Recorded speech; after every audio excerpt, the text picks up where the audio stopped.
Just a quick heads up that this podcast contains material that may be confronting, especially for survivors of trauma. Aboriginal and Torres Strait people are advised that the following story may contain the names and voices of people who passed away. This is jail. Everyone swears. If you don't like swearing, turn down the volume. Attention Sector 4, all prisoners to muster. It is time to muster. All prisoners to muster.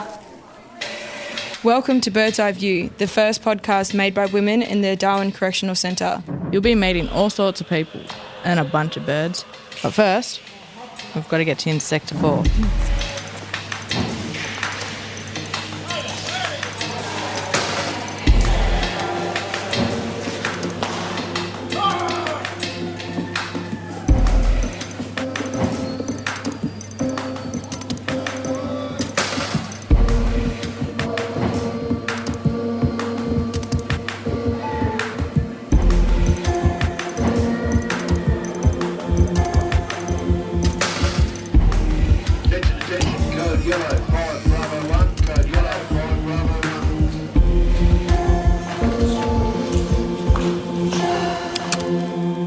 About 6 years ago, got picked up by the police, Nightcliff. It was about 4:30 in the morning. It was raining. I got put in the back of a paddy wagon, and I remember sitting there cross-legged in the back thinking, oh, fuck. From the start, I remember being handcuffed and near on falling out the back of the van. It takes about 20 minutes from the city to the prison. They took me to the watch house. I got to the front gate and then they took me out. And when you get remanded in custody from the courthouse, they pat you down, take all your stuff off you, so you're stripped of all your belongings, get locked in a cell and then you wait. They locked me in the cell for hours. Then I was taken out of the door at the other end of the cell. Then I went into the holding cells in the reception. I was asking my family how this jail was like, and they were saying like it was scary and everything, like they could see spirit and all that, because apparently they said this jail is like this is sacred site where they built this prison. They took me into the watch house and they took all my jewellery off and my shoes and my socks, I think, too. And then they gave me a blanket and they put me in the main holding cell. Walked a few steps into a room, like a dressing room, where they had clothing on a table. I was told to strip, which I felt quite embarrassed about because I haven't taken my clothes off in front of ladies before. Yeah, you got to go have a shower in front of them. But then I had to put it in my mind that they were like doctors and they've seen bodies, bums, boobs, everything before anyway. Not that I had much boob because I was very underweight when I came in through stress and basically not eating. I was just young and I was getting scared because they put me in the cell and locked me in there. So I got undressed, I had a shower, I was told to use lice scrub. Yeah, put on the scaby cream, put it in the knit stuff. I remember saying to the guards, I don't have scabies or lice, and they turned around to me and said, yeah, but you've spent 2 days in the watch house and you don't know what you've caught in there, so it's probably best to be used. So I sort of put my hands out and asked for an extra couple of pumps. Which stank really bad. And then I was told to put on a T-shirt and a pair of shorts. Sitting there waiting. And a pair of knickers that weren't mine, which I thought was a bit strange that I couldn't wear my own knickers. And I remember my feet were bloody freezing. And a prison bra, which was so tight it nearly cut me in half. And I was getting angry and agitated because it takes to process just, one prisoner up to 3 or 4 hours. Then I was led out of that room to stand against a wall and asked a heap of questions. whether you're suicidal or you're going to try and escape. Do you feel like you're going to kill yourself? Which, honestly, you probably wouldn't say yes to, even if you were thinking that. So it's sort of a pointless question, I think. Yeah, I don't think I'm going to try and escape. What's the point? I already tried. He's caught me. And then after that, you go back into the waiting room until a doctor sees you. The doctor does a quick check over sort of thing, nothing really dramatic. I think it's just in case anybody comes in with any sort of severe medical issues that need to be addressed straight away. They took a urine test. I had to look into an eye machine and have my eyes scanned. Please center your eyes in the mirror. And I walked up to the office and they gave me a box of things which had things like a plate and a cup. And I said to one of the ladies that came, I said, how long have we got to wait in here for? A towel, a couple of more sets of clothes, some sheets. I'm looking at the time passes by. It's getting around about 8:30. I think we come into cells about 4:30, now it's 8:30. Oh, then I started going mad then.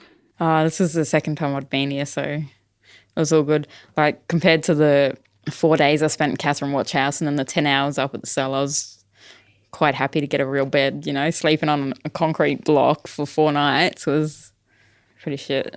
I was scared to the point of near on wetting myself. I've never been to prison before. I've lived on the streets for nearly a whole year, but it was nothing like that. I put my box into my room and the guards let me back out. And they didn't seem like people, they seemed like they were machines. I thought I might as well just man up and get it over and done with. Sector 4. I know it was dark by the time I was brought down to the Sector 4. I realise it's Sector 4 now. And I noticed there was a lot of people staring at me. So I went down and joined my new friends.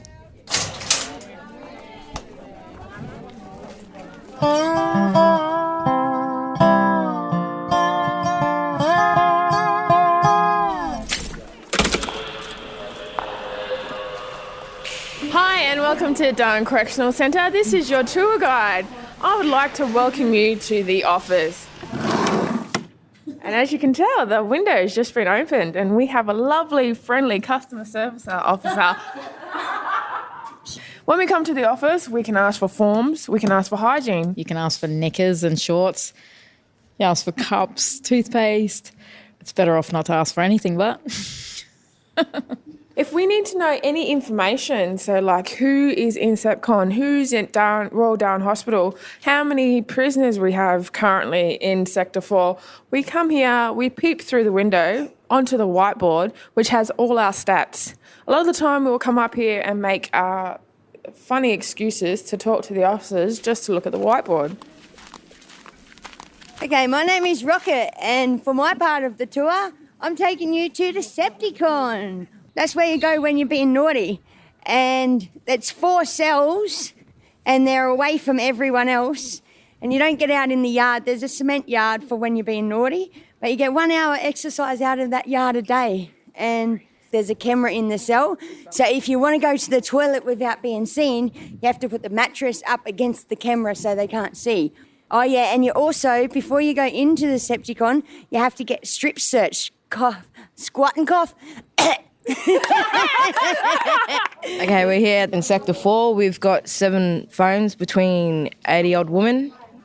And we have free calls to, like, ombudsmen, our lawyers. If we ring a private number, so like family, it says... This telephone call is being made from the Darwin Correctional Centre. The call is being recorded and may be monitored. So you get about a 15-minute phone call, and it costs about $6 to ring mobile and about 40 cents to ring a home phone. We're here now at the basketball court, and we've got no shade here. And yeah, too hard to play, and I'm getting hot too. As you can probably hear, the officers are unlocking the muster area. Yes, this area is for when we muster up for our dinner and lunch. Also, it's got a little bit of gym equipment in here. There's got the bike, the treadmill, and it's got empty vending machines in here, which are broken. And also it's got the kiosk, where we get to scan our eyes and check our daily basis to to see if we got visits or if we got paid. And we do our shopping. Yeah. So you got the walking loop that goes around the outside of the communal sort of central area.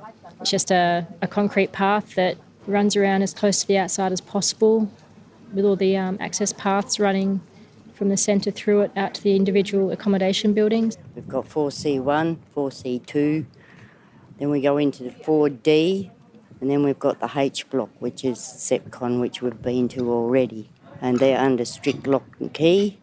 We've got the offices, which is the next set of buildings.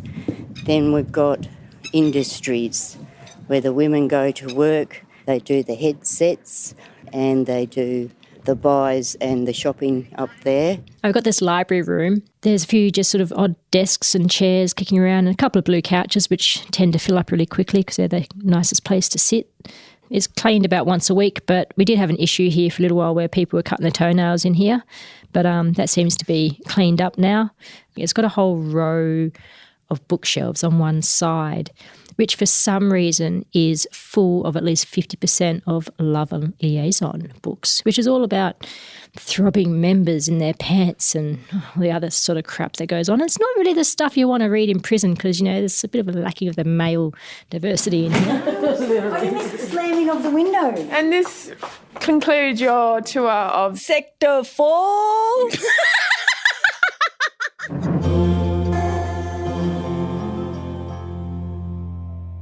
In jail, one of the worst things to be known as is a dog. You just don't want to be known as a dog. Somebody who tells the screws what's gone down, will dob you in for all sorts of things. A dog, not a very nice person. Not like Ollie. My dog, I love him. He's my little peer support worker. I've got him a little jumper, a little jacket, and it says security, and then I've got him another little harnessy thing and it says working dog, so I can take him on the bus and stuff. Ollie's definitely a working dog. I mean, with my anxiety and stuff on the outside, I don't like to go out without him because when I start getting really anxious and shaky and things start coming in on top of me, I just grab Ollie and just look at him and he looks at me. He gives me 100% of his attention. It's like he's already been trained, like as a PTSD dog. So, yeah, I just grab his eyes and he'll just look at me for as long as I need him to look at me and take the attention away from everything else that's going on. He's a really good dog.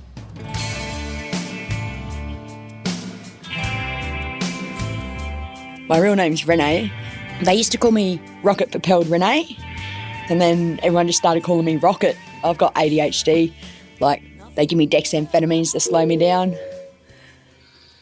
Attention, attention. I love surfing. And I used to be a really good rollerblader.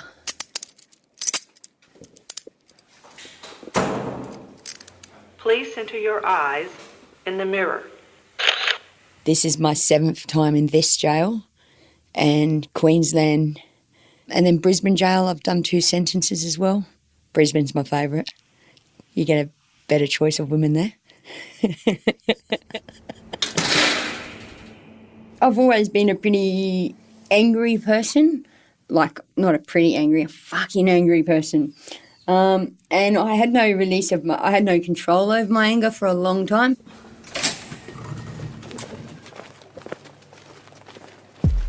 I haven't really got a story apart from drugs. I mean, drugs has been my story since I've been 5 years old, so it makes sense to tell that story, I guess. Like, it's my identity. Like, even now, sitting there, I've got my mouth is dry and, I can taste it in the back of my throat because I'm talking about it. I can feel it in my veins. I'm like, fuck, I'd do anything to get a shot right now, basically. It's really, really powerful. You don't need sex when you're on it because you've got it. It becomes your best friend, it becomes your lover, it becomes your brother, your sister, whatever, your parents. It becomes everything you're missing in your life. Like, without the drugs, I would have no stories, I would have nothing. Like, the drugs make me who I am today. Take the drugs away from me and you take, like, everything away from me, all my stories, all my confidence, all my, everything. If I was responsible for somebody having their first hit of heroin or morphine or something, I would hate myself because, I mean, the person who gave me mine, they've got no conscience, obviously, but, you know, it is something that you can never go back from. Like, once you've had your first shot and you love it, there's no going back. When I was about 5 or 6, I came home from school one day and a group of people were sitting in the lounge room having cones, and someone said to me, "Here, come here. You want one of these? You're a big kid now." And handed me a bong made out of a barbecue sauce bottle. Had my first cone. Made me all crazy, all spaced out and stuff. I was smashed out of my head.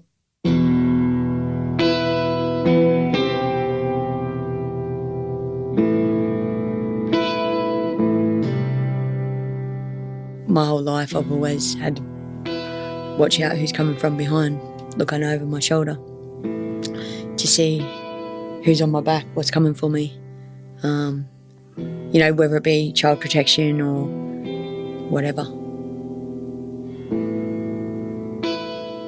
I remember this one time and I'm touching a scar on my head instantly as soon as I think about this day. I heard him coming then. My heart sank. I knew I was dead. I fucking wanted the ground to swallow me. I wanted to die in that moment. I think I was 13. Fucking picked me up, smashed me into my bed. It was just punching me and punching me and punching me. And I was like in the fetal position, curled up. And then I've got this box. I've got a box thing and it's a metal box and I called it my keepsafe box. I had nothing in there, like there was nothing in there. He's picked it up and it's got a lock on it. He's like, "Where's the key?" I'm like, "I don't know, I don't have it." And I remember seeing his arm cock back and his face, like his facial expression. He was so angry and he's just pegged it at me. And it's hit my head and blood's just started spurting everywhere. And then I started getting in trouble because I was bleeding and I wanted attention.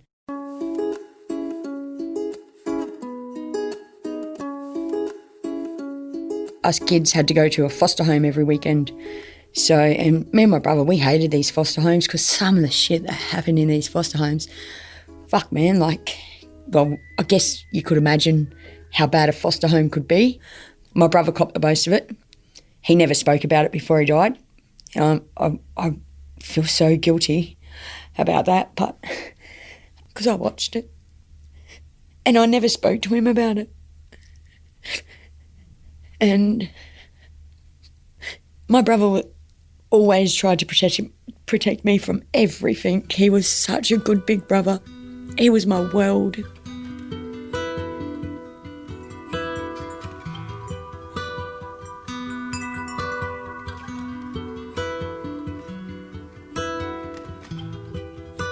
My mother wasn't in my life at this time. Like my dad, every time I was in trouble, "You're exactly like your mother." And I used to think, oh yeah, that's a good thing. But my dad thought it was the most horrible thing in the world, like to be exactly like my mother. All I wanted to be was like my mother. All I wanted to be was with my mother. Yeah, so we went up to this place where he heard that she was living Bribey Island. We were at the back of the fish and chip shop. It was packed, school holidays. I said to my dad, "Dad, is that my mum?" No photos of my mum or anything.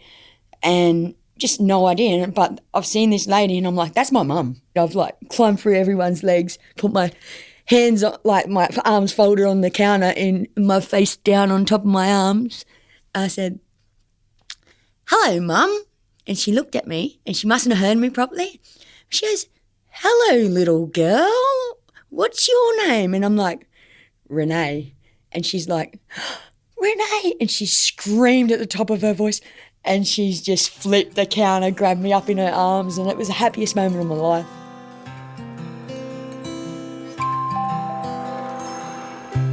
I just remember eating chips, sitting on Mum's lap, not wanting to let go. They worked it all out that us kids were coming up to live with Mum for a little while. This telephone call is being made from the Darwin Correctional Center. The call is being recorded and may be monitored. If you do not wish to receive this call, Hang up your phone now. Call has been accepted. Hello, Mum. All right, well then I'll let you go, Mum. All right, love you. Yeah, that's cool. All right, Mum. Good to hear ya. Love ya. Bye.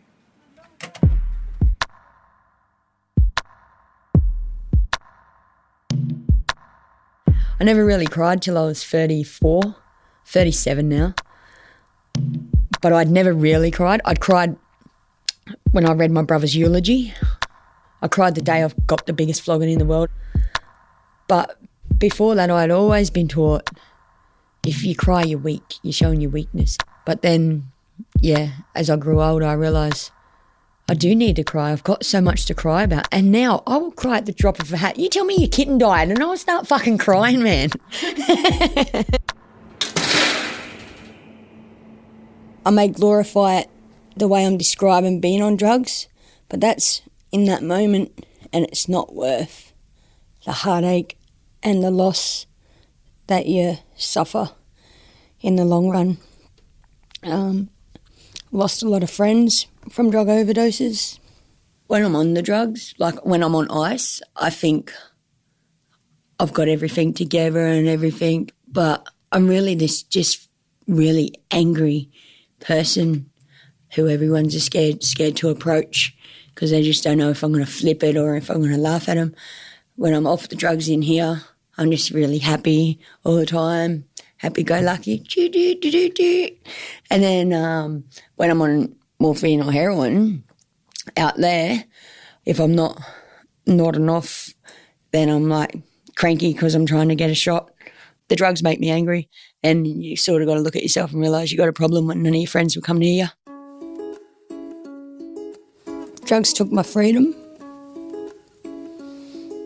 Drugs took my childhood. Drugs have taken my brother. Drugs took my chance at having a normal life, I think. Without drugs, who knows where or what I could have been. I think drugs took my innocence. That was my innocent voice. See, I've still got innocence. I can't say that. No, Gavin.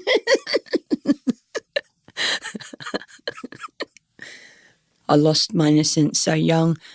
Never got to be a kid. So I think, now I'm very childlike sometimes. And it's a really annoying habit. I don't realise I'm doing it when I'm doing it until I hear it back on the tape, which I don't normally hear myself taped. It's like, you're what? You're recording me, dog. And not you, Mob.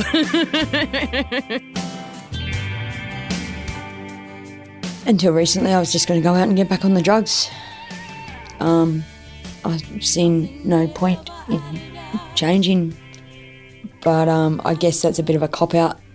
I make my own choices along the way. I want to work with people who are drug addicts, who are getting smashed up. I want to work with people from the background I come from. I want to work on myself so I can help some people, because if I can stop one person going through what I went through, it'll probably make my life worthwhile.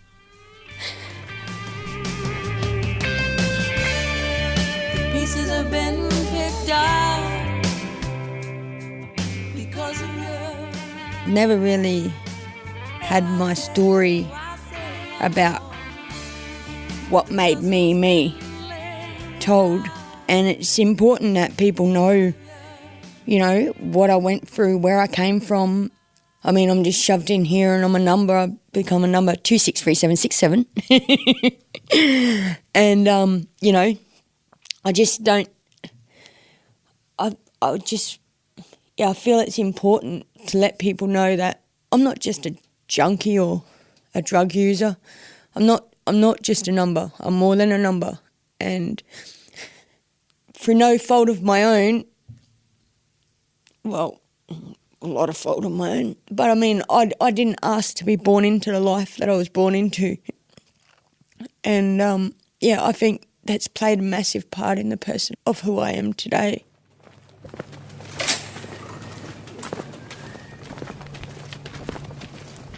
I'm getting out in 8 weeks. No one can stop my date.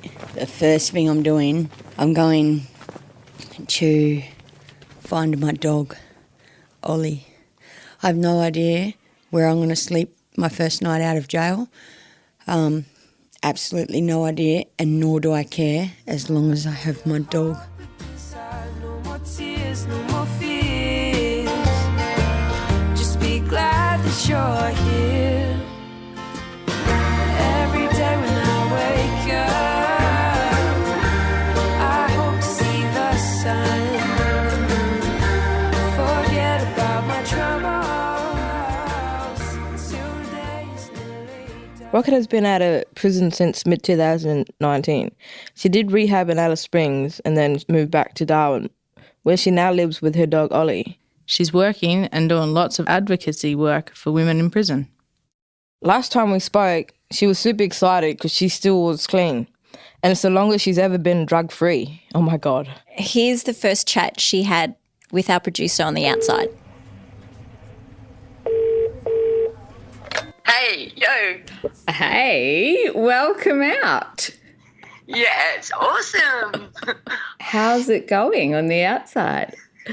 Oh, it's been really, really great. Like, I've gone from the biggest depression in the world to, like, the biggest high in the world, the biggest natural high. It's so good. I feel so good to be out and so much freedom. Yeah, I've seen Ollie. You should have seen the reunion with me and Ollie. Oh, it was so good. He remembered who I was straight away. And all the little signals I taught him with whistles and stuff, he already remembered. Well, hey, it's so good to hear from you. It's so good to be back. And you know what's it's really strange because I know you from the inside and now it's a whole new context. Yeah. Well, hey, and thanks for everything you've done for me, like from the time I met you, which was a long time ago. But you've helped me grow into, I don't know, like a bit of a writer or whatever, storyteller. Yeah, no, it's been good. My cheeks are hurting right now because I've got a pretty big grin on my face. So, all right, mate. On ya. All right. Thanks. See ya.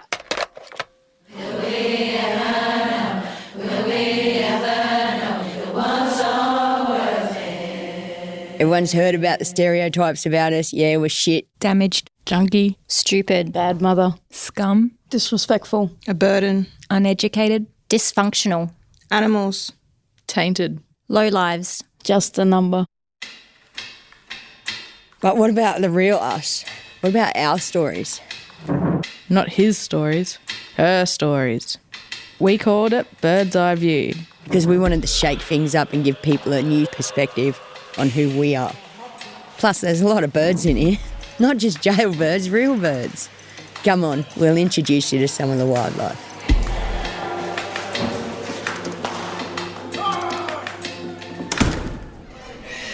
Recently we've had a little tribe of blue-winged kookaburras. They've come and they go. Same as us. Like a bird with clipped wings, we too have lost our freedom. Of course, some people stay a bit longer than others. We can fly away, but sometimes we choose not to. And come back. Again and again. Eventually, we all get to fly away free. I had a family member that once had a rainbow lorikeet. Its wings were clipped.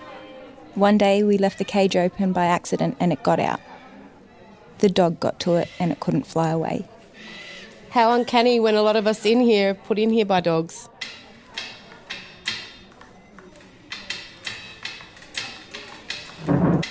No one's perfect in this world, and just because we've made a mistake does not define us. A lot of people have a preconceived idea of what a prisoner actually is, and they don't realise that there is a whole lot of stuff behind the reason why you're actually in here. It's not just as straightforward as you've did something wrong. There's normally a lot of reasons why you've actually done that thing. There's more to us than meets the eye. We made this podcast for our kids and our grandkids. I want my people to hear my story. And it's helping us fill in time and getting to learn about us, I guess. We made this podcast so we know who we really are. Because we want to make change. Attention, attention. If you are outside your pod, remain at the table only. Those girls in F pod, return to the table. Everyone else, shut the front doors of your accommodation. Without the birds around here in Sector 4, it would be very plain. No animals to look at. They're basically our pets in here. Because we feed them, we give them water. They know when to come for breakfast, lunch and dinner. We were all in muster and one of the birds got one of the girls' cereal containers off the table and flew up on the fence and had it and was trying to open it. And I was telling all these girls, look, it's got that whole bowl of cereal. And they're going, you're tripping out, and then it's dropping it on the ground and then going down and still trying to open it. And they're like, no, you're tripping out. I'm like, oh, whatever then. And they're like, holy shit, it does have it. One morning, we was getting ready to go out for work and we could hear these plovers. You know how they make that noise? I don't know how to fucking make the noise. And then next thing you know, that male bird was flying behind the female one and it was making their little mating call. And then the male bird just come up behind it and was just like flapping its wings and rooting it at the same time, and it was just like, wow! I was like freaking out because it's the first time I ever seen plover porn. When I see eagle, remind me back at home. You fly and look for fish. It makes me miss home. We've got 3 types of birds that come here. We've got a kookaburra, we've got white corrallers, and then we've got plovers. And those corrallers look like cockatoos without their little yellow things on the top of their head.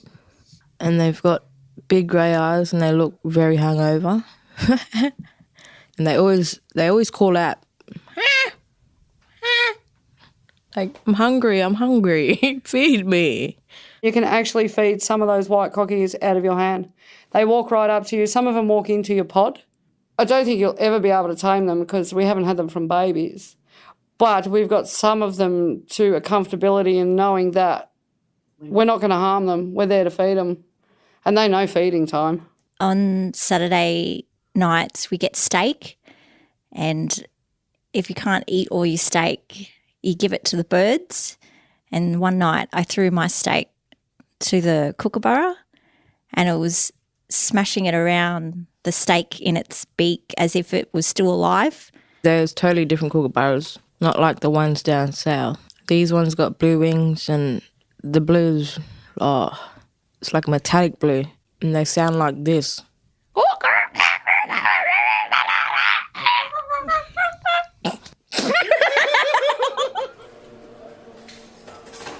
It's not just the birds that we love, we're also into words too. Mostly poetry. You want to hear one?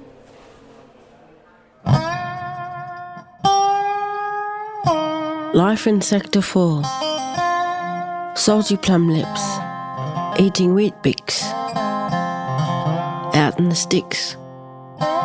Watching Jesus flicks. All of us chicks in our cliques. Surrounded by dicks. Writing stuff down is one of the ways I cope. It helps because I'm letting out my feelings and getting it all out so I can look back on it later and find out that's made me grow or that's made me stronger. Please center your eyes in the mirror. There's about 1,160 people in Darwin Correctional Centre and only 80 of us are women. That's when Sector 4's chock-a-block. It sucks being a woman in a man's prison.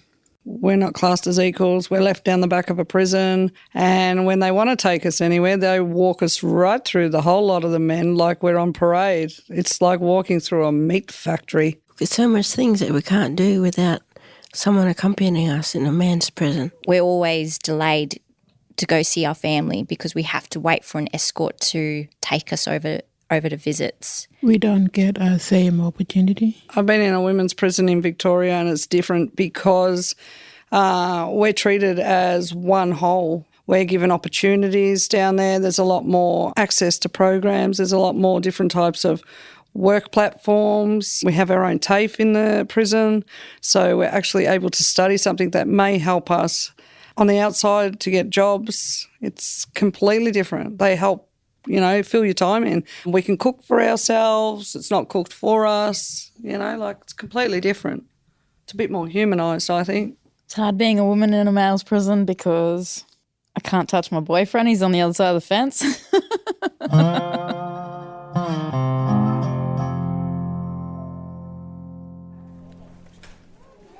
On the next episode of Bird's Eye View, we're talking survival and how you wouldn't want to be colourblind in prison. Orange means you're on remand, waiting to be sentenced. Blue is medium security. Green is low security and yellow is open security. We'll share our beauty hacks for looking good on the inside, and you'll meet Julie, who survived a world tour with a famous rock band. I got a visitor, my cousin, who came up to me and said, "Look, cuz, we're looking for someone to do background vocals and dancing. Have you got a passport?" And I said, "Yes, I do have a passport." And she got me into becoming the background vocals and dancer for Youth Indie Band. And we travelled the world together. Thanks for listening to Bird's Eye View, the first podcast made in Darwin Correctional Centre by us. Women from Sector 4. Sylvia. Nolene. Kay. Amy. Kellyanne. Bianca. Trisha. Kiara. No, I'm kidding. Brooklyn. Case. Rocket. Dan. Jessica. Naomi. Serafina. Julie. Tegan. Jane. Yasmin. Sophie. Jessie. Kirsty Louise. Becky Boo. And Ashley. Bird's Eye View is presented by Story Projects. This episode was produced by Leah Sanderson and Cinnamon Nippard. Johanna Bauer is the executive producer. With mixing by Hamish Robertson of Tall Tale Audio. Our awesome theme music is by Katie Baker and is called Worth It. In this episode, you also heard music by Sorkia, Shirley Morris, Emily Wuramara, Serena Peck, Sieta, Katie Baker, and Eleanor Dixon. Music coordination by Ben Andrews. Jeez Louise, it takes a lot of people to make a podcast. Bird's Eye View was funded by Northern Territory Government and the Australia Council for the Arts. With support from the Prison Songs Impact Campaign and Audiocraft. Everything you've heard has been signed off by the Northern Territory Correctional Services. To hear more stories from women inside, search for Bird's Eye View wherever you get your podcasts. And if you like what you hear, leave us a review on iTunes.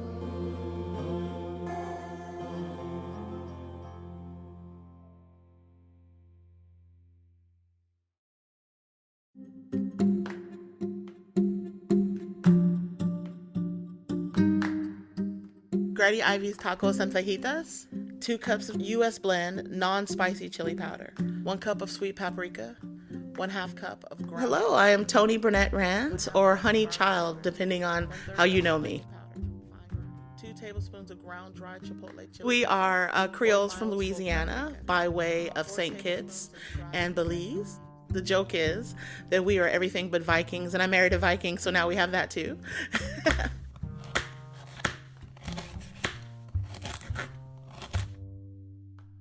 Heritage cooking for me is the inspiration and source for your creation is rooted in your ancestry or in your own DNA.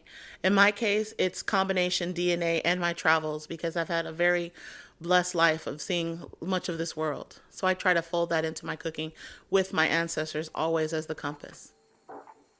I'm always influenced by what I've been told and taught through my grandmothers. So preservation cooking is very important. So we've always, as a family, there's a lot of us, so many hands mean many bellies. And so when the men would go fishing and hunting and trapping, they'd bring it all home, and then we'd all descend on it. And because of either your age or your level of skill, you got put in a circle to help and to learn these traditions.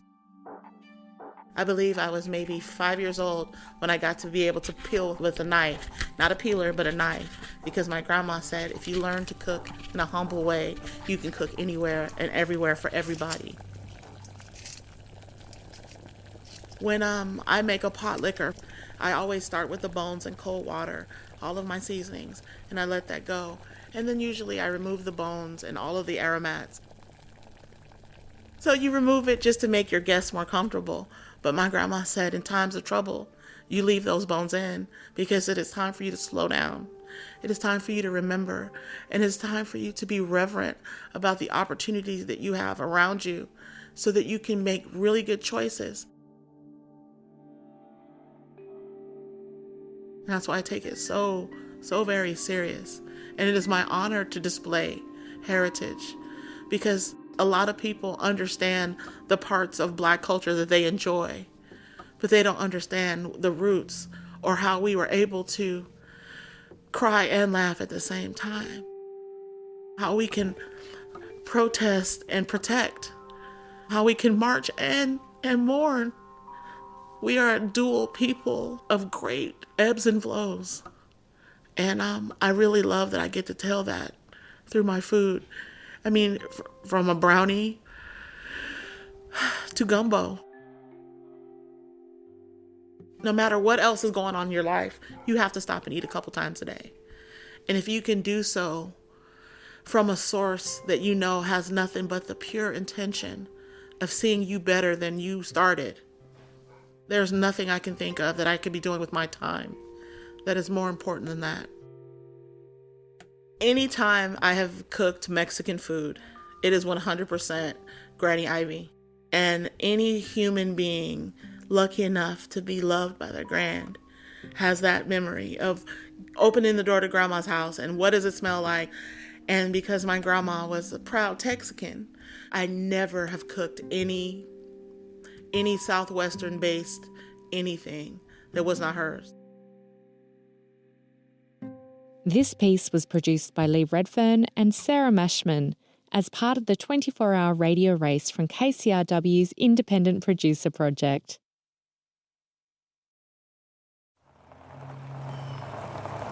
Pill Pop, a road trip for the chronically ill. It's also a podcast. Pill Pop acknowledges the traditional owners of the lands on which we record, the Wurundjeri people of the Kulin Nation. We pay our respects to their elders, past and present. Sovereignty was never ceded. We'd also like to give a content warning. This podcast contains detailed discussions of illness, both physical and mental. And while we take a funny tone, this content may distress some listeners. In Australia, Lifeline is free to call on 13 11 14, and we'll have a list of local and international support services on our website, wheelercentre.com/pillpop. Righto, off we pop. I see what you did there.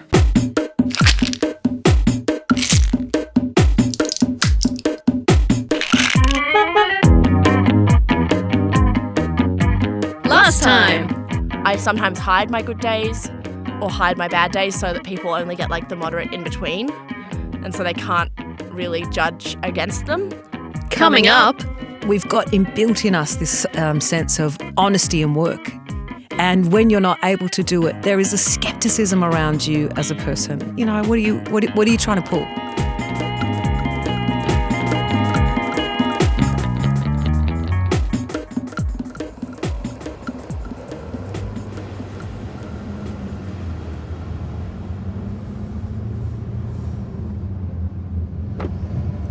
So did you get time off work for this?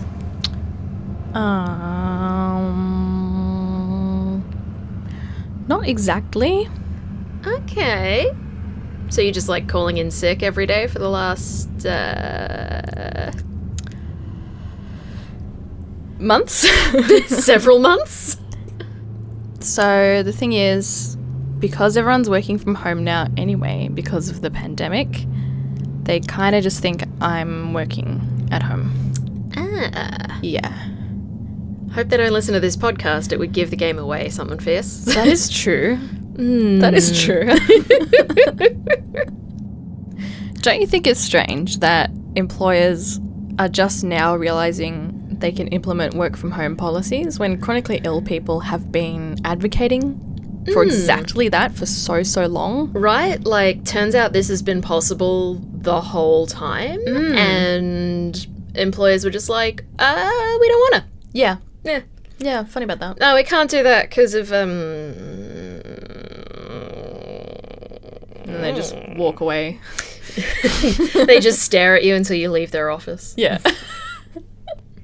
I don't know what the concern is. I feel like there's always a concern that, like, the employer will be taken advantage of by the employee and they'll lose profit because of that. When so often we know from evidence from case studies, it's mostly the other way around. Yeah. I feel like no one denies that. So what's the big deal? Right? Like, as long as you're submitting what you need to submit, there's actually no reason for you to be in an office for a prescribed amount of time. Yeah. Like, Yeah. there's really no need for that. Yeah. So I'm going to put you on a roller coaster. You're sitting beside me. And, things seem okay. All right. And as the roller coaster makes its way slowly up your first ascent, you start getting those really uncomfortable feelings in your body. And then the moment where your whole system lurches.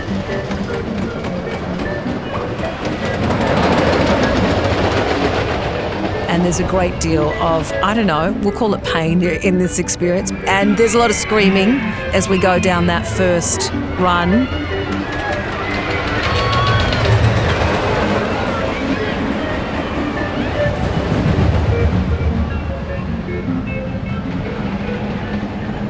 There's a lull for a moment until we start to rev up again. But the ride never ends, and in fact, it continues over and over and over again. And just when you thought you could get off the roller coaster, no, you will keep going.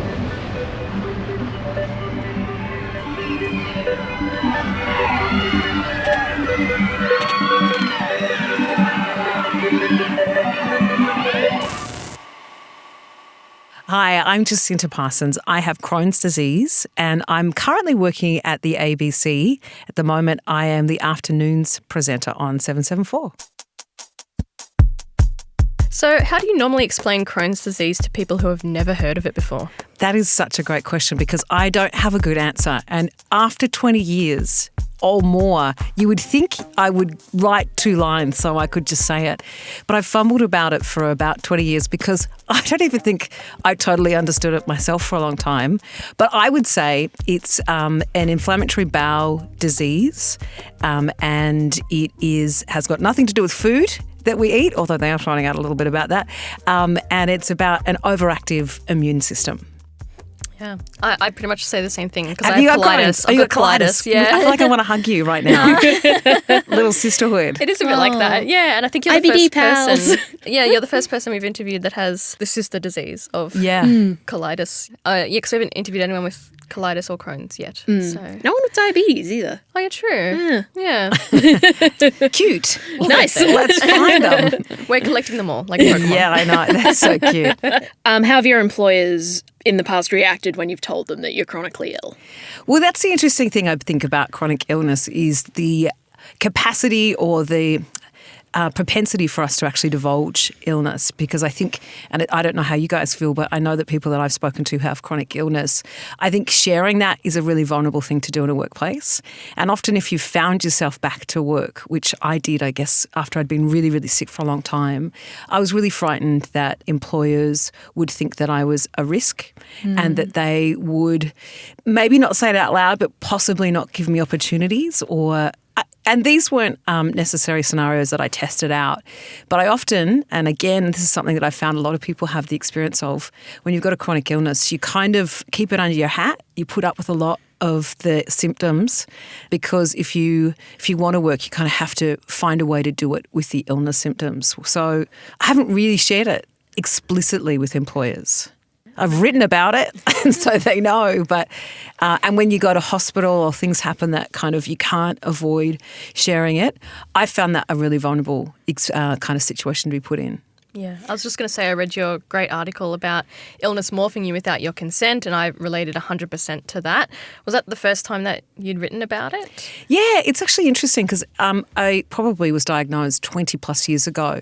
And I think it takes a little while for you to really digest the complexity and the layers of what it actually really means in all the facets that this podcast is exploring, all the different ways. But it was really beautiful to put words to something that I have felt at such a deep level. And then when I shared it, that there is this incredible through line with chronic illness that so many people have shared experiences for the very fact of chronic. The fact that there is the chronic aspect to it, I think, is a fascinating connection that we all have. And that was what sort of came out of that article, was a sense of connection. Have co-workers reacted to it, or like do they comprehend it pretty well? I think that's also really hard. You feel very alone with some experiences, because I think, especially with illnesses that are sort of known, you'll have people say, oh yeah, my auntie's got it and she's like totally off meat and now she's really great, and why don't you do that? So a lot of that happens, and that's not necessarily a work thing. But I did find an interesting discrimination that was very well intended, but it was kind of this idea of colleagues or bosses wanting to minimise the amount of work that I did for fear that it would make me unwell, because I was unwell at the time. And I felt like I lost my autonomy to make those choices myself. I'm sick, so I'm working. I'm making a choice to be here. Being sick, I felt like I lost the capacity to actually have a choice myself. And I found that a really interesting thing to combat. Yeah. You said you were diagnosed 20 years ago, roundabout. Did that diagnosis immediately affect your working life, or did it sort of take some time to progressively impact on things like working? I guess because I was in my early 20s in my retirement. I did my retirement early, so I'm not going to ever be able to retire. No, so I wasn't really in full-time employment then, but I couldn't really have worked at that time. I was so sick. So I was trying to go to uni. I had to do casual work and whatever I could. And that's another part of it, I think, as well, is the ability to keep a full-time job when you're with illness is really difficult. And I felt that because I haven't been able to, especially it was probably about a decade of really bad illness and really bad experiences of it, because I couldn't hold a full-time job then, the ongoing impact of that, like I haven't been able to save money necessarily, or, you know, you don't have the same opportunities as potentially your peers in terms of progressing in the same way. And I found that a really challenging thing to think about in terms of career and life, you know. And especially when you consider that chronic illness just gives you more things that you have to spend money on. If you can't work as much and all of your money is going to your illness, you can't save as much, and it just kind of spirals. I know.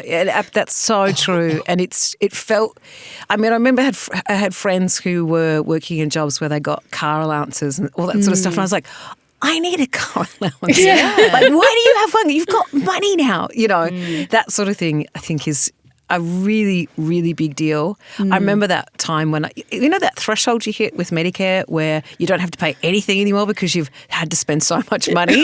That is like, I said to them, do balloons come out of the ceiling at this point? Because this is immensely exciting. But I think that's also part of it too, though, where we live in Australia, because you feel so vulnerable, because you cannot necessarily work to survive. Oh, the gratitude that you feel for public health and for things like Medicare, and for me at the time too, I was on the disability support pension for some time as well. So, you know, there is that real kind of duality around feelings about how hard it is. We live in a society that really like puts all of the emphasis on what you do for a living, and like your worth is so much about like your capacity to produce work, to like labor under capitalism. It is so true. And okay, so if you get work right and you are doing something that actually meets you where you are, then it's a beautiful identity, you know, but it's very hard when you can't fulfill that. And then on the other side, you know, working to live. And I've been thinking about it a lot lately too, this whole idea of an honest day's pay for an honest day's work, you know, this whole kind of, we've got inbuilt in us this sense of honesty in work. Yeah. And when you're not able to do it, there is a skepticism around you as a person. What are you trying to pull? And especially with invisible illness, where you can't sort of show your disability or your illness, it's very hard to convince people around you as to why you can't work sometimes. Yeah. And you're always having to explain yourself. And that is very demoralising and demeaning, I think, for your identity when we're talking about that sort of stuff. When you say, what do you do? And when you say, I do sick, you know, I do nothing. That is the, you know, fastest way to stop a conversation at a party, you know. And I think you're absolutely right, where identity is fused with work, and then when you're taken away from that ability to perform in that way. I think it's huge, and it's something that I think often we have to really grapple with. And for me, it was sort of getting to the centre of it as well and finding out, well, if I don't have that and I can't do it, who am I? And in some ways, those questions can be really, really beneficial for you, the way that you live, but certainly not an excuse to sort of have to say it's a great little, enlightenment thing to go through, I wish we were far more agile in the way we think about our utility. For sure, because this comes up a lot. Almost in all of our conversations, there's always something about how when you tell someone you're ill and they're not familiar with the reality of chronic illness, they sort of have this idea that maybe you're just lying in bed all day because that's nice. Like, oh, gee, I'd love to take some time off. Yeah, they think it's a holiday. And yeah, it's just not. It's so true. And I think I've been thinking about this too, this idea of when you're young and you say, I'm sick, there's always a skepticism around it. Are you really? What's up? We are skeptical about illness. We feel the burden of proof rests with the one that is sick to prove that they are. And it's always aligned with skiving off or getting out of something, is that you're sick. We never really believe the veracity of that claim. And again, I think we internalise that as sick people. I think you feel like you are a bit of a, I know I questioned myself, and it took doctors to have to say, mate, you are really sick. And I'm like, am I? Can I? I felt like I really needed to be validated because there's so much around you that pushes that and makes you feel like you're not really as sick as you say you are. Yeah, like I've had just unidentified fatigue issue for since I was a kid, 15 years at this point. And I'm only just being referred on to specialists. I finally have a doctor who's like, oh yeah, this probably sucks for you. And I'm like, they didn't start with the whole, have you considered that you're faking it? Horrific. And that period, an extended period of diagnosis before you are diagnosed, it builds in you exactly what you described, this idea that, well, maybe you don't have anything. Maybe it's all in your mind. And especially women, I think, come across that a lot too. It really built up inside me. Like the first appointment I had with this doctor, I actually just started crying immediately because I assumed I would be dismissed. Yeah. But no, he took me seriously. It's overwhelming to be believed and to be I'm like, oh my God, like thank you. And isn't it interesting too when you've got a name for your illness and hopefully you will have one to wear? Hopefully. Well, and as well, it's limiting and it's also expansive. Yes. It also limits you down to the things where people think they know what it is and everybody's different. But it also can give you something that says, hey, this is just what's happening to me. Shorthand, I have to go into all the explanation of what I am. And at work, that can be really challenging, I think, if we're kind of focusing on that because you kind of need a shorthand in a workplace that's professional where you don't want to divulge your personal life in a way to ensure that the employer believes you. I want to be able to tell you really quickly and easily, this is what's going on. And I just need you and I need us to work out a way that we can manage it. So going back to the workplace, have your workplaces done things to accommodate your illness, and has it always been as useful as they think it's going to be?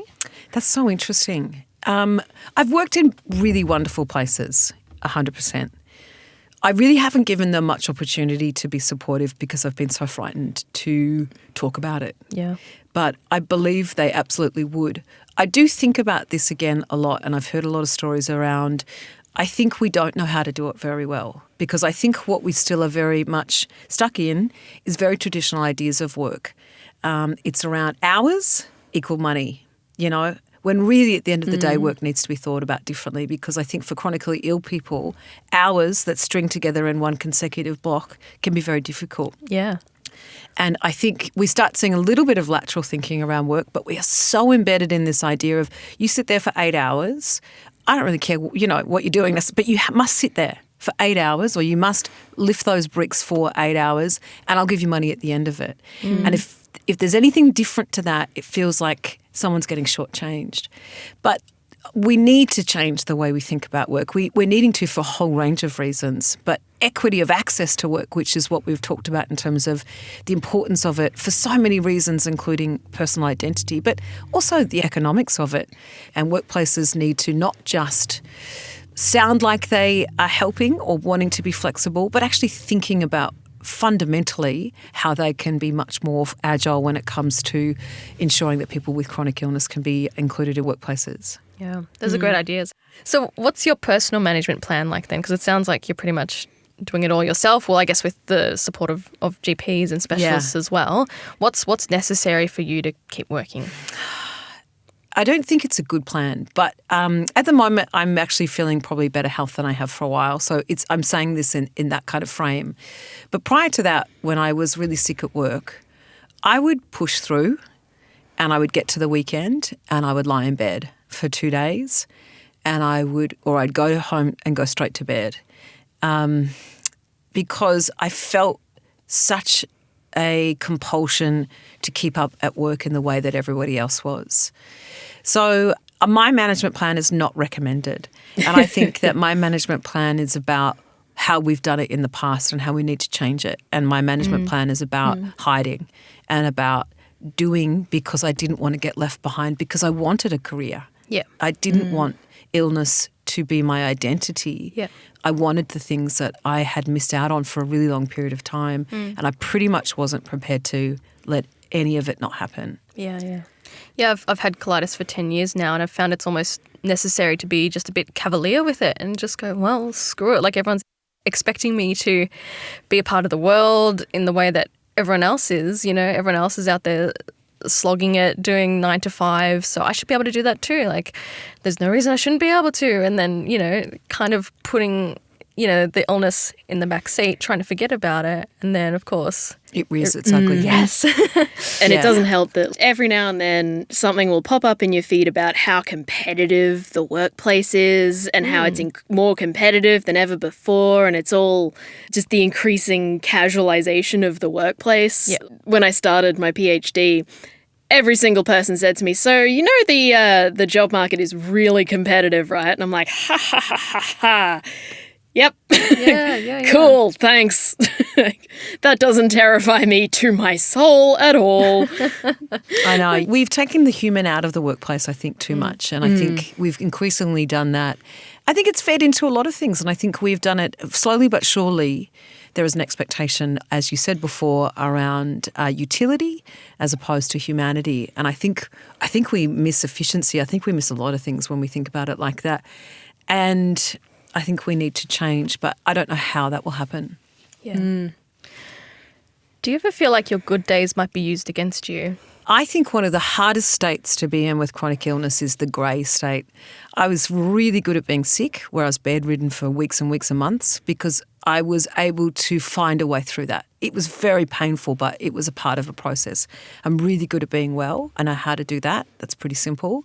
But sitting in between those two states where you fluctuate between them and you have no static sense of who you are in them is so complex. Often you would stop talking about it because it's so complex to explain, oh, I'm having a good day, I'm having a bad day. People don't have a capacity to hold those notions for a long period of time. You can do sickness if you've got, something that will have a beginning and an end. People are all about that. They are ready for it. But when you say this will go on indefinitely, it might fluctuate.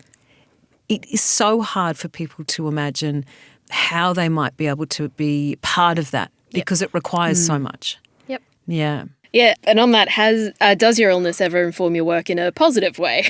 Hugely. Everything I do now is as a result of my illness. Before I got really sick, I was on a completely different path. And because I got so sick and I lost everything, I had to move. I couldn't pay rent. I didn't have a job. I just was forced to reevaluate my entire life.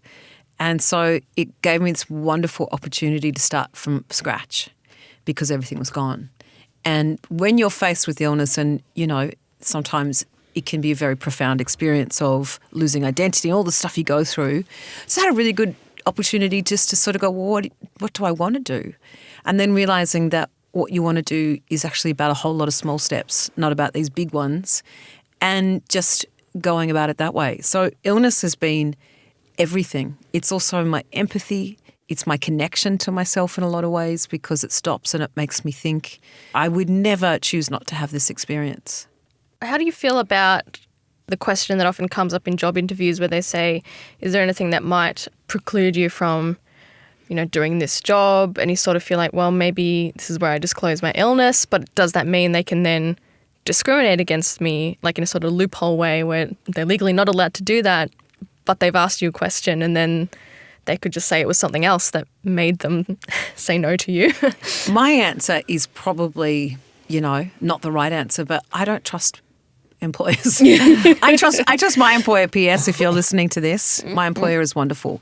But I do not trust that I am ever seen as the human that I am. And I think that, I hope I'm wrong, but I don't think I would disclose that, and I don't think I'm legally obliged to either. And I think that protection is a really important one, because I don't think that we have enough depth of understanding about what illness is in the illness community, let alone taking it out into a mainstream world that just see you as a risk. Yeah. And I wish that wasn't true, and I hope it's not. And I hope there's a lot of other examples where people will say that's not the case. Yeah.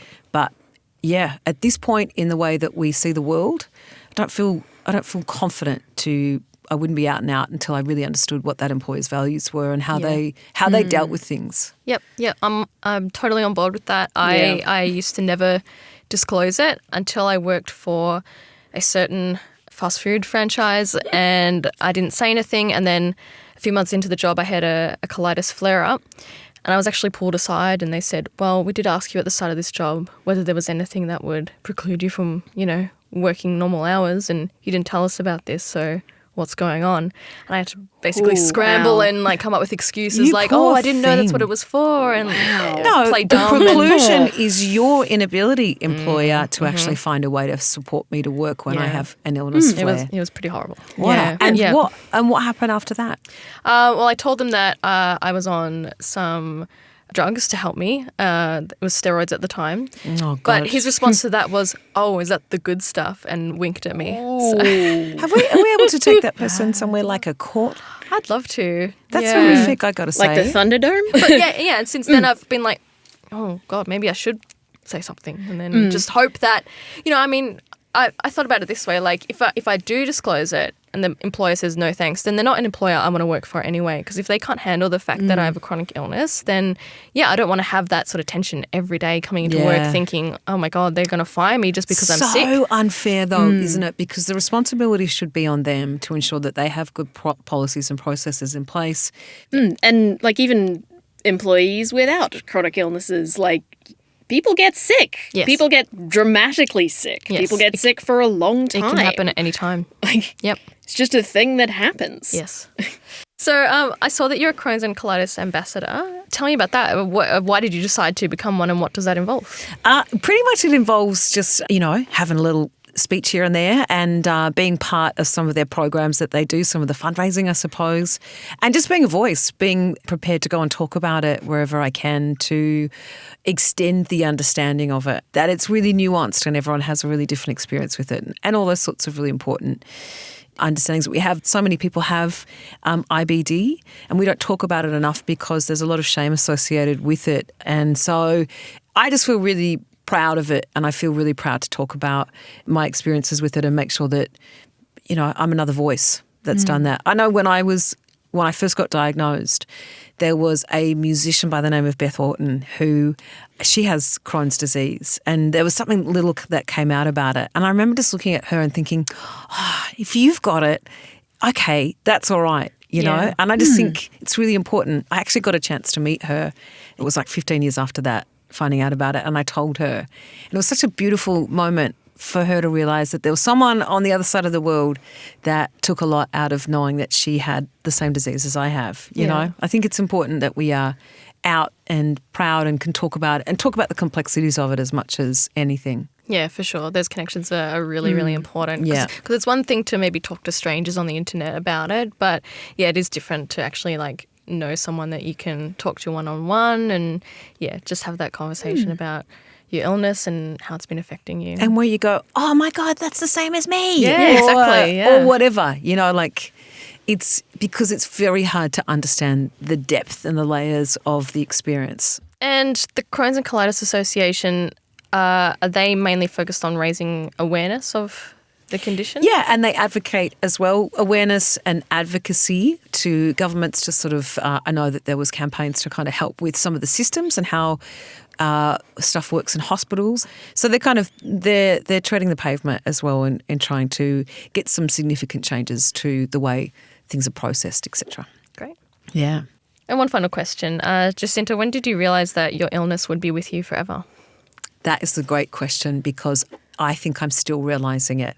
I think chronic is one of the hardest concepts to really, really understand because, and I've said this a bit when I've talked about it or written about it, chronic when I was little was like, oh yeah, when I was 20, yeah, cool. I get that. It's just like a couple of years, you know? There's no sense that, and then you go through all the different iterations of it and you go through so many different experiences with it. And each time you're like, oh my goodness, this thing is actually not going to ever go away. So I think it's evolving, and I think it's one of the crucial aspects of chronic illness is getting that. And I don't know exactly when that happens. I don't think I still have.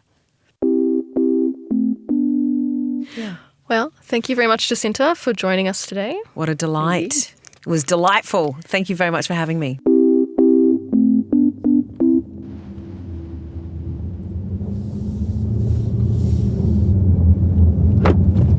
So would you sue your former employer?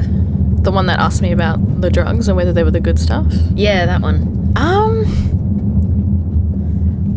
Look, I'd love to get some sort of justice. But at the same time, I know that it would be quite difficult to prove that happened. I didn't have any recordings happening. There was nothing written down. So I do worry that if I get into that situation where I'm trying to take legal action, I will not have the upper hand in any way, and it's going to cost me a lot of time and a lot of money, and it may not amount to much, if anything.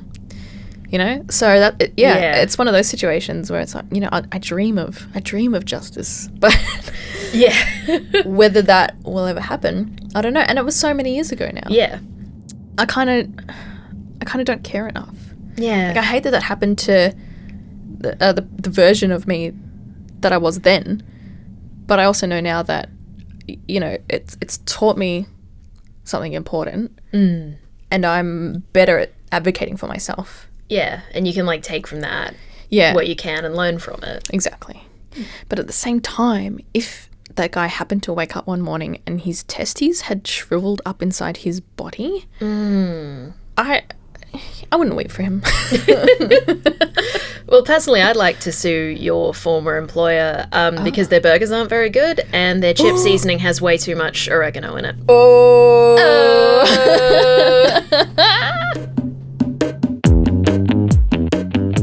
Next time. If you're not a cisgender, heterosexual, white person who doesn't have a disability, then it's just not going to support you. We talked to Hayden Moon about doctors and navigating medical bias. Pill Pop is hosted and produced by me, Izzy Austin. And me, Sylvie Van Wall. And it's produced in partnership with the Wheeler Centre as part of their Signal Boost program. You can find more episodes on wheelercentre.com/pillpop. You can find us on Twitter at PillPopcast. Editing by Sylvie Van Wall. With production support and mentorship by Beck Fari. This podcast is recorded at Studio 757 at the University of Melbourne. Music and sound effects are sourced from Audio Network, Lee Rosevere, SoundSnap, and Incompetech. And if you haven't already, don't forget to subscribe and leave a review.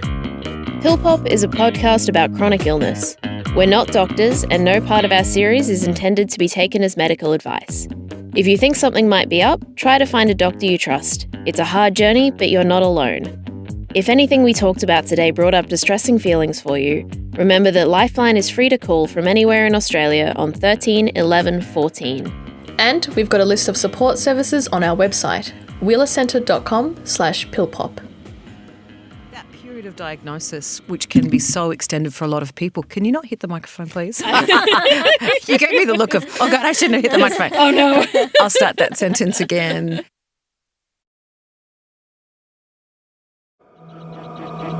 Insonorisé.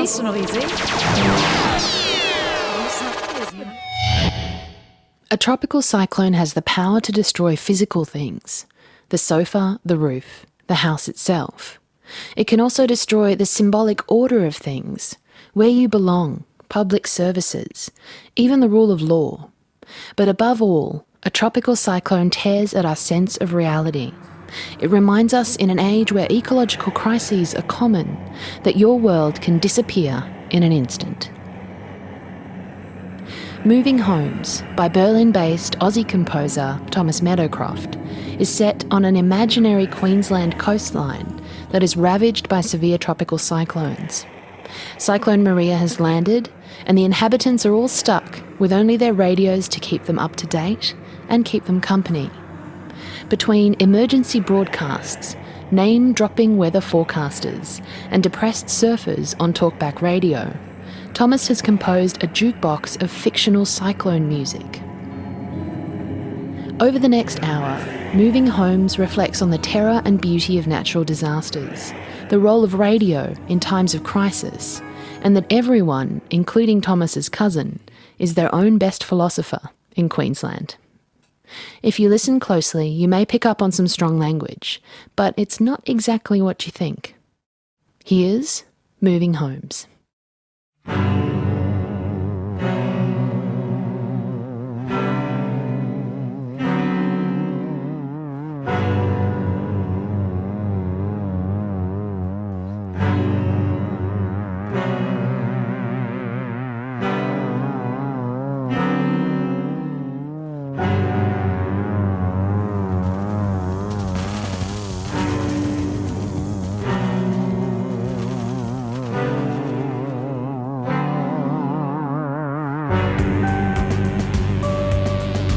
There's no comparison to this one. It's gotta be the worst on record, for sure. Words can't describe it, unfortunately. Where do you start? Just messy as, hey, no form to it. A washing machine.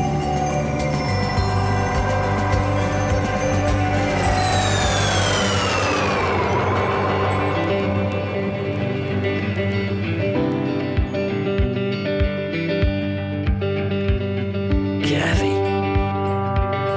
Neighbour's house demolished. Our house not a scratch. On the other hand, Larry, our house demolished. Neighbour's not a scratch.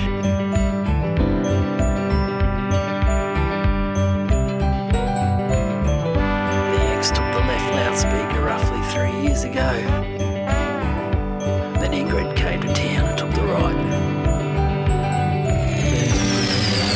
There's no comparison to this one, trying to explain what you don't understand. With Hollywood, you know what's coming before you experience it. Inbuilt obsolescence.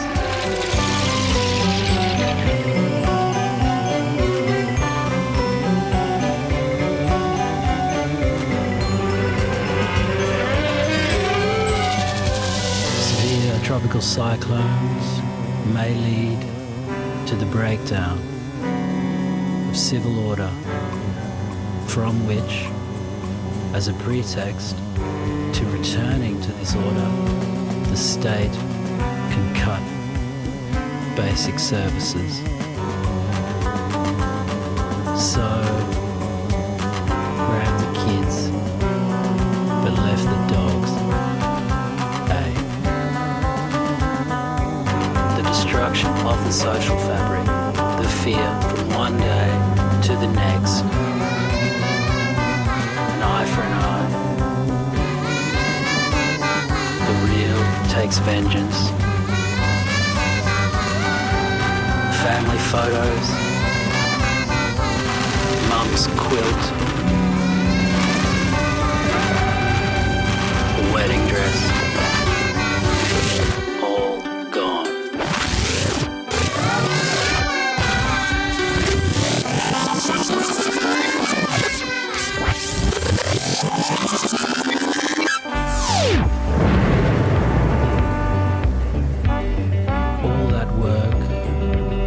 dissipated in the useless creation and destruction of superfluous patterns.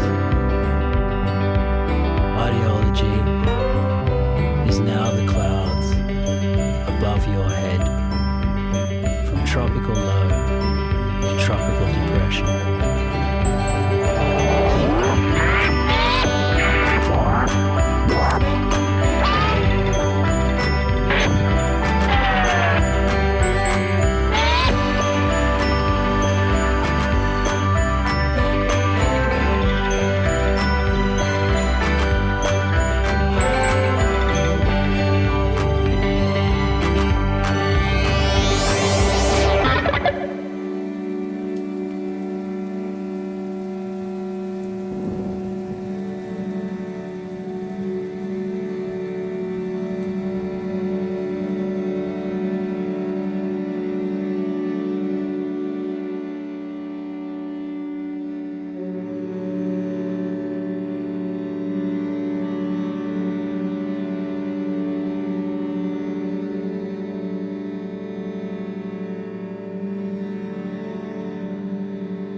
This is cyclone music. That's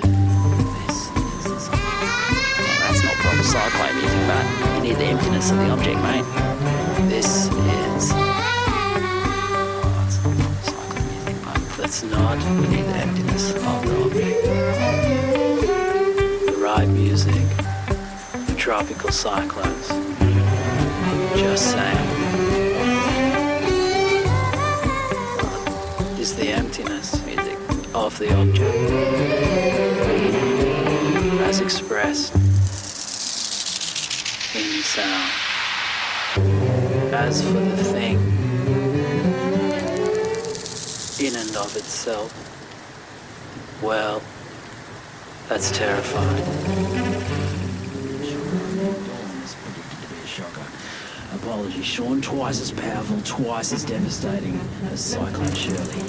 What? More powerful than Shirley. Sorry, Shirl. What can local residents do against Sean? I mean, Dawn, Shirl. Well, I don't think it affects me personally, but it is a nightmare. A town gripped with fear, power loss, communication loss, eerie calm, complete and utter devastation. We've got all the best severe tropical cyclones coming up in the next hour. 1960s, all your smash hits from the 1970s and 80s, the 1890s, the noughties, the 2000s and teens, maybe even into the 20s and the 30s. But first going all the way back down memory lane with the retired names of severe tropical cyclones from the 1970s.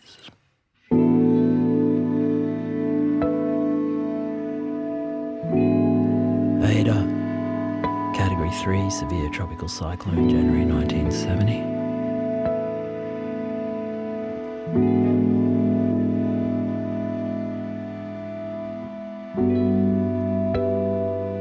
Althea.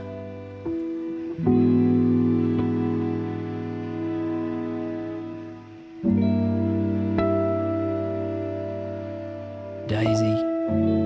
Category 3 lasted 7 days.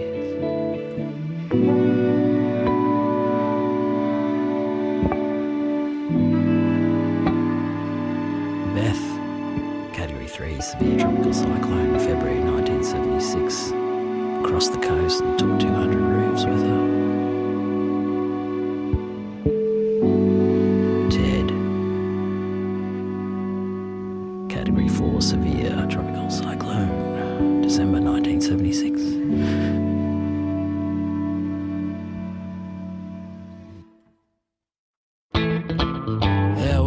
Just getting ready now for Cyclone Marcia, Category 3, a severe tropical cyclone. We're expecting very destructive winds of up to 224 kilometres an hour, lasting around 5 hours and going into the eye.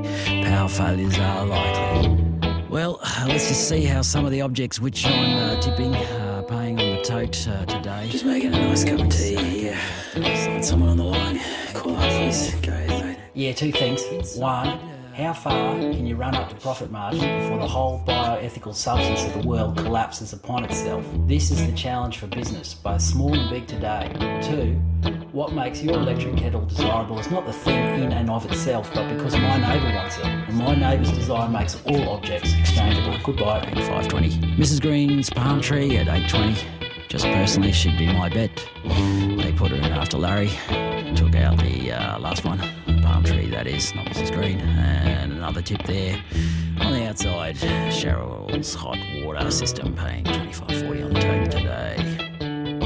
Just getting the items ready now. I'll just run through them for you before this cyclone gets going this evening. Gate 1, garage.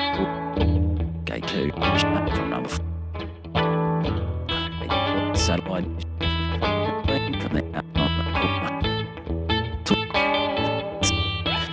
Gun for nice neighbours whose names you can't record at the moment. Right. Screen palm tree. Sheets of metal from 2 doors up and to close out Cheryl's hot water system.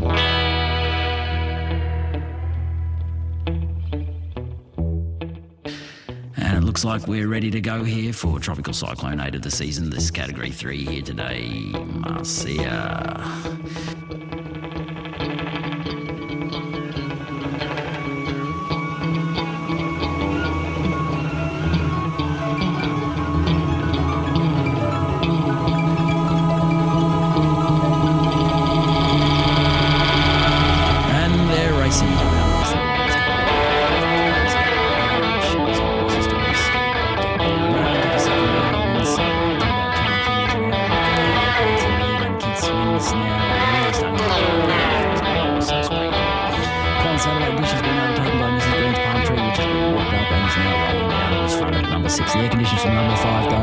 Sitting safely in its orbit. The trampoline from house in the corner is also blown up to house number 9, and outside of that, the garden furniture from the nice services names you found at the present moment in time. They are now moving down. It's right towards the street. Sheets of metal from the doors up just come outside now and cold satellite dishes alongside sheets of metal.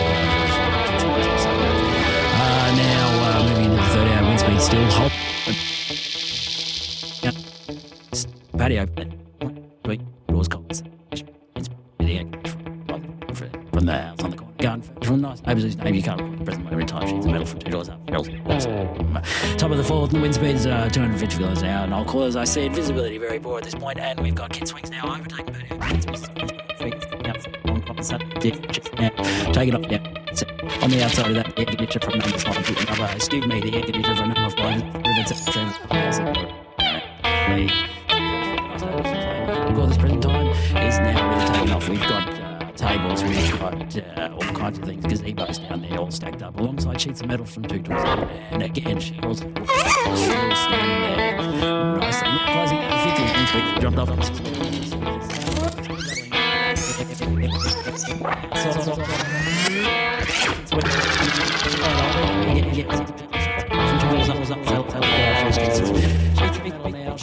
From 2 doors up. Cold satellite dish, garage doors, key swing, no, Cheryl's hot water system is covered. No, hang on, mate. And we've got a winner, sheets of metal from 2 doors up. So for the winner today, sheets of metal from 2 doors up.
radio will carry you. Time now for some music. Sound the fake object.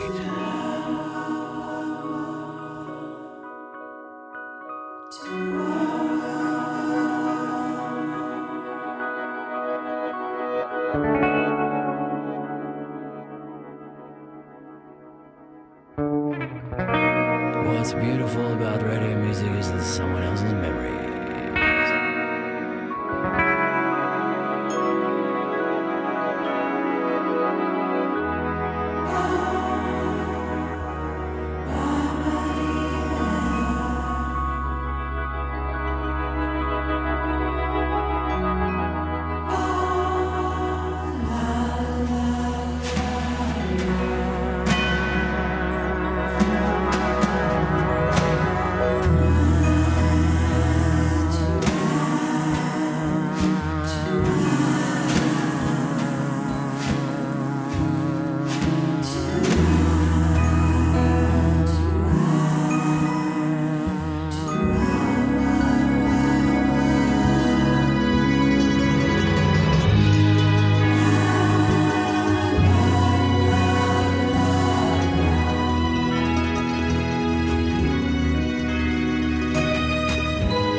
Now the world is gone. To be sedentary is a luxury. Barricaded in the home. The fear that outside is not sustainable. The barricades soon to give way to a greater fear of unending movement and flight.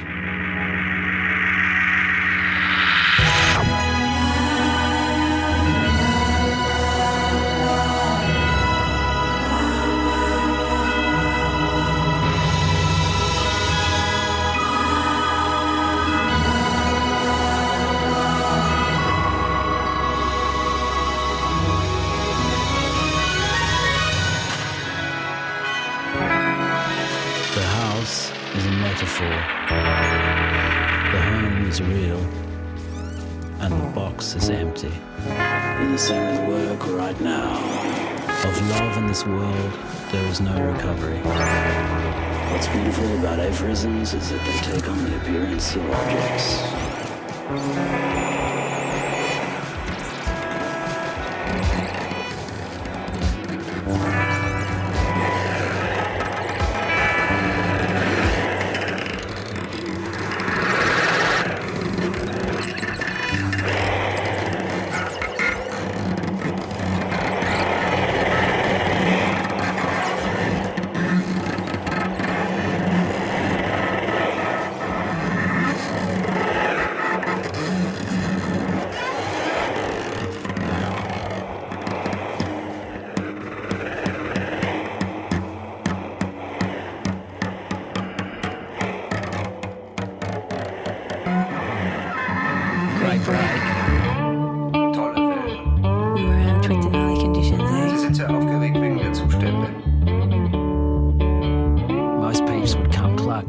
Viele Leute würden Angst haben, aber sie nicht. Just loving it, eh? Sehr schön.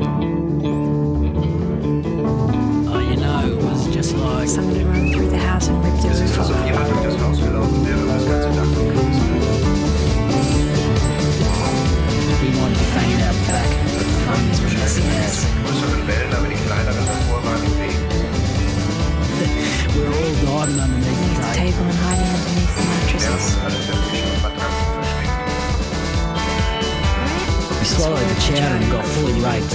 Didn't give a rats.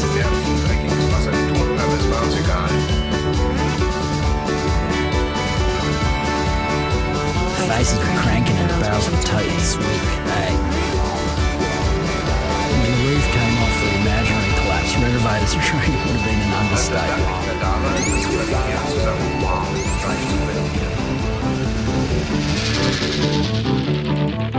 Dead set old mate got fully locked in the pocket a couple of times.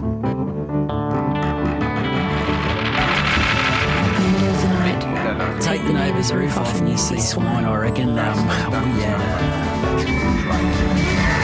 I get grabbed a week for quarter out of that, but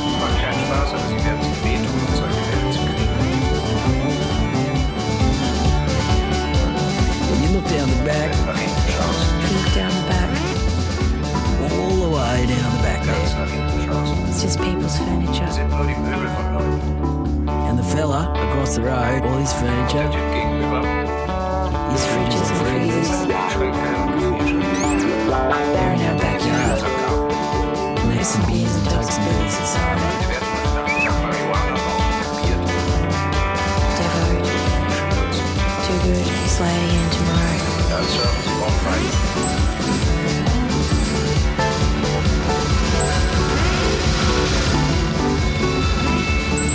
That was it done. Das war's. Good luck. Just snap it in a couple of days. Why don't we just snappers in a couple of days? Barbecues.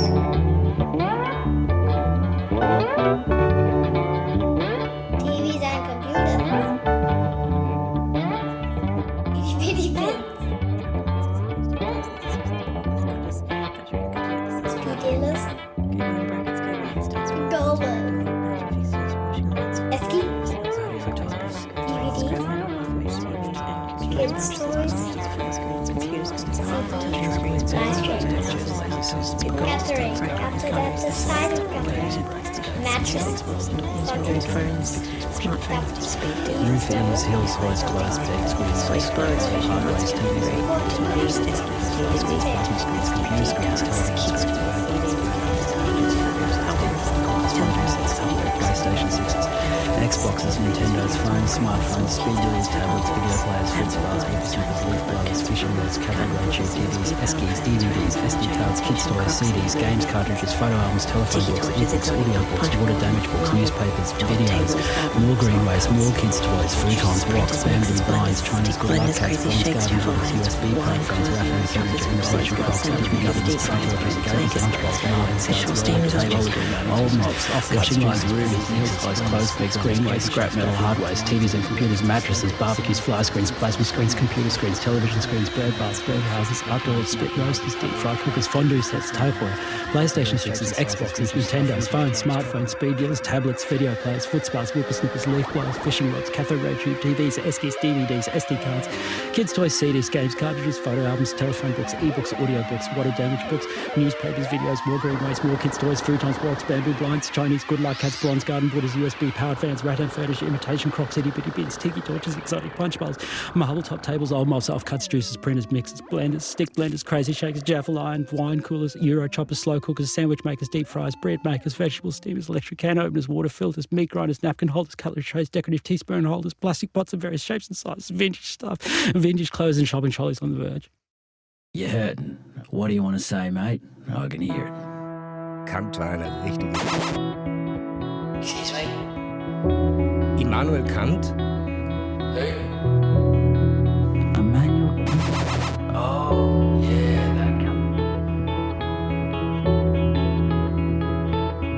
Caller. Yeah, Kant was a real... Was?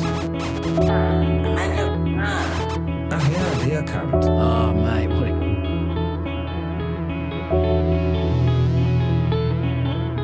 Anrufer? Was? Was it real?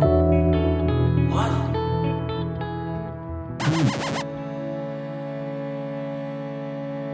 Folglich wie er von keinem Gegenstande als Dinge an sich selbst, sondern nur sofern es Objekt der sinnlichen Anschauung ist, das ist als Erscheinung Erkenntnis haben können, wird im analytischen Teile der Kritik bewiesen. We can have cognition of no object as a thing in itself, but only insofar as it is an object of sensible intuition, that is, as an appearance, from which follows the limitation of all even possible speculative cognition of reason to mere objects of experience.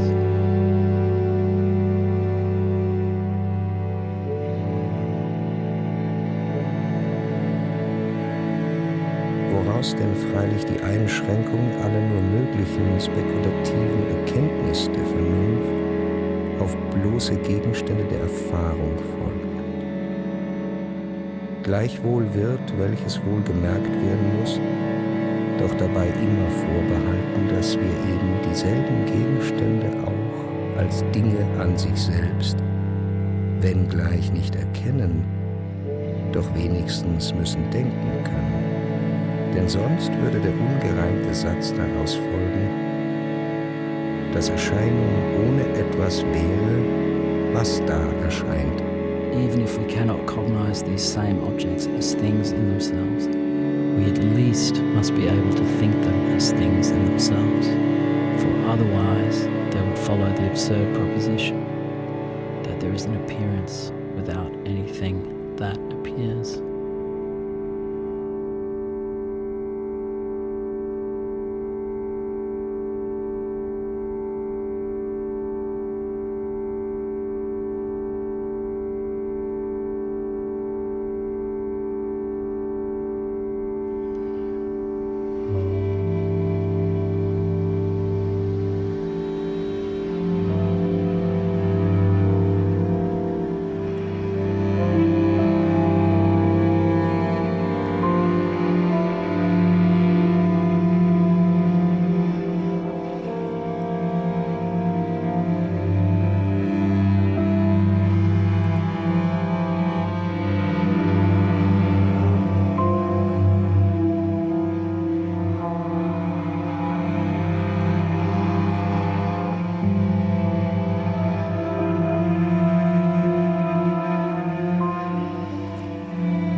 Dass alle unsere Anschauung nichts als die Vorstellung von Erscheinung sei, dass die Dinge, die wir anschauen, nicht das an sich selbst sind, wofür wir sie anschauen, noch ihre Verhältnisse so an sich selbst beschaffen sind, als sie uns erscheinen, und dass, wenn wir unser Subjekt oder auch nur die subjektive Beschaffenheit der Sinne überhaupt aufheben, alle die Beschaffenheit, alle Verhältnisse der Objekte im Raum und Zeit, ja selbst Raum und Zeit, verschwinden würden und als Erscheinungen nicht an sich selbst, sondern nur in uns existieren können.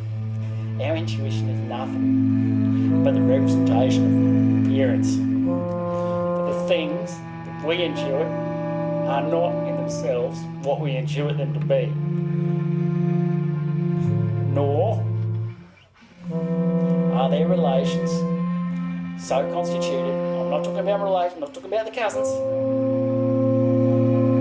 Now, are their relations so constituted in themselves as they appear to us? And that if we remove our own subject, or even only the subjective constitution of the senses in general, then all constitution, all relations as objects in space and time, indeed, space and time themselves would disappear. And as appearances, there is me. It cannot exist in themselves. But only there is the roof. Only in us. There is the relationship between me and the roof.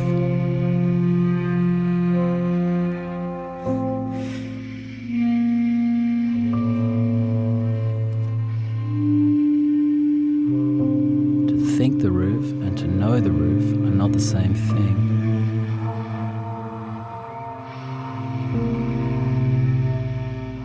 There are relationships to things as experiences.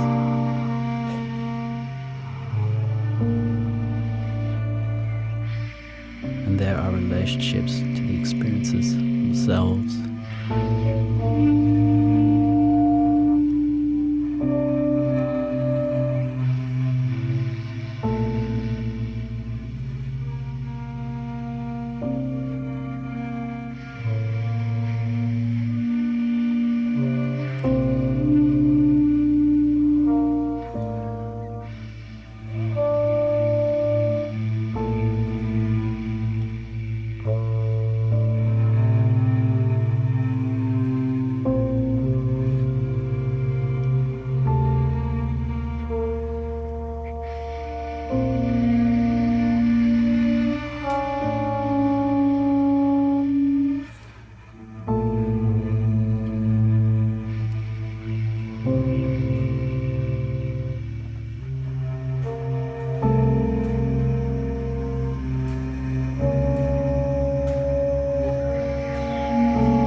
Love precludes property.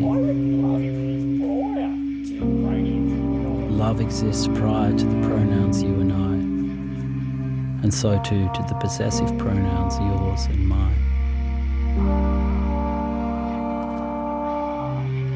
Love grows best in reality.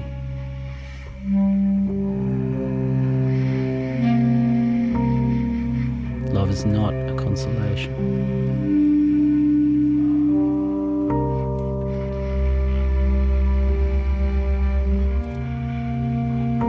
Love of the neighbour is the toughest love of all. One's neighbour is the unlovable object.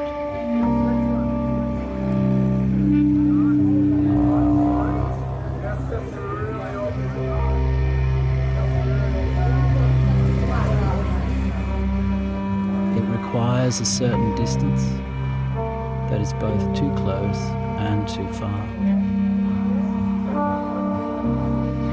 From here to the neighbour's yard.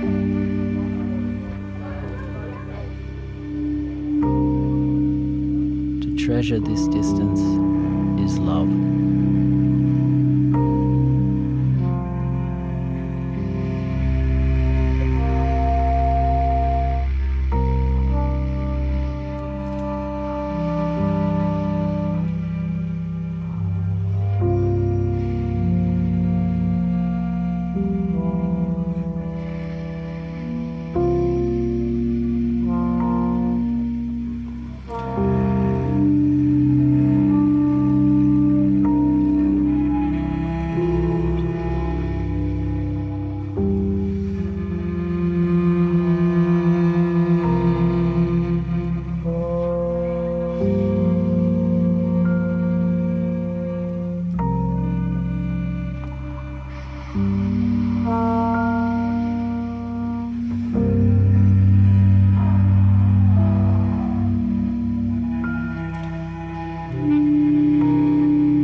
Warren.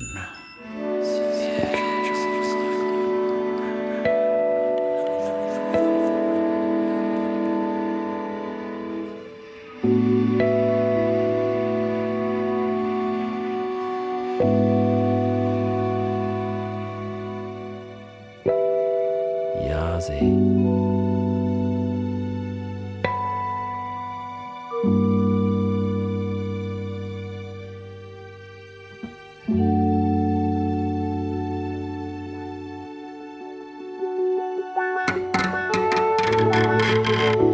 Tropical low 07.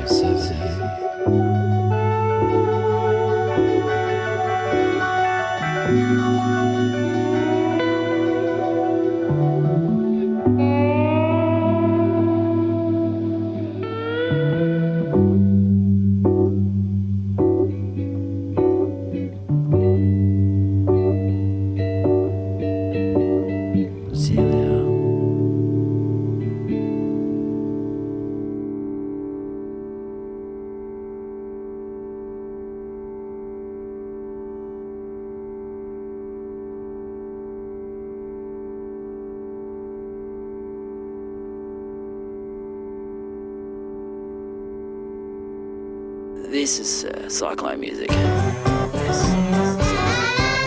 not proper cyclone music, but you need the emptiness of the object, mate. This is... That's not proper cyclone music, but that's not. You need the emptiness of the object. The right music for tropical cyclones. Just saying. Natural disasters with a human touch.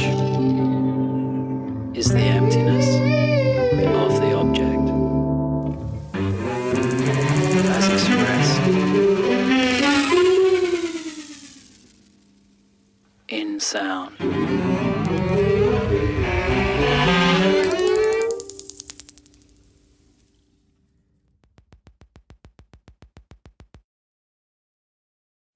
Moving Homes by Thomas Meadowcroft, with sound engineering by Andreas Stoffels. You can imagine there's a long and lovely list of musicians that contributed to the work, including Anthony Burr, Anthea Caddy, Zoe Cartier, Robin Hayward, Hilary Jeffrey, Boris Meinhold, Rico Repotente, Michael Rotschopf, and of course Thomas himself. On our website, find the instruments they play, links to more of their creations, and the many philosophical texts cited, notably Immanuel Kant's Critique of Pure Reason, abc.net.au/rn/soundproof. Moving Homes is a co-production with Deutschland Radio Kultur. Thanks to Marcus Gammel for the Cross Seas collaboration. Find us and like us on Facebook, ABC RN's Creative Audio Unit.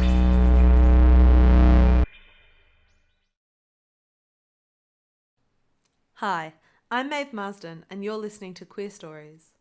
In November 2019, Nayuka Gori guest curated a Queer Stories event at the Melba Spiegel tent, hosting it just 4 days before giving birth to their beautiful twins.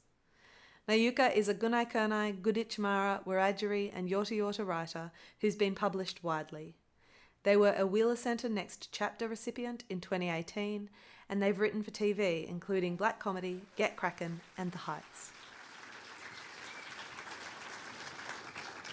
Sometimes, in a practice I like to call therapy, I imagine killing white people. The end. Again.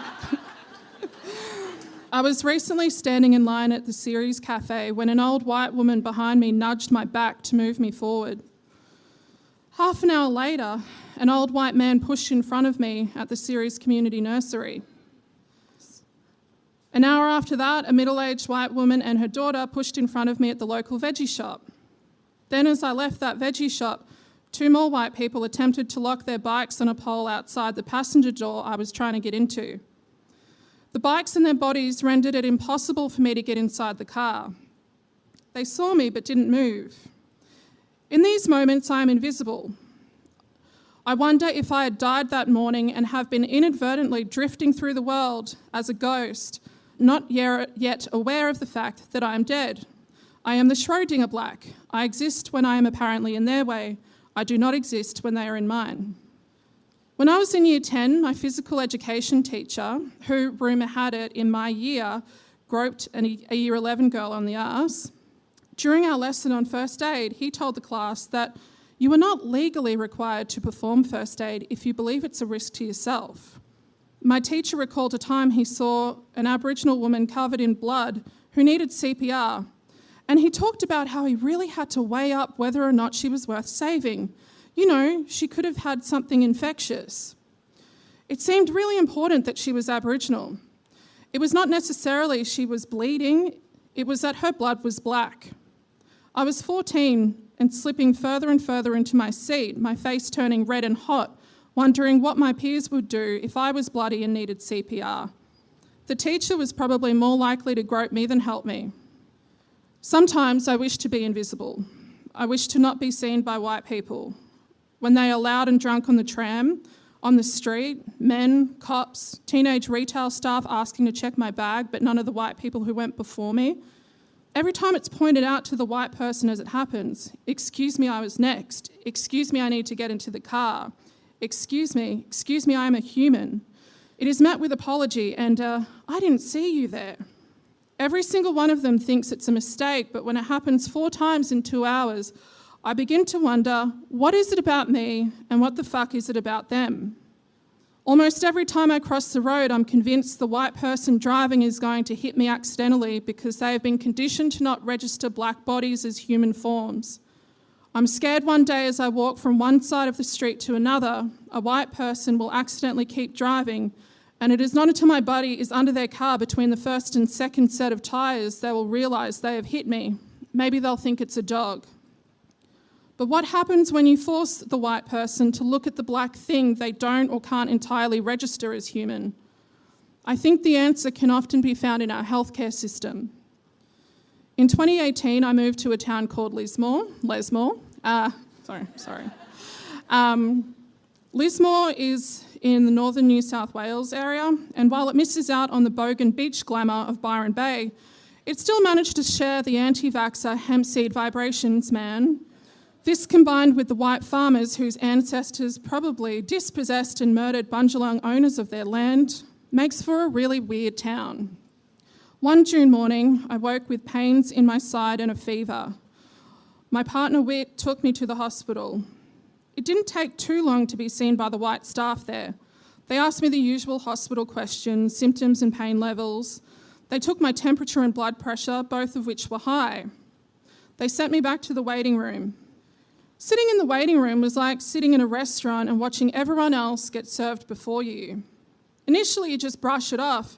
Maybe they had to especially make your thing. I'm vegan and might have celiac, so that's a thing that's happening a lot lately. Anyway, that's not important right now.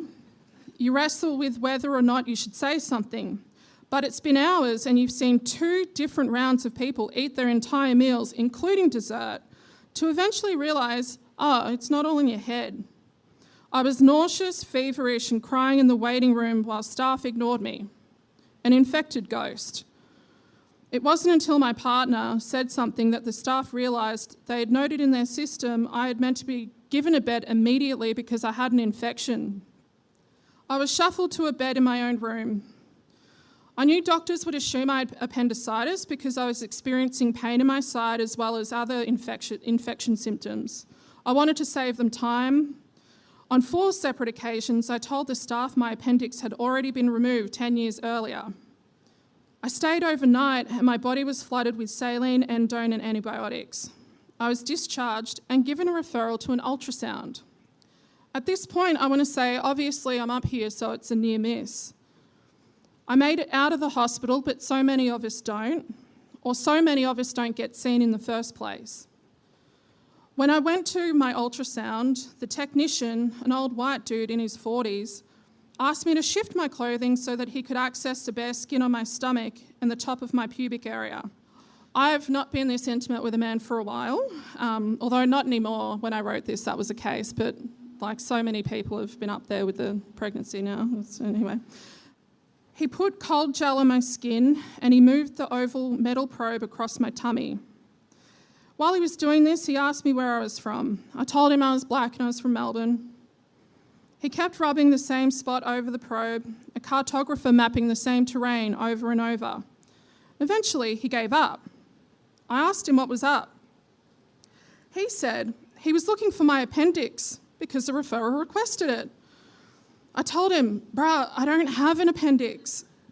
He was confused but said while he was there, he could take a look at my kidneys if I wanted. Aboriginal people have a lot of kidney problems. It's not your fault, you can't process grog properly. The ultrasound ended up revealing nothing, and I imagined choking him. Thanks for listening.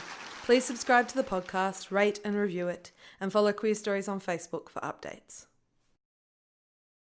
Last week we introduced Frozen Garbage, an occasional series exploring all manner of deep thoughts on shallow subjects. Don't worry about the episode numbers, they're completely nonsensical, and I'm still trying to work out if the tagline should be reversed. Perhaps shallow thoughts on deep subjects. Whatever it is, here's Natalie Kestacher and Sophie Townsend on voice coaching.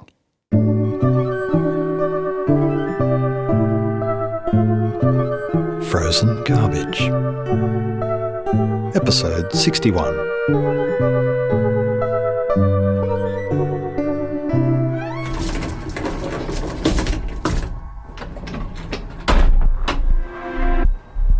So what are our parameters? Oh, you know... This isn't therapy. This is the workplace. Can you claim your voice coach? Ning. Has she said anything about sloppy diction? She said almost every profession can claim voice coaching. I've been told I have sloppy diction. Back on tax. I got my voice from my uncle. It's changing my voice from thin and reedy into... He was also tall. A sort of Merlot. Why did you get a voice coach? I want gravitas. I don't know that I'd worry about it. I can't do it with just saying clever things. I have to sound like I'm saying clever things. I think my most striking problem is sibilance. Don't you think? Is the word sibilance? Don't you think there's something about me that lacks? Is it sibilance? Gravitas. Substance? Substance. Sibilance. Yeah, I don't want to think anymore, Natalie. I just want to sound like I'm thinking. At least you don't have sibilance. Can't you tell the difference? How many sessions have you had? 2. Do you think I need more? Best just to keep your mouth shut. The breathing to the soles of my feet I haven't been using. Your soles of the feet are not even touching the ground. My throat is way out of the way. Have you noticed that? It's way out of the way. So before your throat was where? Well, my throat was where it is now, but it was in the way. My throat is now where it is now, in exactly the same place, but out of the way. It stops you drooling. The breath has to move from the pelvis out into the world with stories and ideas and thoughts and words supported by it, with the throat not in the way. Your voice coach told you this? Yep. There's no degree in voice coaching. You're in really dangerous territory here. I've been told I sound like a man. She could be listening. But what sort of man speaks like this? I feel a bit persecuted here, and I think it's because you might be jealous that I'm having voice coaching and my throat's out of my way and your throat's right in your way. If you count the syllables...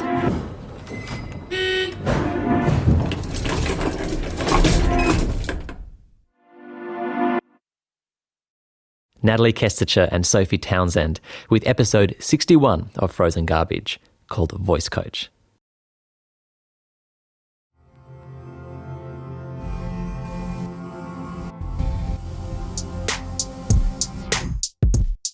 Hi, I'm Agum Malwach. And I'm Aaron B.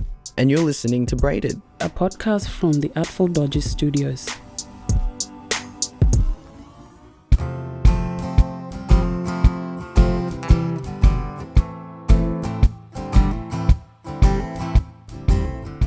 Braided is a podcast that threads together intimate, challenging, and triumphant stories of people here at the studios. Our lives aren't straightforward, and our stories aren't simple.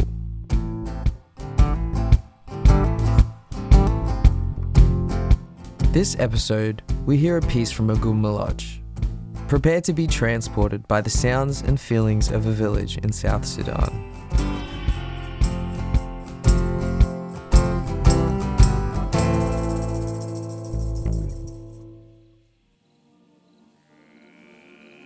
Agum guides us through her family's village where she grew up, through the routines, the stories, and the creatures that surrounded her. In South Sudan, seasons bring distinct ways of life. The difference between daylight and dark can be life-threatening. Here, you've got to be aware of your environment and the predators that may be lurking close by. Agum lives in Melbourne now, but these memories and ways of life are so firmly entrenched into her experience and her body. Stick around after the piece to hear my conversation with Agum about working on this episode. Here's The Lion.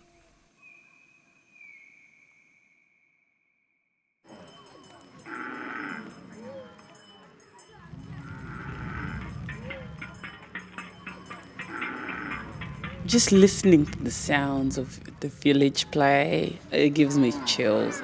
The cows, the fire, and the atmosphere, thick and full of fog and smoke, and it's just fresh. It gives me goosebumps. It somehow gets into me. It just makes me want to go back home and live like that again. It's just so beautiful. Makes me cold and happy. Cold. Because when I think about that atmosphere, I think about my naked self, my naked child self, running through the fog and the smoke and the cows, the people. I feel like I'm in that moment, in that very moment. My name is Agum Malwach. I am from South Sudan, place called Rumbek, Lagos State, and I live in Melbourne with my children. I am 26 years old. Back in South Sudan, back in the village where I grew up, there was morning routines and evening routines. The evening routines involve cooking, eating dinner, storytelling after that. The storytelling happens usually during farming season when kids can't go out to play at night. But during summertime, there would be like a party every night. There's a big men's party that involves dancing with big girls. And then there's little kids' party from 6 years to 15. All the kids in the village would gather during the dark hours. That kids' play involves little games. For example, the girls would stand in a line and the boys would stand in a line, and then the girls would go choose a guy they like and then start dancing. It's so cute. I mean, it can be embarrassing. Shaking your back and your booty. And don't know. I'm actually doing it now, but I don't know how to explain it properly because it's just in me already. So it's stomping your feet, moving your back, your butt, your neck, because some people got some style. They use their necks and it's so beautiful.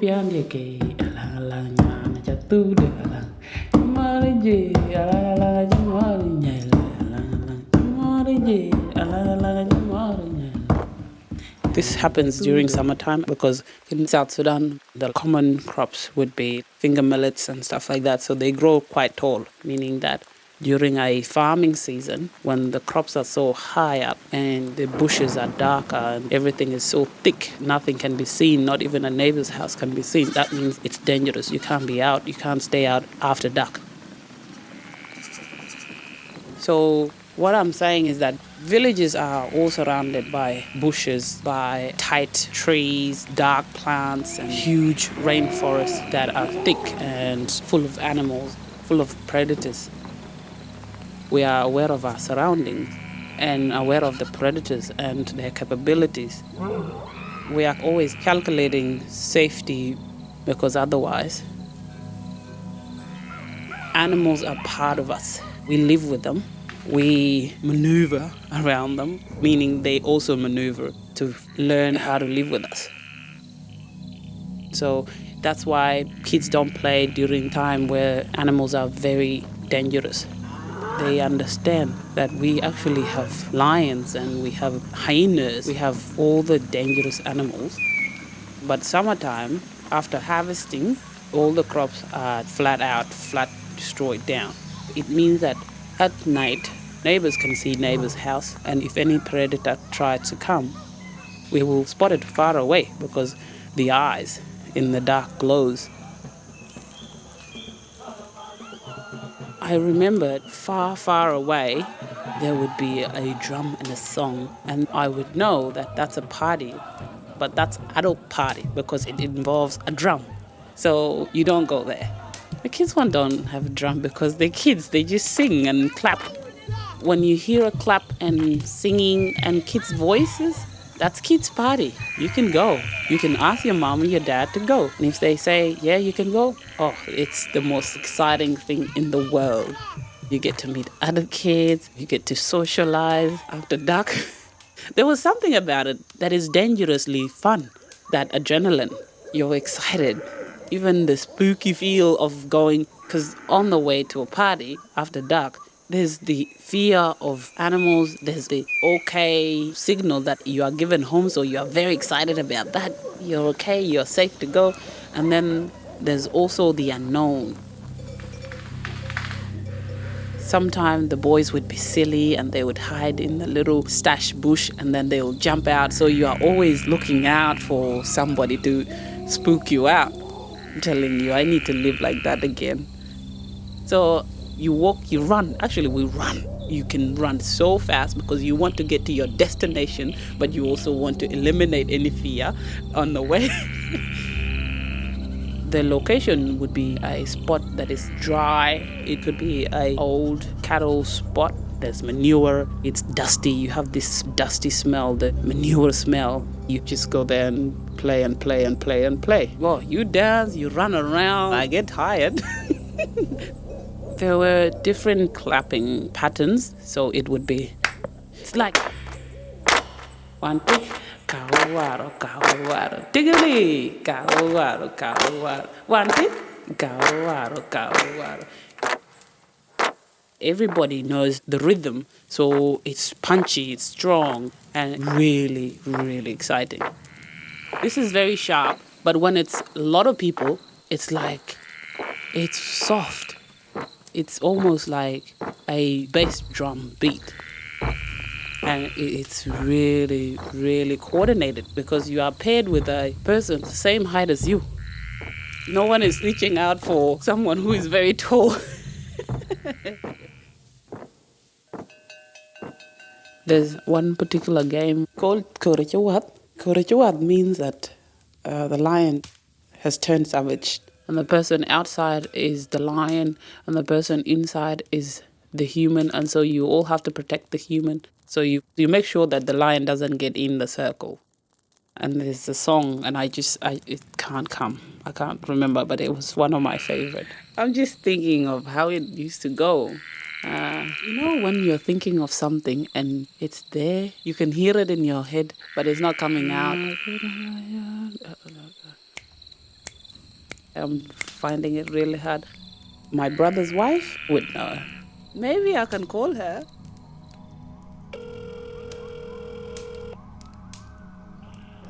What me? Anything. Then I call circle. Like lion song. Didn't lions. I call career. Didn't ever remember. And but can you remember? Then I call pam. Then I call memory to revise. Okay. I can't take it 5 minutes. Bye yo. She's like, I've forgotten. Like, I don't know why everybody's forgetting stuff. I've called everyone and people have literally forgotten. This explains how the world is changing, how much I'm struggling, and everyone to remember. This is very heartbreaking, actually. So I'll call her in 5 minutes. Oh, some days the moon is out and it's there by itself. And that's when the parents let the kids go because the moon is so bright there. When I look at the moon here, it's distracted by the electricity. But we're talking about a place that is completely dark. Only the little teeny lights, the fire from houses are the only thing that you can spot. People who are traveling at night would know homes by fire. If a person passed by your house, you would tell them, can you see that fire? That's the house. So the person would follow the fire. During that time, you can see kids' faces with the light of the moon. That's how you know one another. And when the moon goes away, that's when it's time to go. Because when it gets dark, then also the chances of predators coming out is also... it's dark. You're running barefoot. You can step on a snake. You can step on a scorpion. One of the things that I used to be afraid of most. But the good thing is you can see them by the light of the moon. And that's why when the moon is gone, everybody goes. And then you run back home. You'd be so tired. You just go to bed. And then in the morning, it's back to life. And then the kid will start recruiting again, talking about, are we going to play today? I was the teeny one, so no one took any of my opinions into consideration. I just followed the big girls and the boys.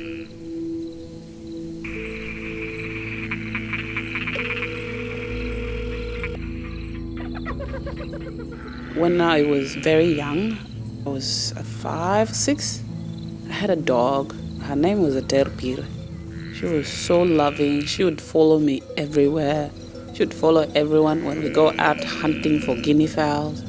She was small but very brave, and she was a great mom to her puppies. It was a very dark time, dry season. It was farming season. I went to my auntie's house during daytime, and I decided to go back home at night. I was there with the terpir. I snuck out because I didn't want to sleep in the house for some reason. I started walking slowly because people were about to sleep. I tried to just disappear. On the way, we passed a well, and it's very, very dangerous spot for animals because they come out and drink the bits that are outside. When people fetch water during daytime, they'll have some water on the ground. I ran, and a terpir knew, and she came with me. On the way, I had a sense there was a presence. We know when an animal is around, you'd have this thing, fear. It's not an exciting adrenaline, it's more like fear adrenaline. And I would hear steps, something lurking. Even if it's a snake, I can hear it. So there was a presence. I wasn't sure what it was, but I just ran. And and a terpy was behind me. And the next thing I hear is a sound of a dog. It's a sound like something hit it. But I didn't know what it was. I just kept running. And I got home and I got asked, who came? How did you come? Why? My mom was shaking. Like, why did you come at this time by yourself? With who? And I said, with a terpir. And they're like, where is the terpir? I'm like, she's behind. The next day, I did not see a terpir. But then the terpir remains were found near the well. I looked after her puppies. I'm sorry.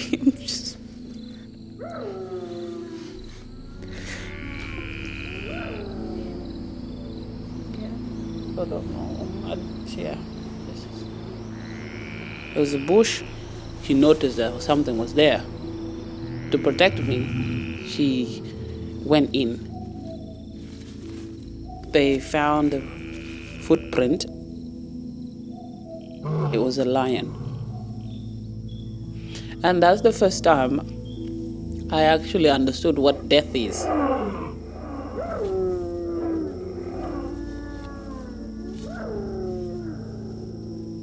The life there is just very innocent and very, very pure. People are just so content. That's one thing that I always think about here. The life was very just pure. It's really pure. I miss home and I miss that lifestyle and I miss that opportunity. And I feel like it cannot be given again because it's different now. After war, it's totally different. I went back recently and I went to a village, a rural village. I slept on the floor with my daughter on a mat. The kids still play. It's not the same. It's different. The villages are different. I only heard one night kids play.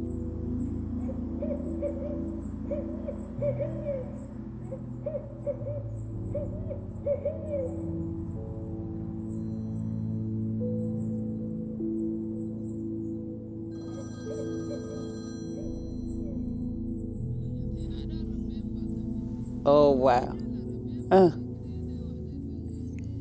Yeah, ne. Wait. Abanyi man. My didn't father can, that's perfect. And it didn't go, that's what I'm looking for.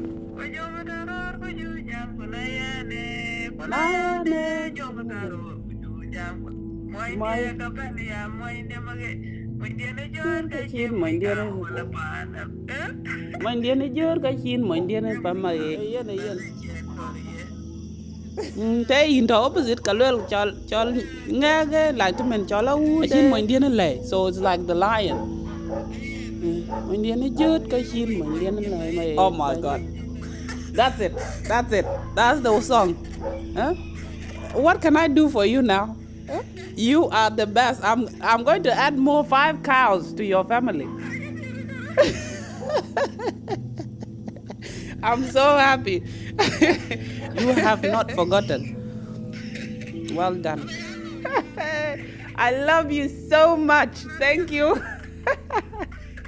Yeah. We'll talk later. Go back to sleep. Oh my God. I'm actually sweating because this is exactly what I was wanting to hear. She is a legend.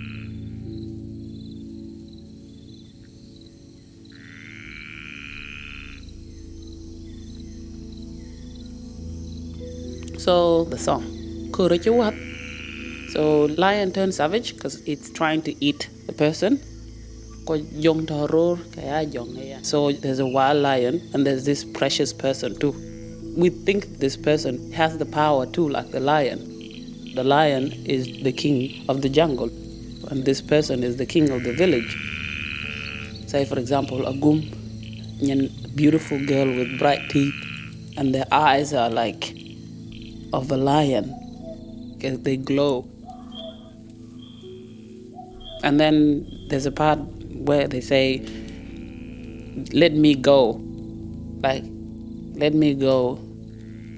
It goes like, Kurajawat, Kwajang Daraya Jongene, Ene, Kurajawat, Kujajam Palia, Kupalia, Mwindene Jud Kachin, Mwindene Lame.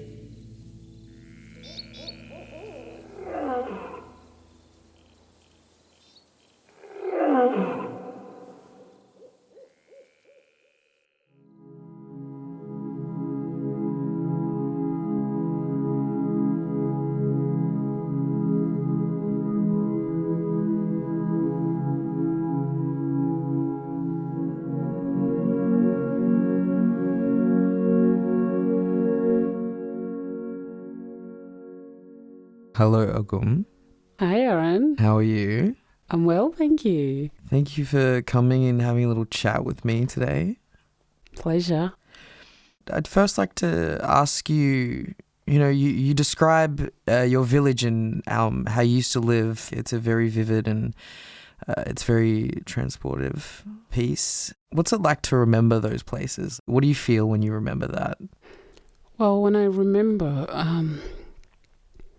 my village back home, I see things. I mean, I have pictures in my head, and I feel happy and I feel privileged that I've actually had the experience to even have some time of my life spent there. And so it makes me happy. And doing that podcast was just something that I was very happy about. At first, I was like, I don't know what I'm doing. But as I go on, it just felt like this is so exciting. Yeah. And talking about my village is just, it's up there. Yeah. Nice. So your mentor was Jay? Oh, yes. Jay. Amazing Jay. What was your kind of like vision for bringing, your words to life with the sound? I mean, we had the idea there. The idea was there. Jay and I worked on other things before. So in a way, we sort of like she already knew a lot about me anyway. So the idea was there. That particular story just struck us both, and we said, oh, maybe we should just do this. Yeah. And so we took it from there. Nice. Yeah. Throughout the episode, there's this journey of you trying to find a song, a lion song.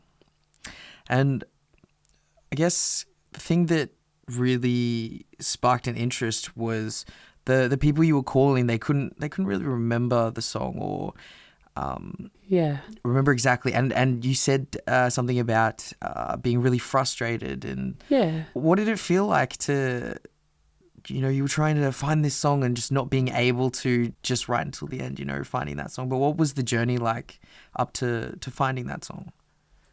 As you can tell already, I was frustrated. But I was more frustrated on myself, I guess, too, because I totally forgot about a lot of songs, really. Even sometimes I'm just like, I am a Christian, right? And so sometimes I sing Christian songs, but in my language, I feel like I've forgotten the lyrics. And in that case, with that lion song, I was just like, Jay, I know this, but I can hear it in my head, but I can't get it out. And so I was just, I knew like I couldn't get it. So I said, well, we're going to have to ask other people. But it's hard to ask specifically about a particular song when there's so many songs too. But that day, thanks to my sister-in-law, I got the song, and it's just so beautiful, and even, it was so exciting to finally get to that and discover it. Well, you're very far from your home originally, from South Sudan. Near the end of your podcast where you say that you've been back there and it doesn't really feel like how you remember it, What's it like making a new home like in Melbourne here? I mean, it was different. Like at first, it was completely different atmosphere, and so I sort of feel like in this moment now I have learned and I have somehow adapted to this life now. But it's when I go back home that I feel like, wow, I had a life here before this, the one that I have over there. And that's when it hits me, and that's when I have memories of, certain locations. I knew there was something right here. When I went back to South Sudan, I was like, this is my home.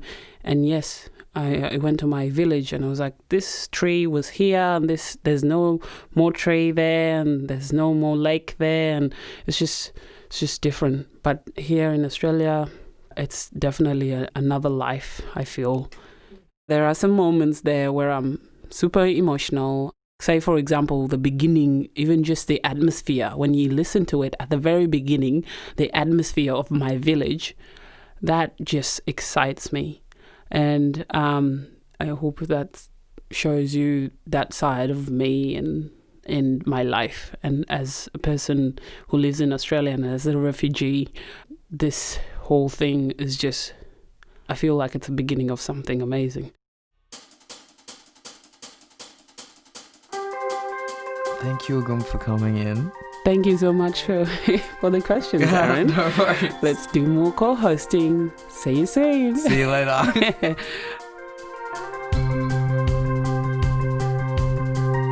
The Lion was produced by Agum Maloj with Jay Krantz. Braided is a production by the Artful Dodgers Studio. The production team includes Michelle Macklem, Jay Krantz, Joel Supple, Bethany Atkinson-Quinton, John Chia, Louise Terry, and Angeliki Androutsopoulos. Opening theme music by yours truly, and the outro music we're hearing right now is by The Desolates.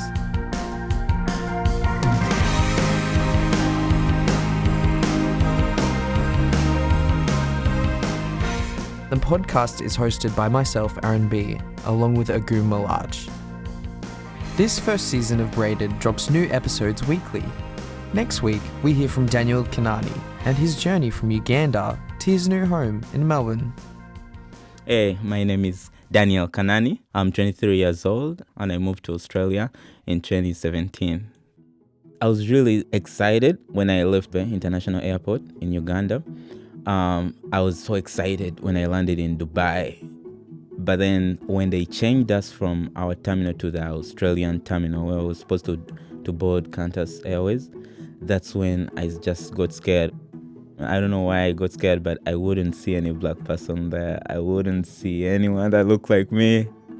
I was really nervous. It really got intense when I got on the airline.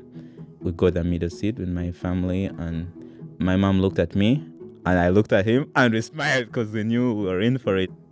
Everyone around us was white, and it was just a bizarre environment for me.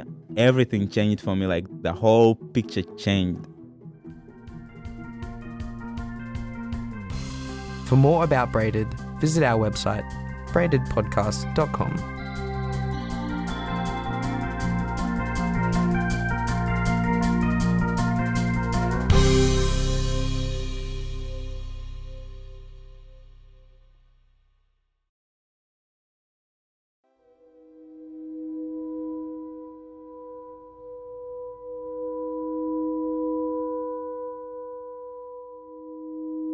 I can remember our first bed together being this kind of really lumpy, hard futon that I think you'd had for many years.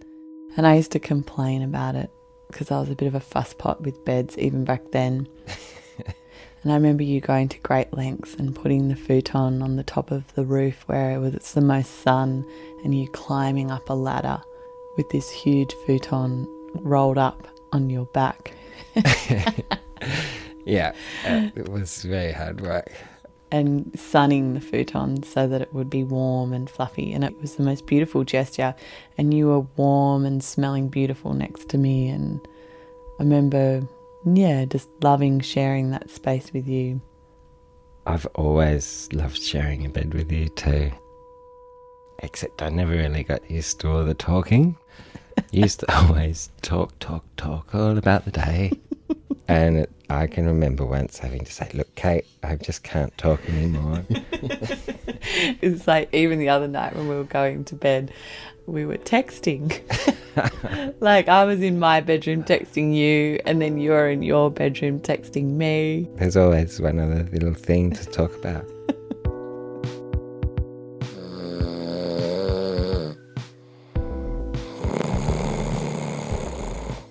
My mum and dad sleep in separate beds because mum doesn't want to listen to dad snoring.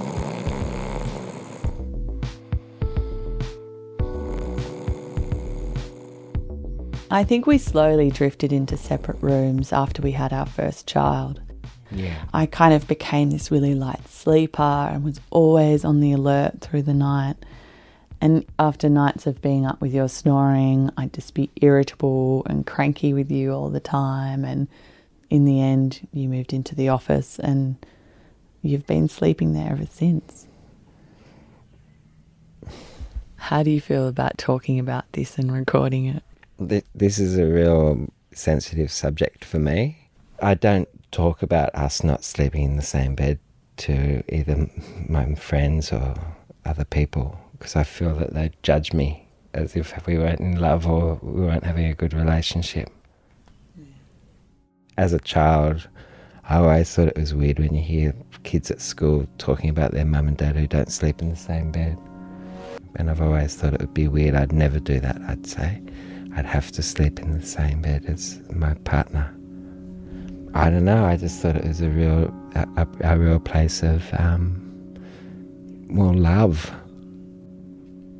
I wonder if our kids think it's weird that we don't sleep together. If Dad didn't have his own room and he slept with Mum, me and Luca could have our own rooms. I don't like sharing my room with my brother Otto because he always rustles around in his bed like this and it keeps me up. So when Otto's like rolling around from side to side, he rustles in bed? Mm-hmm. Yes, and I'm just trying to rest my body up and then he rustles or like... Sometimes when I'm really tired, my sister's not and she wants to stay up and I want to go to sleep, which is quite annoying. She's not so confident in the dark. She's a bit scared. I'm scared of the dark because I have my favourite toy and his name's Ted, and I feel like bad guys are real even though they're not real, and they're going to steal my favourite toy, Ted. And I feel like they're hiding on the side and under the bed. What do you do when you're scared of the dark? I just, like, it's okay, Luca. It's okay. Just go to sleep. As far as I'm concerned, the bed is the most important part of the house. I love preparing the bed, washing the sheets. It's one of my most favourite times, is getting into my pyjamas and getting into bed. Oh, Pab. I feel really bad that I snore, and I'm sad that it means that we can't share a bed.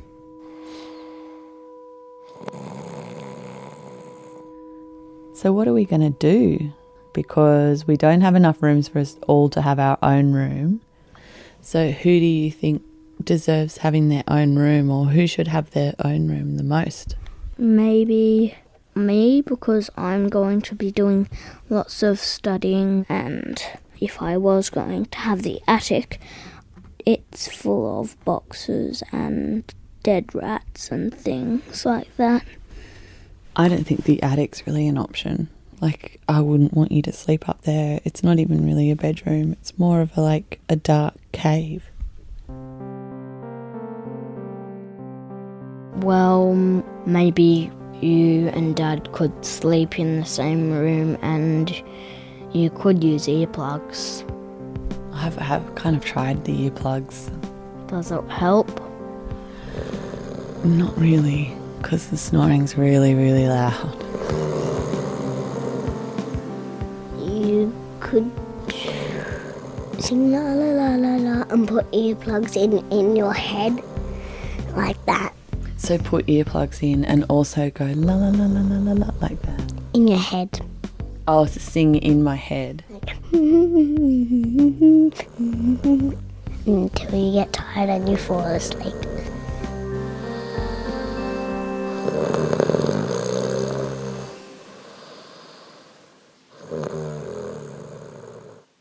The funny thing is that you snore too, but I don't mind.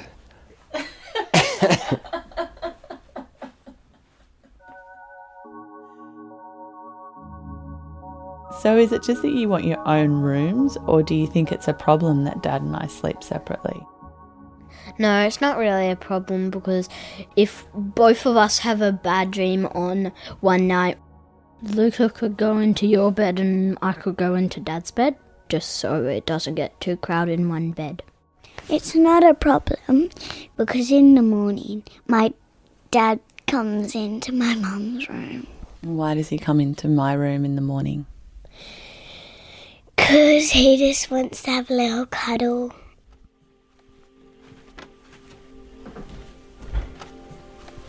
So I'll get up in the mornings and then I'll get my pillow and I'll walk through the house, through the kitchen and then through the living room and open the door, and then maybe you'll say hi babe or whatever, and then I'll crawl into bed with you, and it's always nice just to feel your body warmth and snuggle in for a bit.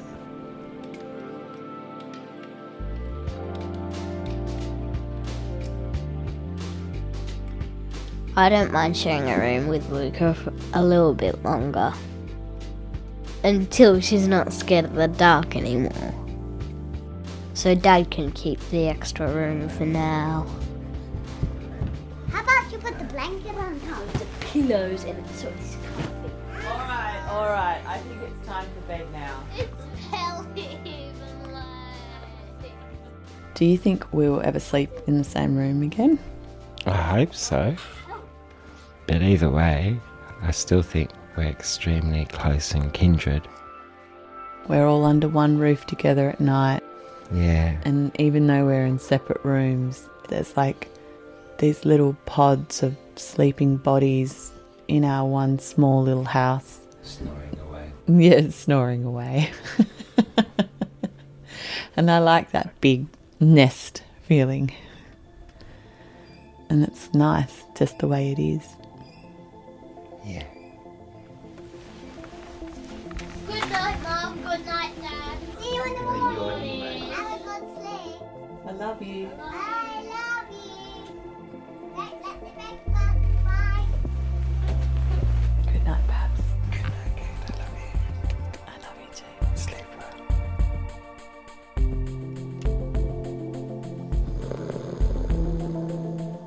Good night, Dad.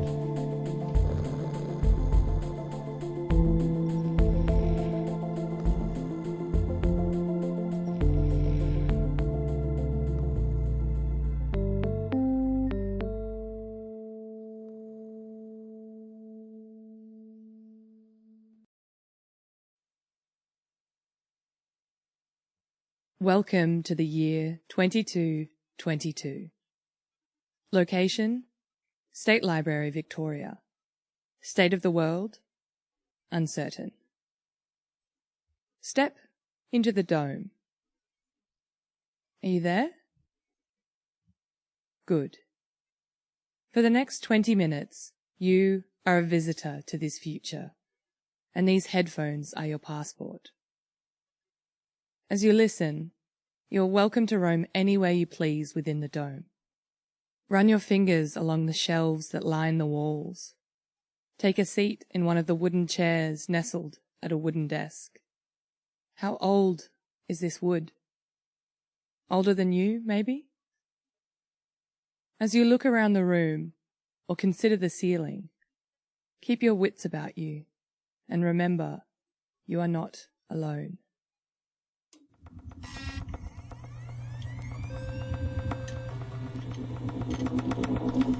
Hello guest 4521, thank you for visiting the State Library of Victoria.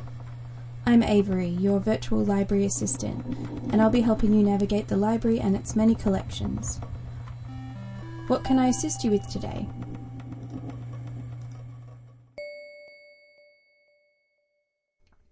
A glass of warm water. Is this a title search or a personal request? Okay, looking for titles tagged a glass of warm water. So, guest 4521, I have some matches for a glass of warm water, 57 in the zine archives and 1 in our digital collection. Unfortunately, the zine archives were dismantled just last year to make way for the Seed Vault initiative. It was decided that having a local archive of seeds to draw upon, for when this weather finally settles down, I suppose, was a higher priority. It was also decided that of all the collections that could be moved to make room for the Seed Vaults, the zine collection felt like the smallest sacrifice. That's what the higher-ups kept calling it, the smallest sacrifice, which I thought sounded sad, but my friend Elspeth, who used to work pretty closely with the collection, told me that she really didn't see it as a sacrifice at all. They don't know how important it is to let zines breathe, she told me. This is their chance to be free. People protested the fate of the zine collection, but in the end they reached a kind of compromise. All the zines were hauled out onto the tables in the Latrobe reading room and left there in piles for people to read and take with them if they wished. It's quite beautiful, really. If you look down from the old dome cameras, all that paper kind of looks like an aftershot of a confetti shower. Sometimes I'll patch myself in there just to watch people come and go. I like seeing them do a double take, give in to curiosity, and pick up a small piece of someone else's life to thumb through. When I watch them leave with their hands full, it's like I'm witnessing a very slow scattering of leaves. I'm sorry, you didn't come here to listen to me go on like this. I'll get back to finding you a glass of warm water. Elspeth hasn't worked here for a little while now, so I don't get much chance for a chat anymore. Unfortunately, it looks like there's really no way for me to tell if those titles are still floating around. I think it might be best if you go to the reading room and check for yourself. We're sitting at high tide now, which means that you won't be able to enter through Redmond Barry, but if you head out through the door to your left, there's a boat that will take you around the back to the entrance. Don't worry, it's perfectly safe. Apart from the dome, the rest of the room is held together pretty well. We haven't lost a single one of those green glass reading lamps.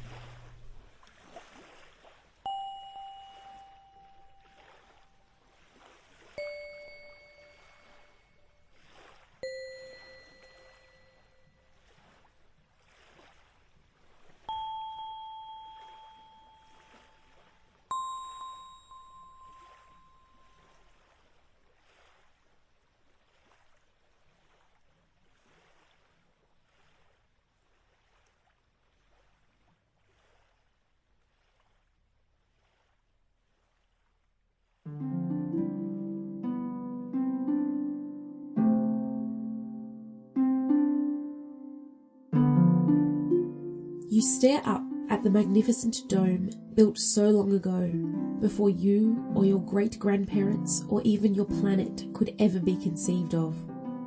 There are no buildings like this on the New World, so easily destroyable by fire, flood, or other human disaster. This space is now completely enclosed by an atmofield to protect it from Earth's dangerous atmosphere, completely climate-controlled by envirobots, to preserve this piece of history that was considered one of the few things worth saving. This part of this city that was evacuated so long ago and is just now being reinstated as a tourist destination. You have been given special license to enter the Latrobe reading room for strictly 1 hour, and you must keep your enviro regulator suit on at all times. It feels eerie, being in this room alone, this room that is so fragile and full of stories. All you can hear is your own breath inside the filter of your suit as your eyes dart around, taking in every detail of this preserved wonder. You imagine the millions of people who have walked this floor before you. Your fingers twitch, fidgeting to pick up one of the many, many books that surround you. Solid books that you could hold and cherish and love. full of words written hundreds of years before your existence. On the New World, there is no paper. Too messy, too many wasted resources.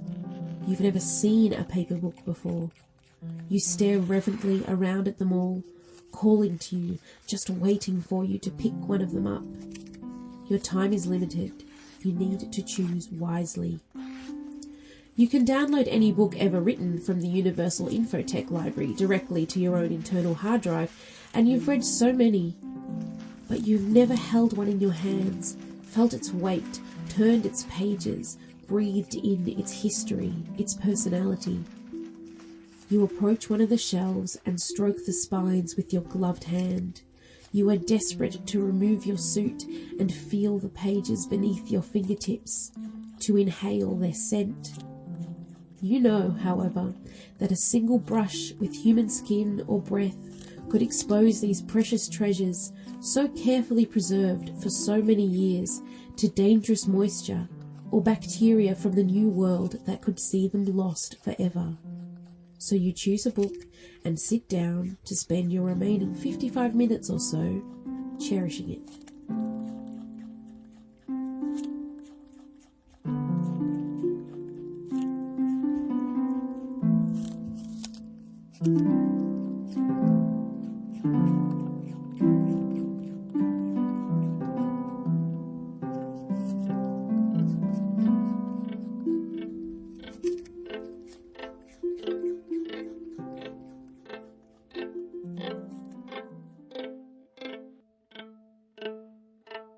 I am constantly looking for somewhere to work.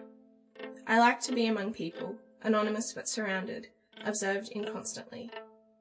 I have an app that tells me to take a break, and I walk slowly up the stairs, around the mezzanine. I look out over the room and appreciate its geometric symmetry. Imagine myself among the rows of shapes, round heads turned to square wooden desks.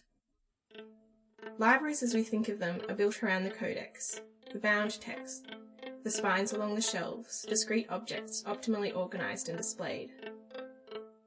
When winter comes, I acutely feel the lack of indoor spaces you don't have to pay money to use.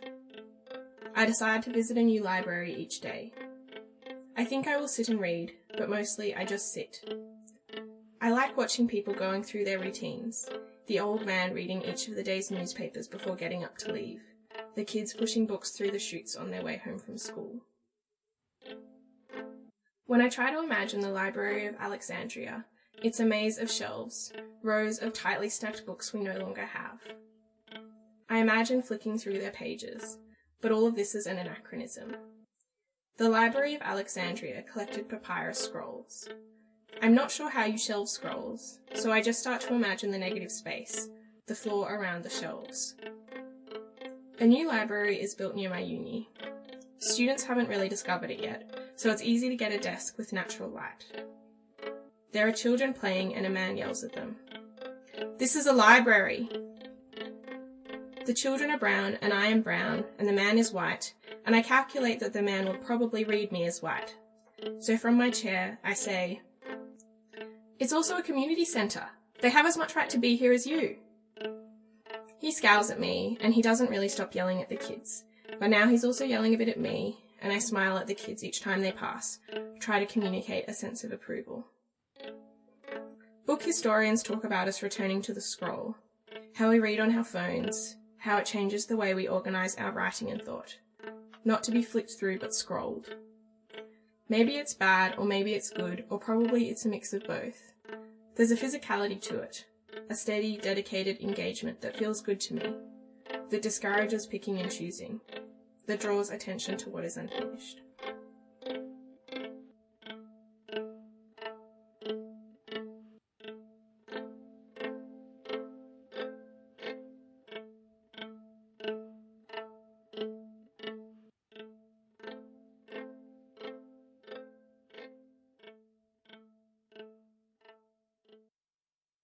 Welcome to the library's Theology Wing. We are proud to host an extensive collection of holy books, theological writing, and divine texts in our digital archive.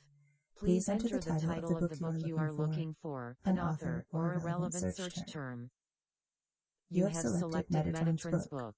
Metatron's book is a record of every event in time, beginning an infinite number of years ago. The Archangel Metatron continues to update this book today. This is an incomplete text. This is an incomplete text. We have in our collection only around 35 trillion pages of Metatron's book. Our librarians are always working to expand our collection. To hear this text from the beginning, select page 1 on your screen. To search this text for specific information, please enter your search terms. Please enter your search terms. Remember to keep your search terms as specific as possible for optimal results.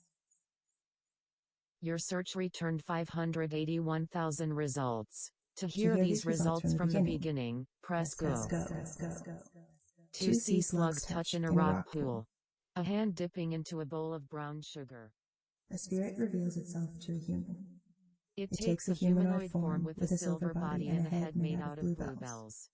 It is snowing on a mountain. An android kneels on a riverbank and builds a golem. Fire melts wax slowly.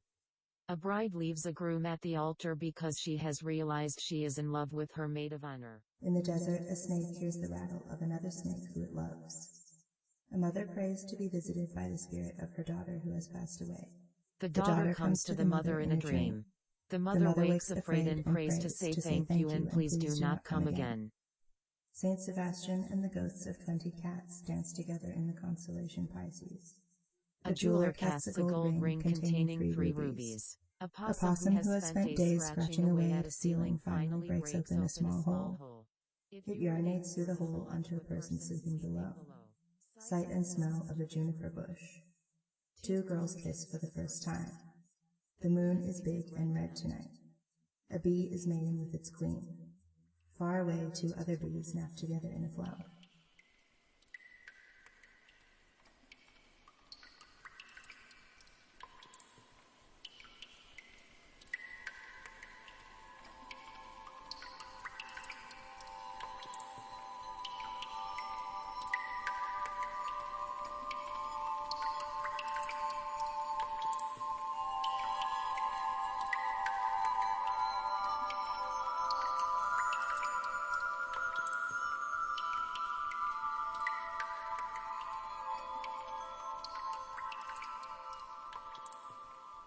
It was a couple of months ago that Jessica and I cut through one of the barricades sealing this building and made our way inside.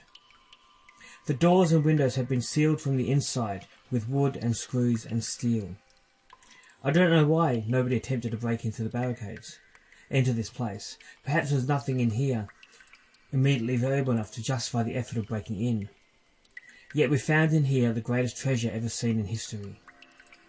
Water has filled the lower levels, like in most of this city, but miraculously, the really incredible finds are far above the waterline. There was some water damage, but far less than anyone could have imagined. Maybe the person who had camped in an office, probably staying on that pile of fussy blankets until their food supplies ran out, had maintained what could be saved. I sealed their mummified remains in that room. It would be a shrine to their sacrifice. We have never seen so many intact books in one place. That person, whoever they are, who protected this place, we have started calling them the librarian. They will be a hero to archaeology and anthropology long after their death, which must have been over 100 years ago. It has taken me months to learn how to read the language that once dominated in this city. I think they called it English. It's similar to the tongue spoken by the savages outside in the ruins. Their cries gave me the shape of the sounds. I wonder whether the information in this building would have saved them, kept the civilization that built this place alive, if the building had not been sealed. It's impossible to know. Archaeologists have told me that other buildings have been looted and burned. This place might not have been spared. It's unlikely anyone outside the barricades can read. The contents of this building are worth nothing to them, and are priceless to anthropology. So I've restored the barricades, sealed the doors. The cruiser that brought me here left when the primitives attacked. They said they'll be back for me, but I don't know how long I will have to wait. Jessup stood too close to an open window, caught a spear in the chest. I'm too scared to look out anymore. I'm recording this in the hope that someone will get in here even if I die. I thought it would be an interesting exercise to record it in English, the language of this city. I've spent so long learning it, seemed ashamed to waste that effort. I record it also in my native tongue. I hope, therefore, this recording will serve as a translation key. I pray something can be salvaged from this library, but I doubt I'll be here to help. My supplies are running low. I can hear them banging on the doors. It doesn't stop.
There's no longer a door between these huge Corinthian columns, notched with toffee-hued bracket fungus, cling-wrapped in a fine mycelial membrane.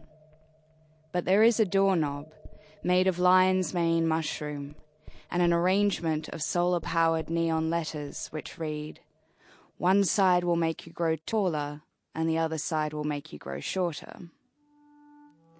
Take a fistful of fungal filaments, shove in mouth, chew. A single white hyphae, thin fleshy string, acupunctures the center of your brow. On the backdrop of your eyelids, ink blots turn papyrus white. Shiro Shiro on the wall, who's the fairest protocol? Fiber optic bundles of mycelium transmit chemical compounds and electrical impulses. Open sesame. Welcome, Hypatia. Inside the library's gills, follow the string search with borrowed eyes, the psychoactive glow as above, so below. Shimmering through curved architraves, fish scale glimmering across the glass roof of Redmond Barry's old reading room. Mycorrhizal connections electromance dance along to the dome. Watch some caterpillar climb a wall one side of an octagon. Borges got the shape wrong. Violent green foxfire lamps, ignited by bioluminescent fungi, line the seemingly disused desks. Emerald brick roads lead to the library's heart like spokes on a wheel. At the center of the spokes, an earth star fungus the size of an adult human. Its sour petals unfurl, lend their spores to the search function. Catalog search yields self-reflexive sapience trying to experience itself. Define self. Error. Earthstar captures the error between its points, pushes it towards the nucleus. Petals close up, a gulping sound. In the great library stack overflow of 2121, a dark year, Hypatia, we tried magic debug values, dead code and dead food and even dead. But not until deadwood was discovered, the ultimate recycler, could we rebuild Alexandria. Soft woody fibers feeding damp moldy cells, deconstructed death and plugged into the network. The first transmission from the super sapient library said, "The future is under construction. Stay tuned." Cyborg mycelium carried on your legacy. The scrolls that burned, resurrected and restored by dead wood, solar power, soil, and spores.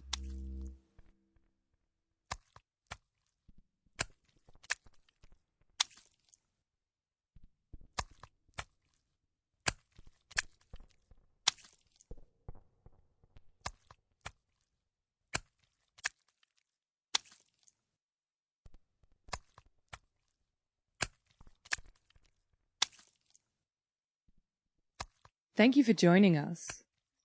We hope you enjoyed your stay.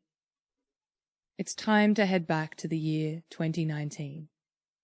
Please make your way back to the desk at the entrance to the dome to return your headphones. 2222 was created as part of the 2019 Emerging Writers Festival in partnership with State Library Victoria. The works you heard were written and read by Tegan Webb, Olivia Muscat, Adalia Nash Hussein, Mira Schlossberg, Claire G. Coleman, and Georgia Cartus. This project was coordinated by EWF digital producer Ruby Rose Pivot Marsh and produced by Tan Hung Pham. Find full artist bios online at emergingwritersfestival.org.au. This project was created on the unceded lands of the Wurundjeri and Bunurong peoples of the Kulin Nation. We acknowledge that First Nations peoples are the first storytellers of this land and pay our respects to their elders past, present, and emerging.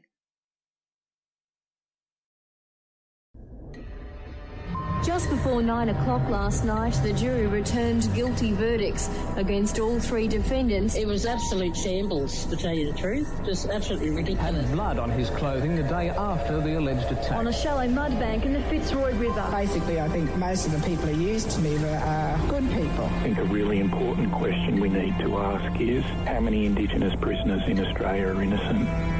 This is Curtain, a podcast where we pull back the blinds to shine a light on the darkest parts of our justice system and ask, who are the victims? I'm Amy McGuire. And I'm Martin Hodgson, a senior advocate for the Foreign Prisoner Support Service.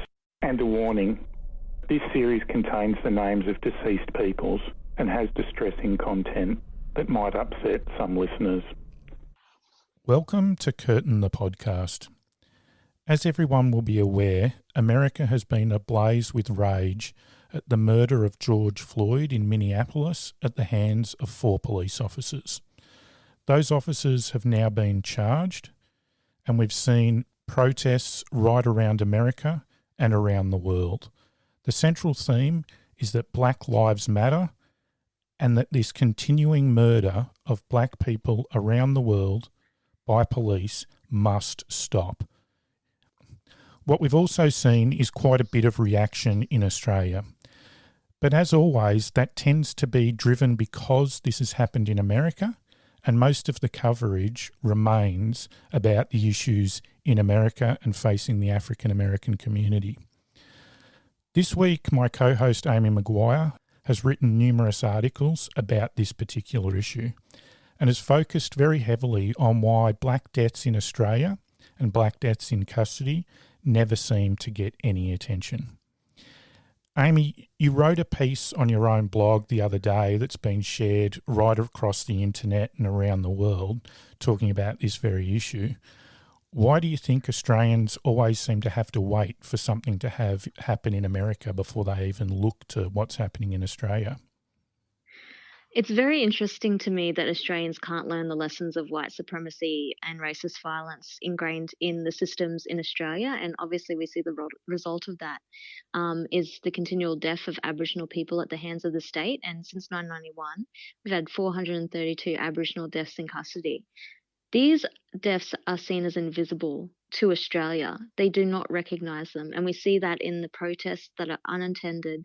And we see that in the footage that fails to spark a national outcry in the same way that the footage that shows the devastating death and homicide of George Floyd sparked an outcry. And I think one of the reasons for that is that Australians are complicit in the violence perpetrated against Aboriginal people. And that is a key part of incarceration. It's about keeping Aboriginal people out of sight, containing them. And the violence perpetrated against them particularly state-sanctioned violence, is seen as legitimate violence. And we're blamed for our own deaths because it's seen as legitimate violence. We're blamed for being incarcerated at rates that beg a belief, even though, particularly when you look at Aboriginal women, the majority, I would say all Aboriginal women, should not be in jail. So I think there's so many reasons, and one of that is the complicity that Australians have and the continual oppression of Aboriginal people, because this violence is not just divorced from history. It has a purpose.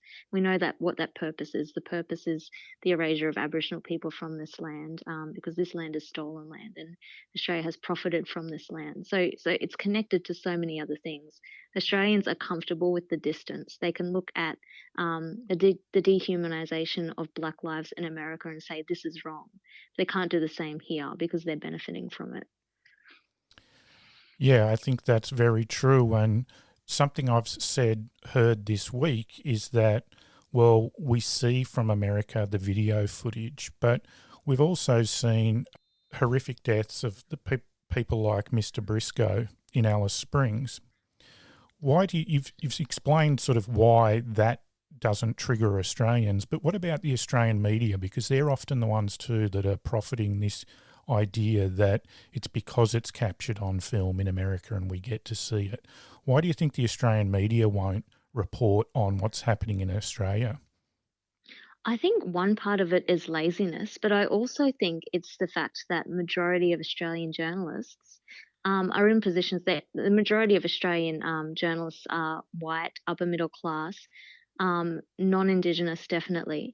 And so when they're reporting on these deaths, they are siding with, for the majority of the police versions of events. So I've seen in the past when Aboriginal death in custodies occur, the police statements come out and they automatically set up the police as being innocent. So there are ways that the language is framed, and I see a lot of media just covering that uncritically, and you see that in the questions that are posed, and the questions that Australian journalists fail to recognise that are incredibly important. So I think it is not only a general apathy shown towards Black lives by the Australian media, but it speaks to a much deeper cultural problem about the fact that, the majority of Australian journalists are non-Indigenous and do not have any understanding of the lived reality of Aboriginal people. And that affects what stories they deem as important and what lives they see as valuable. And as you said, we've had footage showing just horrendous violence perpetrated against Aboriginal people. For example, Miss Dew, Mr. Briscoe. I remember a few years ago now, there was a 12-year-old boy in Kempsey who was tasered and was screaming for his mother as he was tasered. And that footage was probably, shocked Australia, not even Australia, but shocked people for a week. And then they move on. They've got the memory of goldfish in relation to Aboriginal affairs. So the media is complicit, they're lazy, they're unwilling to actually look deeper and understand what's truly happening in this country. And I think one of the important parts of the media is that we bear witness and that we try and hold those responsible for these acts of violence accountable. The Australian media has shown itself time and time again that it's unwilling to do this. And so we've seen that, a lot of Australian media, I saw Channel 10 sharing messages of solidarity, and we know how Channel 10 has broadcast, racist rhetoric from people like Kerry Ann Kennelly and Joe Hildebrand. So it's amazing that they feel they can offer solidarity with protesters overseas without, at the same time, demonising Aboriginal people over here. Yeah, there seems to be a real lack of critical thinking, and one thing that's definitely disturbed me, and I know a lot of others, is to watch programs like The Project dedicate an entire hour to the issue of Black Lives Matter, but never having done that when there's been a murder of an Aboriginal person at the hands of police, never when damning findings have been handed down by a coroner after an inquest. And it's almost like the issue of black deaths in custody is tacked on at the end. How do you think we get the Australian media to finally centre this issue And I guess the other thing too is you notice that Scott Morrison's been asked about this issue almost every press conference he's given this week, and he's given a non-answer every time and he's not challenged. So I know you've explained what about the media it is, but what's the next step? How do we get the media to change in that sense?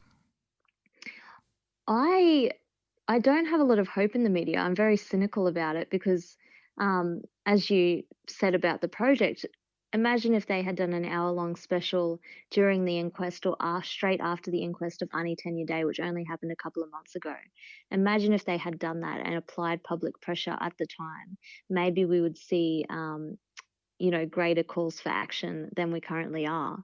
And the thing I've seen also in relation to Aboriginal deaths in custody is that the onus is always on Aboriginal families to campaign, to try and force the media to listen and to take up these issues in ways that other families and victims of crime have never had to do. And so from my perspective, I'm very cynical about the media and it changing in relation to that. And particularly we've seen after the current crisis around coronavirus, the severe cuts, particularly to regional media, but also new upcoming media like BuzzFeed and 10 Daily and Vice, that we're actually in a media landscape that's very small and concentrated. And so, I really worry for the state of journalism and the ability for journalists to actually, investigate these stories properly. So from my point of view, I think it's about not only trying to find a way to cover these issues independently, but also trying to build up some sort of workforce to be able to do that and to be able to actually bear witness at every inquest and every trial, and actually try and do that, because I don't think we can actually depend on mainstream media. I just think they've shown time and time again that they're unwilling to do that. And we're seeing in this current environment that they may not even be equipped to do that for very longer. Yeah, I think it's definitely a lesson we've learnt, and probably why we ended up making Curtin the podcast in the first place, which was that we didn't feel comfortable trusting the life and story of Kevin, Henry and Linda to the mainstream media. And I think that's a huge indictment on the media, who have all the resources they could possibly need, and yet they don't cover these issues anywhere near appropriately. Another issue I think I really have to raise is that there's been 432 deaths in custody just since 1991. People seem to forget the thousands and thousands of deaths that happened prior to 1991. But what happens with all of these deaths is that every single one goes to a coroner. And so we have people working for families, lawyers, social workers and advocates throughout this process. And clearly, not every inquest of those more than 400 has separate experts every time. Often it's the same people. And yet we do not see these experts in the media. So I really would urge the media to speak to the people who know, to speak to the people who do the work on the ground, and not just grab the opinion of the nearest person to them, the most available. Because it's not acceptable when we're talking about coronavirus, it's not acceptable when we talk about any other issue. And so it shouldn't be acceptable for the lives of Aboriginal and Torres Strait Islander people. I guess just before we finish on the media issue, Amy, why do you think on this particular issue that experts aren't spoken to by the media? I think because the Australian media haven't followed these issues through. They don't have the contact book to be able to ring up, and as I said before, they're fundamentally lazy. But I think we also have a situation where people put their hands up to comment on things that they have no expertise in. And really we should be stepping aside and letting people not only with lived experience, but lived experience of police brutality and families of the victims speak, but also people who have researched this issue extensively, because the problem is that when you have people who are uninformed out in the media making motherhood statements about very complicated issues, you severely narrow the terms of reference in relation to the debate. And I think we saw that in several death in custody cases, including the case of Miss Ma, who we've talked about a lot of times on this podcast, who died in Cessnock, in the Maitland police station. And the fact that there wasn't that expertise around her case has really, I think, limited the ability in which to talk about it and to push for justice. So, taking up space in the media actually has real material consequences for the victims of and the families of victims of violence by the Australian state. And I think people really have to realize that, you might think that you're advocating and you might think you're doing the right thing, but actually you are taking up a lot of space that actually has negative consequences for our ability to actually raise awareness of these issues. Because I think you mentioned 432 cases. We always hear about the numbers. We hear about the numbers. They shouldn't be shocking because we've been talking about this for a very long time. And yet, could they tell us the reasons why many of these people behind these numbers are dying in custody? Because a lot of them are different. We have to look at the actual the reasons behind it. We have to illuminate and understand those forms of violence in order to be able to stamp it out. If we're not talking about it, if we're not furthering the conversation, then how will we ever do that? Yeah, I think that's exactly right. And the little coverage that there has been of Miss Ma's death in custody has almost been completely inaccurate and could have been far improved had journalists taken the time or bothered to read the inquest findings. So I think maybe we'll look at that a little bit now, which is that one problem with the inquest findings, and Amy spoke about before, this burden on the families. And one thing you can certainly commend about the African American community in the States is that every time an issue like this happens, we see people rally around the family. We see lawyers and other experts volunteer their services. And we've seen George Floyd's family really protected by that process, by not having to do endless interviews of their own. But that's also been assisted by the fact they were able to hire private, highly regarded forensic pathologists to get to the bottom of why George Floyd actually died. And if you look at the inquest into the death of Miss Ma, most reporting tends to label it a death of natural causes.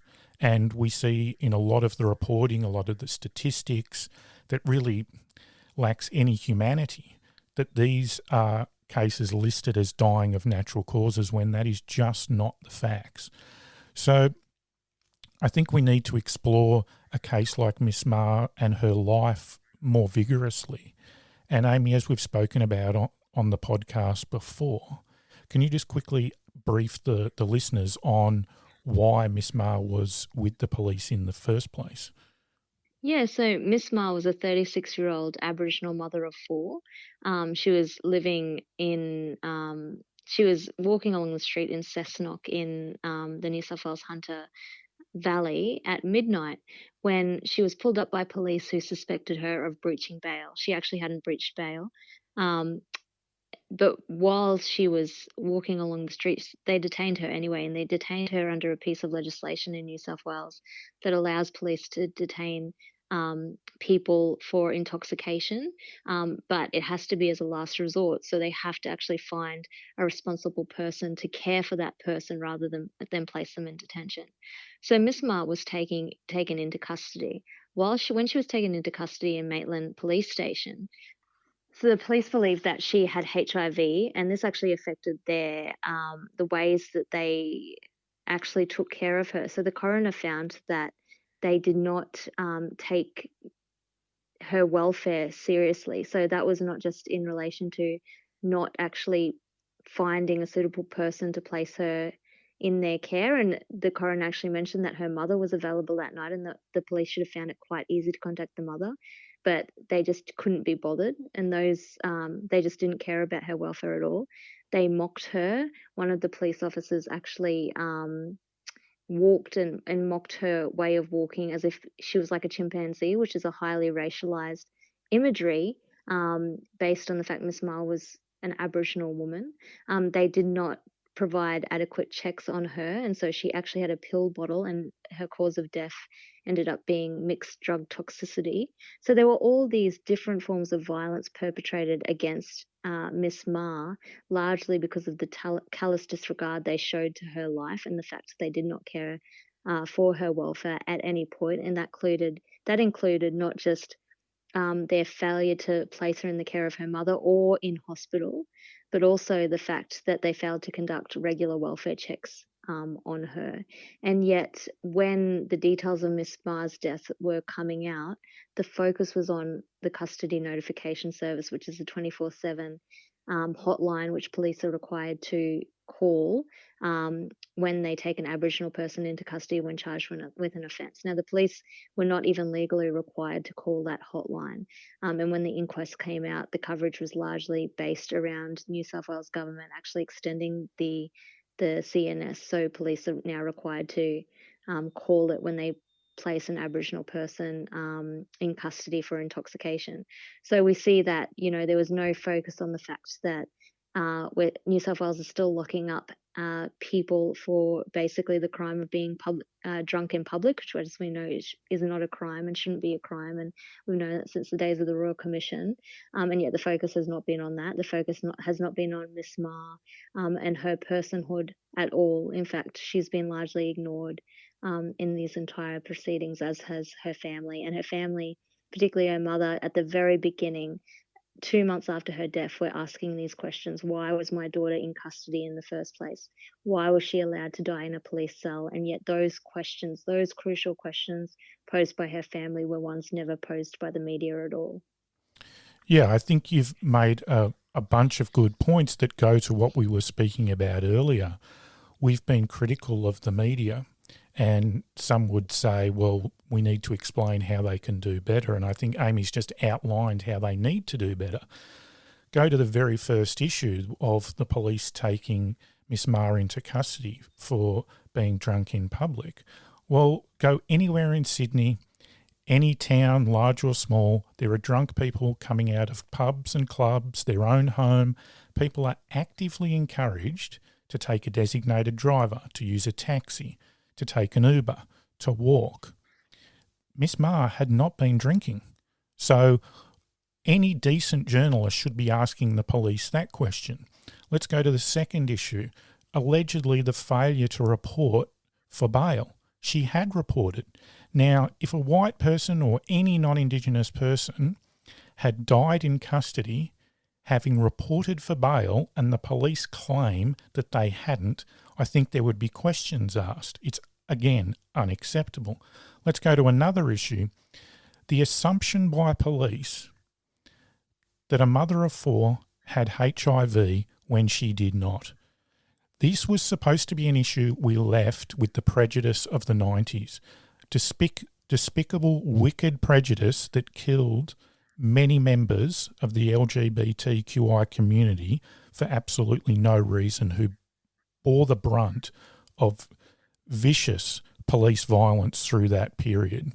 So we have this catalogue of mistakes before Miss Ma even makes it to the police station. And based on every single one of them, there are solid questions that the media could be asking. There are solid questions that politicians could be asking. And these are all mistakes that the police were never held to account for. And now, I think, Martin, you raise an important point about accountability, and I think that's part of bearing witness.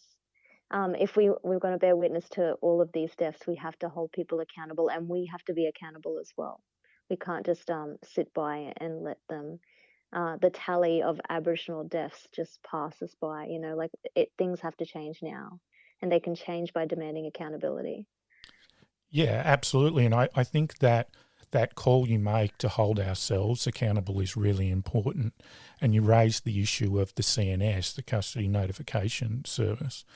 Well, another error by the police was to misidentify Miss Ma as not being Aboriginal, meaning that even if they had placed her under arrest for some sort of serious charge of any kind, no call would have been made because they'd decided, again, on guesses and stupidity of their own, that she wasn't Aboriginal. Now, we know that she was, and obviously that was clarified later on very quickly.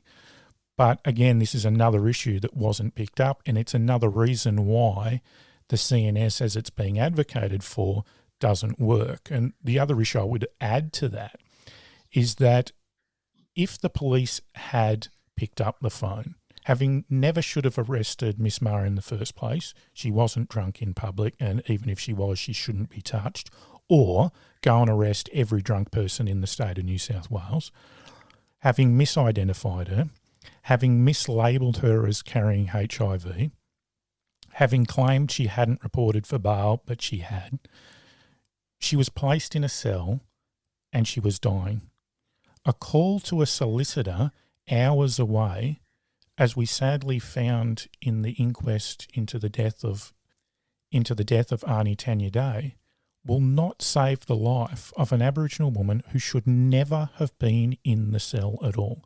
So I would like to call for that accountability and for that change of focus from calling for these little measures, band-aids over wounds, instead of saying to the police, keep your hands off Aboriginal people, and to the politicians that where there are these stupid holes in the law that enable the police to carry out these actions, to change the law now. It's not okay to stand in front of a press conference and pretend they care when they can walk into Parliament and make very real change tomorrow.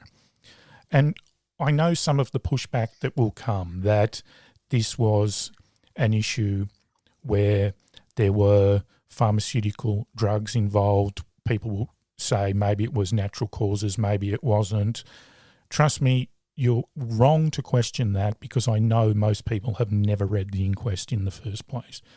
But if we look at another case, you can remove all of the guesswork from it. In Western Australia, Joyce Clark was shot dead by police. That's all you need to know. And yet, where were the Project Special Hour episode for that? Where were the rallies and the protests for her? Amy, I wonder if you can give your insight into how it's possible for an Aboriginal woman to be shot in public, dead by the police, and for there to be no outrage. Well, I know the reason why there's no outrage, and it's the reason that there is never any outrage that greets the death of Aboriginal women, particularly at the hands of any form of violence. And it's because of the continual dehumanisation of Aboriginal women that we've seen from the very first time that the invaders set foot on these shores. The dehumanisation of our women has been key to the continuing colonial project. And we've seen that lack of care in the fact that Aboriginal women have been the highest and fastest growing incarcerated population in this country. And when you lock up Aboriginal women, the majority of them are mothers, majority of them are victims of violence themselves. You are ripping apart Aboriginal communities. It's a very strategic thing to do, to not care about the lives of Aboriginal women and to continue to dehumanise us and to believe that and to mark our deaths as ungrievable and as unworthy of mourning. And so it's been a very long history in this country of Aboriginal women's lives being undervalued and deaths being seen as uninevitable. And we saw that in the 1991 Royal Commission, in which 11 Aboriginal women died, and yet gender was not seen as an issue. And the names of those women were never ever the names on the front pages of newspapers. And when you look at a lot of the details of those cases, they mirror cases like Miss Jew. They mirror cases like Miss Ma. These are things that have just not changed. And so when I look at Joyce Clark and I look at the apathy that greeted her death, I just see that continuing devaluation of the lives of Aboriginal women. And it has to change. I mean, this is a case that is just so blatant that I think it's now up to us to make sure that it does not pass by without coverage, without outrage. I think it's up to us to assert the right of Joyce Clark to have lived a life free of violence, to have lived a life in which her dignity was maintained, and her life was valued. And so I think that's the challenge now. And media should not just talk about these issues for this week. They need to continue talking about this. Yeah, I think that's something I won't say I agree, because it's not really my place to say I agree. My role is to say, as a man, to listen to what Amy's just said. It's not for us as men particularly, and for all non-Indigenous people, to decide whether you agree or not. And it's not my place either. It's to listen to this truth that Amy just spoke, and to absorb it and to listen to it over and over again until it hits home. It's the fact, and you just have to accept it. And one thing before we move off the media is we often hear these idiots like Kerry Ann Kennelly and Joe Hildebrand, and we've heard it from others who should know better too, about Aboriginal people not sending their children to school. Well, we've just spoken about 3 Aboriginal mothers who were murdered by the police. How can they send their kids to school if they're dead? So when is a person in the media going to make that connection in their own head, and then start asking the questions of not only the police and politicians, but some of the people who work in child protection, who remove children in these instances from the families who are doing their very best, never mentioning the fact that the reason these children don't have a mother is because their mother was brutally and violently taken away by the same state that demonises and seeks to destroy another generation. So I think the excuses for everyone, quite frankly, have run out. And I would echo Amy's call that we have an opportunity here, as the man alleged to have murdered Joyce Clark, the police officer, goes on trial in Western Australia, that the media organisations need to put their very best out on this. And I would suggest that they use their large budgets to employ Aboriginal journalists and Aboriginal experts to cover this case. Because if we want to understand why this happens, and if we want to make sure there's justice, then this case needs constant attention. You can't turn away now and then when the man walks free say, I don't know how it happened. It'll happen if you don't keep your eyes fixed on what's going on. Amy, as an Aboriginal woman yourself, as a mother, as a journalist, and someone who cares deeply about these issues, not only at a professional level, but obviously at a personal level, because it is your everyday life and existence, how important is it to you to be able to follow the trial that will take place in Western Australia and be given an opportunity to write and speak about this issue? Well, I think the thing is, and even I fall into this trap, is that we focus so much on white Australian responses, but not on Black responses. And I think I was talking to this with your mum, actually, Martin. Actually, I feel like although Aboriginal people all around the country were already mobilising to support cases like Joyce Clark and to continue to bear witness to the deaths of Aboriginal people in custody, I feel like there has been an added, almost like a fire has been reignited or stoked. And I feel personally very motivated, even more motivated than before, to ensure that the death of Joyce Clark does not just pass by. And I think a lot of other Aboriginal people feel this. So I feel like we shouldn't just focus on white responses, but also on the Black responses. And I feel like there has been a significant, not that it's changed, but it has added fuel to our fire. And I think that's a common feeling across the breadth of Aboriginal Australia. So you've heard that call, which to me is to centre Black voices. If you're not Aboriginal or Torres Strait Islander, whatever position you hold in society, whether you're a person listening to this podcast, whether you're someone who reads about these issues on the internet, you're in the media, you're a politician, you're a business person, whoever you are, it doesn't matter. There are Black voices and there are Black women's voices like Amy's that you need to be listening to, because these are the people best placed to centre the real victim in all of this, who we should never forget is Joyce Clark. And you cannot look away. It can't end so that next week we're talking about something else.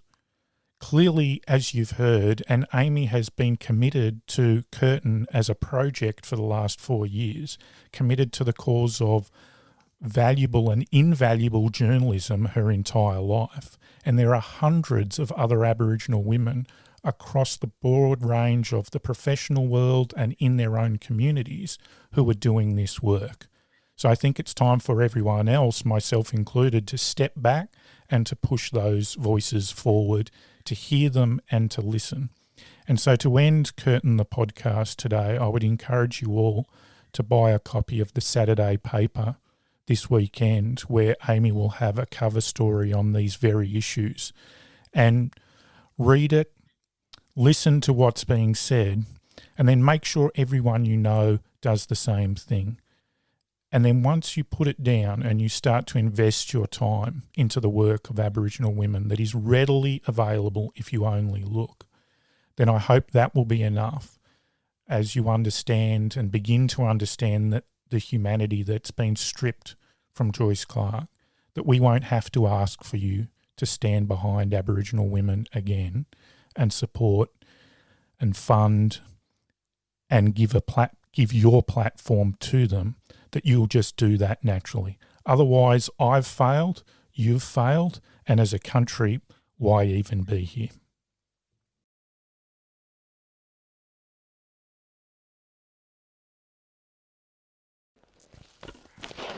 Hello, I'm Astrid. And I'm Sophie. This is Not by Accident, a documentary podcast series about choosing to become a single mother and coping with being one. Not by accident. A podcast about me and my mum. On the 22nd of May in 2012, I woke up, sleepily walked to the bathroom, peed on an ovulation test stick and was catapulted into action when the results showed as positive. Today was the day. I started shaking and fumbled with the phone as I blurted out, "I need an appointment today. I'm ovulating."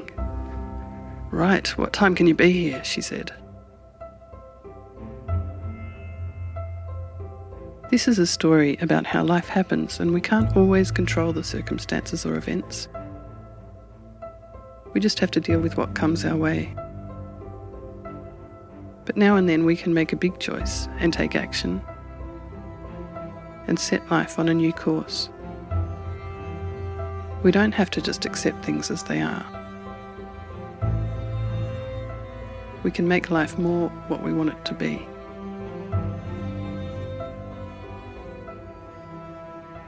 I checked the bus timetable, jumped in the shower and bolted for the bus.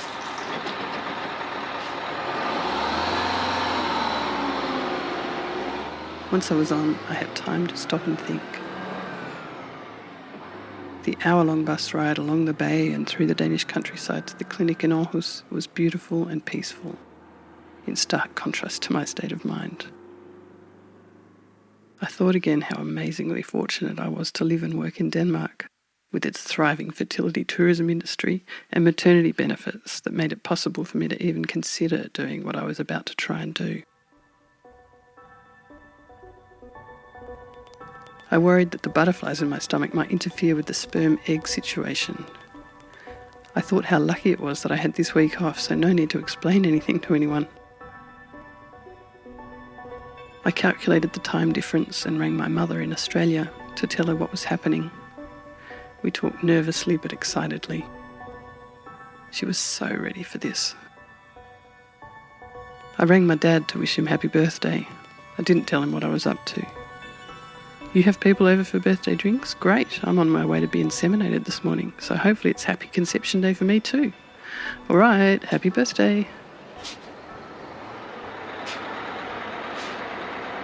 We arrived in Aarhus. I got off the bus and broke into a trot, dodging shoppers and other obstacles. I half ran through the streets, then made my way more cautiously up the stairs and through the doors of the clinic. Hi. Should I have an appointment? My name's Sophie. Okay, have a seat. Could I have something to drink? Just a glass of water would be great. It had classic Scandinavian decor, wooden floorboards that betrayed my every movement, large bright rooms sparsely furnished with Danish design. Quiet. I sat down to wait and tried to calm down. I was out of breath and the sound of my heartbeat seemed to echo. I stared at a wall covered with photos of babies and toddlers, thinking about my possible future. The midwife came out of a room where I imagined she might be making another woman pregnant and shook my hand. Yes, please. I'm sure you get lots of people from the UK. Yes, we do. We hadn't met before, but I recognised her photo from the website. She's the owner of the clinic. This felt like a good omen. I lay down for an ultrasound and she seemed excited when she told me that my egg was just hanging on, ready to ovulate within an hour. I think it's going to work, she said as she walked out of the room to get the sample ready. I lay alone staring at the ceiling and I panicked. Oh shit. I really hadn't counted on that. The timing for work was terrible. They'd told me to expect to do this 6 or 7 times before I got pregnant. I'd seen it as a trial run. What if it worked? Of course I wanted it to, but what would I do if it did?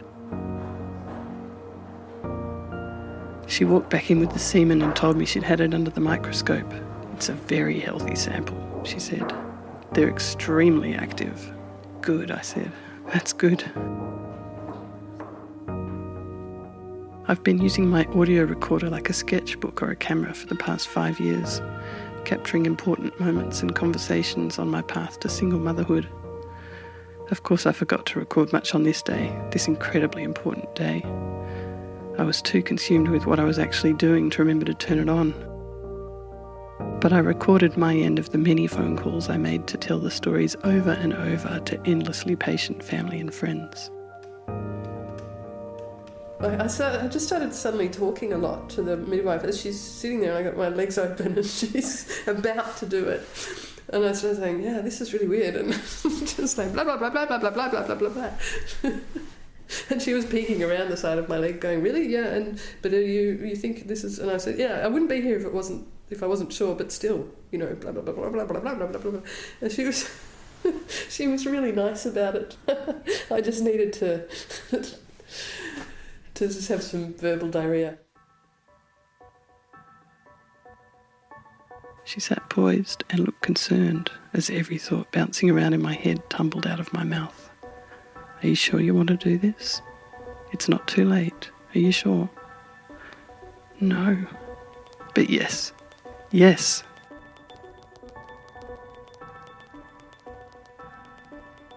I barely felt the tiny tube, but I did feel the squirt and imagined the sperm right there, right up, swirling around the egg. They weren't going to have to work nearly as hard as most sperm doing it the old-fashioned way. I lay still for 15 minutes while they settled in. I tried not to think how icky it was to have a stranger's semen in my body. I mean, in no other circumstances would I be willing to even touch semen. But this was what was required, so I tried hard to put it out of my mind. I breathed deeply and felt calm at last. I paid up and thanked her. I think it's going to work, she said again as I left. I rang my mother again as I walked to my favourite cafe for lunch. We debriefed as she got into bed.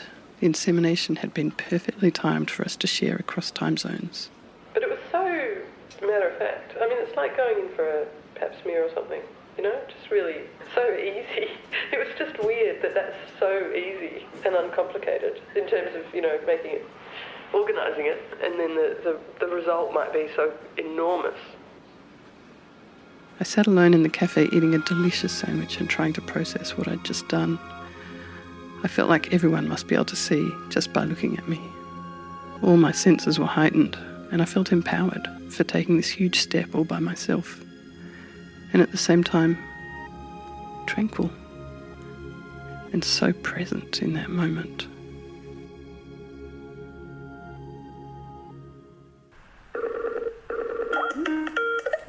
Hello? Hello. Hello. Hey. Yeah, so how was it? It was fine and straightforward, but very weird. So is it literally like turkey baster? No, not nearly as much as I expected. It was, I mean, I couldn't see what she was doing, but I don't know. It looked like I looked when she was pulling it out. It was a really long tube. So what was it attached to? A turkey baster, I guess. I don't know. I didn't see the other end. I was trying not to move too much. I got there and she gave me an ultrasound, which they do with everyone, and it turned out the timing was absolutely spot on. Like the egg was just about to drop. And then I don't know, can you feel it when that happens? No, but I've heard other people can. Yeah, I get this kind of crampy feeling, but now, and I thought, I could feel something, but now I know for sure what it feels like, because then after I left, like about 40 minutes later, I was eating lunch, and I felt this little pop, and I thought, that's it. It actually felt more profound than funny when it happened. There was a sound too, but only inside me. Something like, that was it. Was that it? A warm sensation. Pop. Flutter. But I can't tell people about the sound. I thought it's so cheesy. Things like that don't happen in real life. Can you really be so hyper-aware of these tiny moments in your life where everything changes? No, I'm just a romantic. My life is a romantic comedy about a single woman and an insemination. But I'll never forget that moment. When will I do the test? On the 5th. And they said that if there's even the faintest line showing, that means you're pregnant. I made a lot of calls once I got home. I needed to share this. I needed to talk. I needed to record it all for myself and for my child if I was lucky enough to have one. I needed to tell stories, to validate, to celebrate. I needed to talk so openly and so comfortably that I might help soften the world for this child, so her existence could be accepted and celebrated without awkward discomfort surrounding her "where did I come from" story. I needed to help myself process the actions I was taking and to create stories for my future child to tell, to laugh about, to cringe about, to form her sense of identity and belonging. I recorded my deliberations as I made my decision to have a baby on my own, and as I took action, telling family, friends and work, choosing a donor, insemination. I kept recording when it was more about reaction: pregnancy, morning sickness, midwives, labour pains, birth, breastfeeding, sleep deprivation, ear infections, routine, chaos, travel, work, childcare, searching for a new equilibrium. Do you feel any different now, like physically? Well, yeah. Something feels like it's sort of tingling in there a bit. Mm-hmm. But I don't know how much of that's in my mind. And I haven't even told anyone in Denmark that I did it. Mm-hmm. So it's quite weird to be kind of walking around with this thing and and yeah, nobody knows about it. And so if this worked, when would the due date be? I don't know. February or March or something. End of February. End of February. But even if it's worked, I'm going to try not to feel too hopeful or whatever. Because I know so many people who had miscarriages in the first 3 months. But maybe I'll be that weird person who the very first time I ever try, just like ding. Yeah, you're the girl who in the 50s would have had a shotgun wedding at 17. Yeah. This series is a record for my child and for people like her. It's for anyone who's had to go beyond a passionate encounter to pursue their dream of having a baby. It's for women struggling with the momentous decision, somewhere along the journey, or living as a fully fledged single mother by choice or choice mum, like me. It's for those trying to understand decisions and actions being taken by someone they love. It's for all the wonderful, unconventional families who make the world a much more interesting place, and all the wonderful people who accept and support us. Hello. Hi. I'm okay. How are you? No. Not yet. I don't have any news yet. On Tuesday I'll have some news. Astrid, this is more information than any kid wants about their parent, but you deserve access to the full story. This is how you came about. It was absolutely not by accident.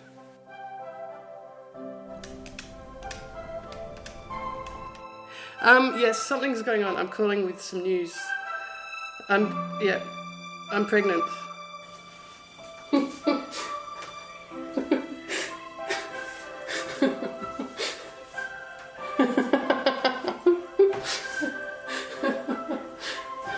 Thank you. So it's totally weird. I know. Thanks to my family, my friends, and my daughter for allowing me to record, and for all your support. I know! It's crazy, isn't it? Just like that. I thought there's no way. I thought it's going to take at least 6 months.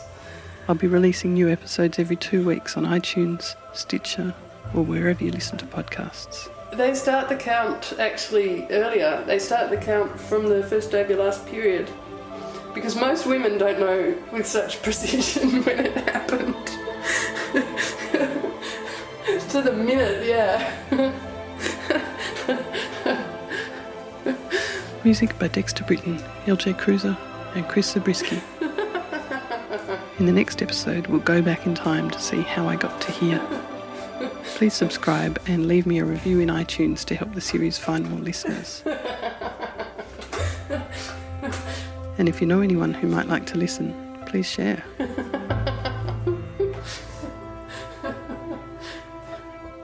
I am so lucky.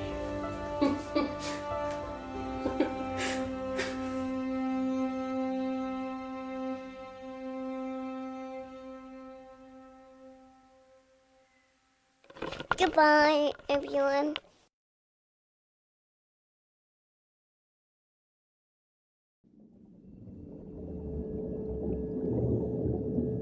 I got this idea of you. You crept inside my window to sit at the foot of my bed like a mythic creature Picasso etched. You think I slumber oblivious to your breath, your weight, your hands, destined for my skin. And I got this idea of you. You chased me on lines like a train, hindered by country, not wanting the end of me, but love endlessly deferred. Along sound lines like song lines, my body transcending cities for you, just to feel the heat beneath your hands. You said, if the city is mine, then I am your counsel, your longing. So I ran up your alley and I raced up your stairs, carried on the surge of your bridesmith street. I always find you, as I did yesterday. Put on another videotape. Heat pressed hands. Our bed turns to flood when nowhere there is rain. You say you're a flood to me, and nowhere is there rain. Embedded, behind you, nowhere you. Now say rainbows break it. And then I got this idea. What with the sky becoming like Earth's plates? Would that be us one day? A seismic shifting apart, and me swept away on a cataclysm of water, alone on my bed in the flood. Body, bed, fear, delayed, fatigue, lay crowded. Idea, child. You said, it's better with me here than not with me here. And I dream batiks of flying birds on your walls, cram your lounge room with the widest bed, and a crocheted rug in autumn colours. How childishly I want a child. Twilight, skin oblivious, utterance, race, breath, bed, weight, hands. Will the SMS be our twilight utterance? The conversation we wouldn't have otherwise. Like the people from the past we dig up on Facebook, there's a reason they're in the past. Mediterranean, people, chase, limestone,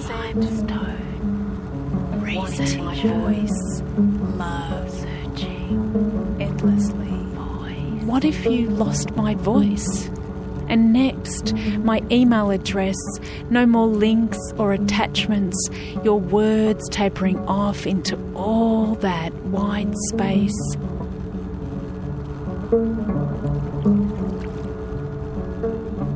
Ending in click on singles in your local area. Got rainbow get skin. You just say, I got you, I get you, I love you. Now go to sleep, beautiful. White rock space, searching, click, flood, toy, and enemies. And so I got this idea of you, not yet woken into reason, a boy at the foot of the sea, poised over a rock pool and searching for an enemy's or maybe my future face. Limestone bastion soared behind you, and the blue was Mediterranean, transposed on Port Phillip Bay. And I got this idea of you, waking up after a crowded train delayed your meaning, which, anyway, has just deferred to 1,000 feathers embedded into sheets now and pressed thin, with nothing left to break, your mouth against my skin, and you say it again. I got you. I get you. I love you. I love you. Now go to sleep, beautiful. Beautiful.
Hi, Kirsty Melville here, and welcome to 360 Documentaries here on RN. Today, we're getting in early for Valentine's Day, but I promise you it's a schmaltz-free show. Just tales of the search for romance, that giddy moment of falling in love, and inevitably, love lost. First up, though, a portrait of a woman looking for a lover who may only exist in her imagination. Radio producer Natalie Kesticher serves up a documentary fantasy about her unrealistic romantic demands. Here's Mr. Montenegro. Look, being on your own, it's not easy out there. You want to go out, you've got a function to go to, or you want to go to the theatre or something. It's so much nicer to have a companion. You don't always feel like going out on a Saturday night with other women. This is my mother, and as you can probably tell by the tone of her voice, she's worried I'll end up alone. I don't think anybody can afford these days to be too fussy, but at the same time, you can't let your standards drop. I am single and middle-aged, no longer 37 or even 47 for that matter, and according to statistics, I have few prospects of ever finding a partner. Several experienced women of the world have told me this. Here's one of them. Her name's Dorrit. It's a jungle out there. There are about 10 women to every man, and I think the men know it, and that's why they're a bit cocky. So you can have a short, bald, ugly man trying to pick up a model because he can.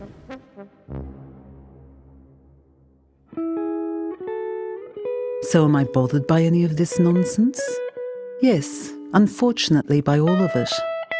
I'm bothered that I didn't hear my biological clock until it took its last tired tick. And I'm bothered that I'm not one of those calm and virtuous women with a chignon like a ballerina, content and loving her solitude, celebrating her celibacy for the creativity it's allowed her. For some reason, I still fantasize that one day soon it'll all be different. Some would say it's one particular fantasy that's held me back, but I'd argue it's kept me going.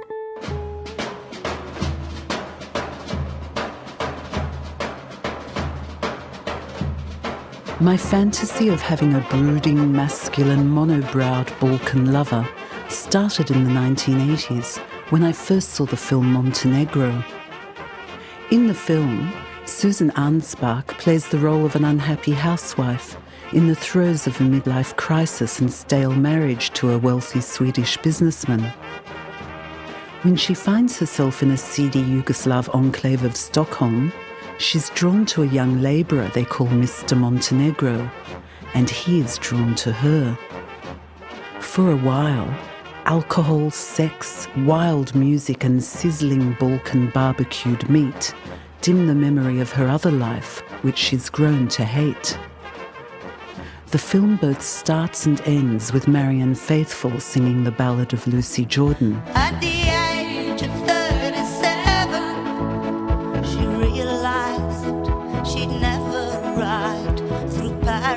Otherwise, the soundtrack is wild Balkan brass.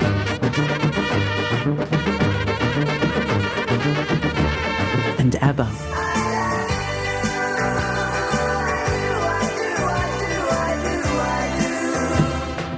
As I was in my 20s when I first saw this film, it's unlikely that it was the female protagonist's midlife crisis I was relating to. It was the smouldering, wild and exotic Mr. Montenegro that had got me going. The way he wore overalls with nothing underneath. The way he undressed Susan with those unblinking blue-grey eyes and huge hands. The way he fought his enemy in the snow with a coal shovel. And the thought of someone who knew how to barbecue meat. Balkan style. Sizzling, aromatic. Cevacici, rajnici, muchkalica.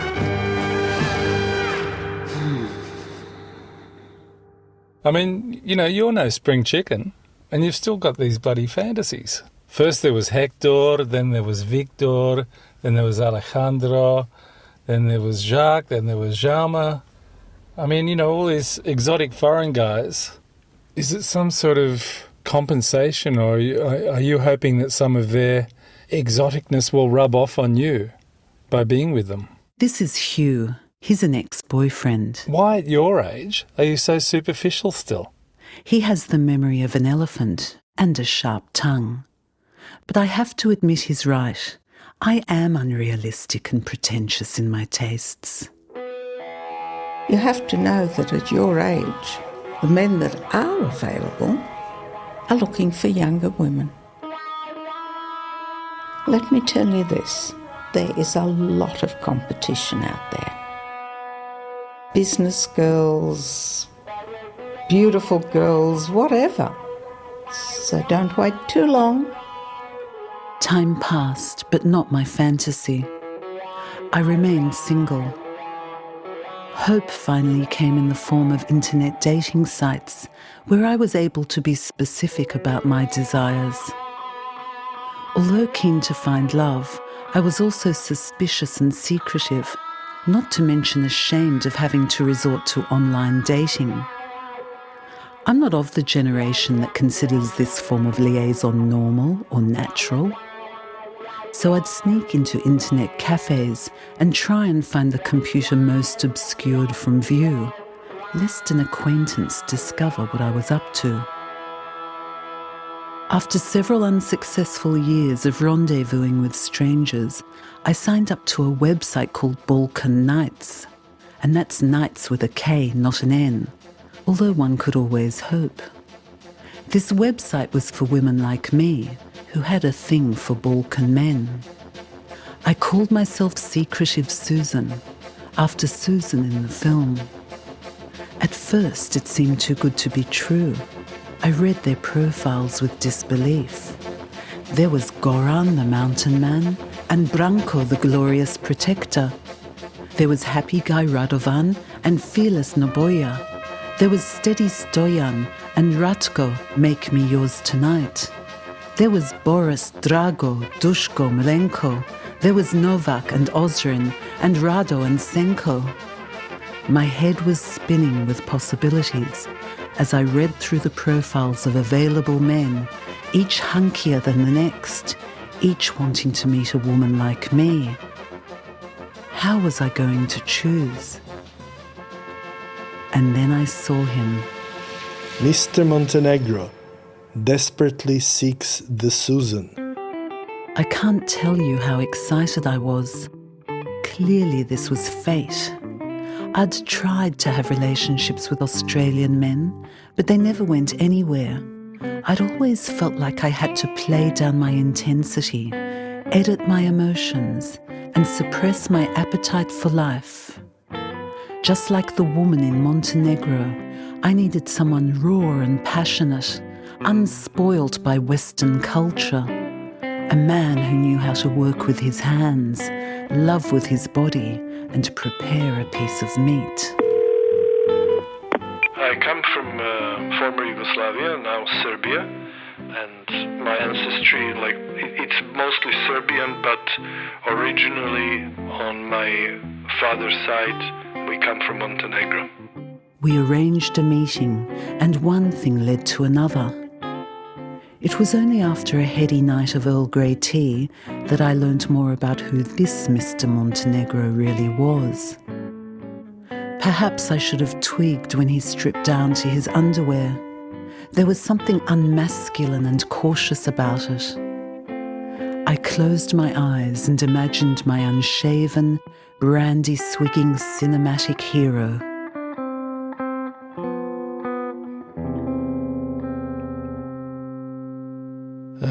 I'm a software developer. I'm an IT person, mostly consulting and programming, using programming languages, just typical office job. I've never really done any kind of manual labor. I liked reading, going to theaters and cinemas. My favorite genre of books were science fiction books. I really loved them. My favorite musical is My Fair Lady. I really liked it, and it always makes me cry. I'm an ordinary man who desires nothing more than just an ordinary chance. The revelation was shocking, I'll admit. My Mr. Montenegro plays bridge and likes an early night. And he tucks his singlet into his underpants to protect his kidneys from Australia's bitter winters. So much for overalls with nothing underneath. You're just an ordinary man. What's wrong with a computer man? Someone in IT? They've got brains, they can't do what they do if they're stupid.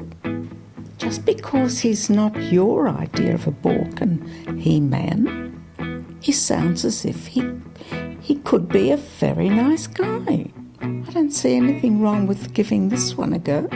He sounds normal. Despite my initial disappointment, when he invited me to his place for dinner, I got all excited. Surely his Balkan soul would be revealed in his choice of menu. I deliberately missed lunch in anticipation of a carnivorous night ahead. Since I started living single, I discovered the beauty of steamed vegetables. Vegetables? Is he for real? So many people would say it's really nothing and totally tasteless, but it's very healthy, no fat. And I just had a bit of soy sauce, and it's really yummy. I really enjoy it, and I really hope that you'll enjoy it too. And did he really just use the word yummy? It's funny because I sort of always imagine that people from your part of the world would be more into, I don't know, meat, grilled meat. Yes, that's true. And that's what I used to do when I came here, but I just completely changed. I used to be able to eat lots of meat, but now if I, have like that meaty Barbie, I really I'm struggling to digest it. And I just roll on the floor almost in pain, I'm just can't digest. It's too heavy. God, I hate it when men complain about their digestion. Yuck. Well, I don't think that would suit you very well because you like meat, don't you?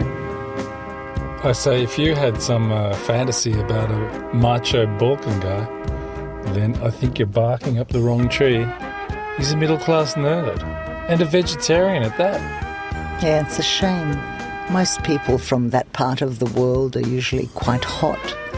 Right across Europe, even the Hungarians, even the Romanian I've had was very hot. So, I'd advise you to take a trip. Why bother with online dating? I'd go there and see what you can do. It was hard to admit to myself, but they were right. I'd been a victim of online fraud and manipulation. Maybe it really was time to take a trip. Maybe it was time to visit the Northern Hemisphere, where men aren't afraid to be men. In Mr. Montenegro, you heard the voices of Lily Kesticher, Dorrit Lambden, Jeremy Sawkins, Milan Jurovic and Natalie Kesticher. The sound engineer was Stephen Tilley, and it was written and produced by Natalie Kesticher.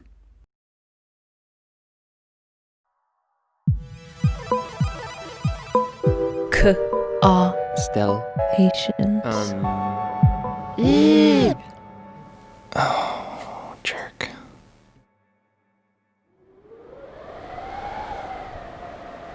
Feel the sky. You could feel the sky when you were far away because you could hear it go, you know, the squawking way off in the distance.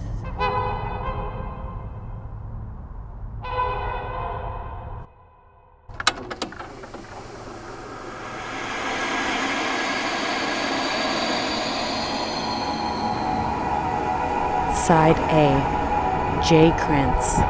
Are we there yet?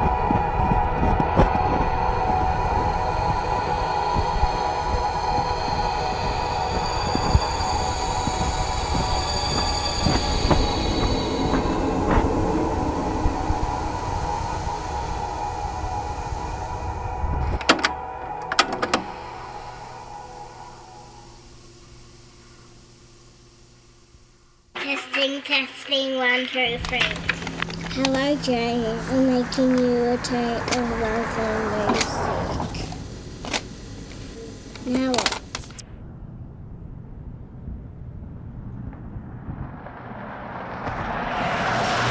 There's breaks in the earth where you could fall in and go 100 feet.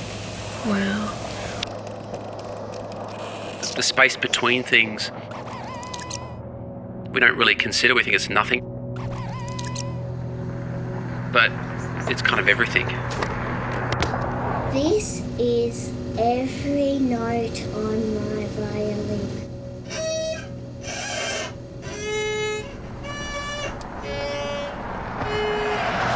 We don't know what's in that coal mine up there. And if it gets enough pressure, it'll come out somewhere.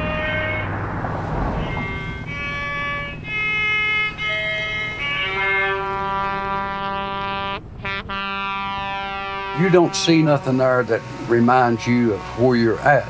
So we're going up a road, and I look at the hill. I'm trying to recognize the woods because I know the woods like the back of my hand. I know a tree when I see it.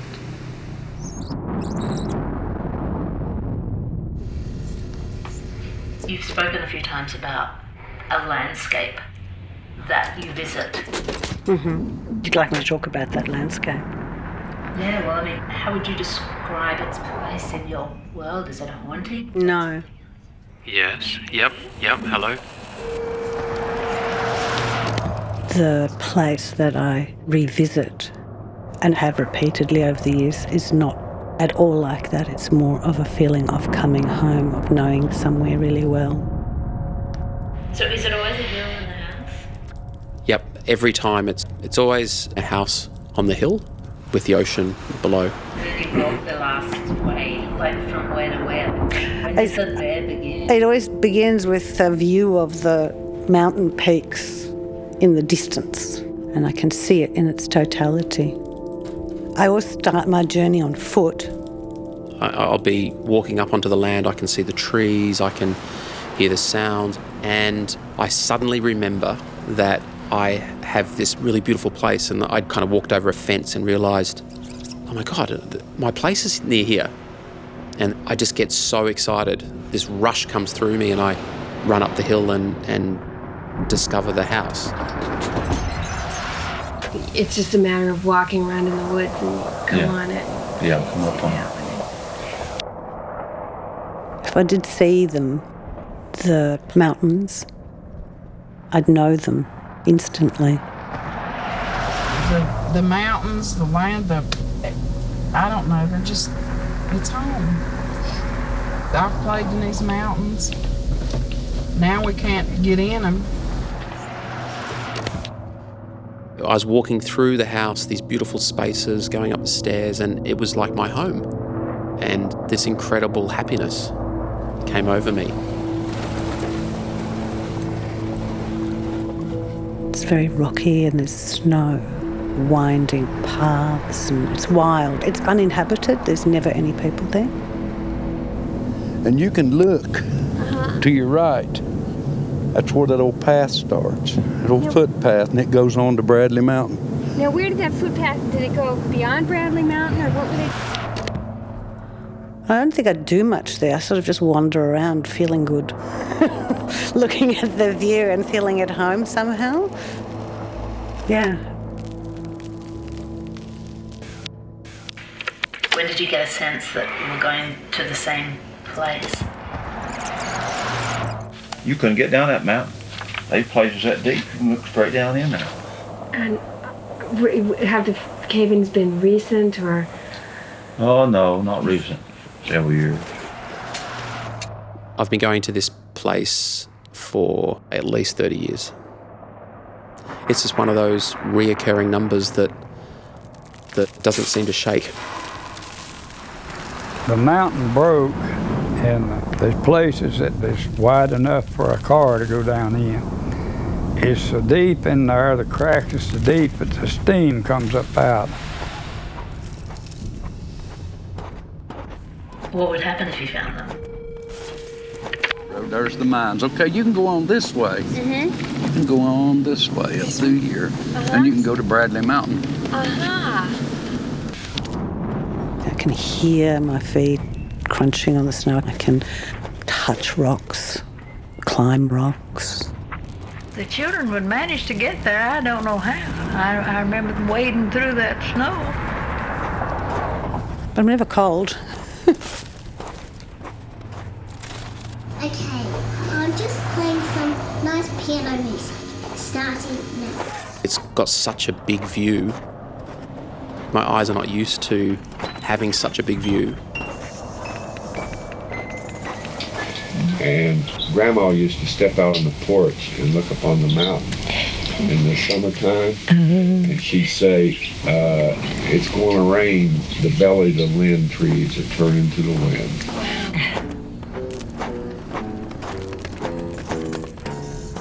I'm not striving for anything, so I'm not walking to any particular place. I just am there. It represents that reprieve from the world, in wanting for nothing. You're neither hot nor cold nor thirsty or hungry. There's something total about that experience, that it's none of those volatile emotions. It's calm, actually, an internal sense.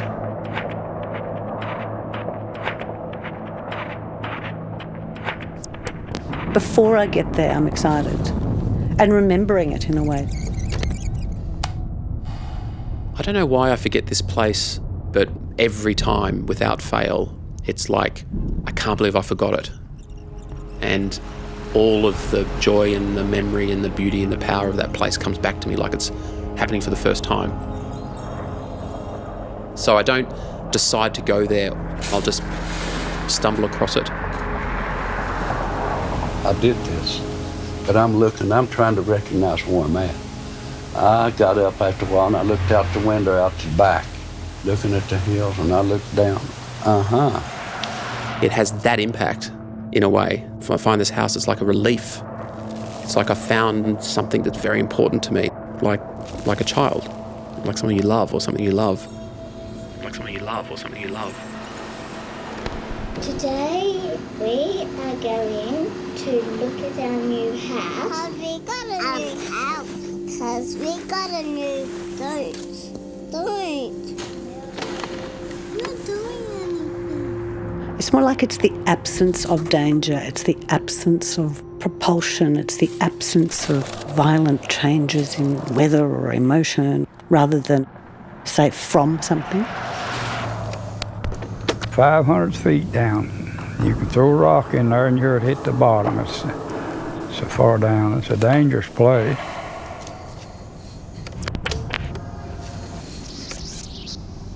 When I was young, I never had anywhere safe. Well, home wasn't safe. That I feel like it's a protective place, this immovable edifice that my psyche has built for me to take refuge in. Even though I rationally know they don't exist, they feel so real to me that if I closed my eyes and took a pencil, I could contour draw them or something. I go outside. I look at the bank. I said, I know where I'm at. If I'm right, I'll know what to look for. I said, I got to look for a cinder block building. I turned my head and there it was. I said, now this is Slick Rock Fort. I looked and there was the big oak tree. Do you want to find them? No, I've got them. They're just inside me, and if I need them, I can conjure them up. Yeah, if I picture them, I sort of feel calmer. So on the one hand, I can get a glimpse of the feeling, but I can't grasp it. I can't will myself there, which is a bit irritating. It's a bit like life, right? We don't never know when that'll happen.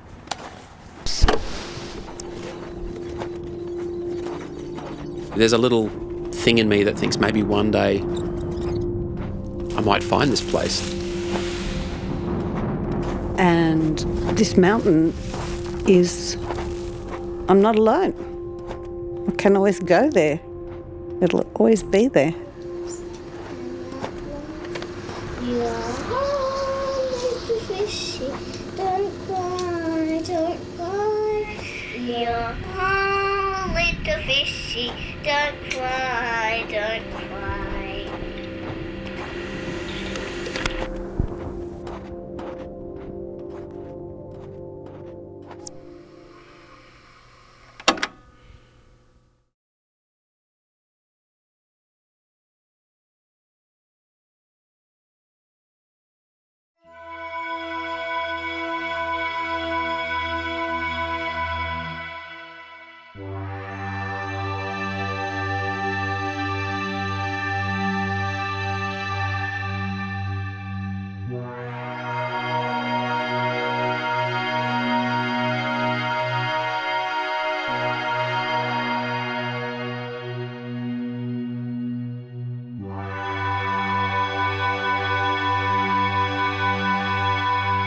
And now, a short word from the artist.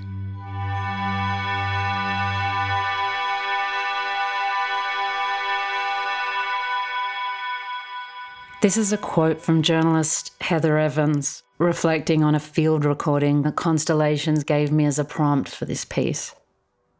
It was so haunting and so beautiful. So beautiful. It felt like a moment that I was going to treasure for a long time, and I'm not quite sure why. And it seemed to be characterized by this quality of sound I was hoping I was able to capture on tape.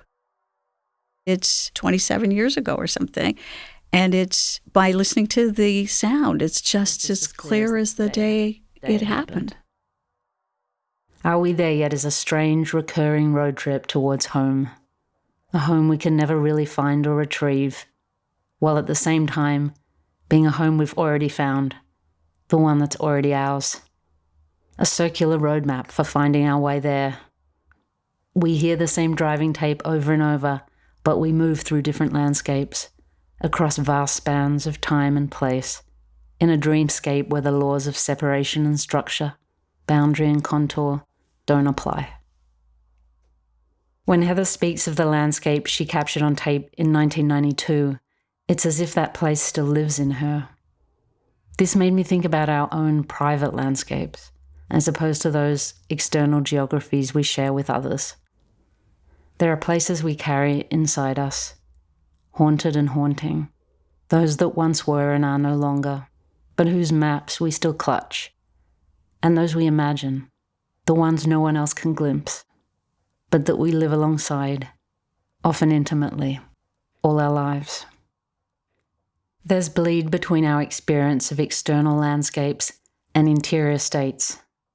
They resemble one another. We borrow from one to furnish the other. We're instructed by both. And so in this piece, imagined geographies of homes sit alongside their physical counterparts. Sometimes these physical places are treacherous, unpredictable.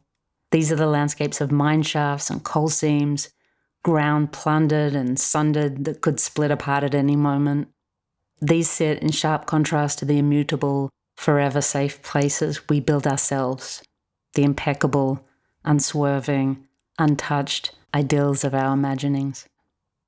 I drew on 4 different sources of material. One is Heather's source tape, the field recording of trumpeter swans she made on the frozen lake in British Columbia on her way to do a story on a smelter nearby. The other 3 sources are sets of conversations, questions and answers, laid around each other like the winding paths up the mountain mentioned in one interview. One of these is archival family cassette tape from the mid-90s, where my sister asks her daughters questions for a tape they're making for me while I'm living away. It's full of my niece's evocations of home and songs performed on scratchy open strings. I used 2 interviews I recorded for this project. These are with people who have a strong relationship to specific landscapes of their imagination. And the 3rd source material I drew from are recordings made by an ethnographer who was recording around the same time Heather recorded her swans. I chose these not just because they describe simultaneous landscapes, captured at the same time on the same format, cassette, but because they're also recordings of people speaking about landscapes they literally inhabit. They're their landscapes of home. They're also lands altered by mining in and around the central Appalachian coalfields of Coal River, West Virginia, in the early to mid-90s. We look out over these blighted landscapes as the inhabitants point out the paths and crags, hollows and seams, and reveal their connection to and deep knowledge of their homes. Are We There Yet is full of notes of nostalgia, a sense of something that's both lost and beyond the reach of loss, both time-worn and outside the reach of time. Voices grapple to describe what's sometimes beyond the reach of language. I don't know, someone says. It's just home. Only we can know when we're there. My thanks to my nieces, Amira and Danita, the Library of Congress, Mary Hufford, Garth Davis, and Geliki Androutsopoulos.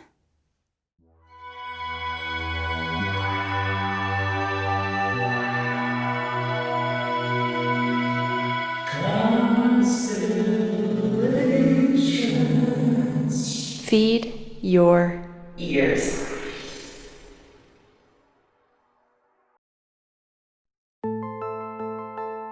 Like all the episodes in this series, this is a love story. But Lisa belongs to that subset of dog lovers, those who'll admit to loving dogs more than they do people. And I need to warn you that this episode contains mentions of a bunch of adult stuff, including drug use, violence, and attempted suicide. Because this story is about a survivor of all these things and her great dogs. There's also some bad language, so it isn't one for kids. This is Oh My Dog. I'm Michelle Ransom Hughes, and this is a story of Lisa and Bubba.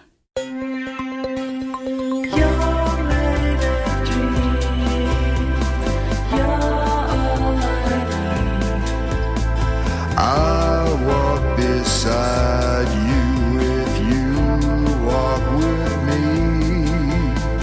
Come to me, darling, come on.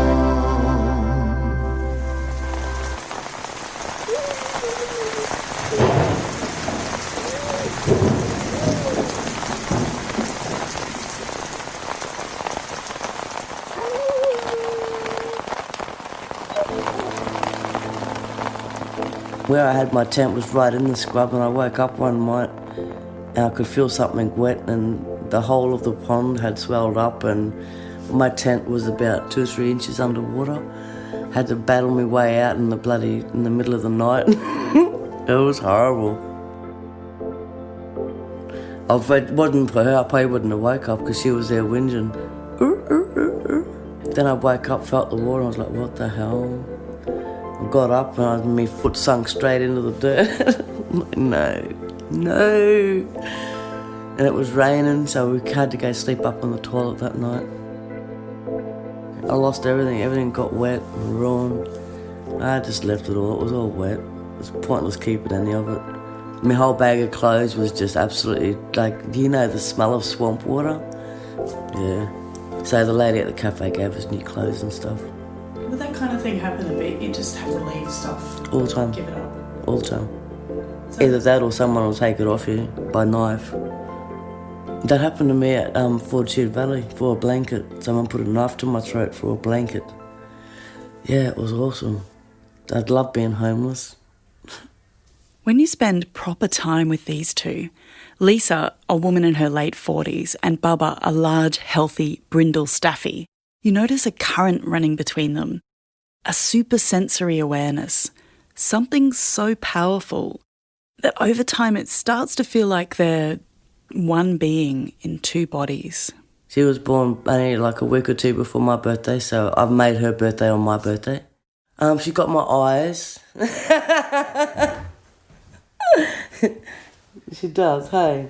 She's got my twerky little sense of humour. Anything we don't have in common is she likes human interaction and I don't. She loves pets, I don't. She loves to be touched, I don't. She likes all that, I don't. Apart from that, yeah, she's very spoiled. Look, she's got her own bed, she's got her own blankets, she's got her own toys. She doesn't want for nothing.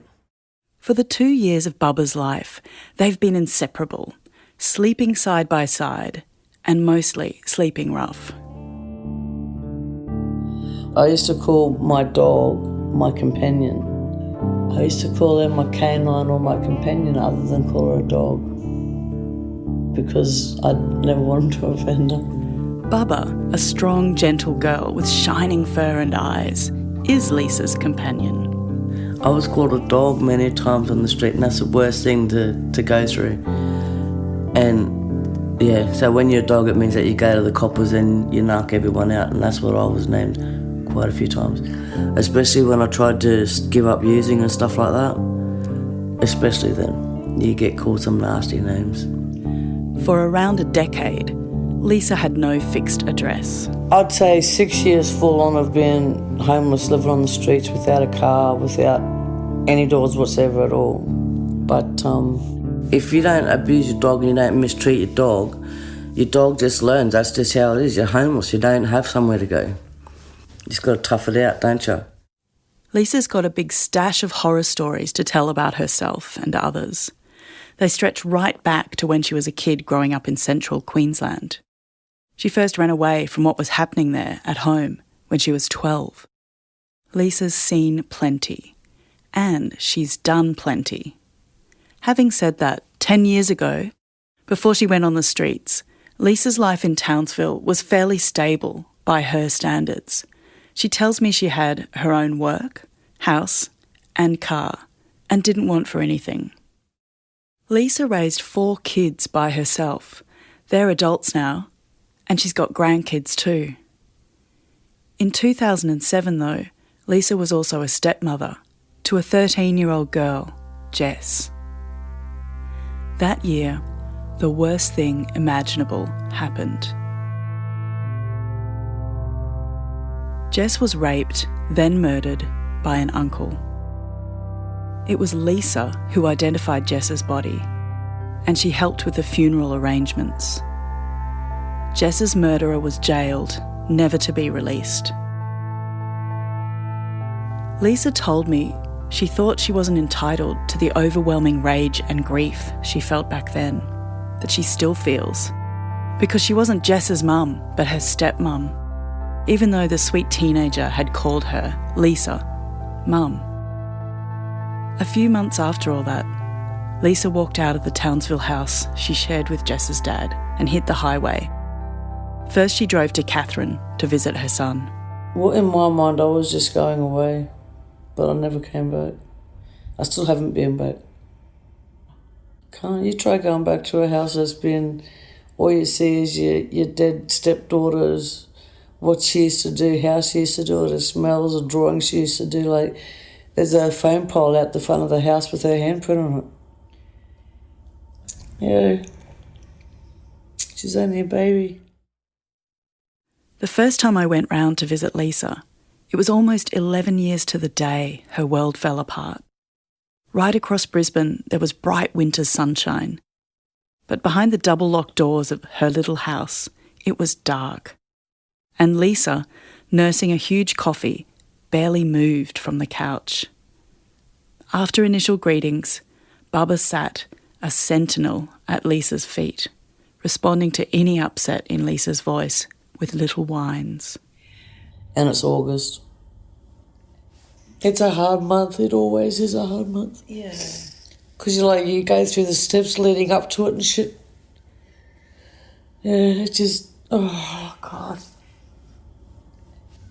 Ever since Jess, I reckon that I've changed. Because I used to be angry. I used to, have so much anger in me. And now it's just don't care anymore. Lisa pulled up a YouTube video, a memorial to Jess, for me to watch. But we quickly turned it off.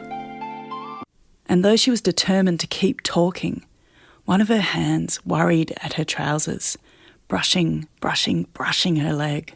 Perhaps Lisa's hand would normally be stroking Bubba if I wasn't sitting in her spot. Sometimes I have high days and sometimes I have low days and sometimes I just have days.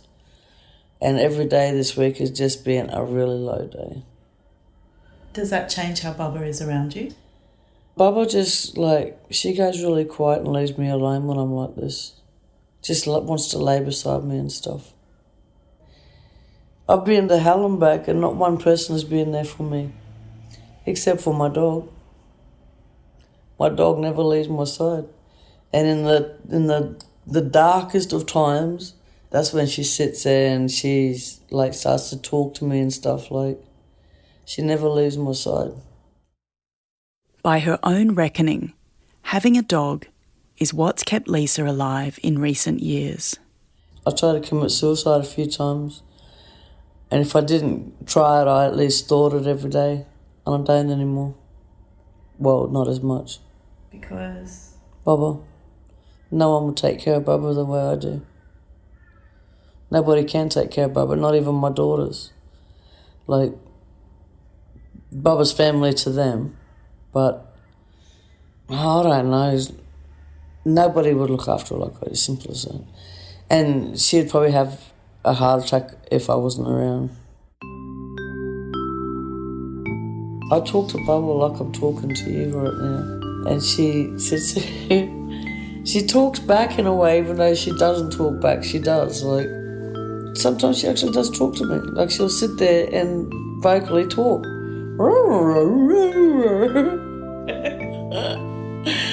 That's what she does. Sometimes, when I talk too long, she'll put her head down and ignore me.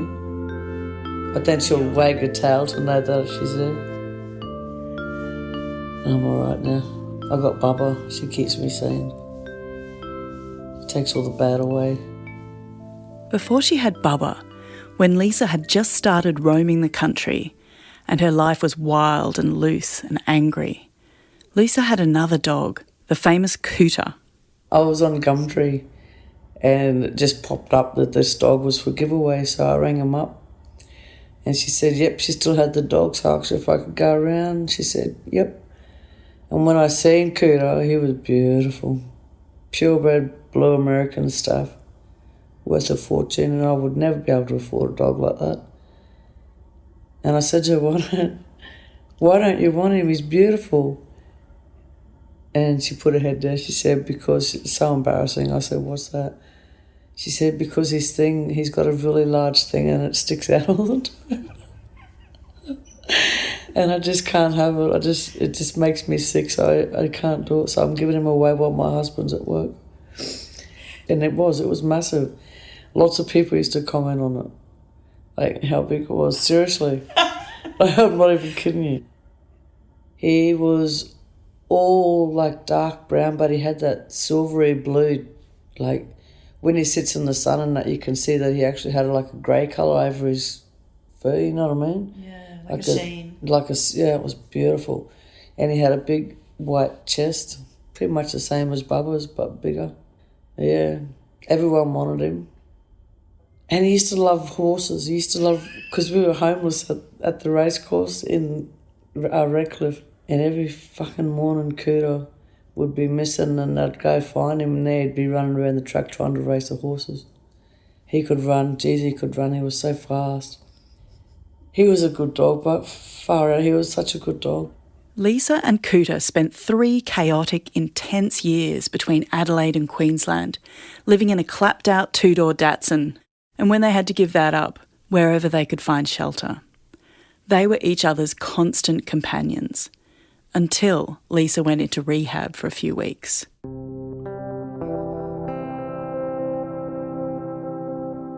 When she came out, she fell straight back into old habits. And one day, someone Lisa trusted with Cooter offered them a place to crash. This house was to be demolished, and they'd just taken up residency in there. And they lit incense and candles and that and made it all nice and cosy. And well, I crashed. As soon as my head hit the pillow, I was out. How long do you reckon you slept? I slept for at least 2 days. Well, I hadn't been asleep for like weeks on end, like not even for a couple of hours. And I woke up and had no clothes and no dog. They took everything. I was on drugs like every day that I was homeless. It was fucked. But it made it easy for them to take my dog. Lisa says both her dogs could always tell when she was using. And yes, the canines used to hate it. Heaps. Bubba used to just not want nothing to do with me. She'd sit there and she'd sit there and look at me like that, but her eyes would be like sunken right down. Like she was disappointed in me big time. I just couldn't say no to the drugs. It just made the days easier. Lisa was devastated to lose Cooter, her best and only mate. She knew who took him, and she also knew she'd never get him back. It was a few years until Lisa got another dog, and Bubba has a slightly different origin story. Lisa was dossing for a while with a family whose bitch had a litter of puppies. I stole her. I took her because they were mistreating her. The little boy where she used to stay up, I caught him picking her up one day and he actually kicked her with his foot. About 3 or 4 metres she went. The whole time I was there, I was in their place for about 5 weeks. This one here would always come behind me and sit right behind my back. Every time. She always knew that I'd protect her away from their mothers. Even the owner of the dog, it was rain, it was pissing down rain, it was around Christmas time. And the puppies and that weren't allowed to come inside. They had to stay outside in the rain and the cold, and I was forever trying to make shelter for them so they had somewhere warm to go. But yes, every time she used to come to me, she'd go, "Hey, Bubba." That didn't mean it as in her name. With all the other puppies, I'd call them Bubba as well. And then, it just stuck. And so when they kicked me out because I wouldn't give them any more money, I took her with me. Lay down on your bed.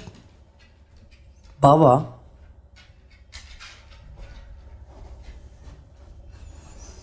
Thank you.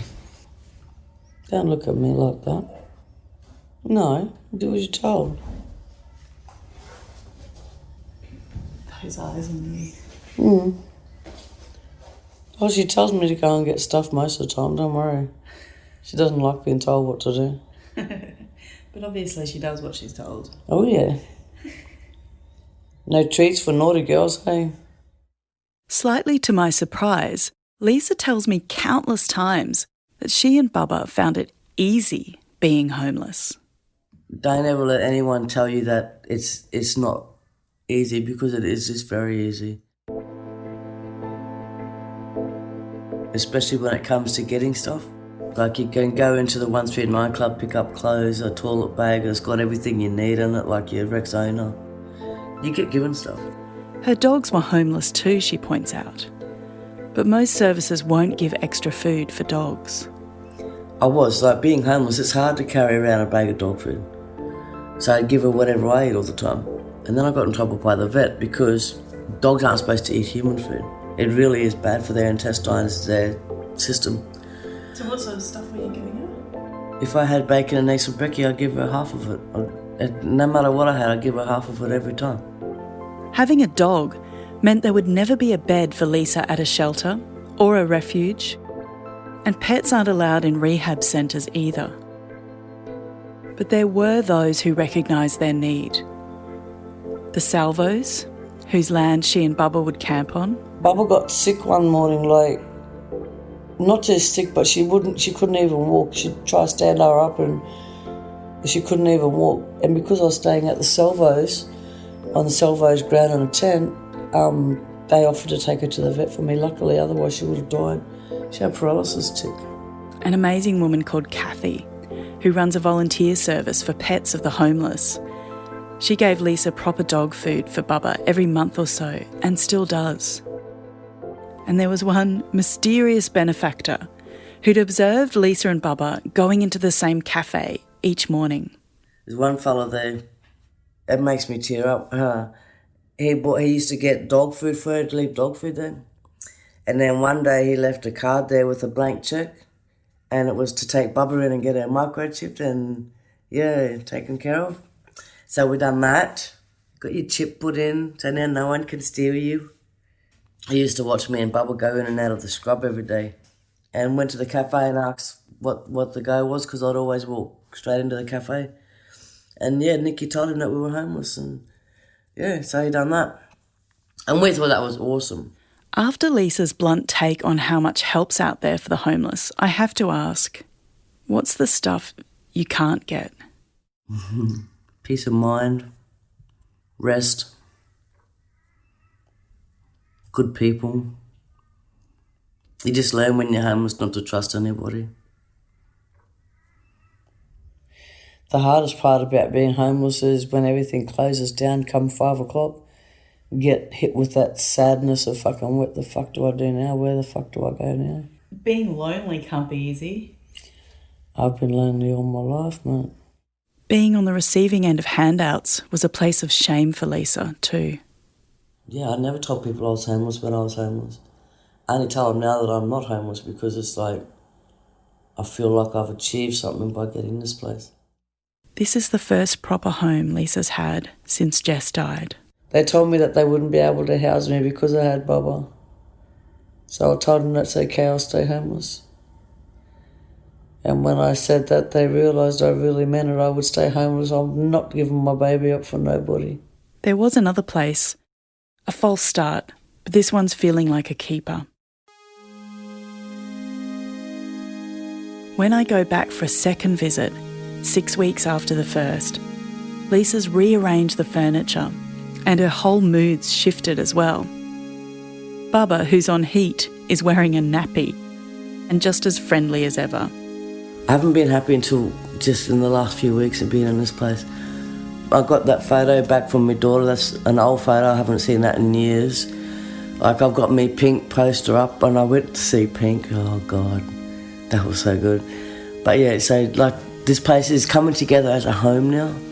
Stuff's going up everywhere and it's actually feeling like a home. And Bubba, she loves it. She is not a dog that'll go out in the yard and be out there all day. But when she is out there, she loves it. She runs around, she does it. She just loves the yard. And Lisa's made big changes since getting a house. Like, I've been good. I used to be a junkie when I was on the streets. And I haven't had nothing since I've been here. Like, it's unreal. And I didn't think I'd ever give it up because I was that bad on it. But now, 16 stone later... That doesn't matter though. Hush your ears, don't listen to that. That's a lie. Does matter, hey, mummy's a fatty Pumbaa. But here's the crux of Lisa's dilemma. She's appointed herself a chaperone, Bubba, because without a dog... The difference was I was free to do what I wanted to do. The difference when I've got her is I'm grounded now. I can only do and go certain places. I used to get in a lot of trouble because I could go wherever I wanted to and do whatever I wanted to. But because I can't get on trains and buses and things with her, makes it a lot different. I can't take her wherever I want to take her. But now Lisa wants to work, go back to hotel cleaning, the work she did for years up north, managing several contracts and hiring other workers. Supporting myself is something I've always done.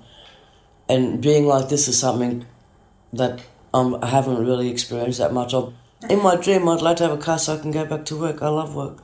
I actually do like it. Yeah. Even though it's only cleaning, I like it. But everyone's turning me down because I've got no car. So I'm damned if I do and I'm damned if I don't. In lots of ways, it looks like a catch-22, this challenge of living a straight life after long detours and outright car crashes. But something that's really apparent is how unbroken Lisa is deep down, in spite of every awful thing that's happened to her. I reckon this survival has to have something to do with the fact that because of Bubba, every day Lisa receives and gives love in abundant amounts. What are dogs better at doing than people are? Loving. Because it's true, honest love. It's not fake. That's it. I've been through a bit of shit in my life for me to not trust people. I don't just not trust them because it's just a cool thing to do. I would rather be able to trust people, and have people come into my life and stuff, but I just can't do it. Like, I could never get the love I get from her from a man or a woman, ever. And she just loves me so much. Don't you, Bubba? And when I go away for a couple of hours and come back, it's like I've been away for a month. It's like, hang on, let me go out and come back in again. That was awesome. My sincere thanks to Lisa for trusting me with her story. If hearing this story has left you feeling overwhelmed or just needing to talk, there is always someone who can listen, always. In Australia, you can call Lifeline 24 hours. Their number is 13 11 14. We've also put a bunch of links to very useful organisations on our website, including some who help out people and dogs who are homeless, and I'm sure they could use your support too. This show was written and produced by me, Michelle Ransom Hughes, for Alongside Radio. Sound design, original music, and the mix of Oh My Dog are the work of Saya Vogel. Thanks as always to script consultant Lee Redfern. Thanks to Phil, to Dylan, to Simon, and special thanks this episode to Jay Kranz. This has been the final episode of our first season. If you haven't already heard the others with David, Kate and Mick, I strongly urge you to go back and have a listen. And if you like what we've made so far and you want to help us to make another season, we could definitely use your help. You can help for free just by sharing Oh My Dog with other people. We love that. Maybe you can chuck us a few dollars, you can donate via the website, or maybe you've got an ethical business and you'd like to sponsor us for season 2. And if you think you've got a great story, we genuinely want to hear about you and your dogs, so please get in touch. Just find us at ohmydogpodcast.com. Thank you so much for listening to, supporting, sharing, enjoying Oh My Dog. It's been bloody wonderful, and we can't wait to bring you more love stories.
My name is Kofi Owusu Ansah, aka Genesis Owusu. I live in the Canberra Zoo, but I'm originally from Ghana, West Africa. If you know about the motherly love, say, hey, woman. If you talking about birds and you know about a dove, say, hey, woman. If you believe in a world where you know that you can't, say, hey, woman. And when you pray to the God on your knees and hands, say, hey, woman. Check it out, huh? I'm very vocal when it comes to like mistreatment against like black people and like people of color. With that, it became easier to see the parallels between the struggles of the woman and the struggles of the like people of color and stuff like that. It kind of made me take a step back to dissect like what I was thinking and what I was living, and it kind of kicked off from there, I think. Yeah, I don't know what it means to be you. I viewed the world through eyes trained to demean you. Conditioned lies told me to believe you were just the prize of life for my retrieval. But like when I talk to people about like blackness or whatever, I have to be wary of the fact that a lot of the time, if they're perpetuating like racist kind of notions, a lot of the time they're not doing it consciously. A lot of the time it's because it's so deeply embedded into the society that we're raised in. So already knowing that on like a kind of racial level, I could shift that same mentality into the way I felt and moved and like just maneuvered around in a kind of gendered plane. It's a very like internal process where you kind of have to take yourself out. You have to think about what you think about. Then, that's little man in black there. He says women can't have as much rights as men, 'cause Christ wasn't a woman. Where did your Christ come from? Where did your Christ come from? From God and a woman. I felt like in a song about women, I couldn't be the only one talking. Like it made sense to center it around the words of a woman, the words of a powerful woman, the words of a woman with something to say. And I felt like that excerpt said a lot.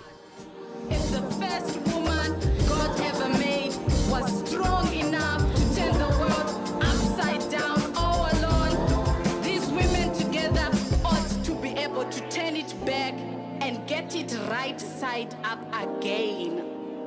And now they is asking to do it. The men better let them. Usually when I make music for myself. If I like it, it's cool. But like this song was the one song that I went around and I asked a lot of women, like, what do you think about this? Why, like, am I saying this right? What would you say if I asked you this, etc., etc.? And like, I feel like that excerpt kind of summarized a lot of the responses I was getting. I felt like it was a good center point. say if you want a doctorate, then get to it. If you want to shake your ass, then you do it. 'Cause a bootsy and weave and a uni degree, they do not have to be mutually exclusive. There's been like a lot of girls that said it's so out of the ordinary to hear, especially from a hip hop artist, that they're so moved by it. They're like crying listening to it, and like it's great that a lot of men as well telling me how like the song has caused them to take a step back and like reevaluate how they maneuver in society. So like the fact that it has that kind of impact has been really great. Say you make me blush, but my heart in a rush, and you make me grow. Said the world don't spin till you flip that thing, and you make us grow.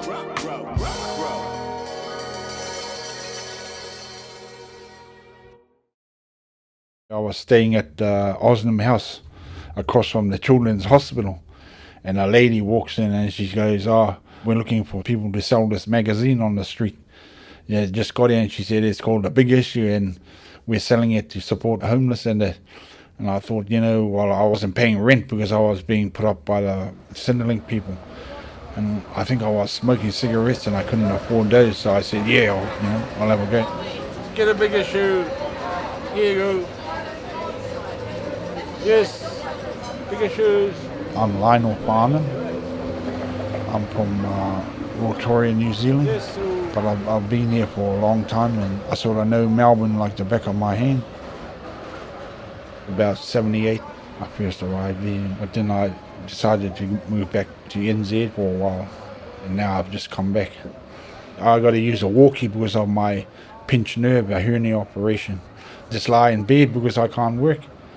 I thought, and I was lying there, and I wonder if that big issue thing is still going, eh? So I rung up the office, and Jammer was there, and I knew Jammer from the 97 when they first got here. And she went, Lionel? I said, yeah, it's me. She said, come in. I said, all right, I'm here now. Yeah, settling the big issue. The thing is, you've got to get a good posse, or somewhere where you won't be in the way of the people, and because it's like a tsunami, all day. You got to get a position there. There's no interruption whatsoever, but you're there, just there on the side with your mag. You got to make sure they can see you. I do a lot of calling. Big issue.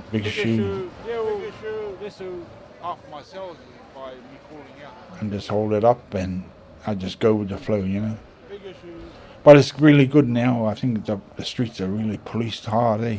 A lot of policemen in that area too. They're always around, going past, and making sure everything's safe. Back in the 97, the streets were pretty rough, eh? Yeah, I used to sometimes get into trouble and that with people going past, and but it was really bad. But now it's really good. I can go all day without somebody, sort of having a bit of a go or something, But it happens, but, you just got to be strong and just stand up and go, yeah. I'm doing good. I get more yays than nays, than the people. Yeah, wow, they're beautiful, Thousands of people go past. They're always smiling and happy, and yeah. It's a real good thing, People on the street love it, You get really good tips, and they know they're contributing to a good thing, to try and help the homeless people.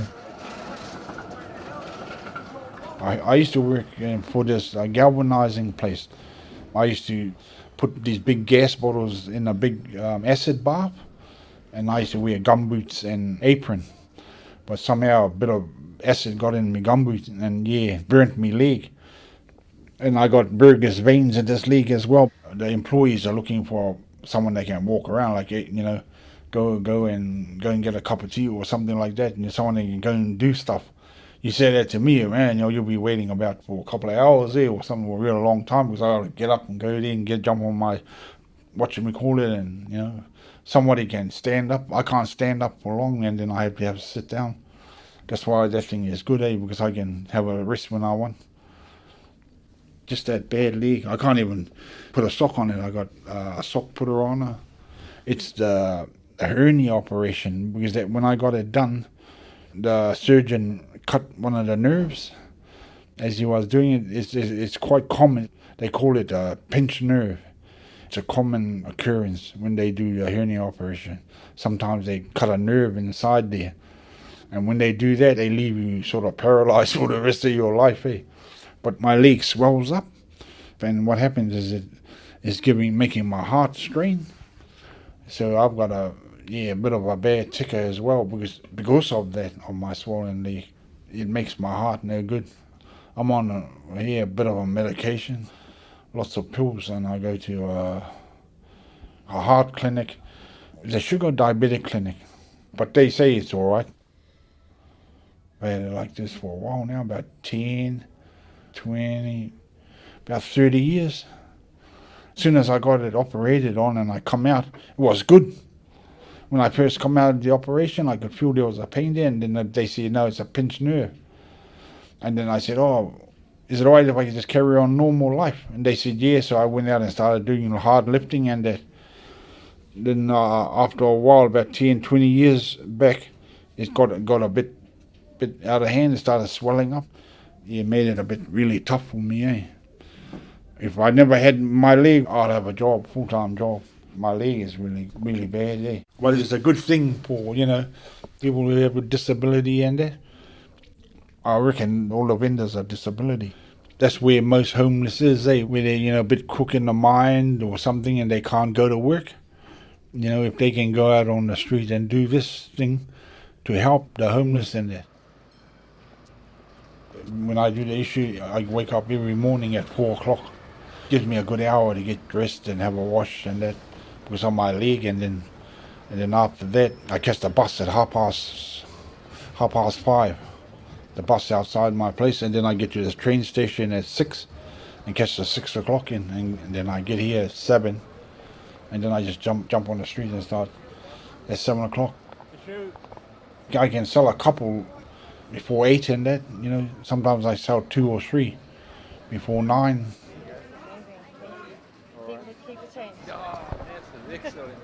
I leave here at 4:30 sometimes so I can catch the Vinnie's soup van, because I catch them at the car park in Warren, and they're there at 6. So if I leave here 4:30, I get back there at about 5:30, 5:45, and the soup van comes 6 o'clock, and then they're pretty good. They got a lot of good tucker on there, veggies, bread, and everything, and then that helps me save up a bit, and then.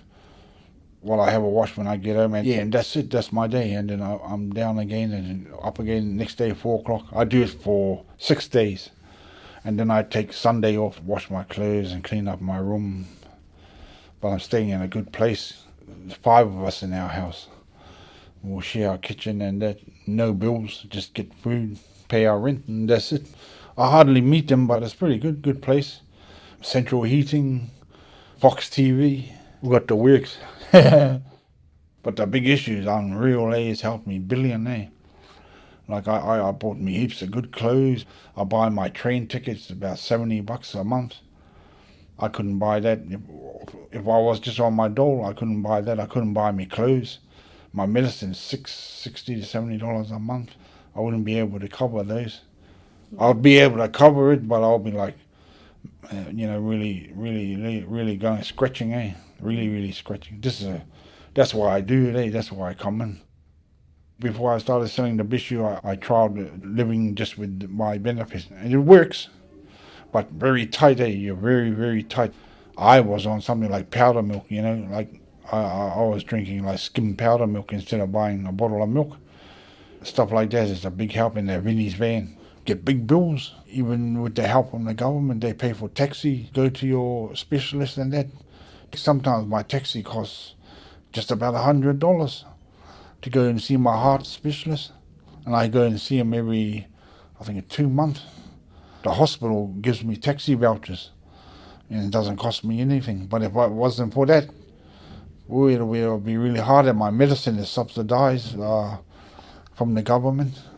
If I didn't have my concession, the full price, some of them about $90, $100 for a little bottle of pills, and I'm only like paying $5 for it. I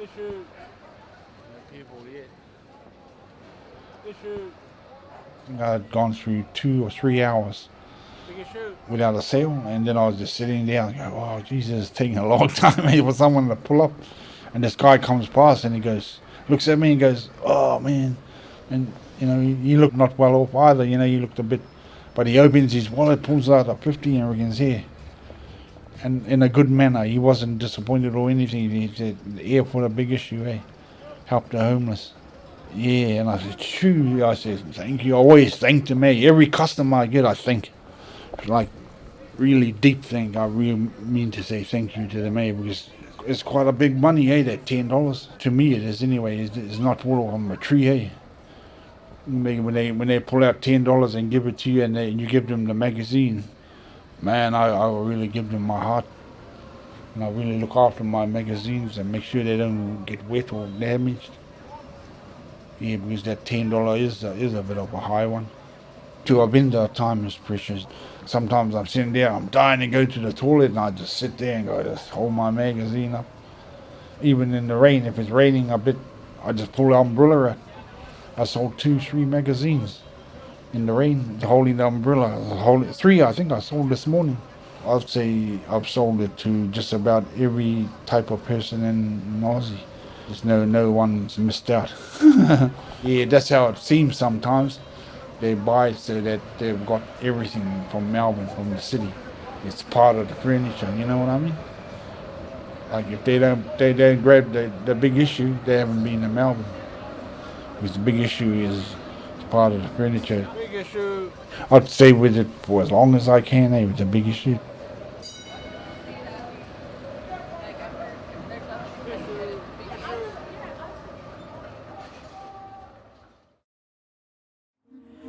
So, I'm going to transfer you into the capable hands of Crystal De Napoli, an Indigenous astronomer looking up at the stars in Melbourne, Australia.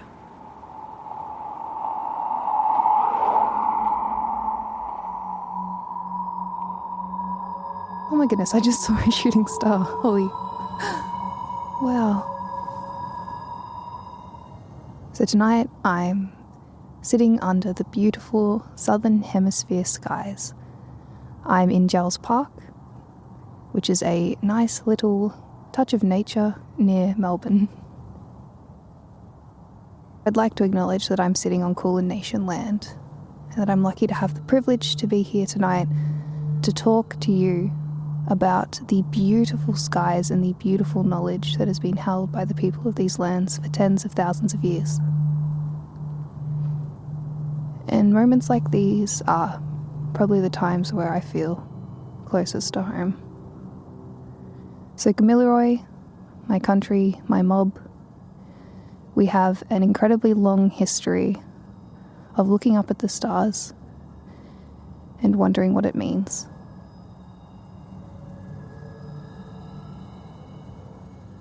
When I look up at the sky, I'm very lucky that I actually get to have a dark night sky. And this is because my friend the moon is not present to enjoy it with me. The moon's special. It can tell us quite a lot that we need to know about changes in our environment. It helps us predict rain. But at the same time, it loves to drown out our stars. And so, for tonight, I'm glad that I get to do this alone.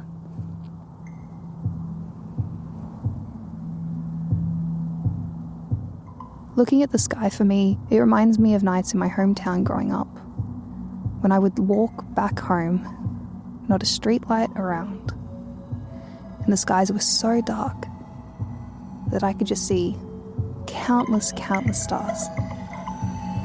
And I would see these stars grouped together, forming a bit of a haze, like a cloud in the night sky. I didn't know it at the time, but that's actually our Milky Way. This Milky Way wraps almost like a belt, taking up a firm strip of the sky. It's a galaxy that we're a part of. We get to see it because we exist in its arms, and we can look across and we can see all of our neighbours, the other stars that are here in this galaxy. Right now, I'm sitting under and looking at probably the most important constellation here for us in Australia, our Southern Cross. For my people, for tens of thousands of years, it has helped us find our place on our continent. The Southern Cross also lies at the head of a very special feature, the emu. So in the Gamilaroi language, the emu, or the Dinawan, can be found in those bright regions caused by that haze of the Milky Way, of our galaxy, in the sky. And this emu is important for us. For my people, the Gamilaroi, it tells us a lot about the way our environment will change over the course of 1 year. I can see that hint of the Milky Way lying in these skies.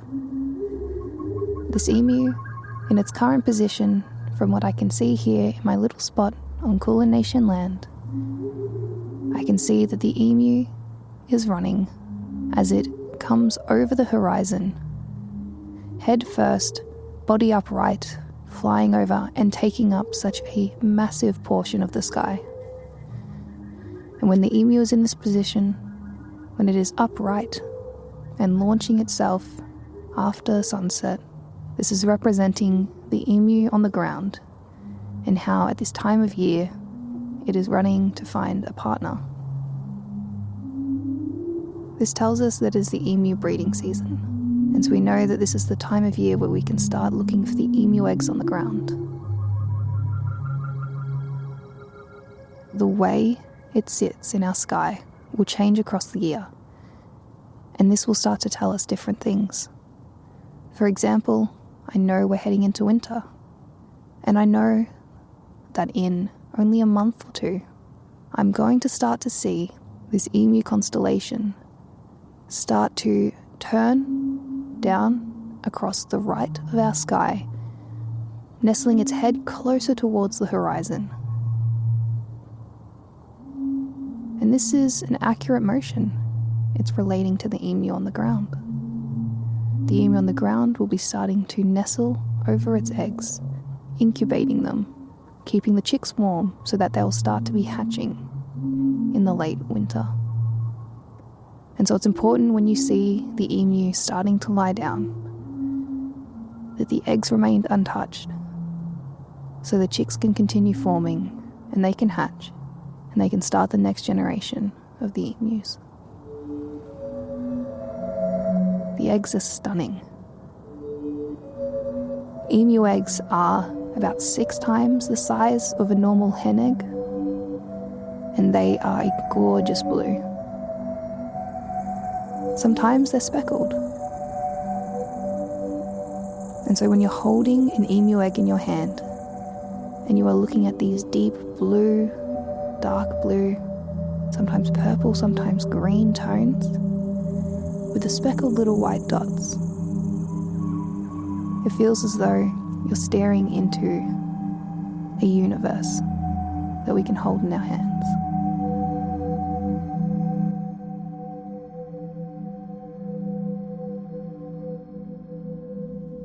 From the evidence that we have from Aboriginal astronomical traditions describing meteorite fire falling from the sky, supernova explosions that have been seen by other ancient astronomers, it appears as though Indigenous Australians may be the world's first astronomers. In Australia, it's not usually the preferred narrative to be discussing the achievements and knowledge systems of Indigenous Australians prior to colonisation. For me growing up, learning from my mum about our Aboriginal culture, but then to be at the same time taught that there was nothing but bush prior to colonisation, it was very confusing, and it felt like these two things didn't link up. Because it would make me reflect if I'm hearing that there wasn't really anything going on here before England invaded, then what was this concept of Aboriginality? And what was I?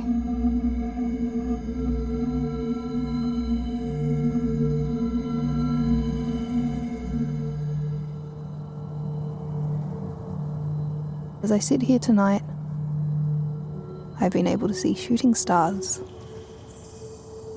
And while, as I've grown up, and I've learnt that these are just meteors burning up in our atmosphere, they still bring the same sense of wonder. And I still sit, and I make a wish that I will get to experience many more peaceful nights out here under the stars. Just like this.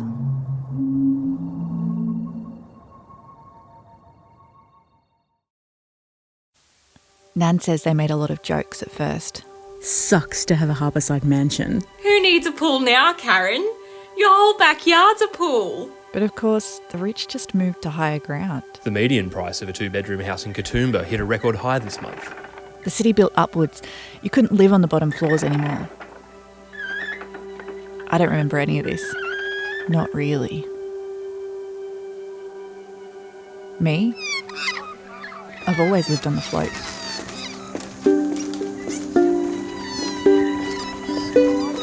Nan and I have always lived in the same lot. It used to be a boat. It gets a leak now and then, but I know how to stop them. It's definitely not the nicest part of the float, but it's not the shittest either. In the week, I work in the hydroponics lab. They say the lab ships used to travel the world with thousands of people on them, like for fun.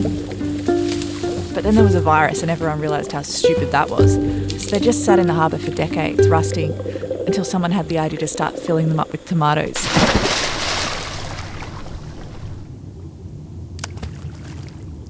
No one born off the float could swim in the water. But my generation, we were born with immunity to all the junk in the harbour. So on Saturday nights, just after dark, we swim to the island. We crawl over the rocks.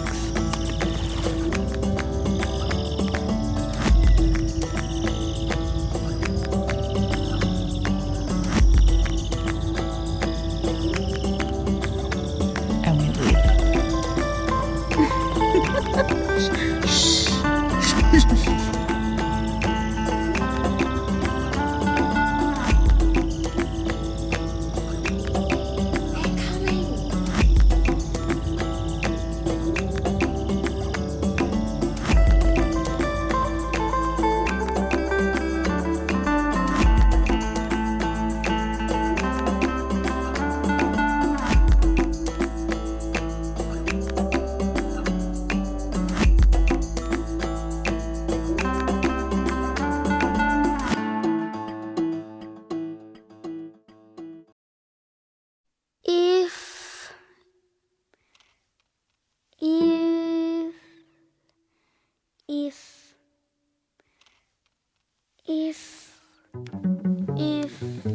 If I were a fish trying to help someone, if I were a fish, if I were a finch, if I were a flame with the friend of a fish, if I was a bird looking at the children that were really sick, if I were a crocodile, if I were a plant, if I were a kitty,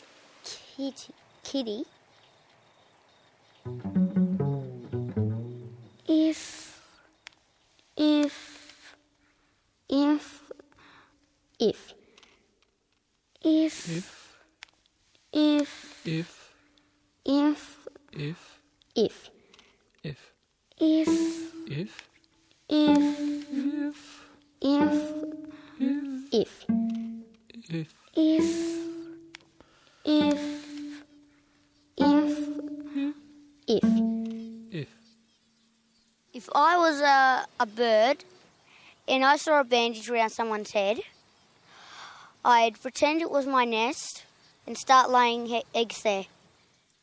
If I was a bird.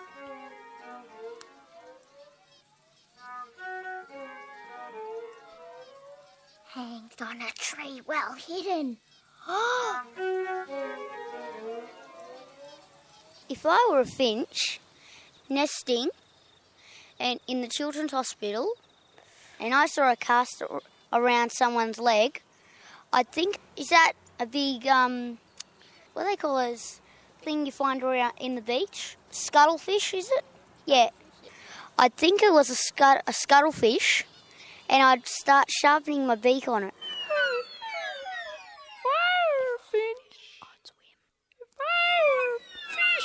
If I were a fish inside a fishbowl, in the children's hospital, I'd be thinking,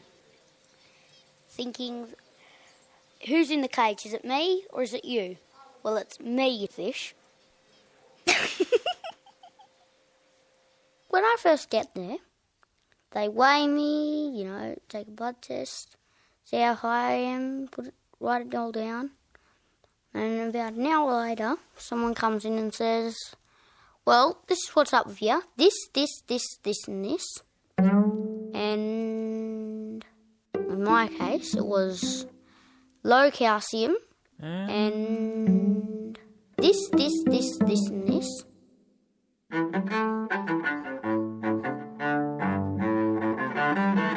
And a plant. If I were a kid, if I were a plant at the children's hospital and I saw the kids go past, I'd think to myself, I'm lucky to be a plant, seeing all these sick kids go by and I'm as fit as a fiddle. Or I might be turned into a fiddle, but I'll be fit as a fiddle. Oh, and just the other week I had a biopsy. They put you to sleep, and then everything goes all funny when you're going to sleep. Like, it just goes as if it's a lollipop, you know, those big ones, how they're all... No, it's like when you get a pencil and you paint it red in certain places, so it goes in a spiral kind of way. And when you roll it, it goes all funny. Yeah, that's what it felt like. Everything was going round and round and round and round and round. I wake up and then I got this bad feeling in my throat. It feels all funny. If I were a frog in the children's hospital, I'd be stuck in someone's throat because they swallowed me. Now they got a frog in their throat. If I was a bird, if I were a bird in the children's hospital, drawing a picture, I'd draw a cat and say, ooh, I'd draw a putty tat.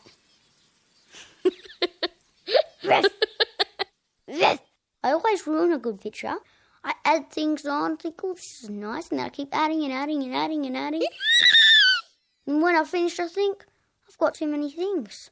See, like in this, I drew a dog here, and then I decided to do a bed, and then I decided to do the pillow, then I decided to do the nurse, then I decided to do his hands, then I decided to do little shadow of him in bed, under the sheets. The dog here spewing up. Like the drawings and the art, they made me get better because once I did them I thought, oh, this is a nice picture. And then inside it made me feel all, you know, that fuzzy feeling you get?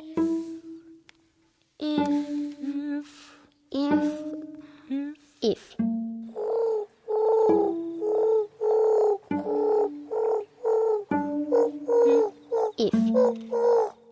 If I were a kid sleeping on a bed. P-A-P-E-R-A-D-I-O. Paper radio. Paper radio. Stories that talk.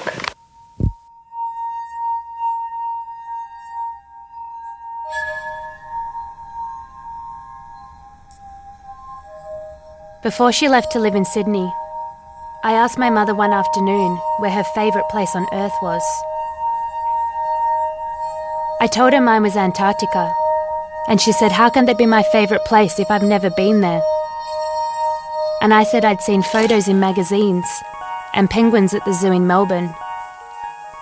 And I had half a Milo tin full of gold coins, and I was saving to go there in the next 2 years.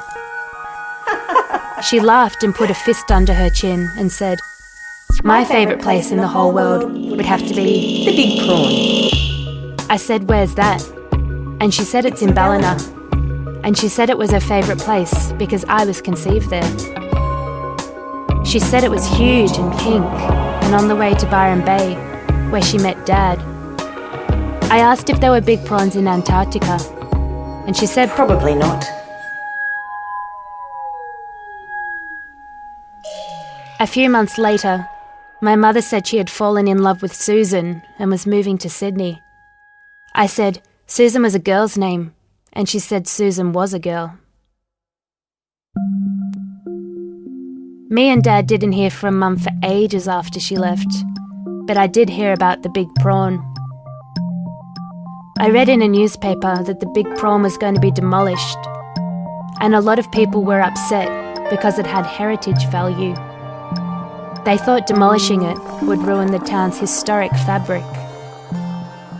I also heard they were thinking of moving the big prawn to the Gold Coast, and I thought it might be nice for the prawn to be near the sea. I asked Dad if we could go see it, and he said I should stop reading so much and go get some vitamin D. I cut out a picture of the giant pink creature and pasted it into my diary. I imagined its mouth opening and closing, its tail swinging back and forth. Then, when Mum had been gone almost a year, Dad said, "Right, we're going to find her." I said, "Big bag or small bag, and what about Charlie?" And he said, "Small bag, and don't worry about Charlie. The neighbours will feed him." I watched him cut his beard over the kitchen sink. Then he loaded the boot and off we drove, even though it was Friday and I was supposed to be at school. Dad put on Cold Chisel and I fell asleep.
I don't know how long I'd been asleep before Dad nudged me and said, "Get ready, you're going to see it."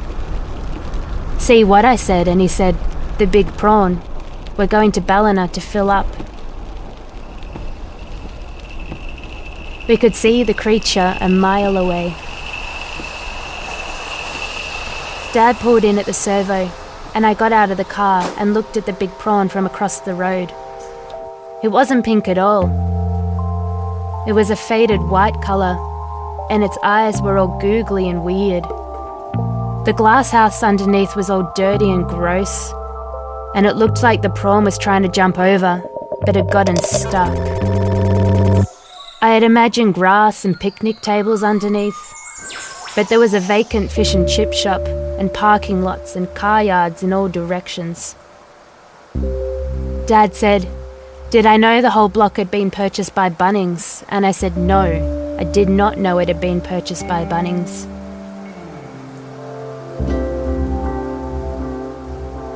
When he asked if I wanted a photo and I didn't reply, he said, "To be perfectly honest, bud, it never really was very special."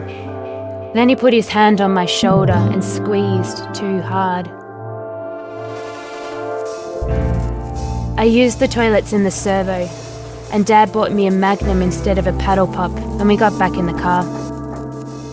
I finished the Magnum, took the picture of the prawn out of my wallet and reached into the glove box for a pen.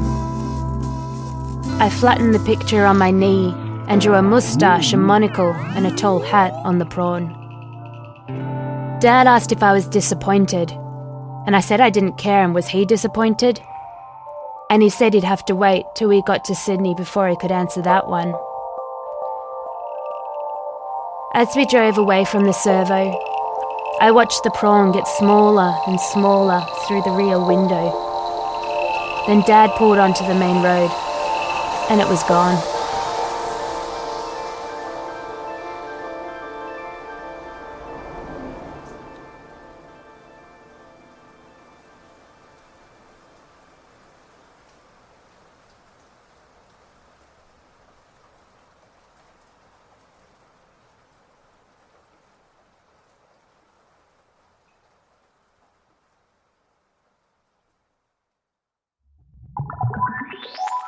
The Big Prawn is the work of Melbourne-based writer and editor Katia Pace.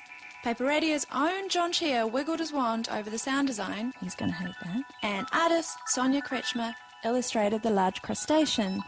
If you're a big fan of The Big Prawn, take a walk around paperradio.net. You might see something else that sates your eardrums. If you really, really liked it, feel free to tickle your keyboard at the iTunes store. Would be ever so grateful for a nice rating. The Big Prawn is a co-commission of Paper Radio and RN's Creative Audio Unit. It was produced with the support of Arts Victoria's Big Arts Program and the Ian Reid Foundation. Thanks for listening.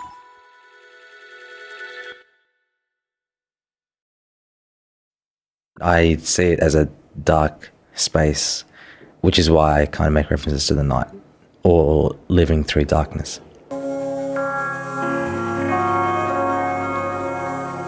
Welcome to Sleep Talker. Generally I'm not consistent, so I'll sleep one day, one night I might sleep at 10 p.m, the other night I might sleep at 3 a.m. Like, it's just The podcast about sleep, as soon as my head touches the pillow, I'm fast asleep. dreams, You know, I'm a deep sleeper and nightmares, I can sleep anywhere and anytime, basically. and what happens in your head after dark.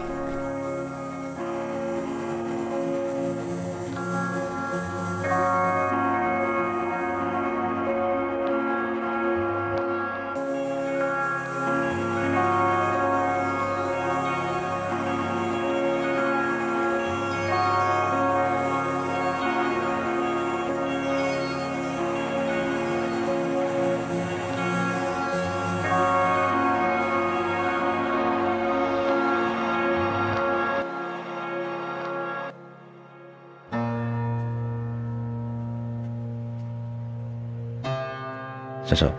My name is Muggan Muggan. I'm a Melbourneian poet.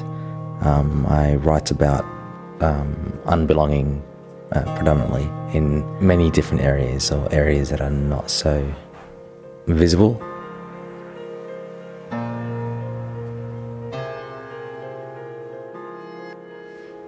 So the first poem I'm going to read is called The Thin Line of Loneliness.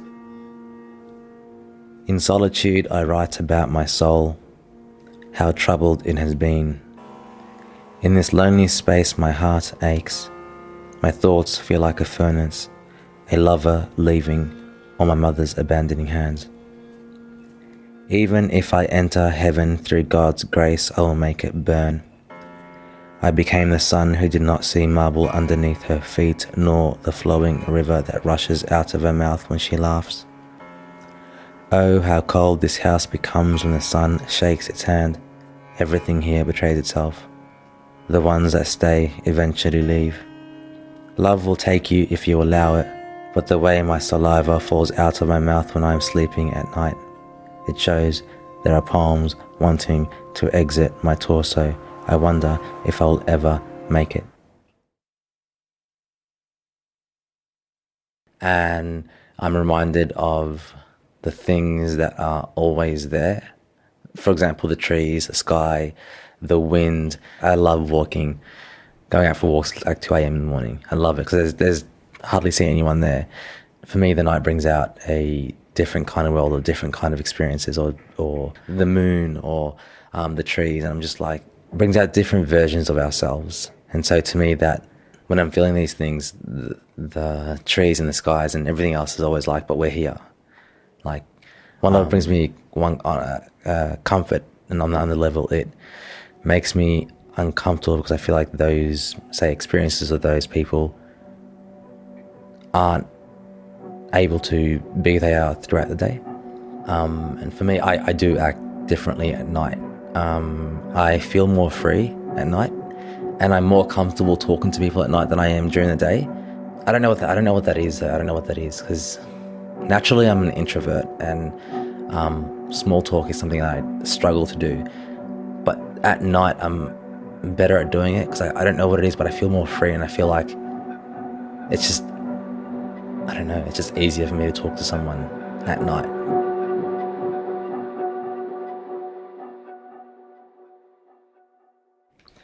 So the next poem is called Waking Up at Night.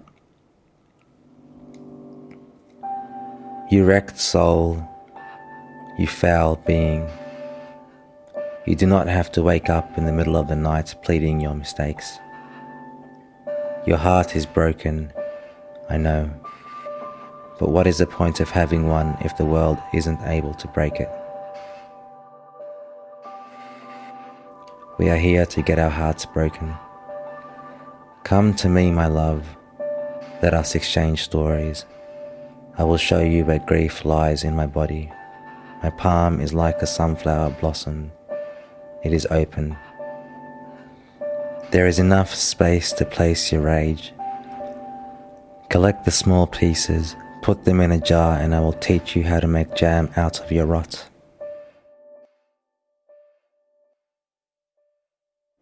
When you go to bed tonight and darkness greets you, allow it to cover your body. It too has a calling.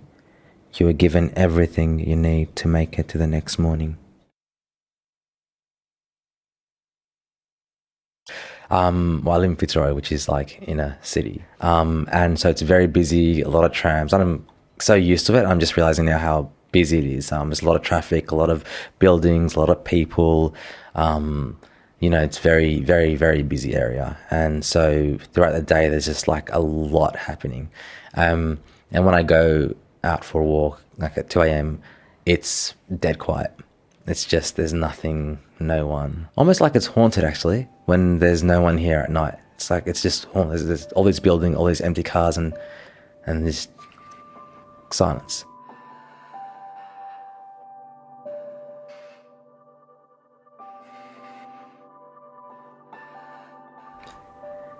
Moon Street.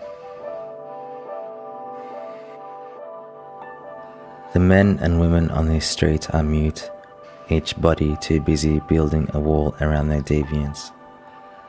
The women here speak in codes, much like the men were dragged between two mountains with two languages containing two worlds. Some of us die waiting, others build beds for people to lay and make love. When their spirits stop sauntering, the beds become a bathtub full with disappointment. Then they are taken away by sadness and the world moves on as it does. The men here are scared of each other, unaware each soul is trying to figure out what they are, how to stop their skin from decaying, what it means to be in exile.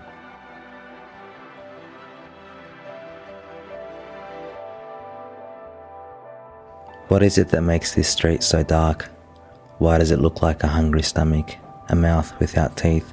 Why does it taste like regret and strange memories? I am full with secrets I am ashamed of, nights I want to forget, alleyways that remember you longing to be seen, haunted memories that grow legs and follow you into your room and make a home under your bed.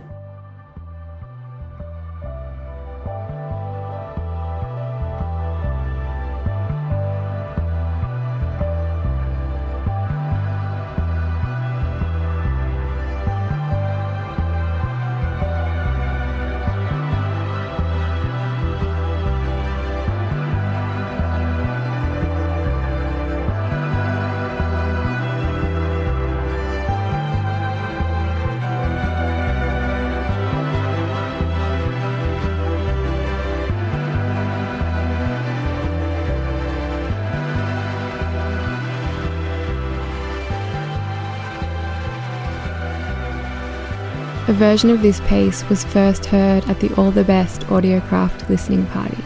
Head to allthebestradio.com for more nighttime stories from the event and a bunch more stories from Australian community radio producers. All the poetry you heard tonight was written and read by Muggan Muggan. He's working on a poetry collection, and if you want to know when that's published, you should follow him on Twitter at mugginmuggen9. The music in this episode is by josephbuchan.bandcamp.com. Links to all that and past episodes at the Sleep Talker website, sleeptalkerpodcast.com. Thanks for listening. Good night.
This is an ABC podcast. If you're an Aboriginal or Torres Strait Islander person, we want you to know that this series contains the name of someone who has died.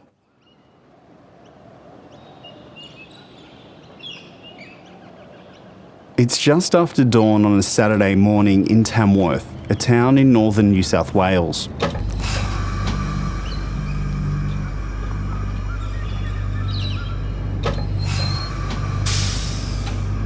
A freight train driver eases his cargo out of the station to begin the journey south to Sydney.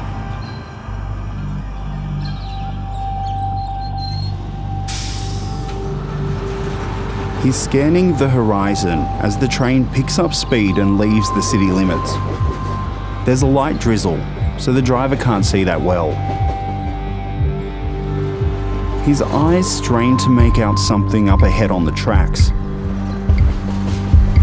He thinks it might be a pile of clothes. Seconds go by. The bundle is actually a person lying between the rails. The driver pulls the emergency brake. Stopping a 300-ton train quickly is impossible. It screeches down the straight track.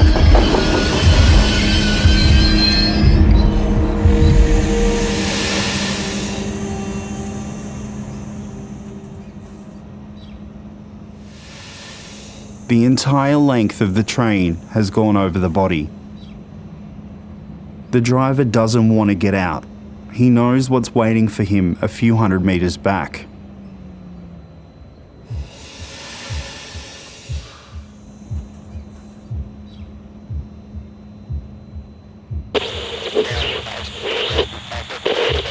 I got a call from the driver on the train to say that he had passed over a body. And I did ask him to go back and see if he could render any assistance, but most train drivers won't go back and do that. That's Glenn Bryant, the West Tamworth Assistant Station Master at the time. I thought to myself, well, I better go out just in case the person is still alive. Glenn's no stranger to this. He's already seen one lifeless body on the tracks. He's hoping this time is different. I had a rough idea where the body was, because I think the train would have been doing about 80 or 90 kilometres an hour to thereabout, maybe a bit less than that. I got off my bike and walked over to the rear of the train, and that's where I found his body. And when I approached him, I saw him laying in the forefoot. In the forefoot. That's train people speak for the space between the rails. I first put my hand down to check his pulse, and I thought at the time that I had found pulse, but it wasn't pulse. It would have had to been, I feel, muscle spasms. There was definitely no breathing. and I did notice that he had some pretty severe head injuries. The man's dead. There's nothing Glenn can do. He starts to look around and he spots some things that don't add up. And the lack of blood at the scene was one of the things that struck me first off. I would have thought someone who had sustained that amount of head injuries, there would have been a lot more blood there than what there was. Even weirder, something's been placed under the person's head. And under his head there was a towel, it was a white towel, and just down below where the towel was, on the sleeper, there was a bit of blood there about the size of a 50-cent piece. And that was all the blood that was there at the scene. And it had not been raining heavy enough to wash it away. Glenn looks down at the man's blue and white shoes. They're kind of scuffed, but they're clean. Glenn's shoes are covered in mud and bits of wet grass. Walking in probably 15, 20 metres, probably wouldn't even be that far. And I was covered up to the knees with red mud on my blue railway trousers. And you distinctly remember that? I remember because I was living on my own those days, so I had to get my clothes washed, so I was batching, and I distinctly remember it, yes. The closer Glenn looks at the scene, the less it makes sense. And so we looked around the area where the body was, and there was no hair, there was no bone fragments or flesh or anything that had it been struck by a train. I would have thought there would have been a lot more of that. But Glenn works for the railways. It's not his job to solve this mystery. When the police arrive, they see bits of blue cardboard and brightly coloured Christmas wrapping paper strewn along the side of the tracks, flapping in the wind. Then they see some other strange stuff. They see a sock, a watch face, and a broken teapot. The police later find out the person on the tracks is just 17 years old. His name is Mark Haynes.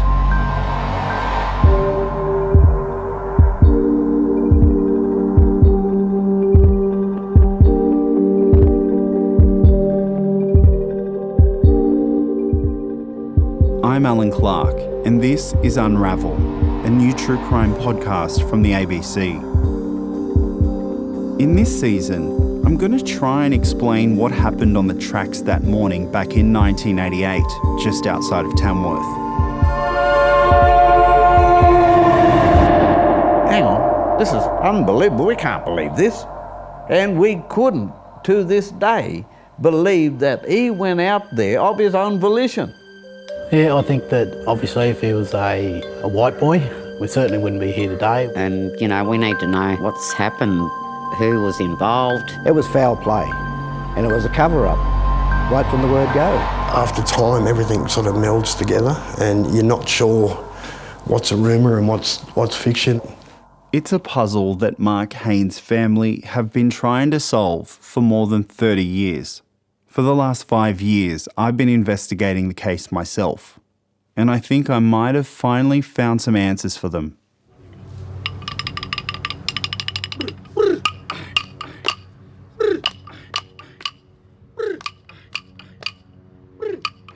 Tamworth sits on Gomeroi country, a mighty Aboriginal nation that has a reputation for producing fearsome warriors. The Gomeroi say they've been here since the start of time, and they're still here. Mark was one of them. I'm also Gomeroi and Marawari, two Aboriginal nations that bleed into each other in the ruby red dirt of far western New South Wales. I've now spent so much time with Mark's family that they feel like my family, like Mob. If Mark were alive today, I'd call him Uncle.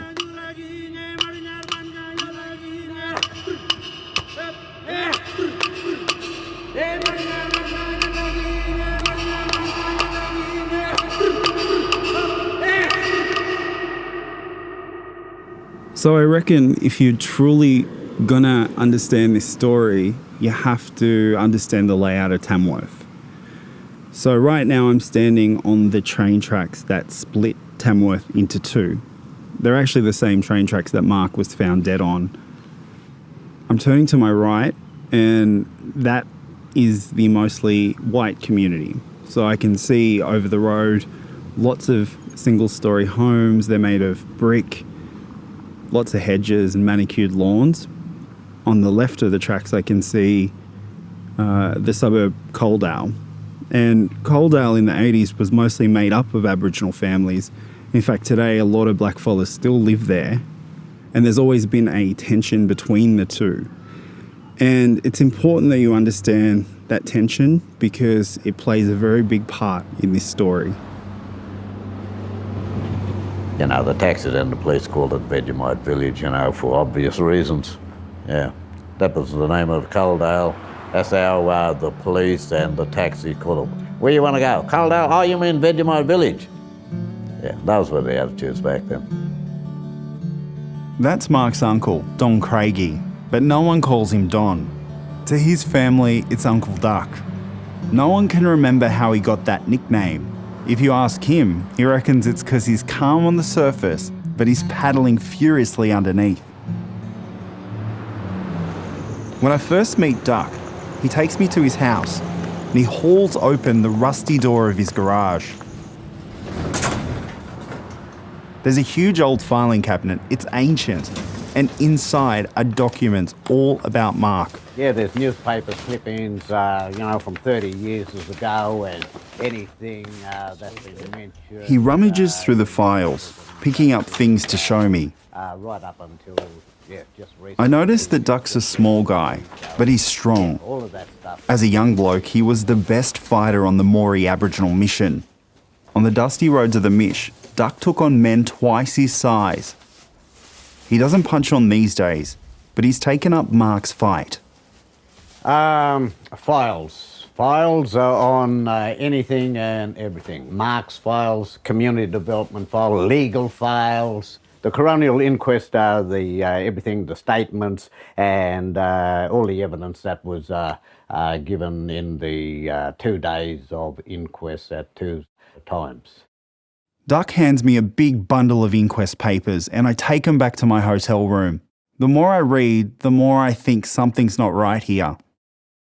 In the hotel room that night, I had no idea that 5 years later I'd still be working on the case. You know, he was a quiet boy, but everyone just took a shine to him because he's, he was a happy-go-lucky boy. He had many friends, Aboriginal, non-Aboriginal. Like I said, many times I'd come home and he would be at home down in Cole Road there with his friends. For Duck, Mark was more than a nephew. And I can still see him sharing the bedroom with my 2 elder sons. He slept on the top bunk and one of my sons slept in the other one and there was a single bed, so he was virtually like my own son. I felt that way. I felt that I was responsible for him and what happened to him. Yeah. Yeah, he had this here way of talking. He had this like a slow drawl. Remind me a bit about John Wayne. He had this slow drawl. Oh, Uncle Duck, yeah, it wasn't hurried or anything, and it wasn't thing, but he just had this, this way about, oh, Uncle Duck. Oh, he was just a larrikin. He was a good guy, just a good kid. He was very well liked. Mark was Kelly Elsley's first love. She still wears a necklace he gave her.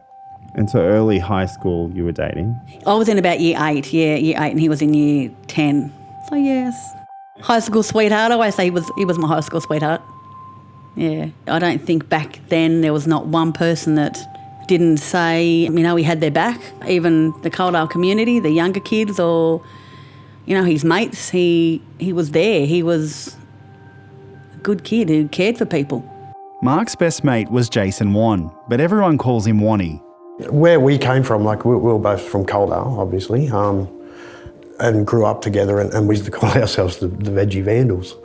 And we weren't vandals, but it was a cool thing to say at that time. Jason's not a black fella, but he grew up on the same side of the tracks as Mark. I guess the life of the party one of those kind of guys. Always had people laughing. Excellent smile, big smile. Jason says Mark made friends all over the place, including on the footy field. Mark was a centre or a winger. He was a really, really good sportsman. He was good at cricket. He was really good at basketball. And popular with girls. Oh, yeah. All the girls loved Mark. I mean, you've seen him. He was a good-looking boy, big smile, brilliant green eyes. Yeah, all the girls loved Mark. 6 months before he died, Mark caught the eye of a pretty white 17-year-old from the other side of the tracks, and they started going out. Her name was Tanya White. She reminded me of Lady Di. She had the same hair, same colour, same cut, same pointy nose, and she was quite happy to be in our home. I can still see them all sitting there in the lounge in Cole Road. At that time, it was odd to have interracial relationships, right, in Tamworth? Yes, it was in a way. It wasn't very common, but it did happen. The night he died, Mark went out with Tanya and a group of mates. They did what all teenagers do. They drank, they smoked, and they tried to get into clubs to have a bit of a dance. The events of that night would later be raked over by everyone, trying to work out what happened. It all starts on a normal Friday arvo in a typical country town. Mark's at his Auntie Barb's house in Coaldale. The sun disappears. Mark and his cousin Leah decide to hit the town.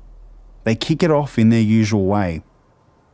Well, we had to go down Wall Road and, the walkway through the railway tracks, and then walk along over to where the old Workman's Club was, because I was itching to have a go at the pokies. Leah's small, but she's not afraid of much. She's a rugby player. She tells it how it is. Like Mark, she loves a good night out. But this Friday, Mark's got more exciting places that he wants to be than the Workman's Club.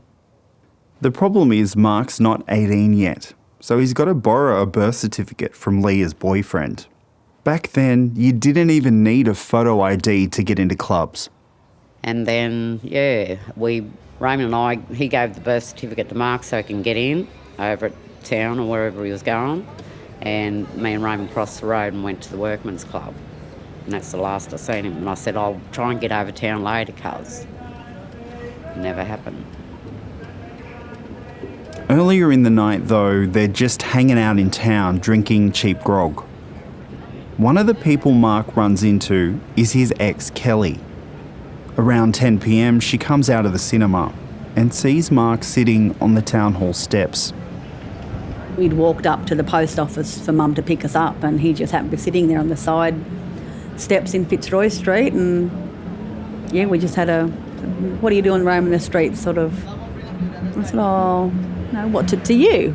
And so I'm waiting for Mum to come pick me up from movies. He said, do you want me to wait, or, something along that. That was a bit cheeky, and I went, no. I said, do you want to lift home? And he went, no, I'll be right. Kelly sees Mark sitting with a blonde fella. Terry Suter, yeah. And you're pretty sure he was with Terry Suter? Terry was sitting to the right of Mark. I still remember that. Yeah. On the steps? On the steps, yeah. Terry's going to come up a fair bit in later episodes. I want to be clear here, though. I'm not accusing any of these people of anything. It's just important that you know that these are the people who were with Mark during the last 12 hours of his life.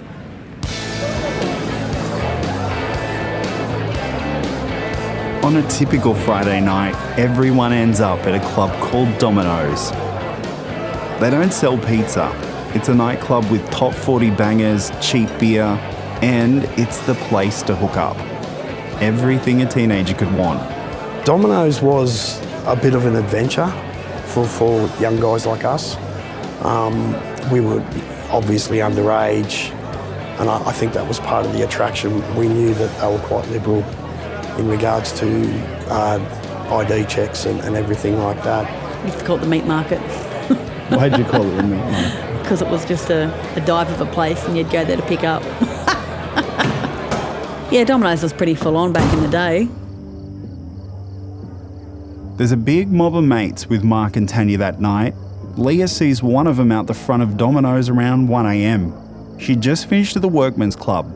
and she's waiting for a taxi across the road.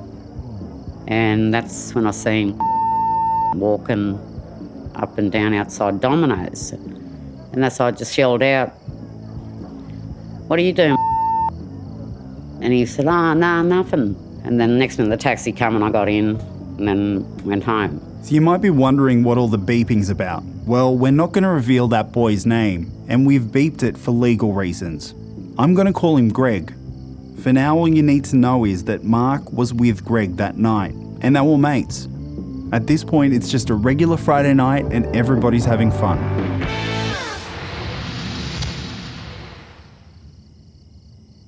Of all the people who've spoken about that night, Tanya, Mark's girlfriend, is the last person on record to see him alive. I've been wanting to speak with her for a long time.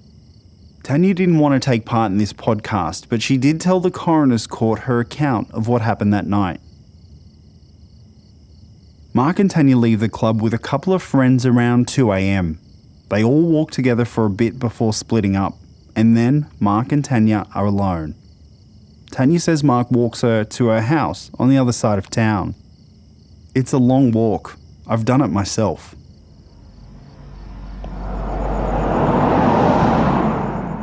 It's a beautiful, clear night in Tamworth. Overhead is just the most brilliant night sky. You can make out the Milky Way. It's actually streaking across the middle of the sky. It's Tamworth suburbia, really. You know, just regular homes, intersections, just cars coming through. It's really quiet, and this is where Tanya said goodbye to Mark. She says that she said goodbye to Mark. Mark walked up Wilbertree Street, which is directly in front of me, and she turned left and walked down to Cayuma Street where she lived. And I've been to this spot many times over the past 5 years at night, and it's a really sad thought to think this was the final countdown. So whatever decision he made, ultimately it would lead to him being found on those train tracks.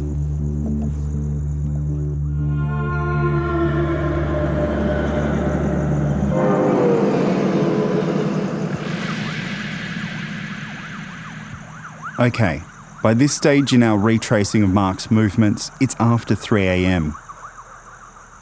Just over 3 hours later, Mark will be found dead on the train tracks. Tanya remembers saying goodbye to Mark, and around the same time, loud noises startle a woman sleeping in a house nearby. I first was awoken with a loud bang or bashing on the caravan, and I thought somebody was breaking into the caravan. I could hear two voices distinctly. I'm going to call this witness Marie. She didn't want me to use her real name. She appeared at the inquest into Mark's death and told this very same story. At the time, Marie thinks it's two boys. That's because there's lots of swearing going on. Later on, she thinks it could be a man and a woman having an argument. Listening from her bedroom window, she can't figure out what the fight's about, but someone's really upset. And when you said this young man was emotional, I mean, what type of emotion was he? Was he angry, frustrated, distressed? At the end of his tether, like, I can't take any more. F off. F off. Leave me alone. Leave me alone. You know, like that. F off.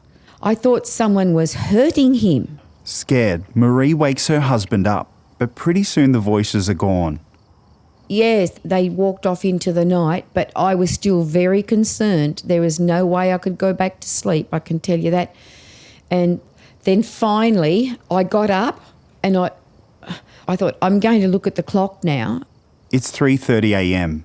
This is the time that Tanya says she said goodbye to Mark. Tanya later tells the coroner's court there was no argument between her and Mark that night. After the noise dies down on the street, Marie climbs back into bed. And I thought, I hope I can have some peace now. But that peace is soon shattered.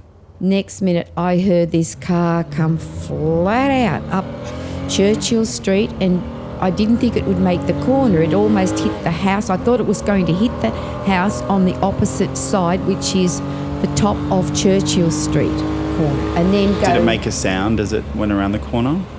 Yes. As I said, I thought, it didn't hit the house. Then next minute it seemed to be coming to a very quick, like a very, like just still, just stopped. Screeched on the brakes and stopped. Sudden halt. A sudden halt. And how long did it sort of stay quiet for? Oh, not very long at all. Then it took off very, very quickly. Yeah, up the hill.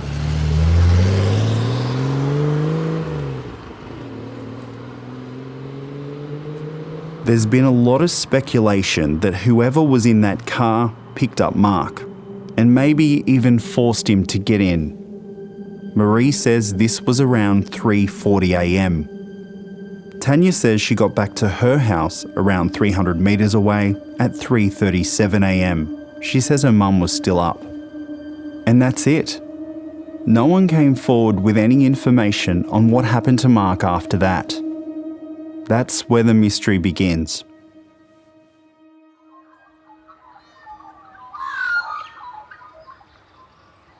The sun comes up and reveals Mark's body on the tracks. There's bits of presents and wrapping paper strewn around him like confetti.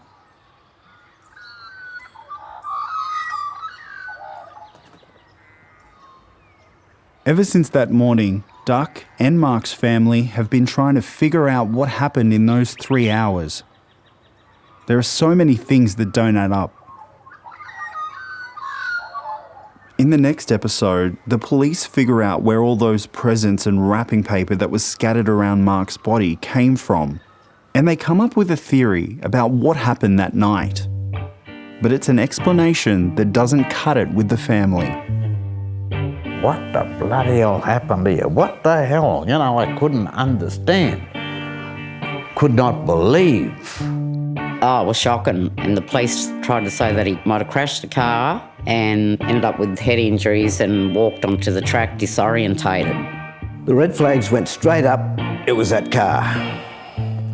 And me and Duck sort of looked at each other and said, and the police were saying that he stole this car and drove it out here, crashed it, walked across that railway line in the pouring rain, carrying presents, and he turned around and lied down, in the middle of the track.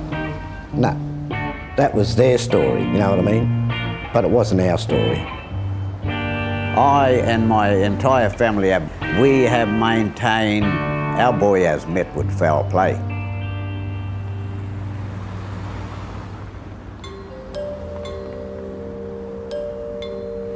If you know anything about this case, write to us. Our email is unraveltruecrime@abc.net.au.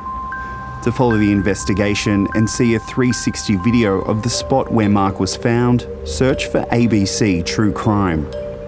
And if you haven't already, don't forget to subscribe to Unravel wherever you get your podcasts, or download the ABC Listen app. Our Season 1 story, Blood on the Tracks, is produced and reported by me, Alan Clark, with additional reporting from our senior investigative producer, Susie Smith. Unravel's supervising producer is Tim Roxburgh, with help from Alex Mann. Producers Emma Lancaster and Ellen Leabeater.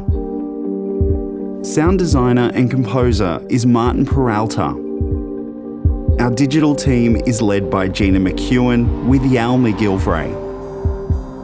Additional sound and vision from Greg Nelson. Unravel's executive producer is Ian Walker.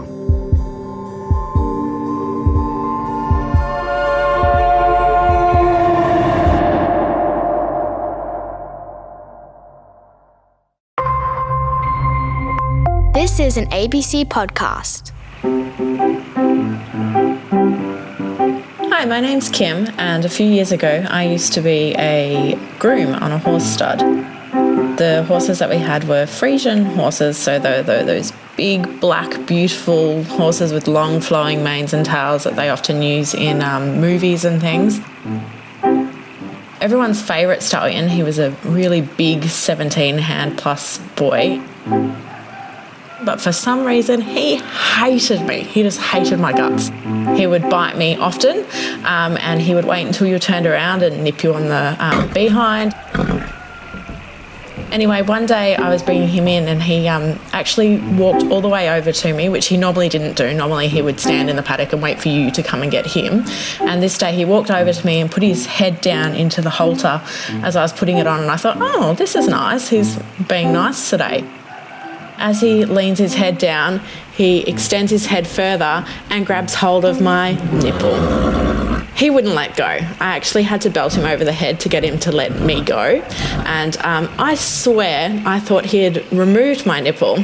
Luckily, after I had brought him back up to the stables and put him away, I only had a very, very large bruise. So thankfully, my nipple is still here. Thanks. Glad to hear it, Kim. Dr. Anne Jones here on Off Track with another instalment of incident reports sent in from the field.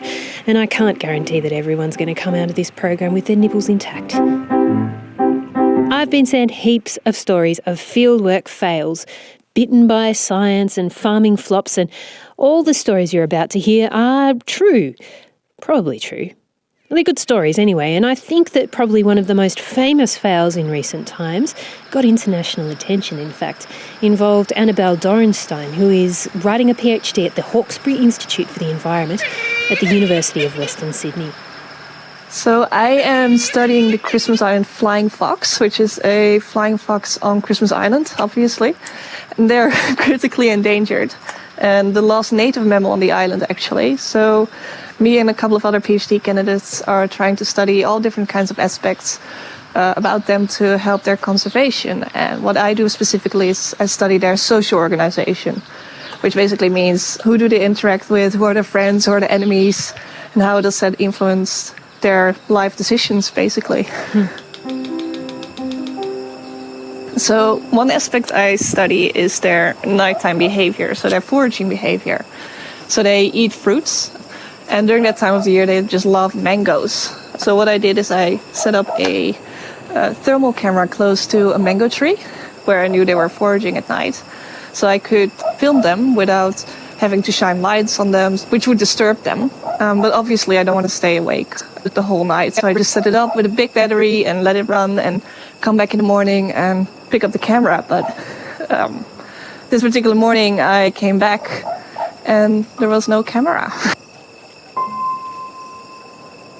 Because it goes through your mind to think about, did someone steal it? But it's on the island, nobody steals. Like everybody leaves their doors open, they leave the keys in the cars, nothing happens there, literally nothing. So that wouldn't happen. And then you get closer and you see all these claw marks on the equipment that they left behind. They're called rubber crabs for a reason. They just steal things, and the weirdest things like shoes and head torches, and one time one dragged off my first aid kit, for example. Like why? I don't understand what they're gonna do with it. You would almost think they have some layer of prized possessions somewhere. Oh, they're big. They're really big. I think they're the largest land crab on Earth. So they can get like 1 kilogram, or no, 4 kilograms, I think, even. Correct me if I'm wrong. As I said, I don't know that much about crabs, but they're heavy. and they get like a meter in span from like leg to leg, basically. So they're big, but they're also really, really colorful. Like you see all these kind of color variations in between like orange and red and purplish and blue even, and kind of mixtures of it. So they're very, very beautiful and very alien-like as well. Well, they have really, really strong claws. Like they can open coconuts. Wow. So you can imagine the strength they have. So basically, they can just grab hold of some kind of object with their big claws and slowly walk backwards and just drag it along with them. They're really slow when they steal stuff, but yeah, if you're not around, then you don't see it. So the cords that attached the cameras to the battery, they were mangled. There were like scratches on the battery. It's like a big, like a car battery, basically. Oh, I have sworn a lot. Yeah, they I think a lot of people, like when they do field work, they have all these different kind of struggles, right? For example, camera traps, they have to strap it to the tree so people don't take it, or more like human interactions. And for me, the only struggle I have is with these crabs trying to steal my equipment. So yes, they are my arch nemesis, you could almost say. But yeah, the PhD. In a loving kind of way. Nemesis. You could do an anti-dedication at the top of your PhD on the dedication page, and this is not dedicated to you, Robert Crabbe. No. Exactly, yeah.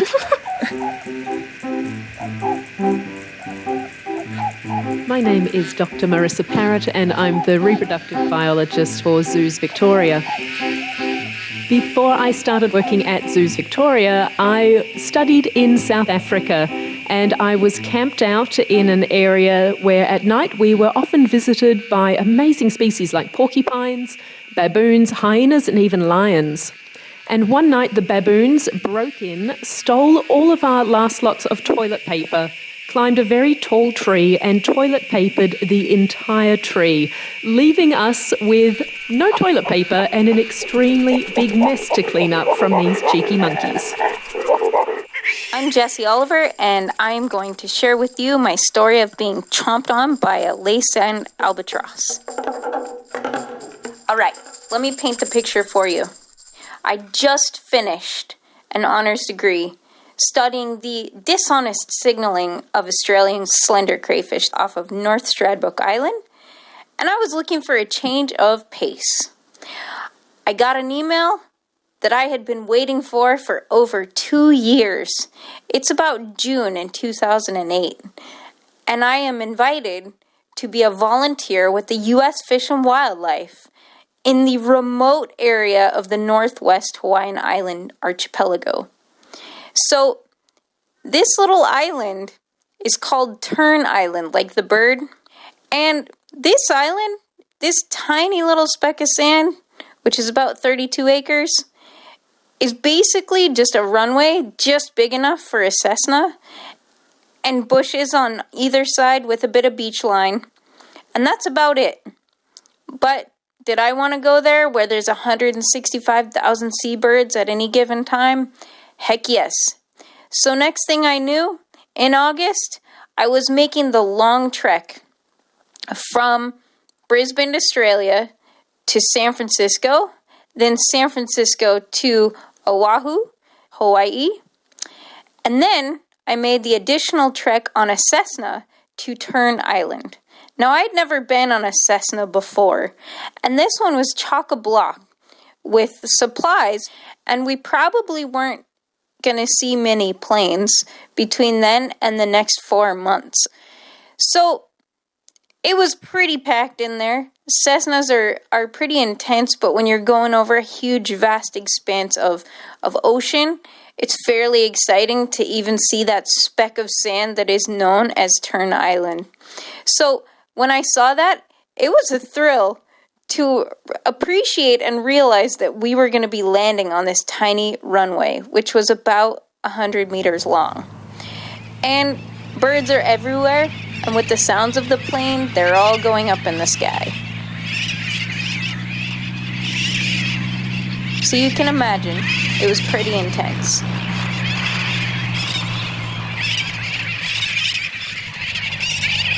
So, as we land, one of the first things that just completely spellbounds me is the number of different seabirds. And I'd never seen most of these species before. And as a bird nerd to the core from early childhood, it was absolutely a dream come true. It really struck me that there was not a nook or cranny on this island that did not have a bird inhabiting it. You had the short-tailed shearwaters and the storm petrels nesting in burrows in the ground. And you had the boobies, that were hanging out either in the bushes if they were red-footed, or on the ground if they were masked boobies. And we also had terns just everywhere. We had white fairy terns that would sit on your window ledge at night calling to their mate, and they would follow you around. So would the boobies, actually. The red-footeds were quite a curious bird. They'd fly right above your head. And so would some of those sooty terns. They would really follow you for quite a ways while you're doing your counts. So we'd go out there and we'd do surveys every day, checking on these different birds, and we'd do a weekly census to understand how the populations were changing. And there was one albatross there when I arrived. This individual was the one left juvenile because the parents leave before the young. The young have to thin down and grow up their feathers, and then they take off on their own. This individual was the last remaining. This bird had some fluff on its head still, a little bit of down left, looked pretty goofy. So a lot of the times you may have heard albatross be referred to as goonie birds, but until you've seen them, you can't fully appreciate the awkward mechanics that they have when they try to locomote or move on land. They are fantastic birds. It's so majestic in flight and so goony on land. Anyway, this individual bird caught my attention right away because I'd never seen an albatross before, and after a few weeks of watching this bird, we had a flight coming in unexpectedly to fix our water system. Why did our water system need to get fixed? Well, our water tasted like guano. It's not a deal. That's tasting like bird poop. And we needed to have it repaired. So we had a flight coming in with some additional supplies, and all of us volunteers were out there waiting for the supply plane to come. And I realized as I can see overhead this plane coming in that my little friend, the goonie bird, was sitting on the runway and that he needed to be moved. And I was the closest to this bird. And I looked over and I yelled to my colleagues, "What do I do?" And as I said this, they told me, "Just pick it up like a football." Which anyone that knows me knows that I am the least athletic person on the face of the planet. So telling me that, well, this was a whole different ball game.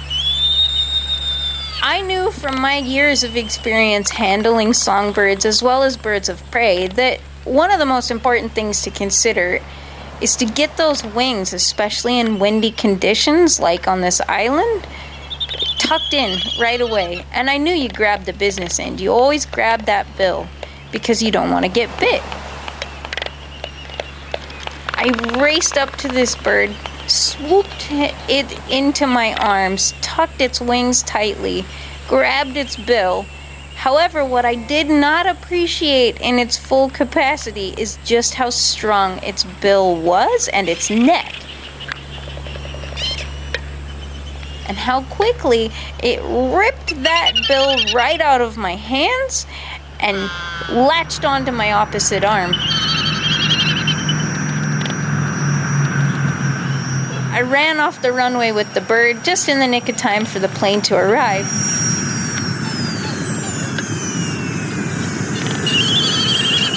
But as I let the bird go, it was still latched onto my arm. And, you know, I was just feeling pretty victorious to have gotten this bird off the runway. So it didn't really bother me that much. Once the adrenaline wore off, though, I started to become a little bit more concerned because I realized just how remote we were, and I didn't want to get an infection. I quickly went into this military barracks and looked for things to sterilize my newly acquired wound. And it was pretty deep because they have a fairly hooked bill, turns out. But it is by far the coolest scar I have or will ever have in my entire life.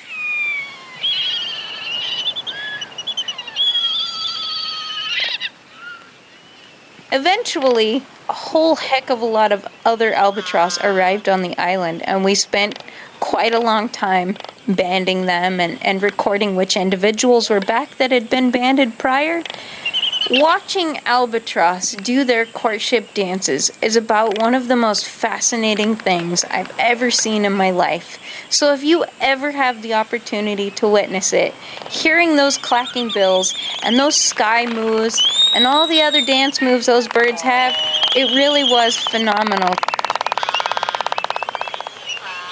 Unfortunately, the first egg for the season hatched 3 days after I left, so there was a little bit of heartache to even leave that island. But it was an incredible experience, and every time I look at this scar, I am fondly reminded of those 4 months spent on this remote bird island.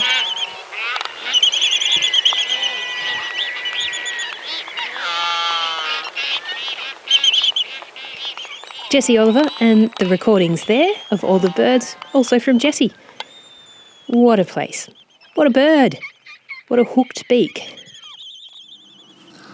Hello everyone. So my name's Graham Cumming and I'm a professor at James Cook University in Australia. And I'm a landscape ecologist and conservation biologist. I've spent a lot of my professional career doing fieldwork outside.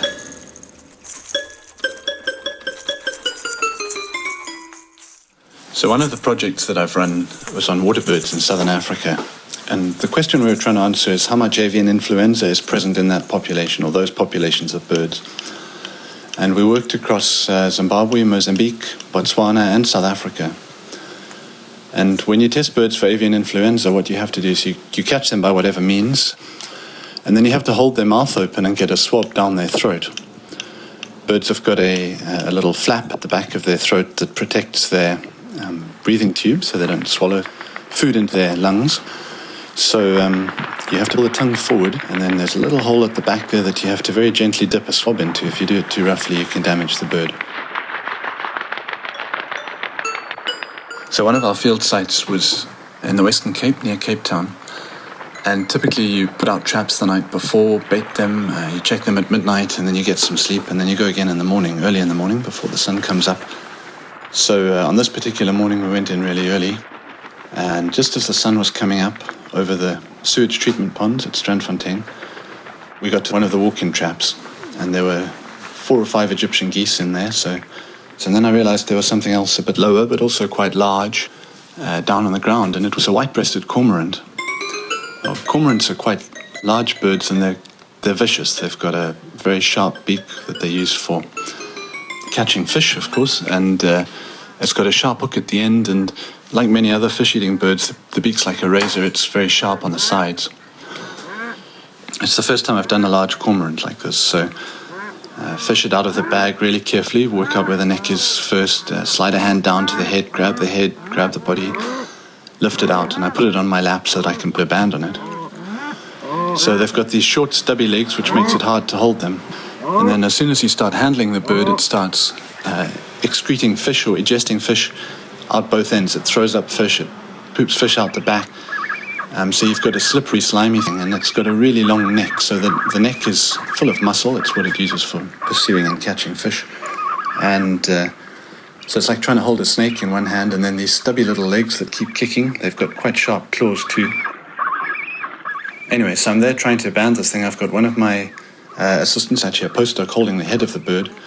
You have to swab the cloaca first, and then I'm just about to start swabbing the head. So I'm reaching out for a swab, and when my postdoc loses his grip on the head, and that head comes round, and it swings, and I kind of vaguely see it coming out of the corner of my eye. I bring my arm back quickly, but not quite fast enough, and it leaves a long scratch across my arm from the hook on its beak, and takes a chunk about the size of my thumb out of my sweatshirt.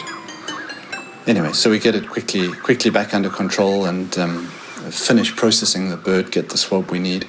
But when we open the beak to have a look, there's still a tiny bit of sweatshirt attached to the bill, which we have to then remove before we can keep swabbing the bird.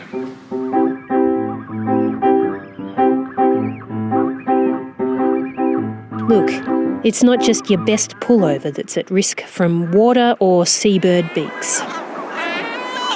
My name is Bill Bateman and I'm an ecologist at Curtin University in Perth. So this story happened a long time ago, though it's very, very clear-cut in my memory, still a long time later. So I was still an undergraduate at uni in the UK, so I guess that would be the early 90s. And a group of us had organised, and I use the word organised, it wasn't very organised, so we took ourselves on a trip to Madeira and Port Santo, which are islands out in the Atlantic, and we were going there to band seabirds. And so what was exciting is that we went to several small, little uninhabited, waterless islands off the coast of Port Santo, where we were catching and banding these lovely little birds, these little bulbous petrels, and also these huge, smelly, bitey, Corys shearwaters that bred on the island. And looking back now, it really makes my blood run cold. We were very disorganised. We didn't have enough torch batteries, so we were stumbling around in the dark because the birds came in at night to nest on the cliffs. They would go down burrows. We didn't take enough food, we didn't take enough water, so we were so hungry all the time. We'd be on the island for 3 or 4 days at a time.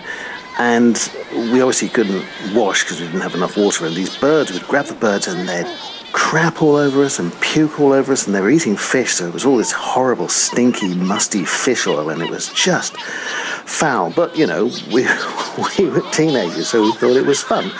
And we were grabbing these birds, and I wasn't a trained bird bander, but I would catch the birds and then hold them until our trained bird banders could do that. And I'd grab these Corys shearwaters, and these are big, these are the size of gulls, and they've a long beak with a sharp hooked end. So I had one shearwater under one arm and another under the other, and it was pitch black on this cliff face, and there's just like a few sort of soft beams of light from the torches, and I'm just waiting for someone to come and take the birds so that they can band them.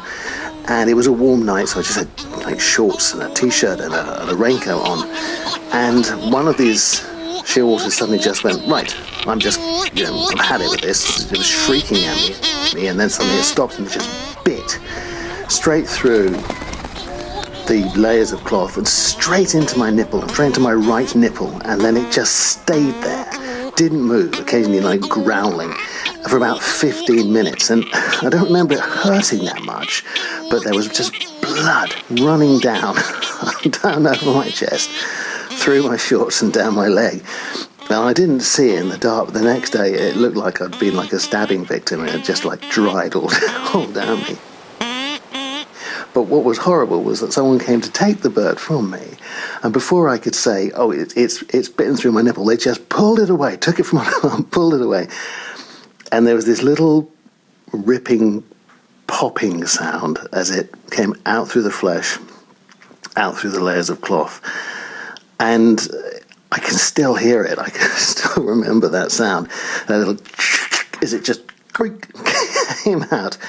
And it healed. I have no scar. I remember I kept the raincoat for many years because I was an impoverished student, and I had to patch it on that side because of the little hole.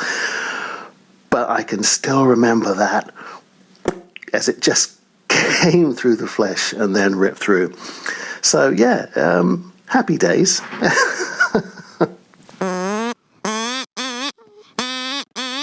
And a big thanks to Elaine Vernot, Marcel Gil Velasco and Rinse van der Vliet for all the seabird noises that you just heard. And a big sorry to Bill for playing so many calls of the Corys shearwater, which must, make your nipple tingle. Also, a huge bow to Frank Lambert, whose sound I used for the Christmas Island robber crab story at the very start of the program. And thank you to everyone who's submitted stories and sounds so far. You doing this has actually enabled me to continue making Off Track from isolation. We're not travelling to record at the moment, so please don't be afraid to send something in. offtrack@abc.net.au. Everyone is welcome to submit, not just scientists. Anyone who has a love of the great outdoors and a good story, I want to hear from you. I've got more to come in this series in a couple of weeks' time, I think.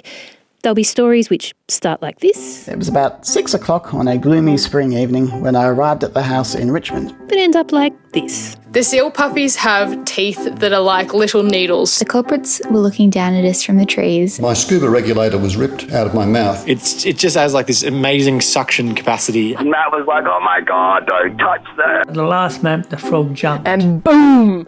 Anne Jones signing off for today with a reminder to meet me here at the same time next time, and remember the OH&S paperwork, because that's when I'll take you somewhere else. You've been listening to an ABC podcast. Discover more great ABC podcasts, live radio, and exclusives on the ABC Listen app. This is probably the most famous chord in popular music. To me, it's like the feeling I might get if I jumped into a lake on a hot summer's day, and just the brilliance and the clarity and the coolness of the chords struck me. And, I don't think there's another song quite like it with an opening like that. And, I think it has some underpinnings of classical music, something like a Rachmaninoff chord might sound like. It's just an indescribable, really, musical chord of beauty.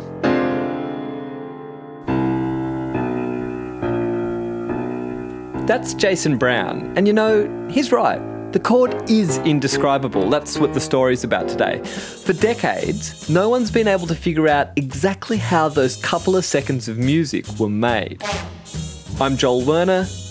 This is Sum of All Parts. And today, it's Magical Mystery Chord.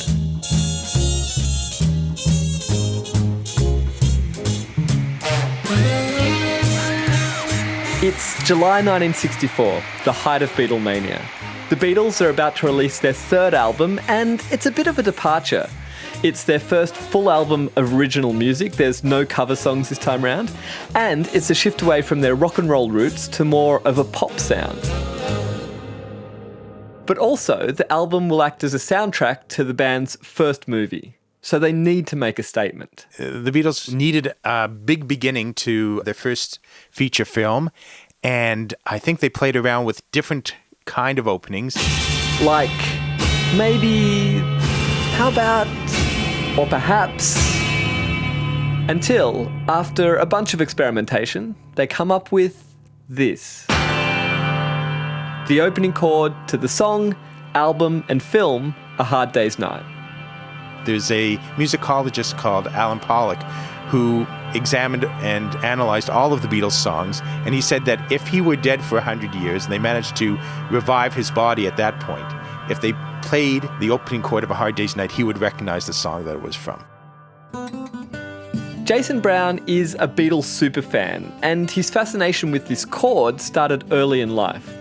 As a teenager, he happened to be learning how to play guitar around the same time he discovered the Beatles. And I would spend 8-10 hours a day in the summer during high school teaching myself to play the Beatles songs. He'd pick up these songbooks with chords to all the Beatles songs, but there was one chord that none of the books seemed to get right. It was in particular the opening chord of A Hard Day's Night. I found one songbook that had the guitar playing a bar chord, which is your index finger across one of the frets, the third fret. Didn't sound quite right. And another book had it in a different location with a different chord. And it seemed to me that every book was transcribing what they thought the Beatles had played, but there was no way of telling what was right and what was wrong. But hang on, how can a chord be a mystery? Like, surely with a bit of musical knowledge, you can just figure out what notes fit together to make a particular sound. It's hard to tell what exactly is being played. I mean, people who listen to music, they hear notes that aren't in chords, and they miss notes that are there. So in the absence of having anyone there transcribe what actually was being played, it is a mystery. Every musician, no matter how schooled, will hear different things.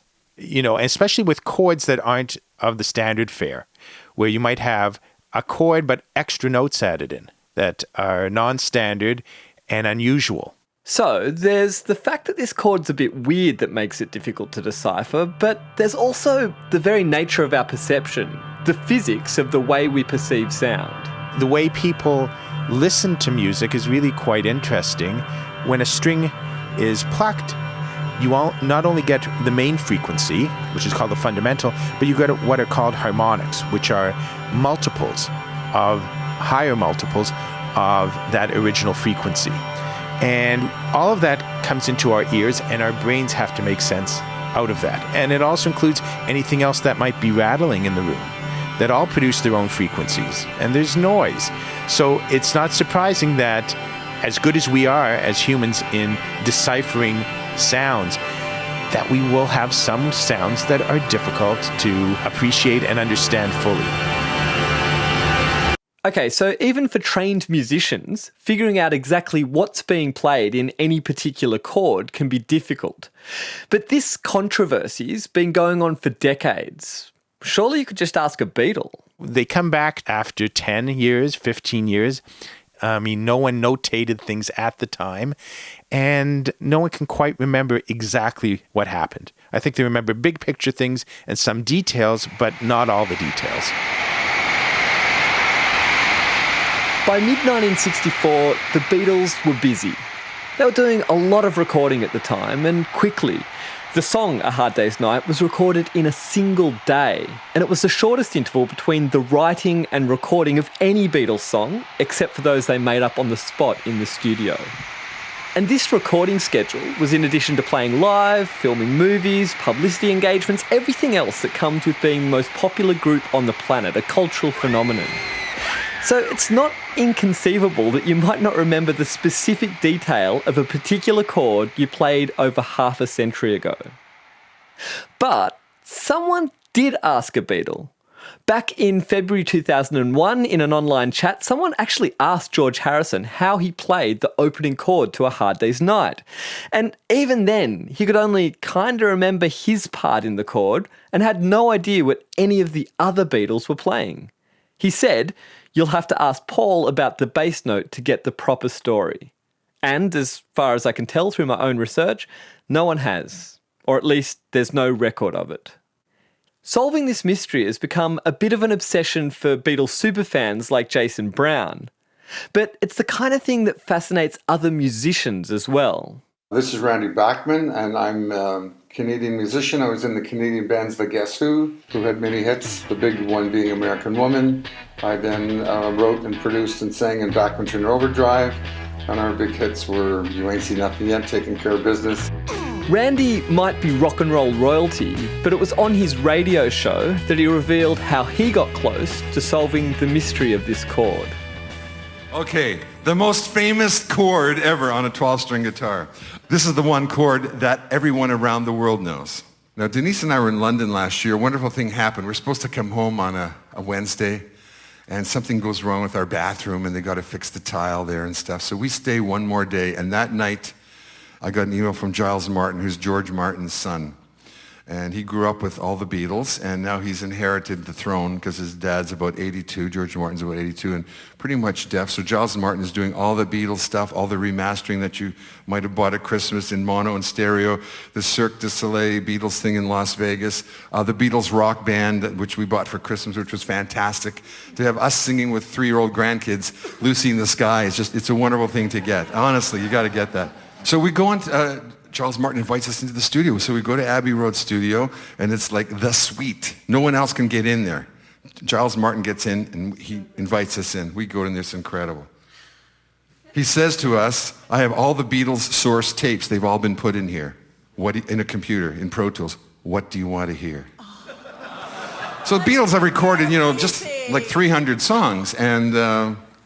I think about it for a while and I say, well, there's been a lot of argument and speculation, and I know guys have written little books on it. The first chord of Hard Day's Night. What is the first chord? He said, okay, I'll let you hear it.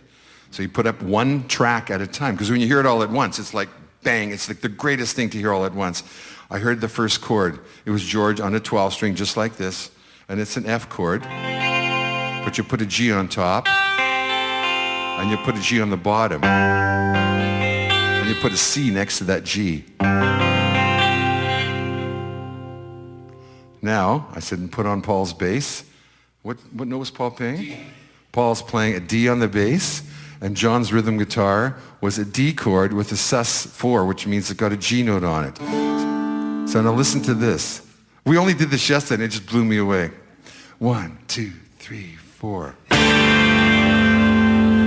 Isn't that fantastic? Woo! Here we go. 1, 2, 3, 4.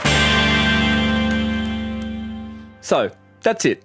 Case closed, right? Yeah, well, not so fast.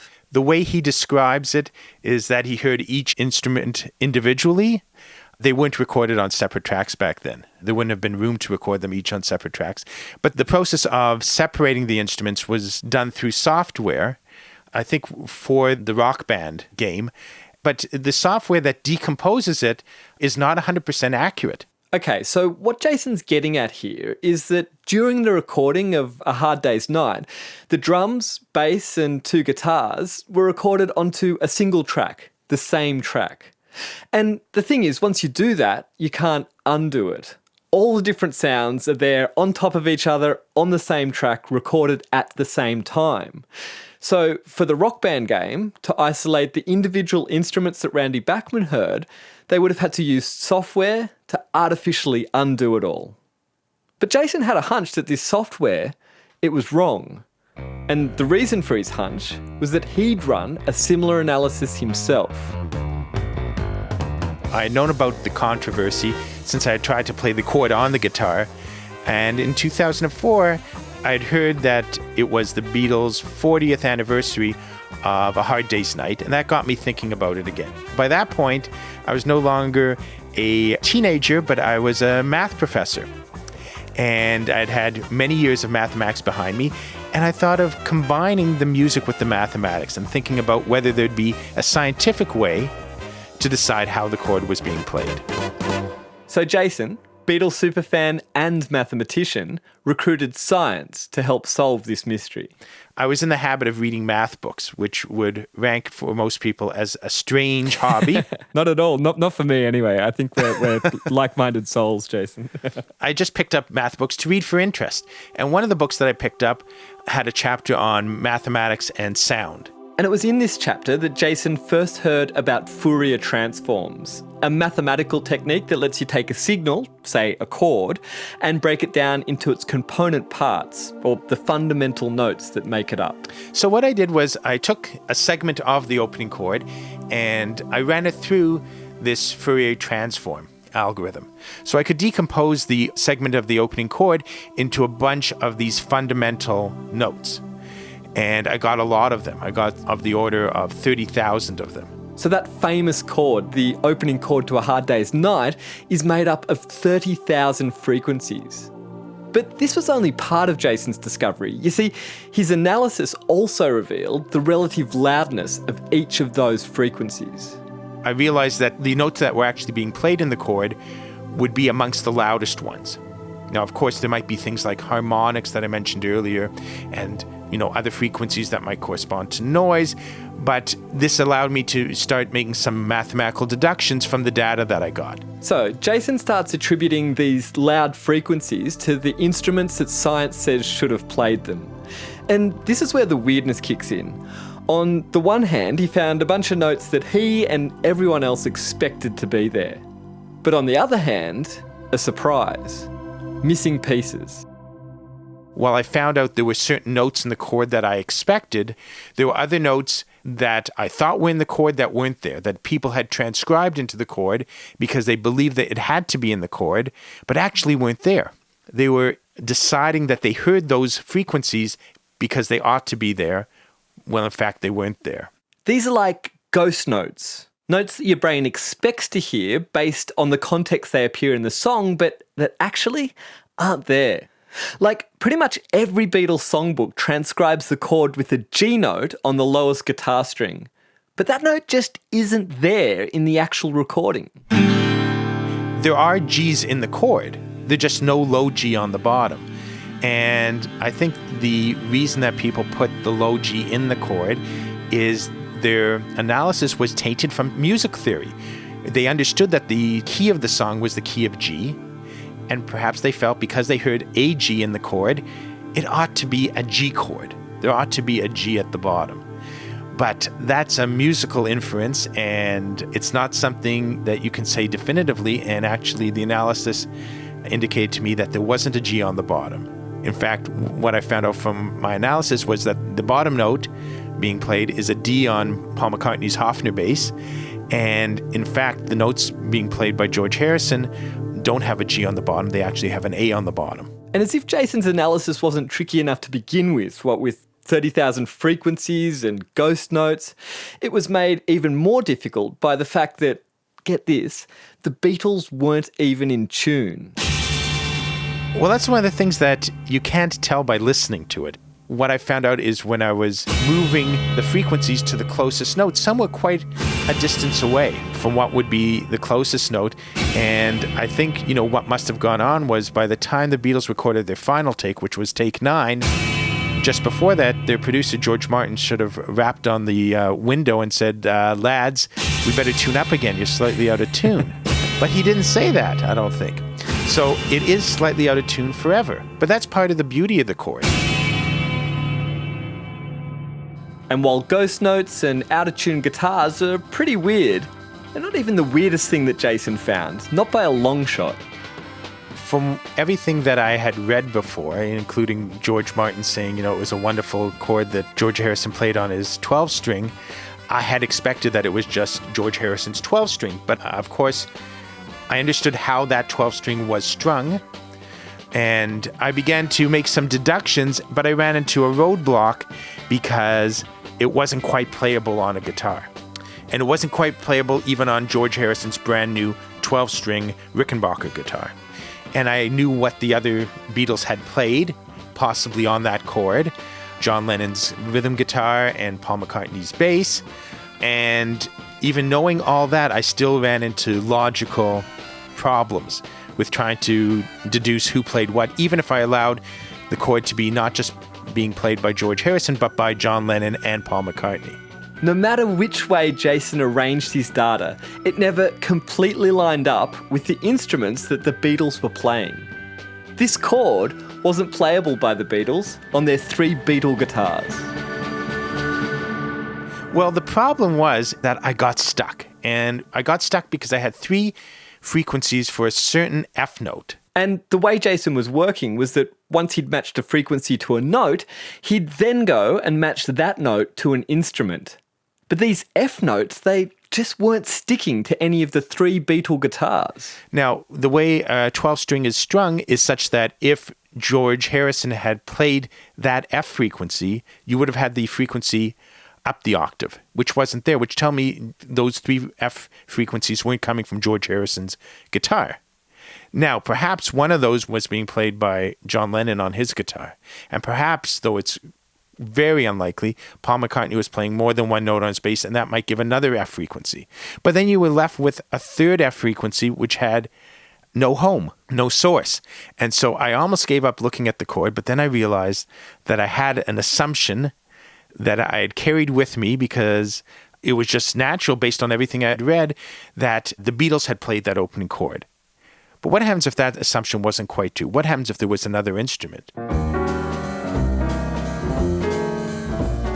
You ready for this? This is Jason's moment of genius. One thing that I realized was a piano typically has 3 strings tuned identically corresponding to each note, and a hammer hits them. So perhaps those 3 frequencies could come from a single note on the piano. And I remembered that later on in the song, you can clearly hear a piano doubling George Harrison's lead guitar solo. So I thought maybe there is a piano in the song. A piano? So it became very important to me to find out whether a piano might be the source for these 3 F frequencies. So I had to run down to a store and stick my head inside different pianos, grand pianos, to see where they changed from 2 to 3. And so before I got thrown out of the store by the manager, I managed to determine, yes, it was plausible. And it actually told me a little deduction about the piano used in the Abbey Road studios to record that chord.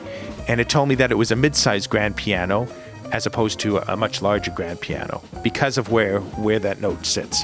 These missing F notes, they could only be made by a mid-sized grand piano. There's somehow unique parts to how a piano is strung over its entire range. And in mathematics, you look for those unique things because there's something that you can hang your arguments on. The final piece slid into the puzzle. Buried deep in the mix of the shimmering opening chord to A Hard Day's Night, someone, maybe Ringo, but probably George Martin, had played an F note on a mid-sized grand piano. The imperceptible nuance that gives the chord its magic touch. In that moment, Jason knew that he'd solved the Beatles mystery, a mystery that had been buzzing around his subconscious brain for decades, ever since he was a teenager learning to play Beatles songs on his summer break. Yes, it was extraordinarily exciting. I've done math research over the years, and I still feel like a little kid when it comes to doing research, that I find out new stuff all the time. And that's a pleasure in itself, just uncovering something new.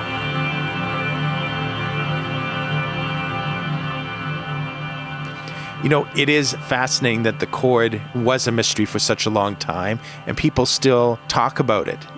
What they did with the tools that they had at hand. I mean, they don't have the kind of software and devices that we have now where you can do all sorts of tricks with frequencies. They had to just make a mystery out of standard instruments and notes being played on them. It's just fascinating. I think George Martin describes creating mysteries in songs like a film producer creating special effects in a movie. If James Bond jumped through a plate glass window, the director doesn't come on screen and say, "Don't worry about the actor, he's fine." It's some film trickery. The Beatles didn't feel the need to explain the mysteries that they put into their songs, the musical mysteries. That may be, one of the legacies of the Beatles' music is the brilliance of what they put into their songs on so many levels that people 40, 50 years later, and undoubtedly longer, will still be analyzing them and still be trying to figure out what made them so great.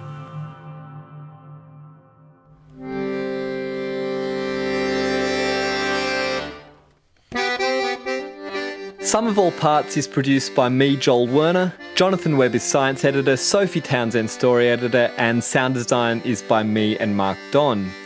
Thanks to mathematician, musician and Beatles superfan Jason Brown of Dalhousie University. Jason is also author of the excellent book Our Days Are Numbered. Give it a read. Thanks also to rock and roll legend Randy Bachman. Randy, I've had You Ain't Seen Nothing Yet stuck in my head ever since we spoke. Do you have an earworm antidote? Seriously, please send help, soap@abc.net.au. Same with anyone else who has a story about a number or the cure for an infectious tune. I love hearing from you, so please drop me a line. But for now, that's it.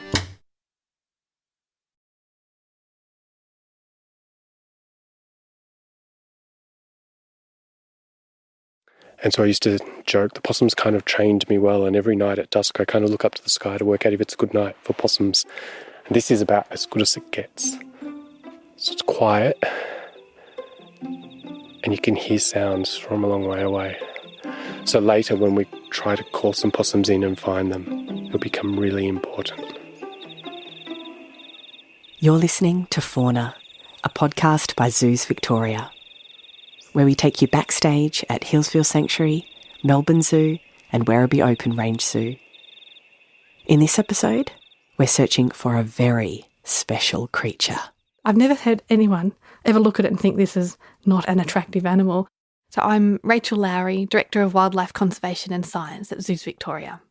The leadbeater's possum is a very different looking possum compared to what we're used to seeing in our urban areas with our ringtails and our brushtail possums. The leadbeater's possum is very small. It sits very comfortably in the palm of your hand. It's got really intricate black striped markings on its face and big eyes that take up almost its entire facial frame. Really sweet little ears, very much tuned into the environment around it. Beautiful long tail where the coloration changes and darkens towards the end of its tip. Very fluffy and furry, the type of things that we have a natural disposition to love as humans. There's a lot to love about leadbeaters, and they're Victoria's faunal emblem. But it's pretty rare to get a sighting. Leadbeater's possums lived undetected in Yellingbo Nature Conservation Reserve until 1986, when they were discovered quite by chance by Hillsville Sanctuary biologist Ian Smales. Until then, it was thought the tiny possum was only found in Victoria's Central Highlands. The lowland population is genetically distinct, and in the decades since it was discovered at Yellingbo, numbers have crashed as the quality of the possum's habitat has deteriorated. The population was sitting at around 60 animals 5 years ago. And so that was devastatingly low. And certainly the advice that was coming from the recovery team at the time was that this population, this lowland leadbeater population, deserved conservation intervention in its own right. That is when Hillsville Sanctuary began its leadbeater's possum captive breeding program. But even after 5 years of trying, they still haven't bred a single leadbeater's possum in captivity. We weren't expecting animals to breed in the first 1 to 2 years. And so they were faring quite well. The keepers were working out the husbandry. We were doing everything we could to make sure that we provided them with high quality animal welfare with their time in our care at Hillsville Sanctuary. But then by year 3, we started to feel a little worried. And by year 4, you noticed that Dan Harley would walk around with his shoulders a little more slumped than usual. And this year, most certainly, it's come to a point where we're looking at 38 individuals in the wild now. So we're losing this battle, and that means desperate times are well and truly on our doorstep.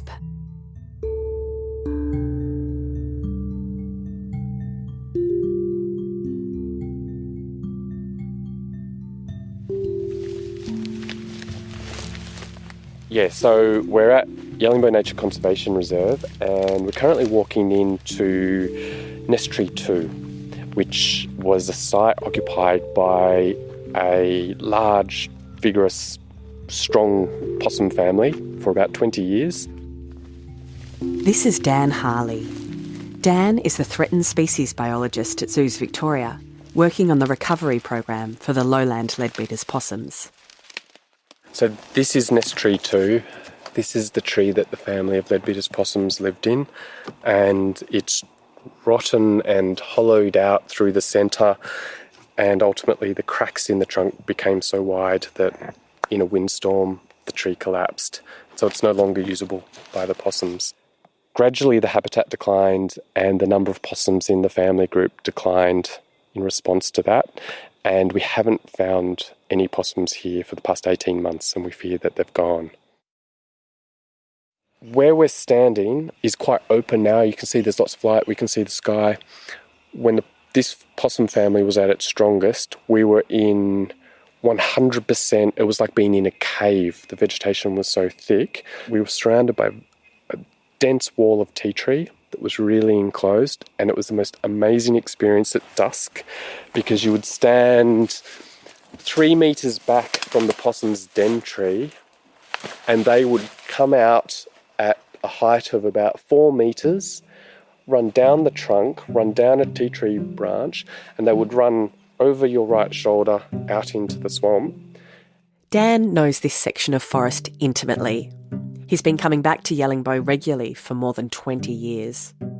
So this was the first spot that I saw leadbeaters at Yellingbo, and I had spent the day out in the reserve with the ranger. It was in 1993, and to be honest, I was pretty daunted. I'm like, I can't follow possums in this.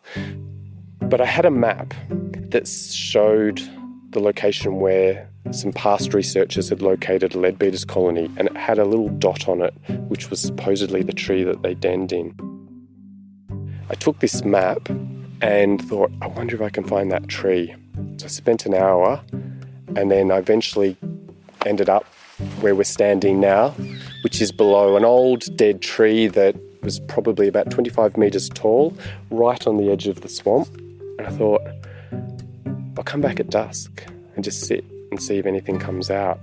Sure enough, 6 possums came out that night and ran within a metre of me. And so that's when I was hooked. Ever since then, Dan's been monitoring the possums and the forest.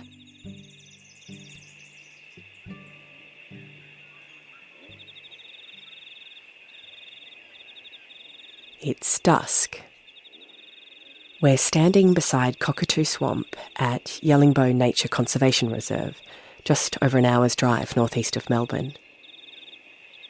What I'm looking at now is degraded swamp forest, and I remember when it looked different, and I remember when it was full of leadbeater's possums and helmeted honeyeaters. I remember when the canopy was green and the site was pumping with birds. So when I look at it probably what I see is what we've lost. So the story of Leadbeater's possum conservation isn't a story about possums, it's a story about trees. If we look after the forest and we provide the right forest conditions, the possums will take care of themselves. The Cockatoo Swamp section of Yellingbo is a narrow ribbon of vegetation, about 6 kilometres long, but only a couple of 100 metres wide. When Dan first started working on the possums, he found that they were distributed across the entire length of the swamp. Right across that full 6 kilometres. Now, as the habitat has declined and we've lost lots of those possum families, the range of the possum in the reserve has contracted to just a couple of kilometres, and they're in an incredibly precarious state. At the high point out here, around 2001, 2002, 2003, the possum population was up around 110 individuals, 112 individuals, very high breeding rates. The colony sizes were large and the population really seemed to be pumping. All of the suitable foraging habitat was occupied, and I didn't have great concerns. The challenges were they were confined to a single locality and the amount of foraging habitat was limited, but everything that was there was full of possums and the population was going quite well.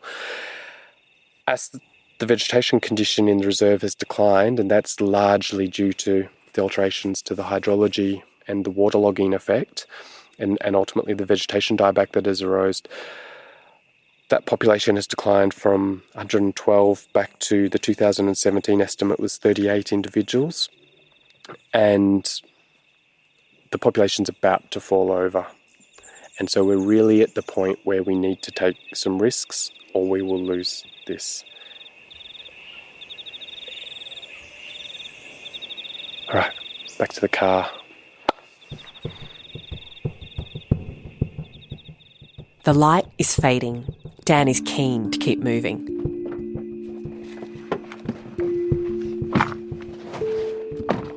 This is the time of night you start to get twitchy, the light starts to fade and you can start to tingle a bit that there are possums out there somewhere. They'll be stirring in their nests. Like they're within a minute or two each night. And so I don't know what they're queuing in on, but I bet they're listening to the birds. And often kookaburras are the sound that marks a transition from the day creatures to the night creatures. And so whether they're using bird calls or whether it is a body clock or whether it's light fading, you can see the vegetation's a little thicker.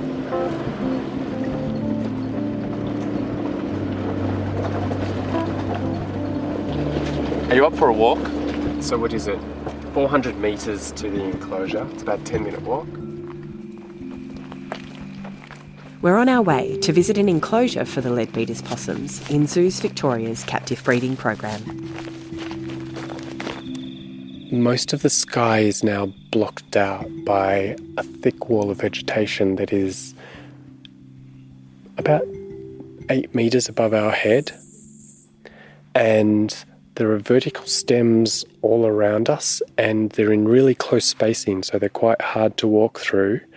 But then in between all of those vertical stems, there are fallen stems leaning at about 45 degrees. And when I look around, I can see a dozen of those stems, and those stems become really important movement pathways for leadbeaters. It sort of epitomises the harder the forest is for us to walk through, the better it is for a leadbeater's possum to move through. Jump in. We are in the middle of the forest at Yellingbo, about 500 metres from the nearest vehicle track, and we've descended down through the open woodland into the floodplain forest, and really one of the thickest patches of floodplain forest, where we've constructed an enclosure where we can hold possums for a period, transitioning them from Hillsville Sanctuary back into the wild. And so it's what we call a soft release enclosure. And the idea is that animals get held in the enclosure temporarily to give them some time to adjust to the sounds of the environment and to look out of the enclosure and just get a sense of where they are, with the idea then that when you open the doors, they don't bolt, but they'll stay in the local area and try to learn the runways and where the best feeding sites are in that local forest. Hillsville Sanctuary staff built the soft release enclosure in the hopes that the captive leadbeaters would have more breeding success in the wild than they've had in captivity. And so the intent is that we would hold animals in the structure for anything up to 2 weeks prior to letting them explore their new home.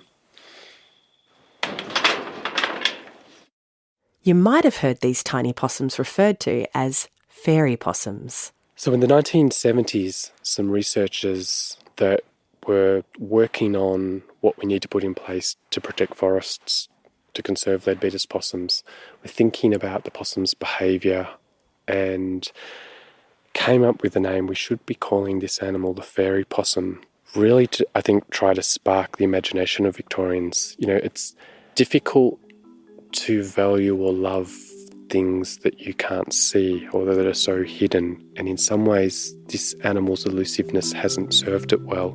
And if you think about leadbeaters, they're incredibly fast, they're incredibly small, so they're entirely different to the garden variety of possum people are familiar with from the suburbs. They weigh less than an apple, and you know, they're 10 times faster than a ringtail possum or a brushtail possum. And what those two things mean is they don't make any sound because they're small, and they're fast, so they're there and then they're gone. And so they're like these ethereal sprites that live in ancient lush green forests. And so I think what those researchers had in mind is, you know, this is an animal that wouldn't be out of place in Tolkien's Middle-earth, and let's try to come up with a name that helps capture some of that magic for the wider public that don't get to venture to the forests and see the possum. This is, I used to say to people, possums have really trained me well. I would do lots of stag watching at dusk, which is basically sitting under a tree hollow where the possums were, so I could get a count on how many members were in the family and keep track of them. Because I did it so much, I just instinctively got in the habit of at dusk looking at, is there much wind or not? Wind is not a good thing when you're trying to watch animals emerge at dusk. And so I used to joke, the possums kind of trained me well, and every night at dusk I kind of look up to the sky to work out if it's a good night for possums. And this is about as good as it gets. So it's quiet, and you can hear sounds from a long way away. So later when we try to call some possums in and find them, it'll become really important. When the light fades, I think the forest, it's what some people probably call the cathedral effect. When people walk into a church, it feels quite intimate and there's a spiritual element to it. And I think when you're in the forest at dusk, and particularly when you're in quite an enclosed, contained part of the forest, it feels like you're in quite a sheltered, intimate space. And so whispering seems a natural thing to do. The other reason I would whisper always after dark is I'm always listening to see what's moving behind me. And so if you talk quietly, you can still hear what's going on. I've actually had leadbeater's possums come in and check me out when I've been whispering at times. So they're quite curious. Right across Australia, there are all these amazing mammals that are often small and active after dark, and it's kind of a tragedy that no one knows about them. And leadbeaters kind of fits that category perfectly. But I often reflect it was these possums that introduced me to night in the forest, and it's extraordinary. In that way, they've given me a sense of place, and the possums have basically lured me to places that few people venture. In the years Dan's been visiting Yellingbo, he's been so focused on the lives of the leadbeaters. But they've been having an impact on him too. They've shaped several aspects of my life in quite major ways. They've influenced how I think about weather, how I think about time, even to the point where if you think about this possum, it actually challenges how we think about time, because the den trees on which it relies take more than a century to develop, and fires can wipe them out overnight. 38 individuals is not a great starting base to set a population up for 20,000 years. We're dealing with entities that have survived ice ages, and in a couple of centuries we've sort of placed cumulative threats that have unravelled that. And so that's a roaming way of saying there's no question they're shaping my perspectives. I think the possums have actually enabled me to learn a lot about myself, and there are almost all these gifts they've given me. You know, they've connected me with some patches of forest and some place. They've opened me up to the night, but they've also forced me to think about who I am and who I want to be. Yeah, so they're quite big things.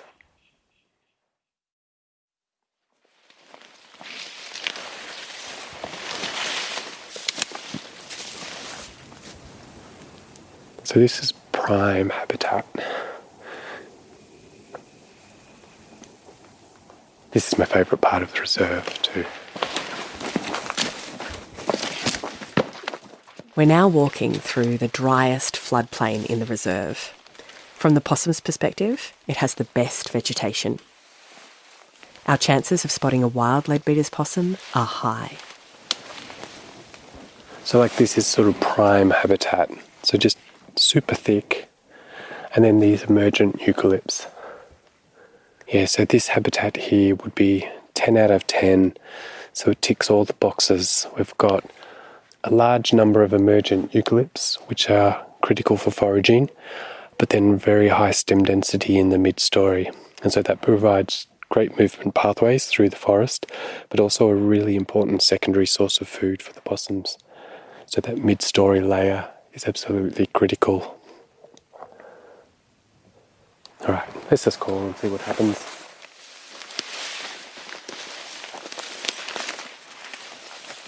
All right, we can call just in here.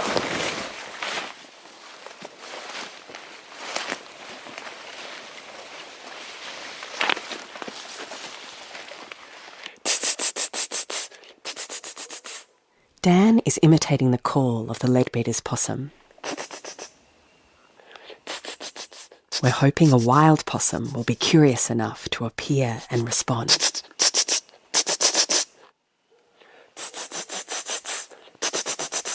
Got one. He points out the possum on the screen of a thermal camera. We can just see its outline. Just here, there. The possum is close by,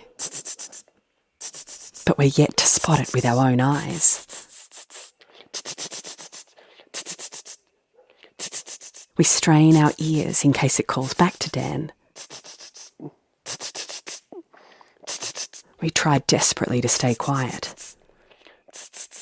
Any sudden movements, any loud sounds, and the possum could dart away.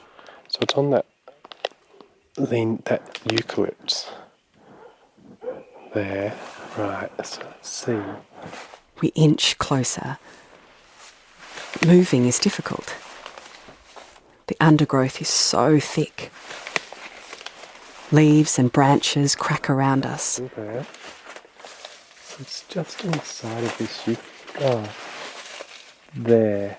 Dan shines his red torchlight on the possum.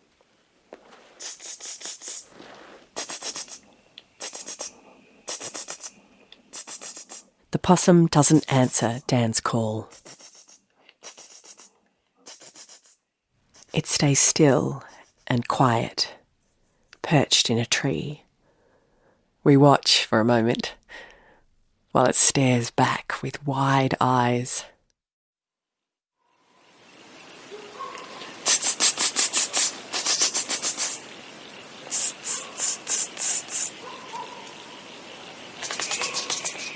This is what it sounds like when a leadbeater's possum calls in response to Dan. We didn't hear it on the night we visited Yellingbo. This audio was recorded on one of Dan's stag watching visits in 2012. Back then, the population numbered 60. As the years go on, these tiny, elusive creatures are getting harder and harder to see and hear. I've gone and sat there and done stag watching and watched these little possums come out at night and sneak back into their hollows, or you watch them almost dance and jump from one branch to the other. How do we open that magic up for a broader Victoria to experience? Because once you've seen it, you wouldn't want to ever commit yourself to a future that doesn't have leadbeater's possums in it. They're just phenomenal little animals. And I've had people that aren't conservationists and aren't necessarily pro-wildlife loving people come out and have, their hair stand on end, because there is just a certain magic. People call them fairy possums for a reason. There's just a certain something that goes on out there that I'd love to bottle up and share with the rest of Victoria. I've been watching them after dark for 25 years and they still blow me away and leave me speechless when I watch them. And the interesting thing is you only get glimpses. A glimpse is all it takes to fall in love with these creatures. Dan Harley and the Zoos Victoria team are not giving up the fight for this species' survival. I think the biggest challenge for leadbeater's possums, to be honest, is building the community will. A lot of people still don't understand this species, and they're our Victorian faunal emblem. They're phenomenal, gorgeous little possums with these big eyes and these cryptic little lifestyles that I love learning about. And I think that at the root cause of the issues driving these possums to extinction, we have to look at how we manage their habitat. Victorians have every right now to be saying, hang on a second, this is our possum. What's the plan?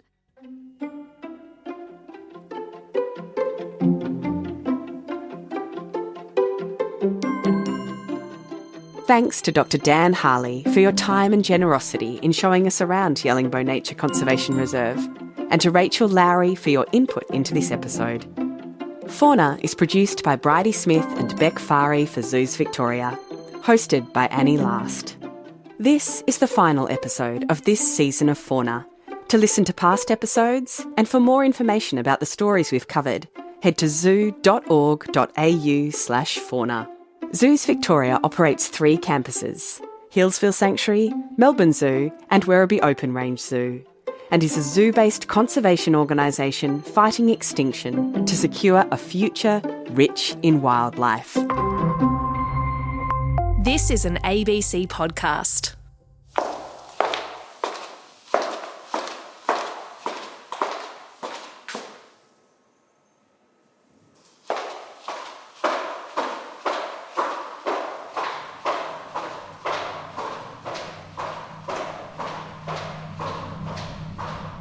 I can't watch it in movies anymore. A young woman walking alone in the dark through deserted spaces. I think, what are you doing? I wait for a shadow to pop up behind or to the side of her. My breath just... This is it, her figure alone. Can I say it out loud? It feels like an invitation. This is how my head is.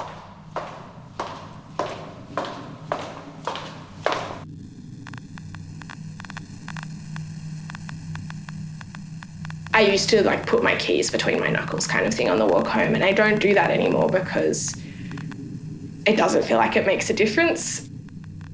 Her figure, all alone, especially if she's filmed from behind. Could it be that she doesn't know that she's a moving, sitting duck?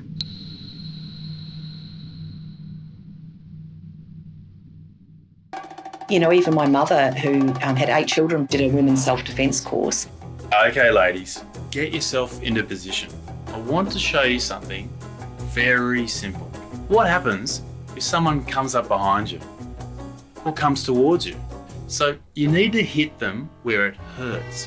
Her major technique was kicking her leg forward and then with the 2 fingers making a stabbing motion in the man's eyes, and you just said, Balls, balls, balls! We used to love it. That was like a game at home, getting mum to do that. Okay. The question I have starts with when. Even though when might be exactly the wrong thing to wonder about. Maybe there is no when. Maybe when is a distraction. But this question is already on the tip of my tongue. I might as well... When did the idea of a young woman alone on a dark, empty street start to feel so hyperbolically unsettling? I will do that walk and I will think, what if a car comes from this side street? What if a car comes from the main road, stops, grabs me, pulls me into the car and then drives away? Will anybody see me? My hypotheticals will realm into the world of science fiction. I will start thinking, what if a portal opens up behind me and someone grabs me and pulls me into the portal? The metaphor of the alien abduction is perfect for this. You know, you're walking down the street, just like living your life. Suddenly this thing happens. And then it's awful and horrific. And then when you arrive back, no one believes you. One of these young women is my daughter. She's 22. We're not only worried about ourselves, but all of the other women in our lives. It's like having 1 billion kids. You're just always worried about everyone.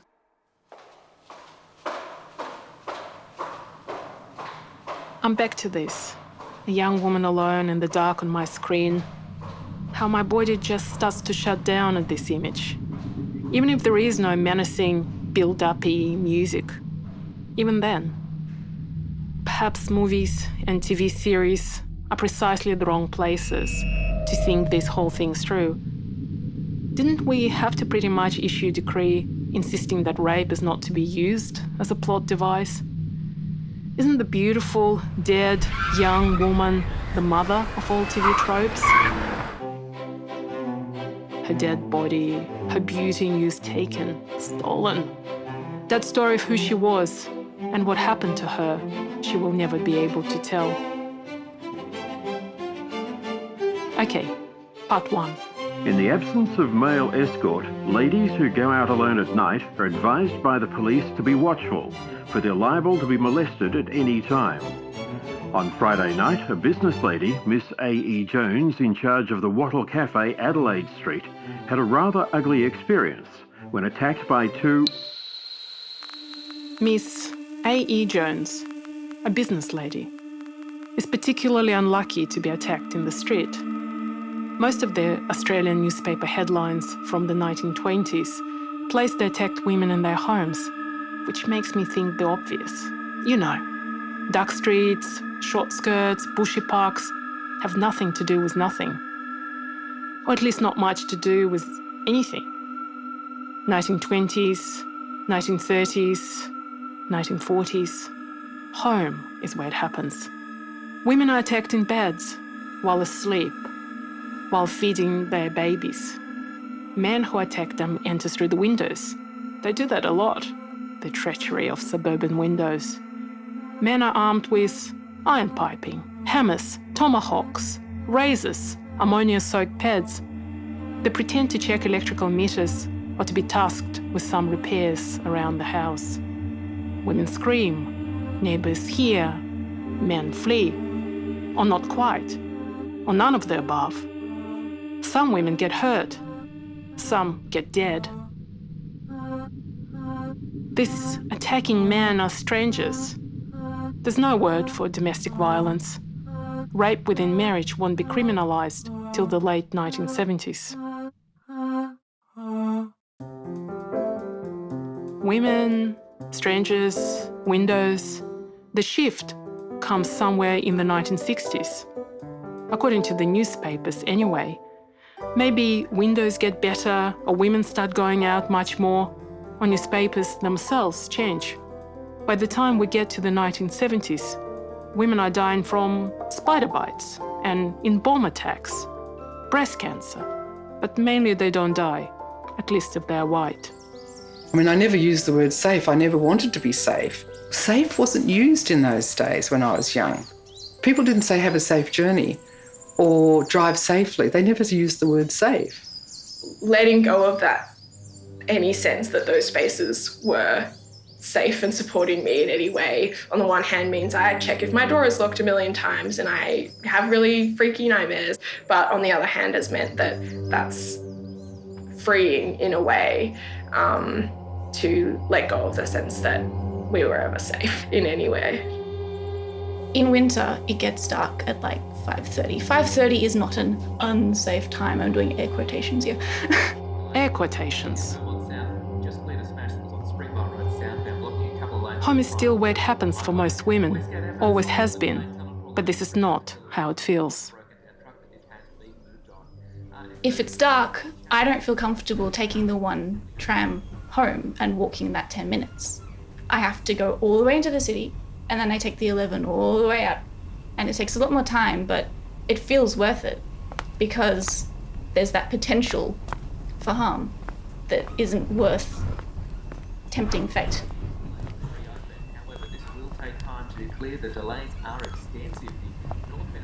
The thing that's frightening about that walk is that you are walking further away from people.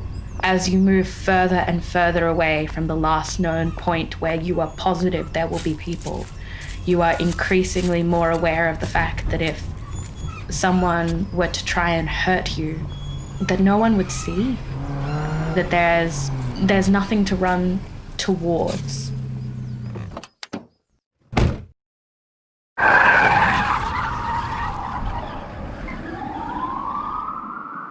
I could give you the statistics, but safety and fear is not about statistics, is it? It's not. It's about perception. If you feel like you're unsafe, then you feel like you're unsafe.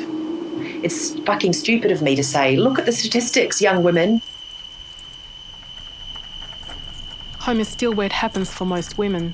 Only now we know for a fact that the men who attack them enter mainly through the front doors. They have keys and alarm codes. It's their keys. They've set the alarm codes.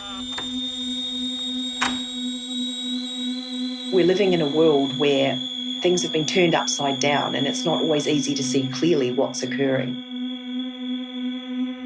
I remember in school being told that the highest probability of being attacked or raped or murdered was always going to be in your own home or in a home of someone else, that it was going to be by someone that you knew, that all of these myths that we had been told about the creepy man in the dark alleyway, that wasn't how it was going to happen. And to have to go 360 and say, yes, it could be your ex-boyfriend in his house, but also it could be the total stranger in the dark alleyway, and that all of these realities are present and all of these fears have to be grappled with and navigated through, and that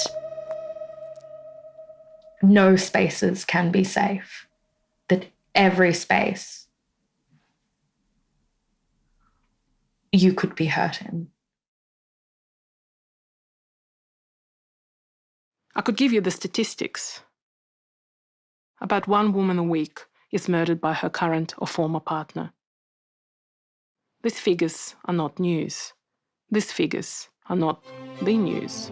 They found her lying on the grass in a public park, so close to home you could almost see the front door of her shed. Walkers found her lying close to the edge of a children's playground in a public park. The park is one of Melbourne's the footpath and the shopping centre's double-storey car park. Yeah, when my friend was murdered and there was a lot of discussion about people living in a similar area describing how I walk here and it could have been me and I feel so unsafe. I think I felt really frustrated by some of that because I felt like it was one of those random things. It could have been me sounds like Me Too, the solidarity cry of our times. Women standing shoulder to shoulder with other women. I get extra blood flowing to my head just thinking about it. I get giddy. Other women standing next to those women who have ripped through shame and secrecy, through the fear of not being believed and not being heard, smashed through them. Other women with names and their specific hair and their specific way of using language. Flesh and blood women instead of shadows and ghosts. They sound almost interchangeable. It could have been me, Me Too, The difference is in the hypothetical. It happened to me too. It could have happened to me too. It's a really difficult thing to search your friend's name and have it come up with how was she murdered. And people want to know those details of something that to you feels so personal that I don't even want to know. You know, I don't even want to know the details of how that happened. And so I feel a sense of loss for her, obviously, to find a narrative in her own life and to, you know, that this is the end point and that there's all of these parts of her life that are being exposed around her. You know, on the one hand, I think it's good that they are talking about how this is a men's problem and how it's brutal and disgusting, and that's true. And I think that's a good thing, but that also on a personal level, I don't want to know that brutality because I don't want to remember that person as that moment. I think people wanting to claim those women as some kind of iconic figure, I don't know, it feels like another kind of loss. Intermission. Close your eyes. Don't be afraid. Find the tips of your fingers. Shake them loose. Find your toes. Let them go soft. Drop your shoulders a couple of centimetres. Your back is droopy. Unclench your jaw. Your mind. No, not yet. Follow your breath. Slow it down. More. Repeat after me. I am the most relaxed I have ever been.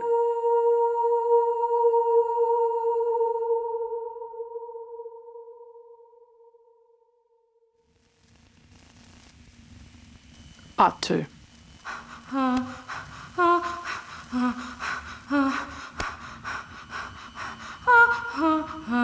I was first catcalled when I was 12. As soon as you see someone watching you and you realise that you're a body, and a body that's coded in a particular way. I remember the very first time my daughter came under the male gaze. She was suddenly seen. Prior to that, she wasn't seen. She wasn't commented on. I remember the first time she came home and she was furious, and suddenly her freedom was curtailed in the sense of you couldn't just be yourself. It sounds cliched, but it is a lot of walking past building sites, and this is intimidating. And you see a building site, you go to the other side of the road. I was about to say, I guess I'm lucky that I look so androgynous. But isn't that an awful thing to have to say? Those things that we as women don't report, or those things that can't be reported. For example, someone staring at you for too long, or on a train, a group of men down one end who are drunk singing songs that are grossly offensive. It's not a crime, or, you know, maybe it bloody is, but, you know, when I hear them, there's such a threat embedded in it. There's a misogyny embedded in it. Having someone look at you funny on the tram, or having someone walk behind you on some of your commute home. Someone could say, that's nothing, it's so small. But the sum total of experiencing all of these small micro traumas over and over again becomes this big conglomerate of trauma where every feeling is exponentially worse because it exists on top of every other fear that you have experienced. All women are hypervigilant in a way that men don't need to be. My partner goes for runs at night. I would never do that. I had a man talk to me on the bus for 50 minutes, just impose himself onto my life, and he told me that I should put spicy chili sauce underneath my fingernails when I walk home at night, so that if someone were to attack me, I could claw at their eyes and they would be, you know, paralyzed by the power of sriracha. I think that for me, this experience of fear has been an experience of growing up and accepting some kind of adulthood. Balls, balls, balls!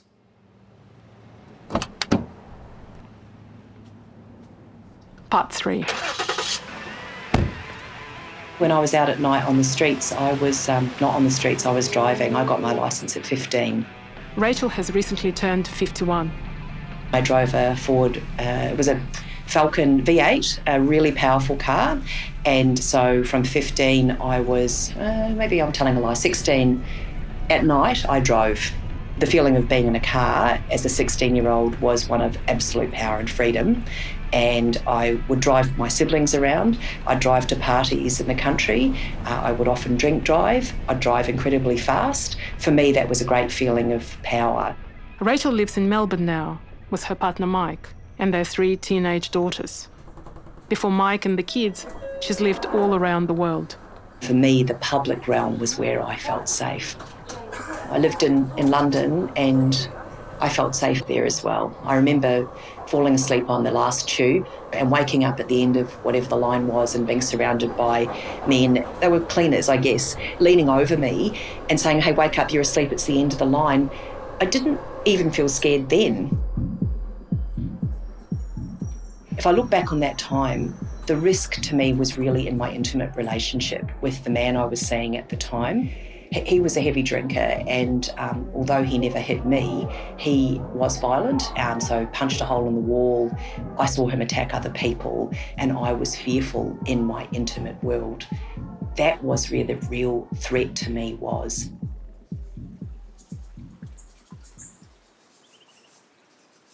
In the bush, I walked every night that was moonlit, that was a full moon. Kathy is older than Rachel by a decade or so. I used to jump out of my bedroom window, even right through my teens, and go for walks or ride my bike up to 10 kilometres away. So that'd be a 20-kilometre round trip during the night in the bush. I was never afraid because there were no people around, because I was not on the roads. And I was also very physically strong. I was an athlete. I wasn't particularly tall, but I never felt intimidated physically. Yeah, I moved to Melbourne in my teens. Adalia is in her 20s. Before that, I lived in Canberra, which is definitely a more small town kind of vibe. Even though it's a city, I think I tend to relate to people often who grew up in really small towns a lot about like that kind of childhood relationship to space. Yeah, my mum had a disability, and so I was, from quite a young age, had to be quite independent on behalf of both of us. And so I sort of think about what it would have been like if we'd lived in Melbourne when I was that young, and I'm like, I wonder if any of us would have felt safe for me going down and walking down to the shops, actually quite late at night to pick up groceries or whatever by myself. Police have charged a 41-year-old man with the murder of Melbourne woman Jill Marr. Jill was murdered quite soon after we moved, very close to where we lived, and that kind of, I think, was something where, again, it felt random and I didn't feel more unsafe there because of what had happened, but it changed the way people talked about it. And I have never been like a big late night person, but I used to do lots of like music, which meant I had like rehearsals until 9 or whatever. And so I would catch the train home, and there was always like this tension between whether the train or the tram was safer. Home, park.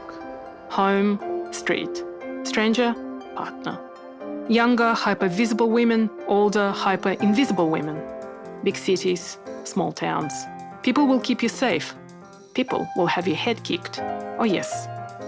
Past, present. That's one way of sorting through this. I am the most relaxed I've ever been. I am the most relaxed I've ever been.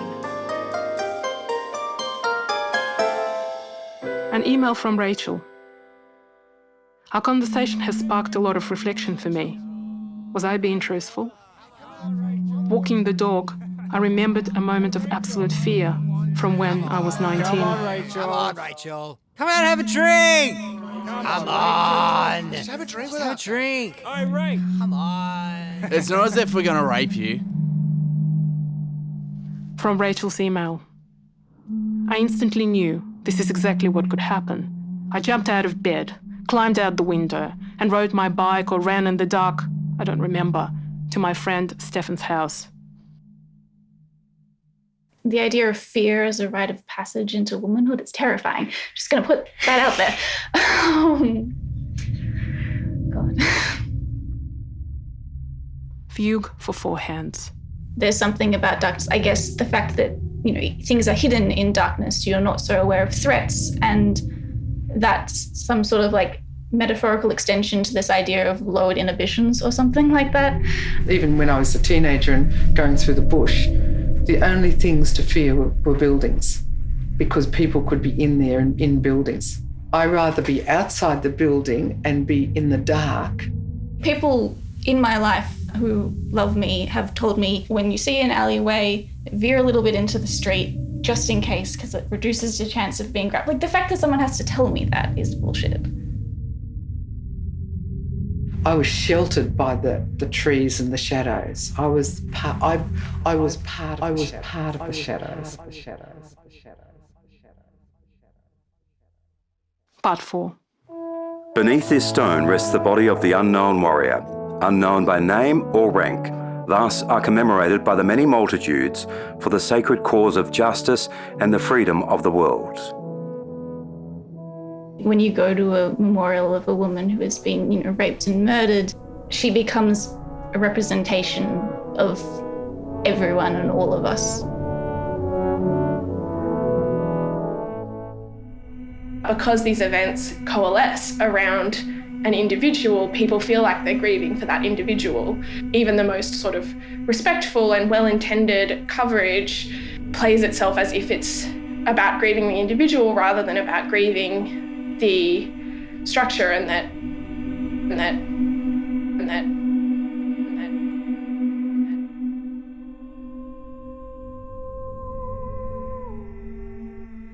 when it's someone you don't know, people think that they are grieving for a person and a system simultaneously, and I just don't know that you can necessarily do that. I think that they're different and they're separate, and they have to be separate because it's too messy.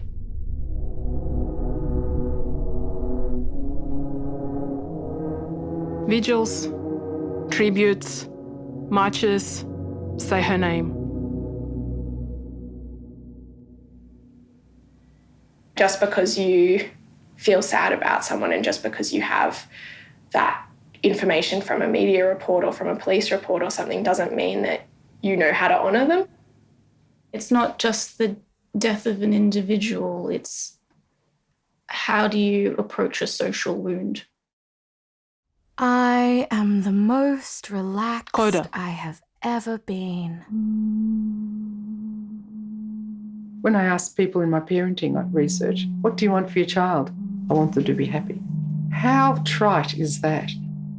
I cannot speak for young women. I can't even really speak for my daughters. Of course I can't. Before, as a teenager, I felt invincible. I felt like nothing could touch me.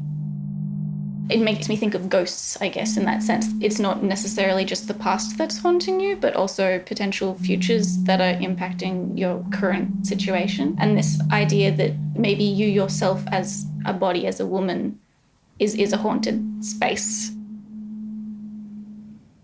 I can't isolate how the world feels from politically what's going on and from my experience being a young Muslim woman and a carer for my disabled mother and those parts of my identity that have been so formative to my experience of the world.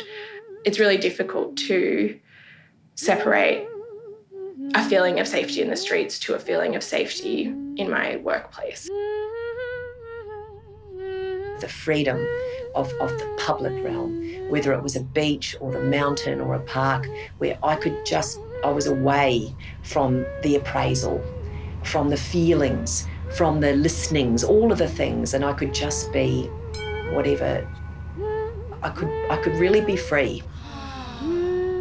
Until I reach the point where I am running distance from home, and I've finally made it to the point where if someone tried to hurt me now, I am positive I would have the energy to be able to sprint as fast as I could home and bang on the door and scream for my life. Mom! Mom! I'm here! It's me! This is Billy. My name is Billy Tamarkin, and I am Maria Tamarkin's daughter. My name is Billy Tamarkin, and I am your daughter.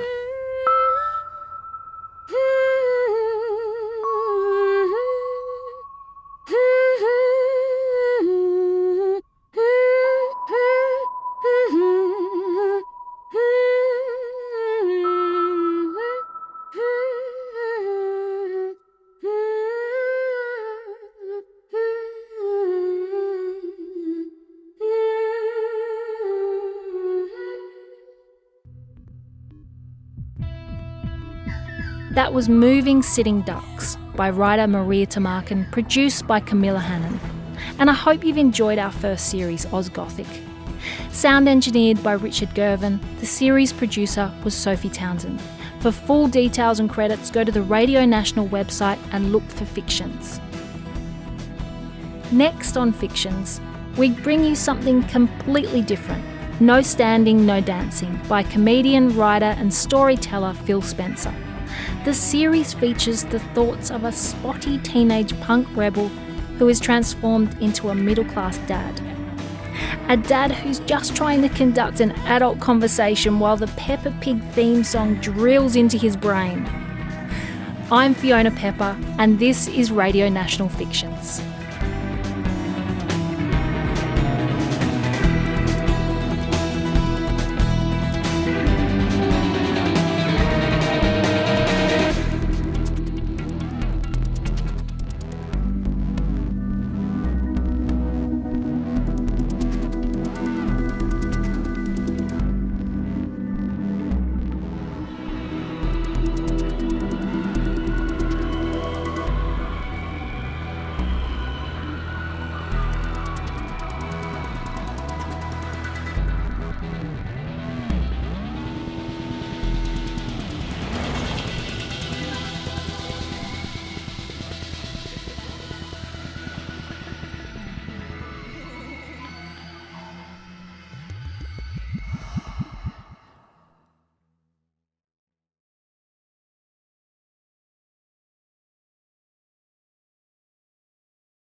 Hey, it's Annalisa and this is All Ears.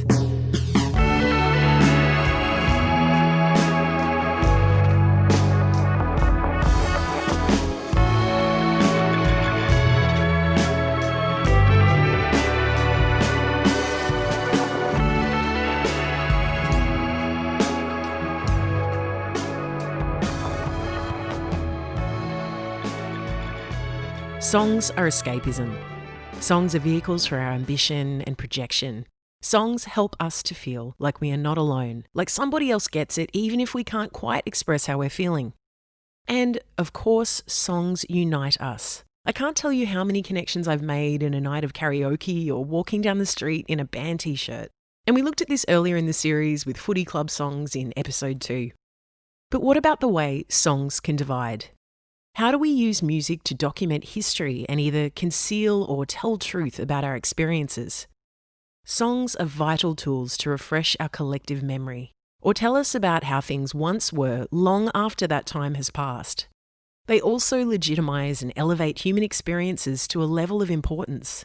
Genres like blues, country and folk music are built on this. And so we start this episode looking at another song, one that is meant to speak for a lot of people. Like an entire country. National anthems are about a collective thought, a oneness for the people that those national anthems are penned about. Here on Gunnaker I land, in this place to make a stand, with respect for our culture at its peak. This is Kutcha Edwards, a songman revered for his work with groups like the Black Arm Band, amongst many others, and his solo work.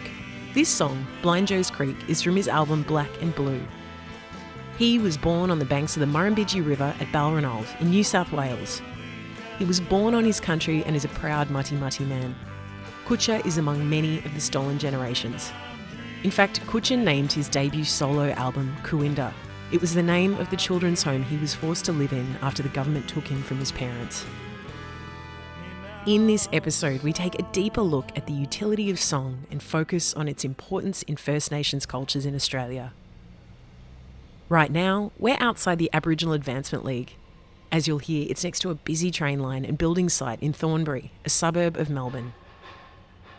That's Thornbury train station, by the way. There's trains. Oh, it's crazy around there. It doesn't matter which way we turn, there's peak hour.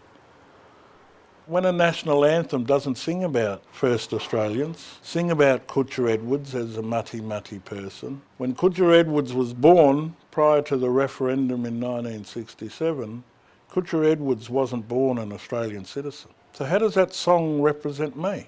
How does that song represent Mary Edwards, my mum? Nugget Edwards, my father, or his descendants?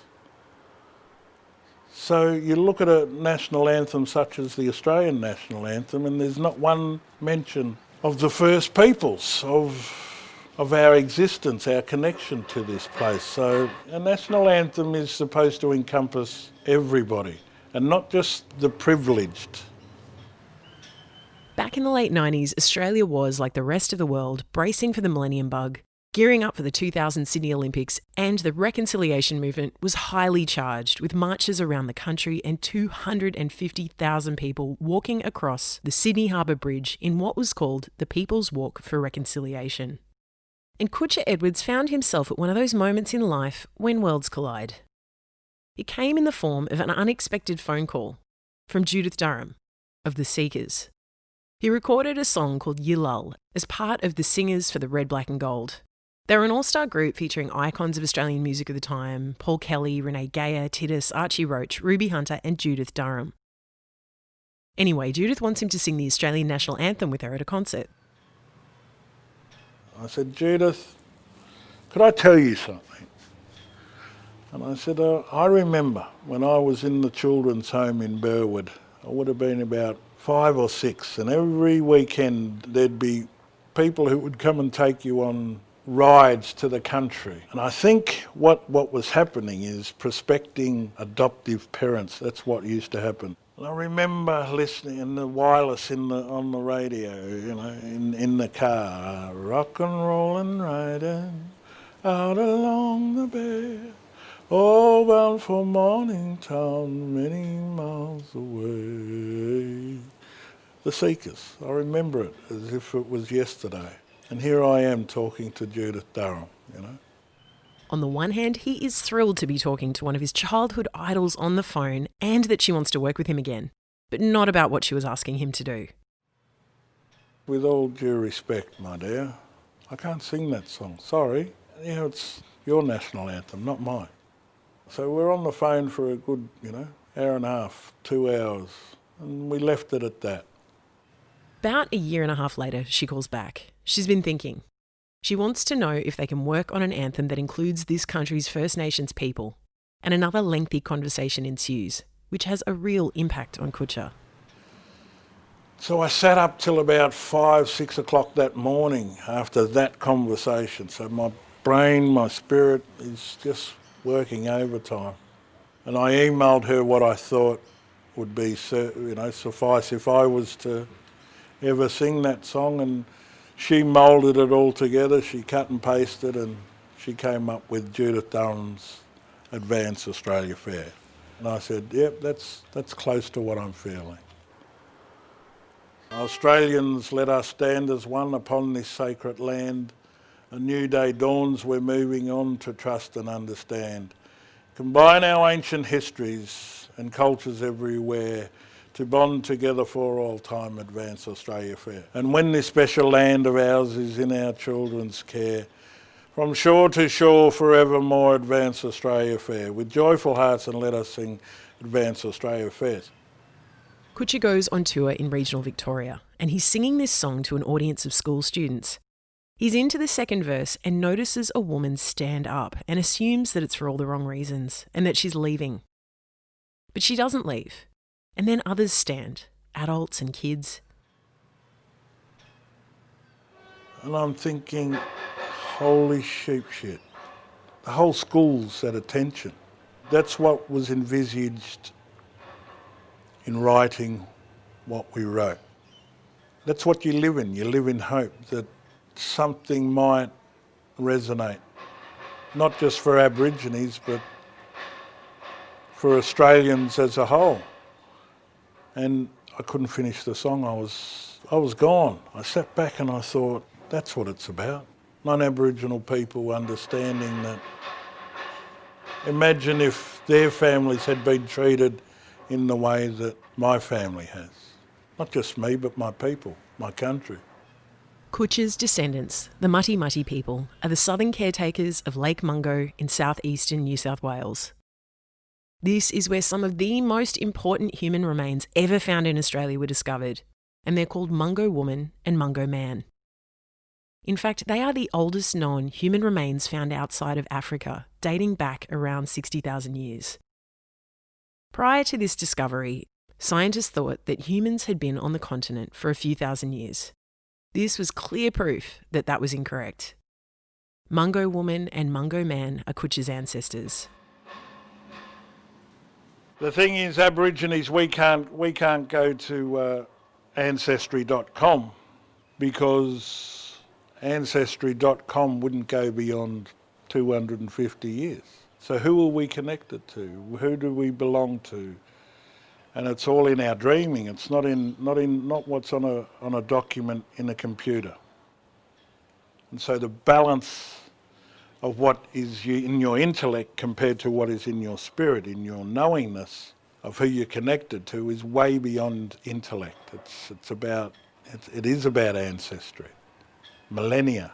Try and stick that in the iPad upstairs. When you walked onto a certain area, you would have to sing to the country and ask for permission by the ancestors. Am I allowed to walk there? Not in the sense I'm coming, but am I allowed to come here? That's the way that the law in the world was and still is to this day.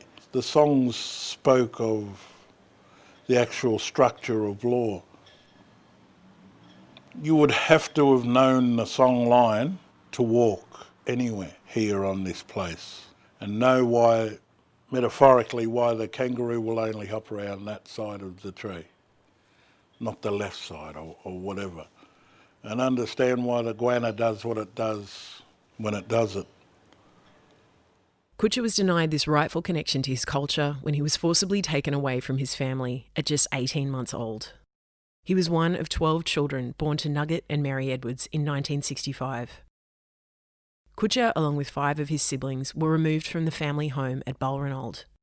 Kutcha's earliest memory is of being alone in his cot in a dark room, frightened and distressed. He was later moved to Arana Methodist Children's Home, where he was reunited with his older sisters and brothers.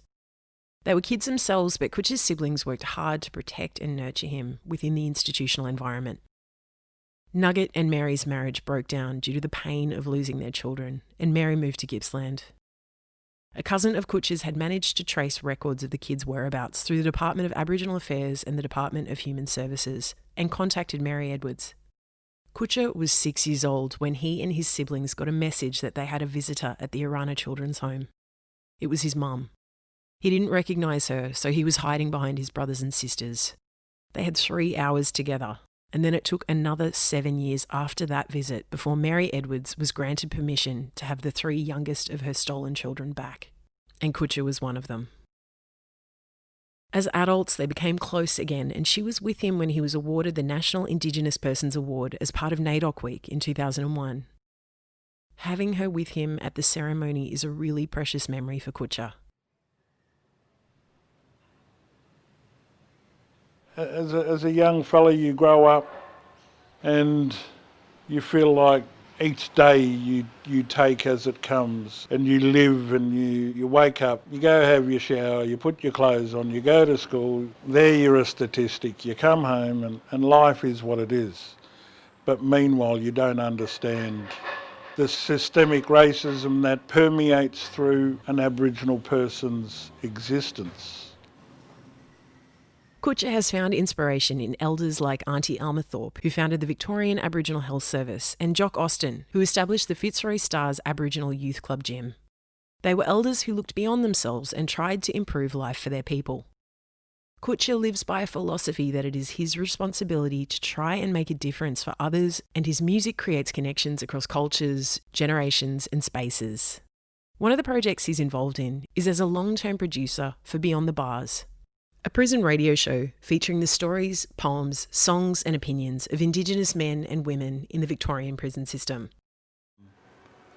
You know, that's why I do what I do in regards to, beyond the bars, and we are the most imprisoned people per capita in the world, Aboriginal people here in this country.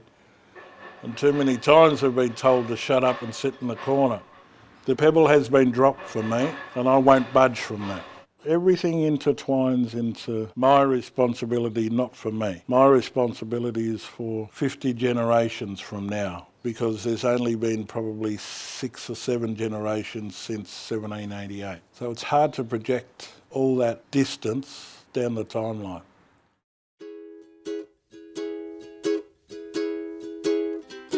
When the iris sails away across the sea, leaving me so far away, and all my thoughts will be of you. So farewell till we meet again. Music stores our memory and is an avenue for truth. Over time, truth is often lost or buried. This is Jessie Lloyd, and she is singing about a ship called the Irex that her grandmother, Alma Coots, was sent to Palm Island on in 1925 at 6 years old. Alma was taken by force, along with her baby sister and brother, by police horsemen just outside of Cooktown in far north Queensland, and the traditional lands of the Kuku Imithira people. Jessie is shining a light on music that tells the story of her own family and of the many stolen generations, removed from their lands and families and sent to the Aboriginal Christian missions. Just day-to-day life. Songs they used to sing, when there were social events or family gatherings. Just sharing their experiences on what they were thinking and feeling at the time. And it's such a rare insight, because a lot of the material and resources we have from the mission days are not Indigenous perspective.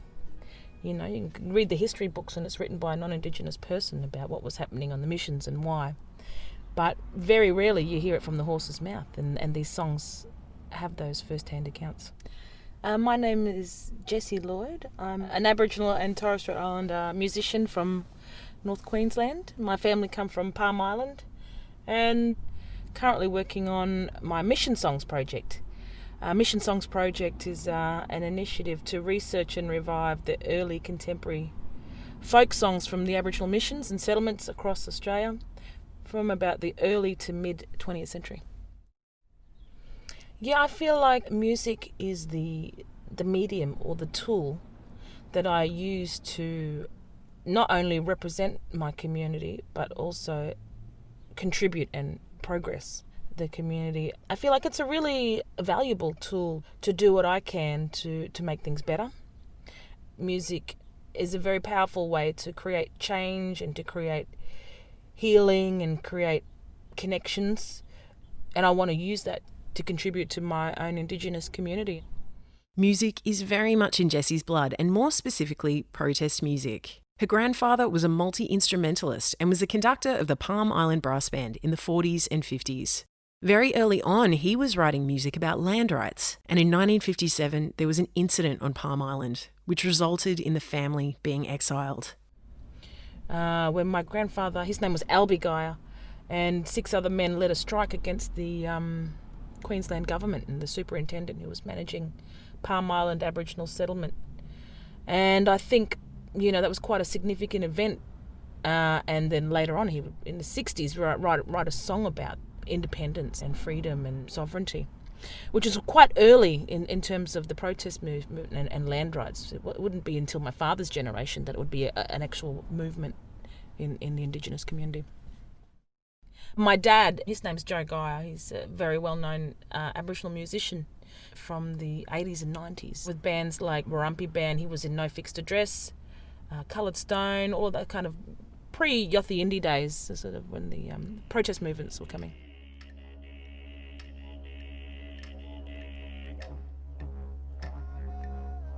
Music was ever present in Jessie's house growing up. She has memories of amps and guitars and practices and people her dad toured with hanging out, like Mundawa Yunipingu from Yothu Yindi or Christine Anu. In fact, Jessie's dad, Joe Geyer, wrote this song, Yilal, that was responsible for Kutcha Edwards meeting Judith Durham when the singers for the Red, Black and Gold recorded their version of it. Yilal means sing in Gugu Yimithir language, and it's a really important song, one that is regularly described as an Aboriginal anthem. I sing for the black and the people of this land. Jessie's latest work, the Mission Songs Project, has uncovered important songs that document everyday life for Aboriginal and Torres Strait Islander people who were sent to the missions under the assimilation policy. These songs share the day-to-day realities of separation, struggle and survival, and were sometimes set to hymns or popular tunes of the day. And on top of the importance of documenting them permanently for current and future generations, singing these songs now creates an important opportunity. I feel like, first of all, it gives Australians an opportunity to understand their past and to understand ourselves. And that's something that isn't really understood yet.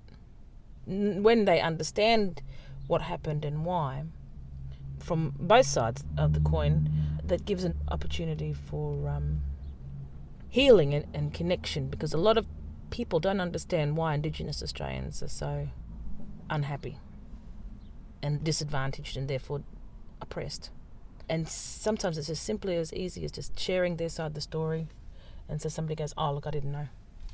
Like, I feel like, maybe this is my next big project, I don't know, but I feel like this country needs to have a big family meeting and kind of go, well, you know, back in the day, this is what happened, so-and-so did this today, you know, and we can talk about it in a safe place, in a safe way, so we can all share and feel like we all have a voice.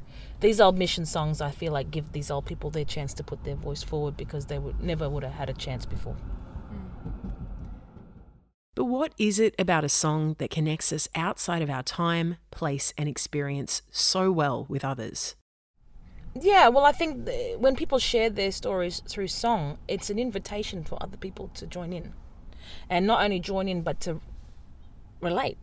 You know, there's a lot of these old songs from the mission days about saying farewell to their loved ones, and these are the kids that have been taken for the stolen generation, you know.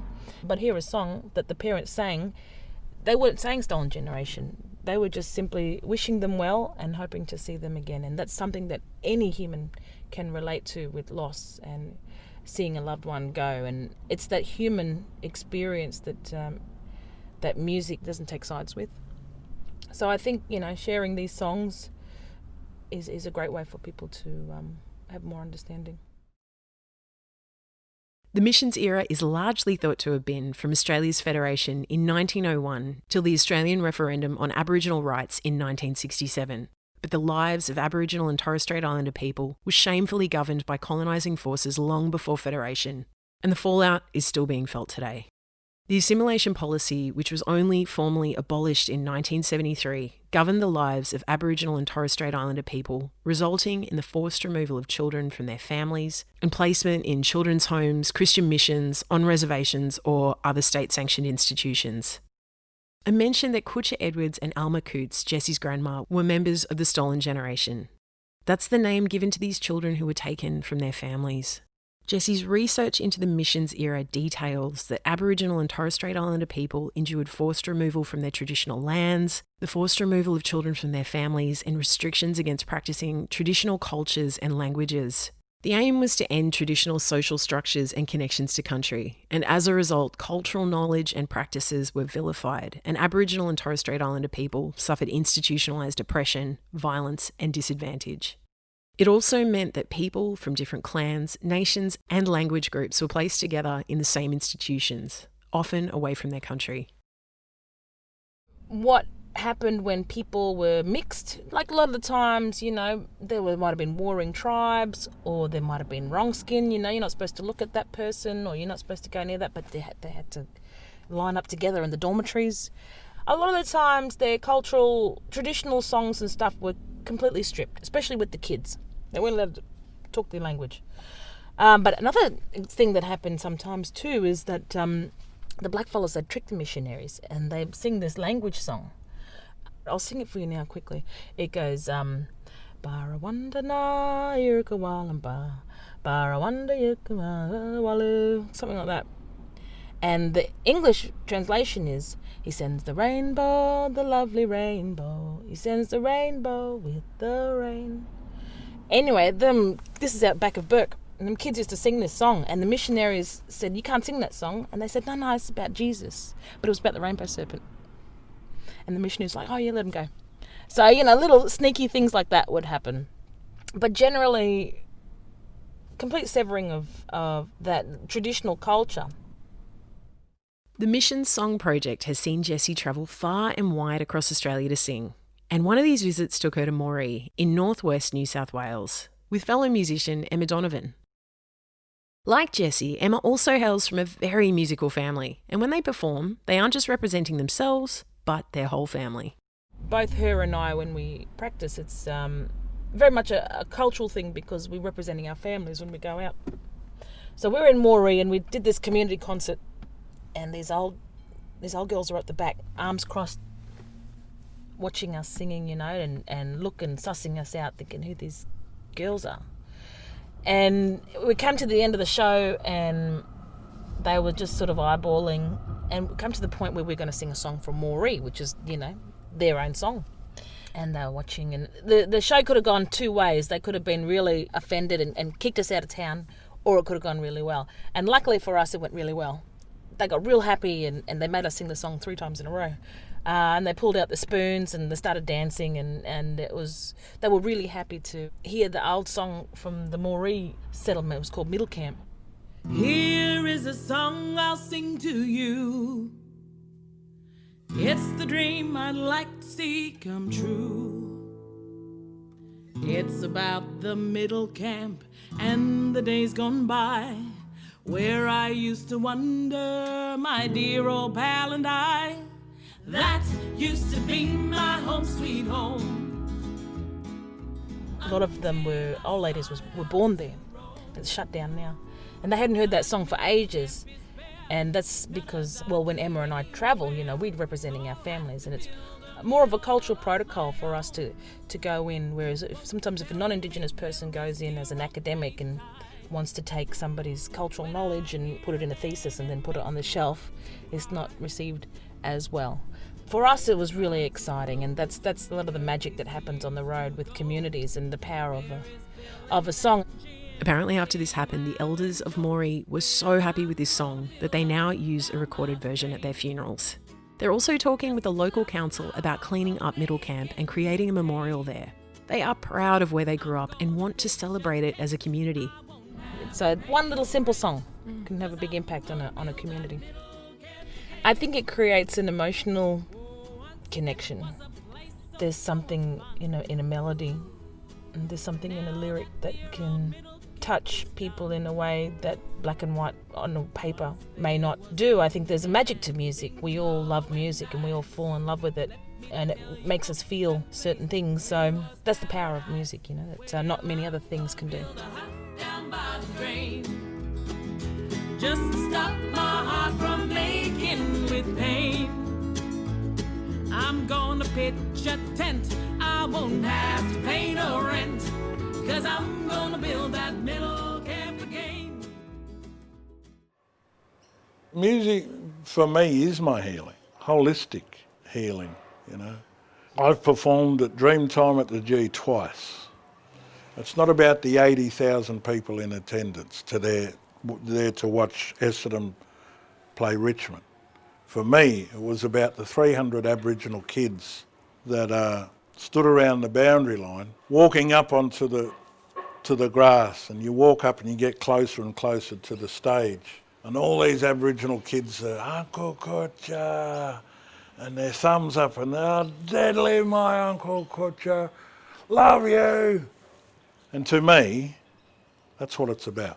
What's happening is they're connecting themselves to you, and they're proud of what you're doing, and they're hoping and they're dreaming. I can't speak for them, but they're dreaming that one day they get the opportunity to sing their songline about their existence on this place And if they go on to be singers, that they get to do what Uncle Kutcha did. And you'll have little Aboriginal boys and girls now who can go on to play in the AFL. It's about this circle of life. It's about this, and it's the dropping of the pebbles in the imaginary ponds to create a ripple that is not about the individual. It's about the existence of us as people connected to our clans and our tribes, and not being scared to proclaim that.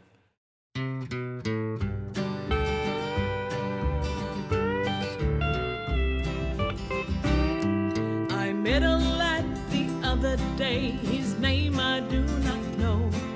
When I asked him where he came from, he answered soft and low. You know, these kind of stories and songs is totally not about me. And the cool thing about including other Indigenous singers is that every single one of them has a family connection to a mission or to a song or through their grandparents, you know, and it just enriches the story, you know. There's a song in the Mission Songs project that was written by Emma Donovan's grandfather. I was looking through some old songs and I seen the name Miko and Aileen Donovan, and I rang up Emma. I said, "Who's Miko and Aileen Donovan?" She's like, "Oh, that's my grandparents." And I'm like, "Sis, I'm gonna send you this email. There's an old song here I got from recording, you know." And they passed away decades ago, and that was a big moment for her and her family to hear them old people's voices again. And so now we've been travelling singing that song. It's called Outcast Half Caste, and it's especially special when Emma gets up and sings it. She's not singing for herself, she's representing her family, and that song represents all the people who were sent to missions for being mixed race. Everybody has the right to tell their story, their songline, their existence on this place, and not be told that their voice doesn't count. All our voices count, not just the loudest ones. A 6-month-old who lives in a house in Reservoir with her parents, and along comes the 7th month and she passes away. And that little voice is no longer heard. That old nana who's hitting 94 and she wants to, you know, talk about when she was at school and her dealings and interactions with the rednecks that lived in her township. But if you recorded it on an iPhone, the advent of technology, you can just sit there and record your conversations with your children. Technology now offers a unique tool for people who have been oppressed to reclaim their own narrative and dispel those imposed upon them. It offers a future where there is a real possibility for a democratisation of history telling and keeping. Music, I think, has a way of transcending time and space, and if you're singing old people's songs, it's like, you know, it's like you're sitting there next to them sometimes, even though they're long gone. Singing these old mission songs is a way to explore that same spiritual side. I used to go to church, and I don't anymore, so I'm quite sceptical about what spirituality is. But I do know for a fact that with music that there is a spiritual side that it exists, and music has the ability to kind of explore that, or to delve in it. And if you go to a church and you listen to the hymns and you kind of feel it there, or if you go to other cultures and other religions and when they sing, there's a sort of a lot of traditional chanting. It takes you places that you've never been before.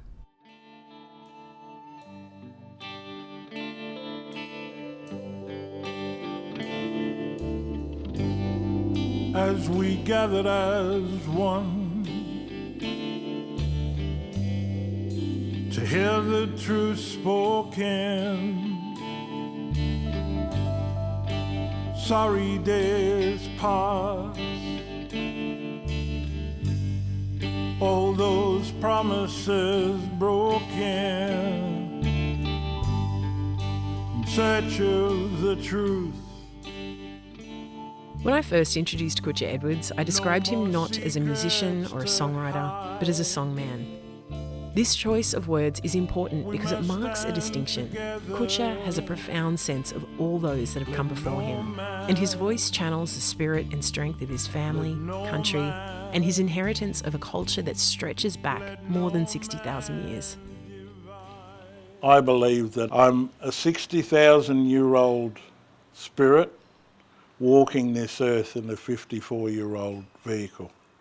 Songwriting is again suggesting that songwriting is controlled by my intellect. Why is that paragraph or why is that verse the verse? The reality for me is that I am not the songwriter of that verse. I'm just a conduit for it. There's a difference. And I believe that every song that has ever been, in a sense, penned by me comes to me in all my languages, is transposed into the common language that I speak, which is English, which is a foreign language to me, which is a foreign language to this place. I also have a saying, just because I penned a song yesterday doesn't make it a day old. I believe that all my songs are millennia. They're 60,000 to 100,000 years. And back to that song we talked about at the start of this episode, the one Kutcha wrote with Judith Durham's Advance Australia Fair. Well, the whole project raises complicated feelings for Kutcha for many reasons.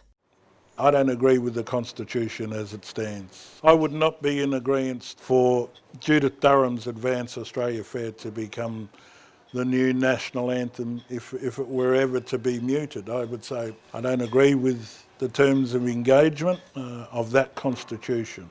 It's complex. You do what you do because you're asked to do it. And I was asked of my opinion. I gave my opinion to Judith. I handed over my spirit to that process. But then once you figure out in your own spirit, and in a sense, and I don't want to be disrespectful, but it's called Judith Durham's Advance Australia Fair.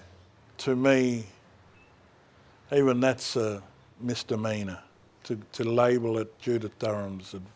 That's nothing against her. That's just the publicity engine that happens. Yes, the music publicity engine.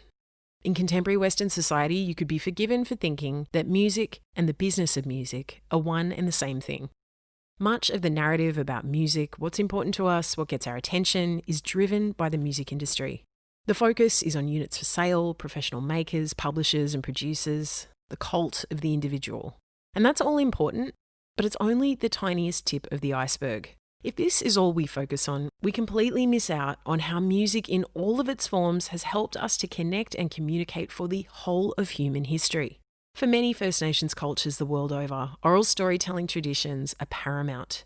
The dominant history documented in books and taught in schools has been written by colonisers and not by communities themselves. Songs provide a vital insight, context and depth into life, culture, tradition and law for many First Nations cultures. The reality is that I've been at it for 30 years and not one record company has ever come to sit with me, and I don't want them to. I'm in it to educate the uneducated. Come and have the conversation with the Aborigine, with Kutcha Edwards, and you get to know him. Yeah. For me, it's about dropping the pebble in the pond. I say it all the time, and creating the ripple. And come and have a conversation with me. You'll get to know me and my family beyond me. That's the key to it all. The challenge is patience. These songs are over 100 years old. I need to learn patience.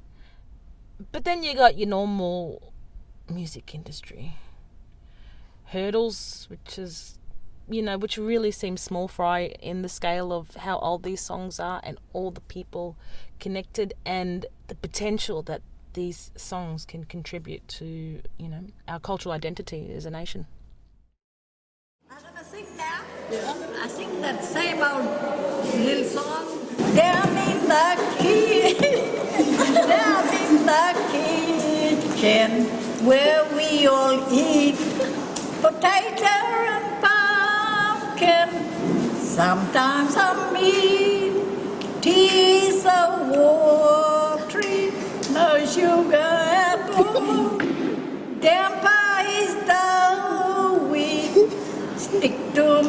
rib. This is Jessie's grandmother, Alma Gaia, singing down in the kitchen on the Mission Songs Project album, The Songs Back Home. What I found with the Mission Songs Project is there has been a continuation of song traditions. We just sing in English and on Western instruments, but the original purpose remains of songs still being passed down from generation to generation. The songs that are written and being sung have cultural, social and environmental factors and change and knowledge. The song Outcast, Half-Cast by Emma Donovan's grandparents is more relevant to us nowadays, even though it was written in the 50s, than a traditional song about walking in the bush. But that's the whole purpose of song cycles and song traditions. I think Indigenous people still manage to practice cultural traditions just in English and on Western instruments. You would sing a traditional song in a cultured melody. That's why Yothi Indi were so unique in the fact that they were singing old songs to contemporary melody. The new instrument, guitar, keyboard, drums, and they were moulding the two worlds. It's not just about the here and now. And the thing for me is that, and the advent of technology, a CD, or putting it on an MP3 and storing it in a computer, and my songs will live on way after I enter that dreaming. So the song is very important. The song explains who we are without sitting there and trying to articulate it in this weird language called English. Yeah, I just want my grandchildren, all of the grandchildren that call me Pop, is that when I'm not here, I'll still be here in song and still singing on country, for country, about country, and about them as my family. And that's the key to it all, is not my presence, not my physical presence, but my spirit, that they feel, that they know, that they understand. Because I'll look at, there's Pop in the iPhone. There's nothing better than that, because the reality is that I never had the opportunity to sit with my nanas and my pops, being taken away from them. But when I go to that place of my dreaming, when I close my eyes at night and I dream, not in a dreamland state while I'm asleep, when my spirit enters deep listening, that silence at night, I'm sure I get cuddled by my nana, all my nanas and all my pops, and I sit on country and they sing in language to me, and that's where I'm truly at peace and at home. I'm home, long way away from here,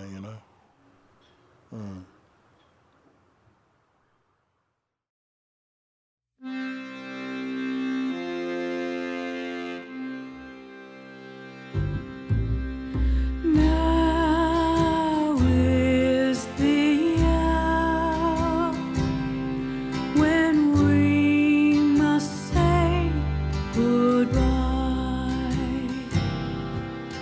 Soon you'll be sailing far across the sea.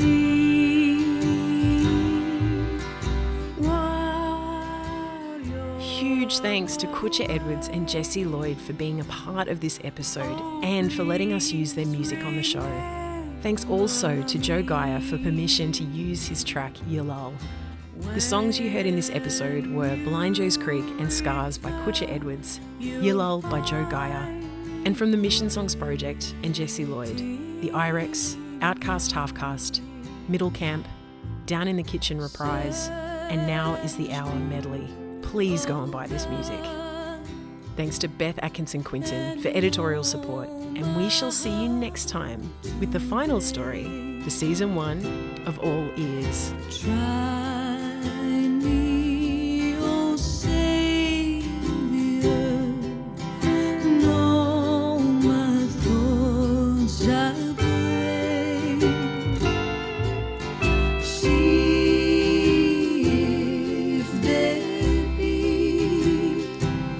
Some wicked way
Just a reminder, if you haven't already, please subscribe to All Ears on your preferred platform.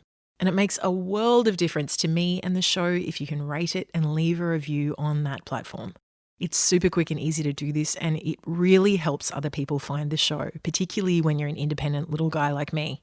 Also, connect with me online via Facebook, Instagram and Twitter at Hear All Ears. That's HEAR, All Ears. I'll be posting extra bits and pieces up there for each episode, mostly visual. It's a really good time. And head to the Broadwave website for full transcriptions of all of our episodes and other shows you can check out. Broadwave. Broadwave? Broadwave. Broadwave? Broadwave.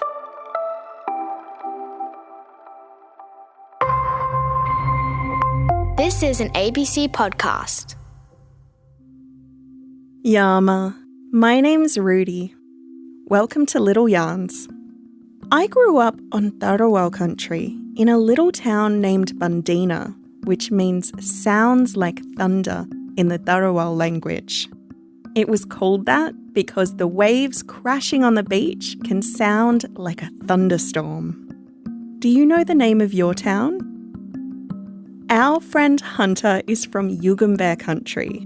You might know it as the area around the Gold Coast, Tweed Heads, and Bow Desert.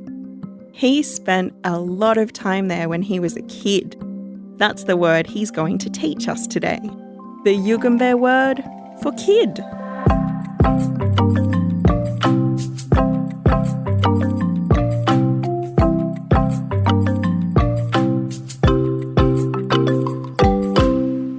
Jingari Jarjums, welcome to Yugambeh country.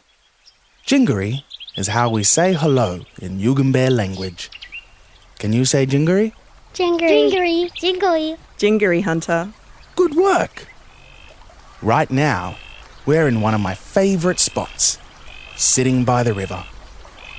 I love the sound of the fresh water flowing. Can you hear it? I can hear frogs. I can hear mozzies. Don't bite me, mozzies. I can see fishes, birds, and a duck. And a good duck. It's lovely here. And so green. And all around us, there are tall mountains hugging the land. I reckon mountains look like different things, kind of like clouds. Totally. Mountain gazing is just like cloud gazing. I was lying down and making a picture of the cloud, and the picture was a car. It's because I like cars. In Cairns, there's a mountain, like a group of mountains that look like a crocodile. That's deadly. See that one over there? Looks like a wedding cake. It looks like a slice of sprinkled cake. The leaves of the trees look like frosting. Oh, it does. Maybe it's because someone's mom has a wedding in the mountain. Because the mountains have cake. I kind of want to take a bite. I love visiting Yugambeh country. It speaks the language of my spirit. You're just visiting Yugambeh country? You don't live here? That's right, Rudy. I am a Yugambeh man. But I grew up away from Yugambeh country, down in Sydney. Oh, okay. Me too. I'm a Gamilaroi girl, so my mob are from northern New South Wales. But I grew up on Tharawal country in South Sydney. Even though I didn't grow up on Yugambeh country, when I was younger, I always felt connected to my family and my country through language. Can you speak another language? I can kind of speak Korean. I used to do French. My mum's going to university to learn Wiradjuri. And I can speak Yolngu, which is like near the Northern Territory. So Baru means crocodile, and Nyoka means crab. Nagula, that means the water. It's Aboriginal language. That's right, from Yaru country. Well, that's awesome. We can have little yarns in lots of languages, can't we? Yeah. Oh, that's nice. The word in Yugambeh language that I want to teach you today is Jarjum. Can you say Jarjum? Jarjum. Jarjum. Jarjum. Jarjum. Great work! Jarjum means kids. And when I was growing up, My great Uncle David used to always call me Jarjum. He'd always say, "You better behave, you Jarjums," or "I love you, Jarjums." Uncle David's such a storyteller. Because I grew up in Sydney, away from Yugambeh country, my connection to my culture and country came from listening to Uncle David's stories. Do you have any special stories in your family? So Mum's a good storyteller. She tells stories about bats and cakes. And then Pop's really good at telling stories, like making things funny, making them have sad, happy, all those emotions, making it feel real. Yeah. When I haven't seen family in a while, nothing makes me happier than the stories we share. I'm all grown up now, and I have a daughter, my own Jarjum. I want her to feel connected to her Yugambeh family, even though we live in Sydney. So I'll tell her stories, just like my uncle did with me. We grew up in Sydney, but we lived in Cairns last year. I was really excited when we got up there. You think you would belong there because everyone was all of our cousins live there. You know that you'll always belong there. A part of you is there, like all your family. People that are related to you, they're also a part of you. That's it. It doesn't matter where you live if you keep that connection safe. Hey, we've got some very clever Jarjums here. I call it spirit. You're always connected through spirit. No matter how far or how wide you go, if you have a sense of belonging, then your spirit never leaves your home, your country. You're always connected. It's time for us to leave Yugambeh country. Thanks for teaching us some Yugambeh language today, Hunter. No worries. See you next time, Jarjum. Bye, Hunter. Bye, Hunter. Bye.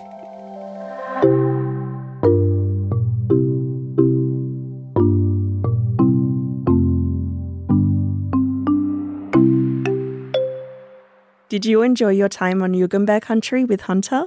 Yeah. Yeah. Me too. I especially liked talking to Hunter about living off country. It's so durable to remember that you don't have to live in the same place as your mob. If you have that feeling of belonging, you'll always have a home there. So, do you remember the Yugambeh word he taught us? Jarjum. Jarjum means kids. That's right. Jarjum means kids in Yugambeh language. Little Yarns is having a bit of a break, but we'll be back with more great words to learn on country very soon. While you're waiting, why not go back and listen to season 1 of the show? Or take another adventure outside with the great ABC Kids Listen podcast, Noisy by Nature, which is all about the weird and wonderful sounds Australian nature makes. Until our next little yarn, Yalu. Yalu. Little Yarns is an ABC Kids Listen podcast, hosted by me, Rudy Bremer, with original music by Bunaba producer Vincent Goodyear. Thanks to today's guest, Hunter Page Lashard, and to Carly and the Deadly Juniors at Redfern Dance Company. Today's episode was produced on Gadigal and Yaburara land, featuring the sounds of Yugambeh country. Our producer is Samia Bella. Supervising producer is Emma Gibbs, and our audio engineer is Hamish Camilleri. To hear more great podcasts for kids, download the ABC Kids Listen app, free from your app store.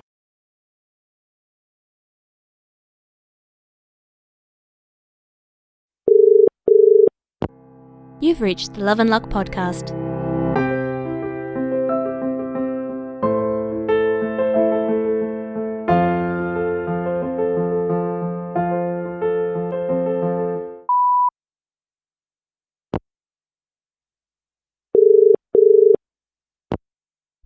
Hi, you've reached the Best of Luck bar. To do our part to slow transmission of the novel coronavirus, we are closed until further notice. We recommend checking back with us in a month's time to see how the situation has changed. Sorry for the inconvenience. Please know that we're still with you in spirit. How much we love you never changes, no matter how far apart we may be. Hey babe, just updated the bar phone's voicemail message, since I think we forgot to do that when we were updating all our social media and things earlier today. I'm still not tired, so I'm probably going to be up for a little while longer before I come to bed. Sorry, but quarantine doesn't seem to reset my sleep schedule. I know it would be a lot more fun if we could actually spend the whole day together, but hey, blame my circadian rhythm or whatever. Anyway, love you. See you tomorrow. Hopefully everything feels less dire then. Okay, so actually, final update before I come to bed. I want it on the record that Ricardo cheats at Scrabble by being smart and knowing big words when I don't know anything. And that is offensive to me as a qualified stupid person. So I need you to come up with some kind of handicap or something I can give him when we have our rematch tomorrow. Something that levels the playing field. I'm counting on you. Hey honey, Ricardo and I have agreed that for tonight's match, he will only have 30 seconds to play his turn, and you will have as long as you need. Hopefully that feels about right for you in terms of leveling the playing field. Hey, Jason. Hey, wake up. Jason, I'm bored. Jason, did you hear me? I'm bored. I'm bored of waiting for you to wake up. Normally, I have work to do, but I don't know what to do with myself when I don't have work. So, hey, wake up. Entertain me. Can't you bother someone else? Surely other people are awake. Yes, but they're not you. I want to bother you. Why? Because I love you and I want your attention. I mean, fair, but still though. It's 11:30, so it's not too much earlier than your usual wake-up time. Yeah, that's okay. I slept pretty well, so I'm not too bothered. This is going a lot better than I expected. I'm actually leaving this as a voicemail for you because I thought this would go a lot funnier. Sorry to disappoint you. That's okay. If you're gonna come bother me awake, can you at least come down here and kiss me? Mm-hmm.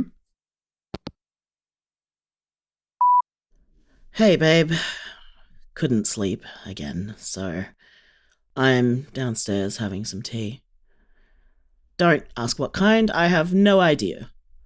Somehow, in the very short amount of time between choosing the tea, making the tea, and making this call, my brain has just ejected all other information about it.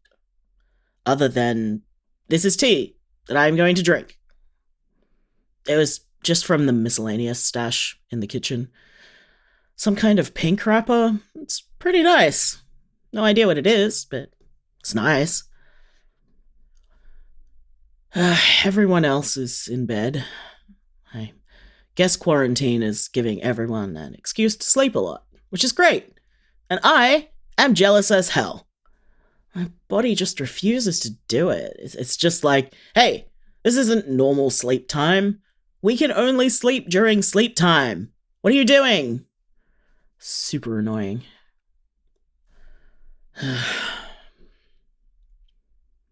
Normally, I like this time to myself at night, but it feels a bit less wholesome lately.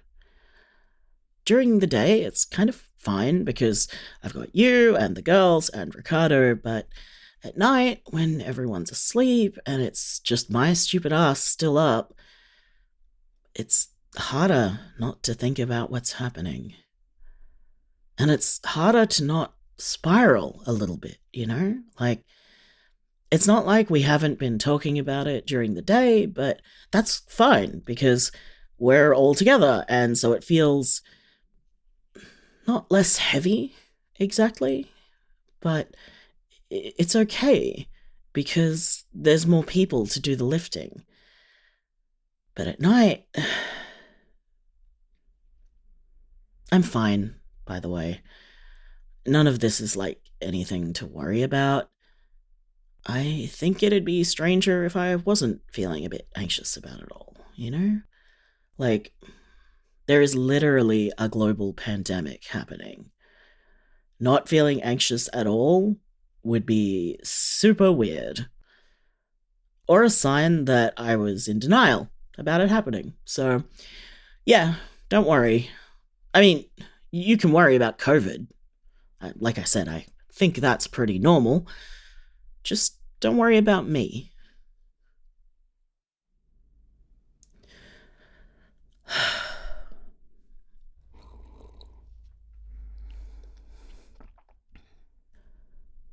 Hey, I know we're mostly spending all our time together, so it hasn't been as, like, built into our relationship as usual the last few days, but can you leave me a voicemail tomorrow?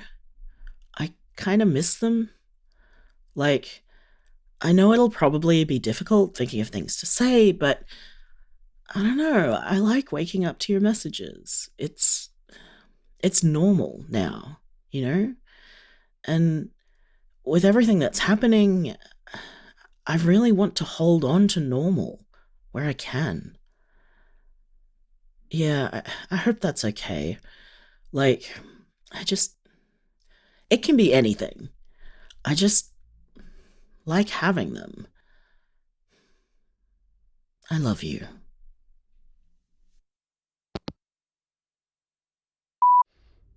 Hey, honey. I love you. Don't feel bad about asking for voicemails. Honestly, I'm kind of glad that you've given me, like, a concrete action I can do that will make you feel better. I love it when there's a course of action. It's a lot harder to feel helpless when there's something I can do, you know? So, here's a voicemail. There's a small group of sparrows out the front that I've been watching through the window this morning. They've been fighting over some scrap of unidentifiable food. It's super cute. I'm always really amazed at how fast sparrows move, you know? It's like they're an animation that's skipping frames or something. One moment they're here, next moment they're there, in the blink of an eye. I guess it's because they're so light. Like, it doesn't take much energy to propel a sparrow very far. Or maybe I shouldn't guess about physics. I don't know anything about it. Let's see. What else? Oh, Mira's been helping me go through the games on the console. We bought a few new ones to help us avoid boredom for the next little while. We are now finally proud owners of that Goose game everyone's been talking about. I haven't played it yet, but it sounds really cute. And I mean, I'm always happy to support local business, as you know, what with us being a local business ourselves. Plus, it's pretty cool that a Melbourne video game is like world famous now, right? That's pretty cool. I was thinking I might bake some bread later today. Usually when I'm baking, I'm making sweets and things for the bar. But since we're closed right now, I kind of have the ability to bake whatever I want. And it's been a long time since I made bread at home. I don't even think you've ever had any bread I've made, have you? Huh. Wow, it has been a while. Yeah, definitely going to bake some bread today. Maybe I'll get started on that soon, actually, so when you wake up and come downstairs, it will smell all fresh bready. That'd be a nice thing for you to wake up to, I reckon. I'm actually going to get started on that now. I hope this was a long enough message for you. I love you lots, and I'm sorry we haven't been leaving as many messages. We'll make the time for it. Maybe we can do a few more of those ones where it's both of us leaving messages together, like we did for our anniversary. I really liked those. Love you. See you when you get up. Okay, there we go. Voicemail recording away. Wait, is this one on your phone or mine? Calling from my phone, leaving in your voicemail. Okay, cool. I couldn't remember which way we were going first. I mean, I feel like you'd notice if we were using your phone. You know, the phone lying on your chest right now.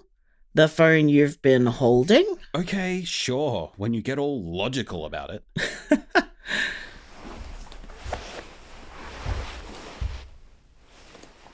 So, now what? I don't know. Sing me something? I'm not a very good singer, babe. It's not about being a good singer. It's about the act of singing to me. Okay, what would you like me to sing? What do you know? Honestly, the only thing my brain is conjuring up right now is this fucking folk song I learned back in primary school. Okay, then let's do that. Really? Yeah. Okay. One night while droving sheep, my companions lay asleep. There was not a star to illuminate the sky. I was dreaming, I suppose, for my eyes were partly closed, when a very strange procession passed me by. First there came a kangaroo with his swag of blankets blue. A dingo ran beside him as a mate. They were travelling mighty fast, and they shouted as they passed, "We'll have to jog along, it's getting late." The pelican and the crane, they came in from off the plain to amuse the company with a Highland fling. The dear old bandicoot played a tune upon his flute, and the native bears sat round them in a ring. The drongo and the crow sang us songs from long ago. The frill-necked lizard listened with a smile, and the emu standing near with his claw up to his ear said, "Funniest thing I've heard for quite a while." The frogs from out the swamp, where the atmosphere is damp, came bounding in and sat upon the stones. They each unrolled their swags and produced from little bags the violin, the banjo, and the bones. Goanna and the snake and the adder wide awake, the alligator danced the soldier's joy. In the spreading silky oak, the jackass cracked a joke, and the magpie sang the wild colonial boy. Some brolgas darted out from the tea tree all about, performed a set of lancers very well. Then the parrot green and blue gave the orchestra its cue to strike up the old log cabin in the dell. I was dreaming, I suppose, of these entertaining shows. Never crossed my mind I was asleep, till the boss beneath the cart woke me up with such a start, yelling, "Dreamy, where the hell are all the sheep?" Thanks. I liked that. I'm glad. Didn't hurt your ears too much? No. It was perfect. Okay, your turn. What do you want me to say? Tell me a story about your mum, if it's not too painful. No, it's not painful. Okay, let me think. So, one time, when I was a kid, I was just starting to learn about pollution and, well, we call it climate change now, but back then it was individual things like acid rain and the hole in the ozone layer and stuff like that. And I was getting really upset. Like, it's a really hard thing to learn about as a kid.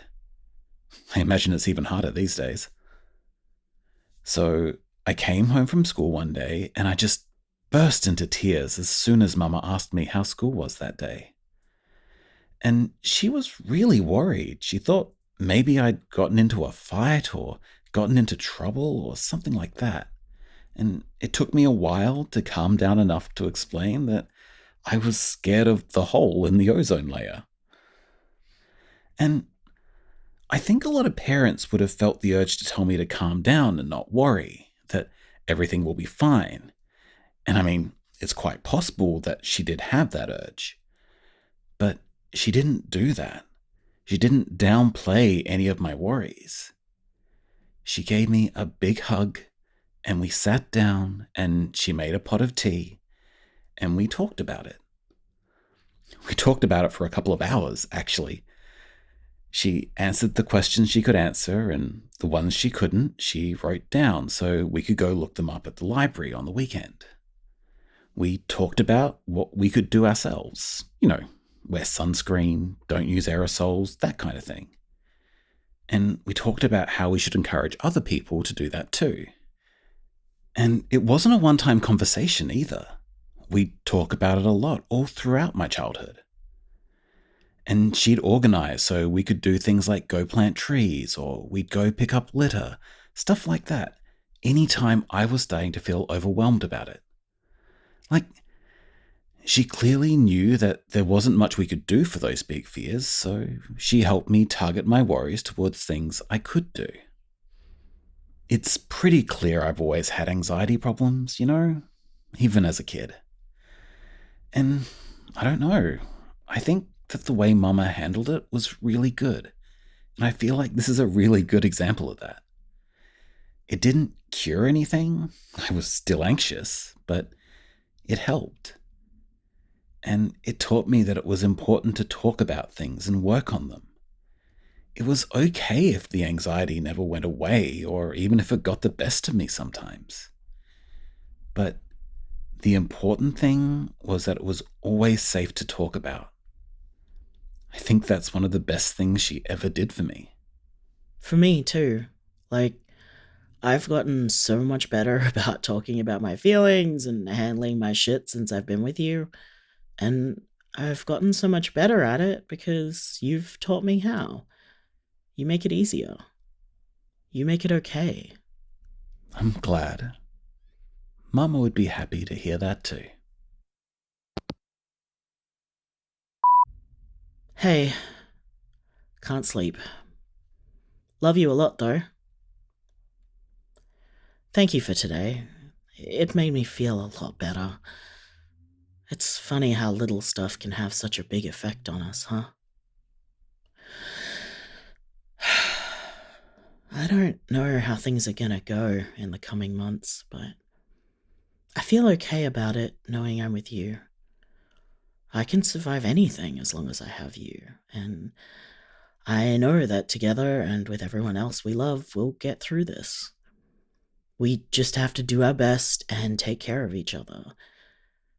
It'll be super hard.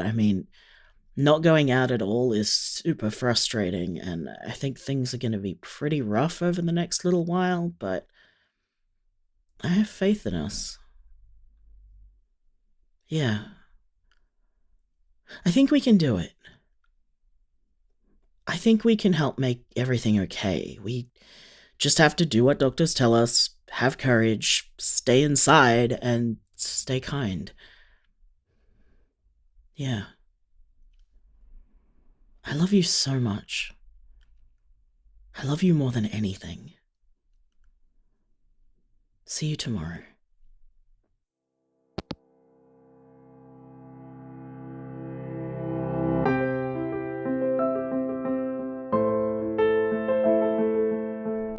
Love and Luck is written by Erin Kian and produced by Parsifal Pez Productions. Kane is voiced by Lee Davis Thalborn. Jason is voiced by Erin Kian. And the credits for this episode are also read by Erin Kian, who is me, because I didn't want to make Roz come to my house just to record a few lines during a pandemic. The Goose Game mentioned in this episode is a real game called Untitled Goose Game by Melbourne production team House House. You can get more information and buy the game at goose.game. The folk song that Jason sings in this episode is called The Drover's Dream. We hope you've enjoyed this special bonus episode. We know that Love and Luck is a comfort to a lot of people, so we hope that this episode helps ease your distress a little bit. Our show is always here for you. We're all in this together. For more information about Love and Luck, check out our website, loveandluckpodcast.com. You can also find us on Facebook as Love and Luck Podcast, on Twitter as @LoveLuckPodcast, and on Tumblr and Instagram as Love and Luck Podcast, all one word.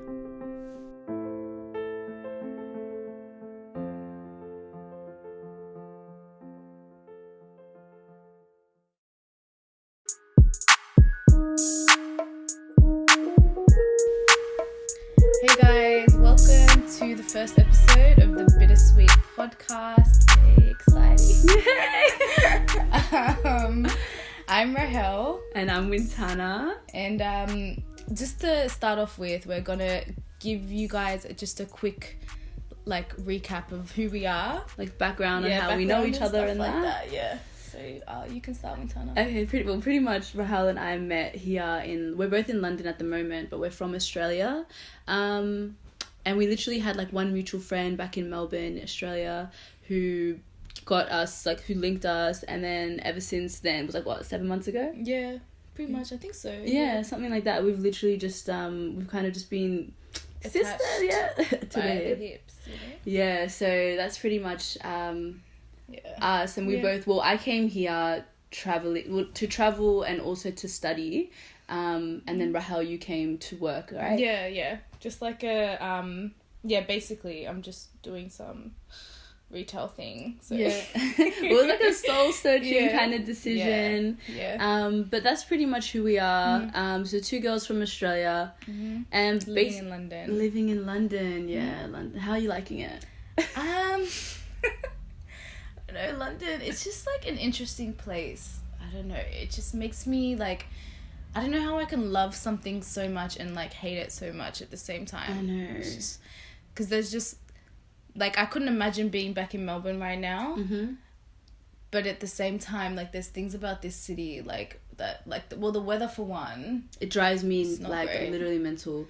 It's you know what, it's adaptable, I reckon, for Australians, because it's so similar in a sense, but then there's just so much culture that is I can't even begin to describe. It's completely different to Australia, to Melbourne in that sense. So that's why I love it, but then it's expensive, it's cold as fuck. It just gets, in winter it gets a bit much, waking up to grey, literally. Yeah, I feel and then it starts to get dark at 4 p.m. Yeah. And you're just what?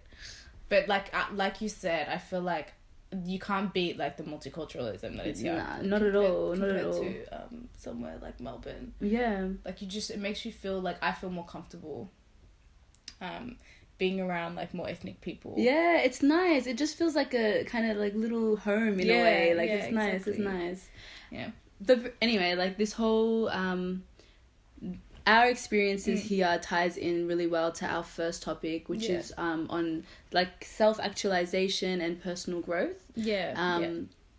So I'm gonna hand on to you, Rahel, and you can just tell us what that actually means to you. Well, I think like you said, it ties in so well, because part of the growth that I've experienced has come from moving here. And basically when I was in Melbourne, I think I didn't really I obviously knew who I was, but not to the extent that I feel I do now. And I think that's really come from going out, doing something that scared the shit out of me, the idea of it.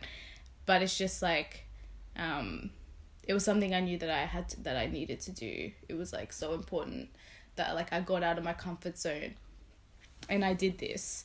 Do you feel when you were in Melbourne, was it a situation, was it for you, what was it that made you want to actually come here? Because you're saying that you, and when you did come here, when you said you there's actual growth that you've kind of seen. What is, in what way? I think for me, I was just so comfortable in Melbourne, and I was kind of just like going through the motions, and I wasn't really, especially after I finished uni just was like a distraction. Like it happened, like I felt like I was doing something, and everyone's probably like this, but it's like you need to be working towards something. I need to be working towards something. And when I finished, and I was just like, you know, going through the motions, seeing my friends, having drinks, it was like a rut. I felt like I was in a rut, and I just had like this voice in the back of my head. It would like hit me usually when I was like drunk. I'm being honest. In your feelings, I get that. But I would just be like, fuck, like I can't keep doing this. I need to like, and I didn't want to just jump into like a career or like jump into this, jump into that. I was like, I need to figure out what the fuck is going on with me. And moving just felt like, it just kind of felt like I needed like a completely new, like clean slate from everything, because I didn't really like, even like with my friends, and obviously like I have blessed people around me in Melbourne and stuff like that, but I just didn't, besides my sister, I just didn't feel like anyone like really like knew me or like understood. I just didn't feel that close to anyone. So like part of that was like why I came here. Do you feel like you knew yourself though? Like, no, not really. Like, I would say not really. Like, I just felt like I was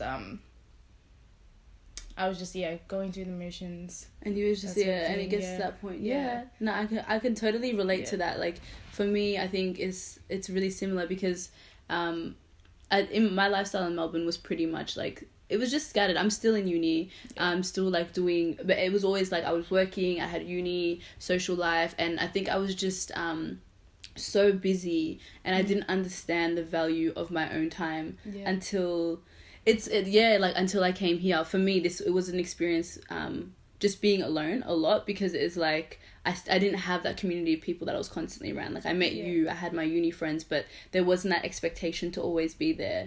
And so having that time made me just like you just start to ask yourself some questions. You really just learn a lot about yourself, and it's weird. It feels like it's kind of like a warm feeling where you just kind of, you feel more connected to you as an individual. And I just feel like I just started to understand a lot of things about myself, what I did with my time as well. But yeah, that was like, for me, my main challenge was really getting out of that space where I was just like always doing stuff. And I had to get into a place where it was just kind of like one-on-one, me and myself, and just kind of figure out like, you know, what I needed to do.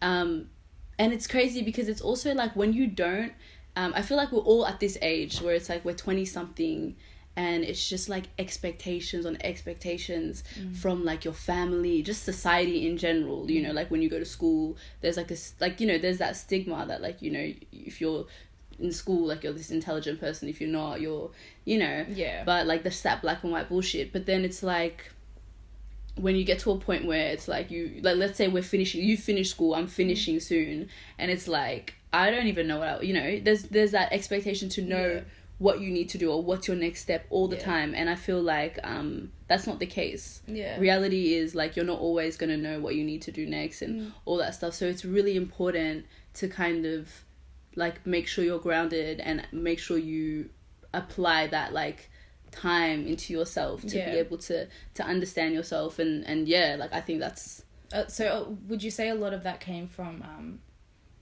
like specifically from being on your own? I mean, like would there be other things like that have challenged you specifically from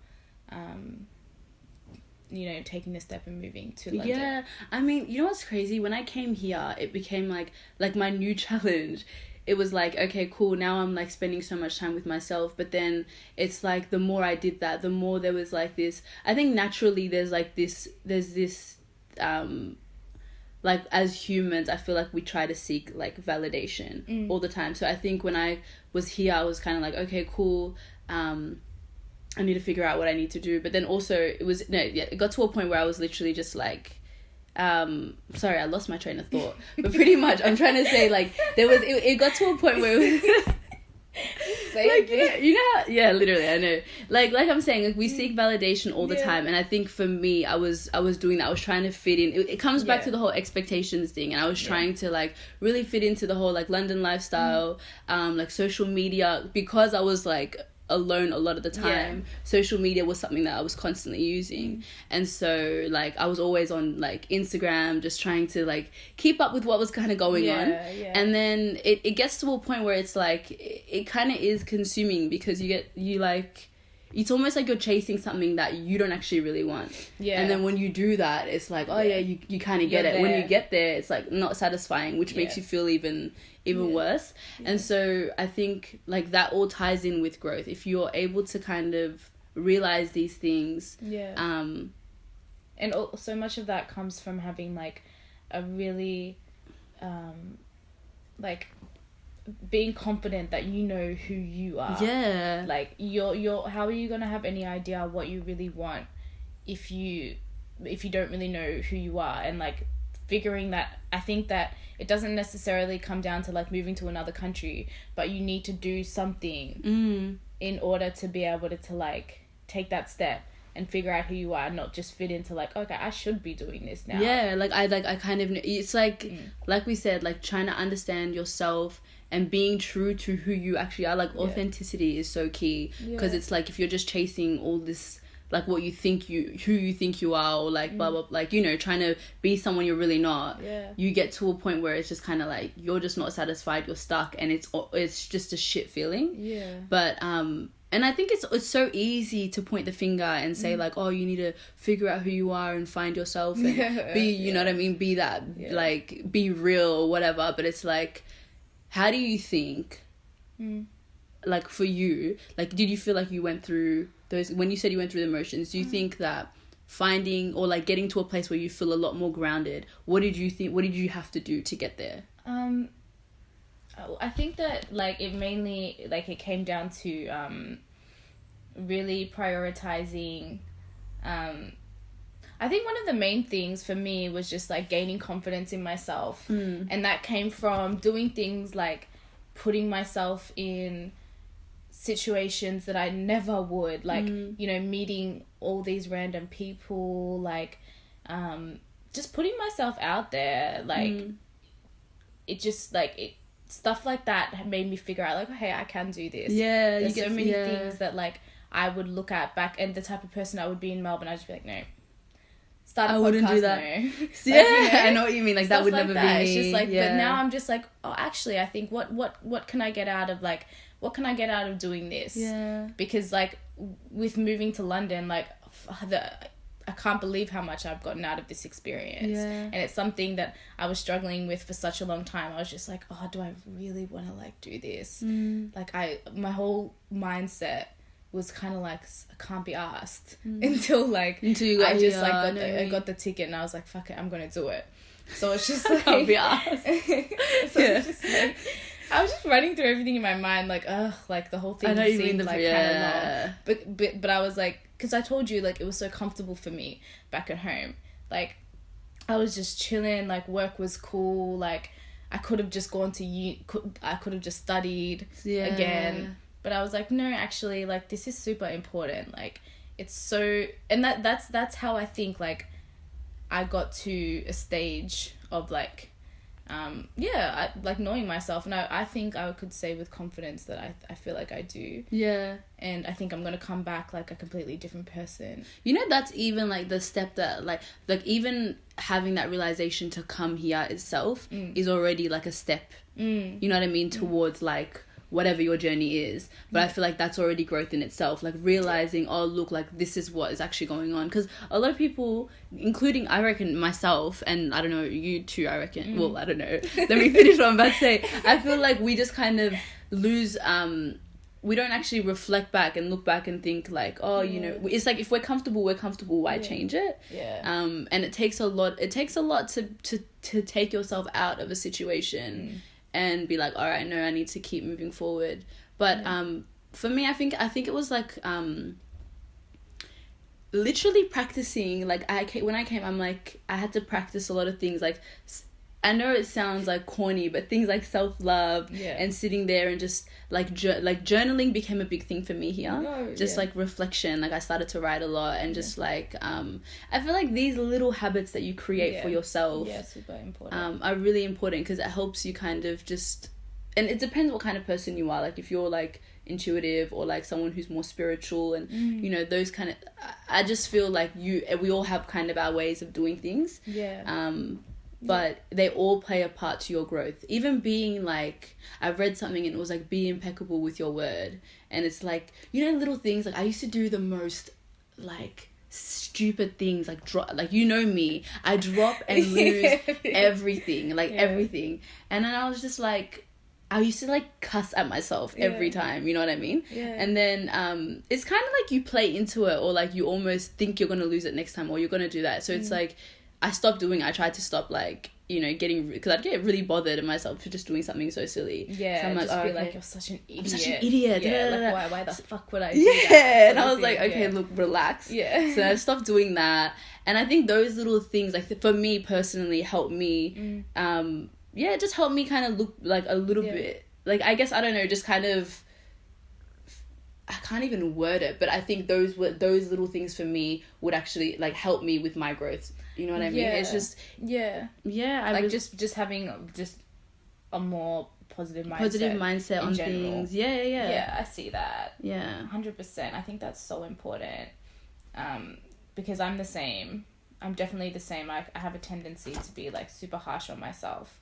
But that's something that comes with like being able to know. I just feel like when we get to a point where we're content with ourselves, it's like you then can see, I think there's a lot that's going to come from that. Do you know what I mean? Because it's instead of having to, you're kind of living behind this idea of trying to please other people and all that kind of stuff. You're getting in the way of your growth. And even like compromising, like not to really talk about relationships at the moment, but like when you're in a relationship, I just feel like there's sometimes it can stunt your growth. Like you're putting so much energy into something that sometimes, like, you know, especially if it's like not for you and it gets in the way of all of that, I feel like I feel like you're putting so much energy into something that's not really doing anything. And that kind of gets in the way of like you evolving as an individual.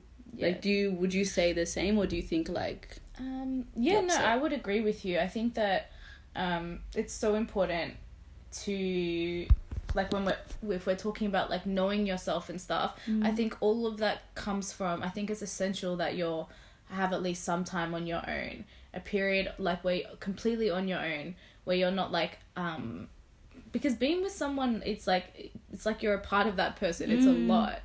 So I think that it's like, you shouldn't be like, how are you gonna like know who you're supposed to be with, the type of person that you deserve, if you don't even know who you are yet at this point. So I think that's why it's like so important to like take time and like really reflect on everything. And like even when you said you were coming here, you're like, I heard this inner voice. I feel like that inner voice is actually a really real thing. And we sometimes don't realize how intuitive we are as people. Like we kind of shut it off. Do you get what I mean? But there's situations where like you could be in like just a really bad, like whether it be a relationship, a bad situation, like in your current personal life, and there's that thing in your head telling you to go. And we just need to be more like, listen to yourself. And usually you know when something is right is when it just feels right. It feels like I haven't kind of stepped out of, you know, me I haven't stepped out of being myself. And it just kind of, everything just flows. I would say. Yeah, definitely. It's like something like pulling you in a different direction to where you, and just the scary thing is it's always something that's like super intimidating, and like generally it's gonna be something that you might not want to like really jump into and do. But it's just like, it's so important to just like listen to that, because I don't think there's really been like, because it's always been, well, for everyone it's like primary school, high school, uni, job. Like, it's just so, like, it's so structured. That's what I mean. Yeah. So the idea of, like, you know, stepping out of that comfort zone, and this is like, and yeah, I feel like, yeah, and you get so caught up in trying to, like, make everything work that you just ignore kind of other factors. Yeah, definitely. There's just, like, a really easy way to do something, to do it. Do you believe in the whole, like, oh, you need to be, like, when you're in an uncomfortable situation, that's when you grow the most? Because it's like they say, you know, if you're just comfortable, you're kind of stagnant. Yeah, definitely. I mean, like, I don't want to be, like... Look at you now, yeah? Like, yeah. Like, I don't want to be, like... Oh, I'm not the type to just, like, easy said than done. Like, no one wants to, like, continuously be putting themselves in, like, all these, like, full-on tricky situations. But definitely, it's, like, you're going to figure out how you're going to, like... You're going to prove things to yourself that you're not... Something as simple as, like, going to play...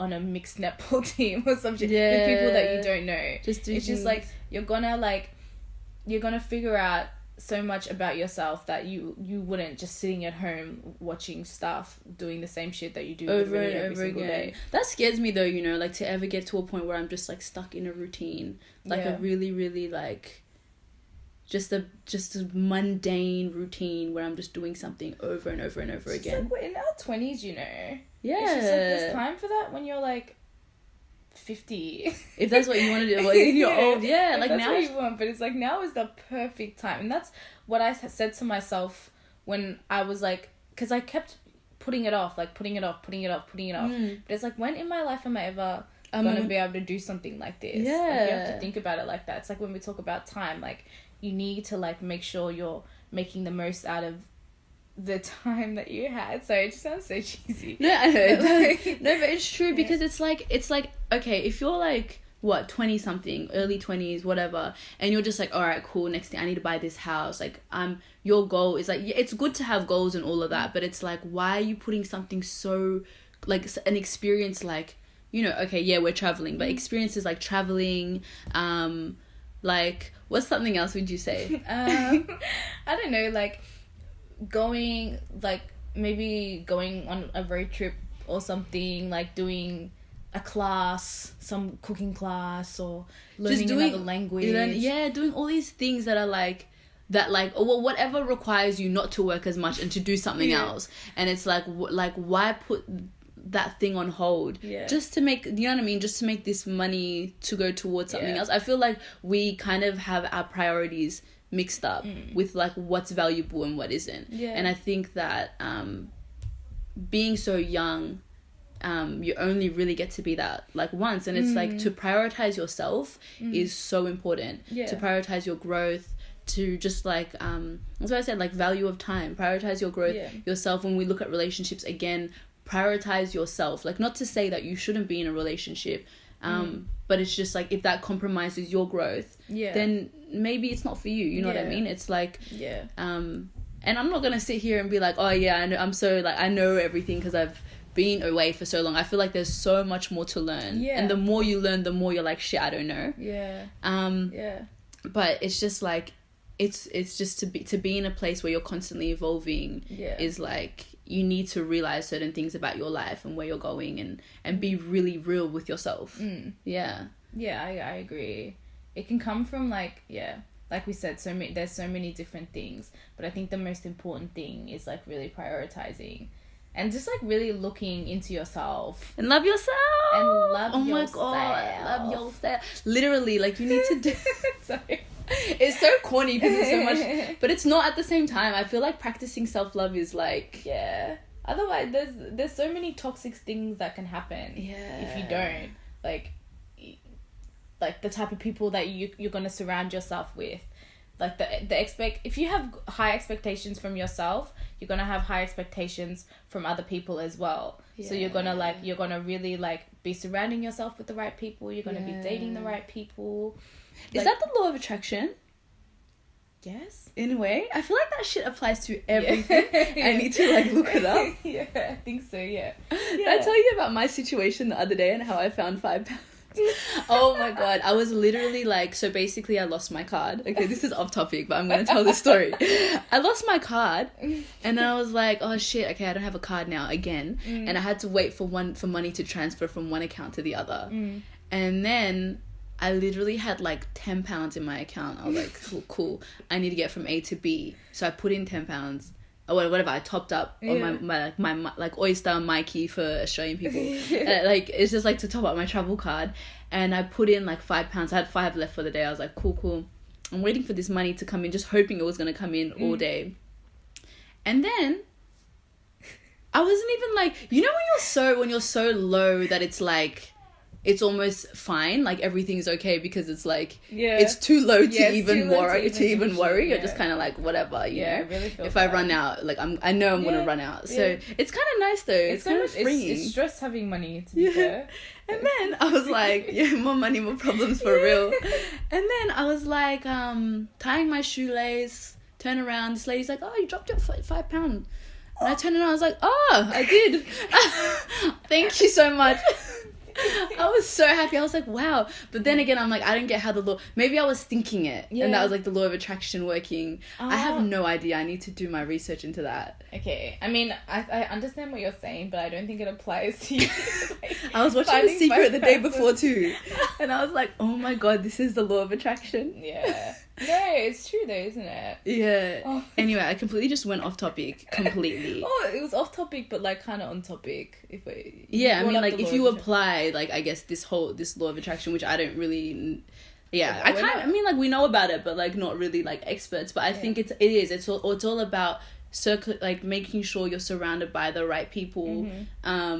Making sure that you are in the right mindset or state all the time. Well, not all the time, but like, you know, that you're consciously making sure that, you know, you're positive, or you're doing these little things here and there, because when we create little habits, I think it's like anything, like when you start something and you continue to do it, it becomes a habit. Good habits are like, you know, they kind of play into you and your growth and just validating like yourself as a person. I mean, all those, and you know what, it's like when we do try to like, when we make an effort to actually help us, like when we make an effort to I don't know, add towards our growth or whatever, it's like there's other things that helps as well. So things like insecurities, things like just kind of not being like I said, not being content with yourself.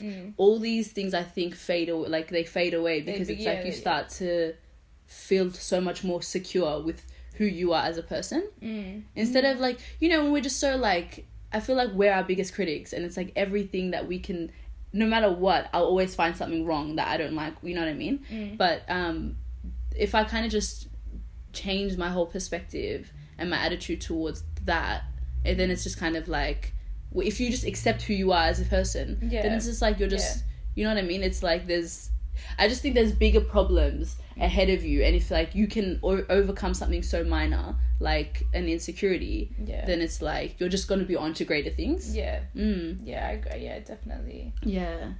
It just like, I mean, like you've already said this, but it's like we talking like it's easy. It's obviously not easy, and I don't think like there's still so many things like I don't know about myself or like that I could do to continue my own personal growth.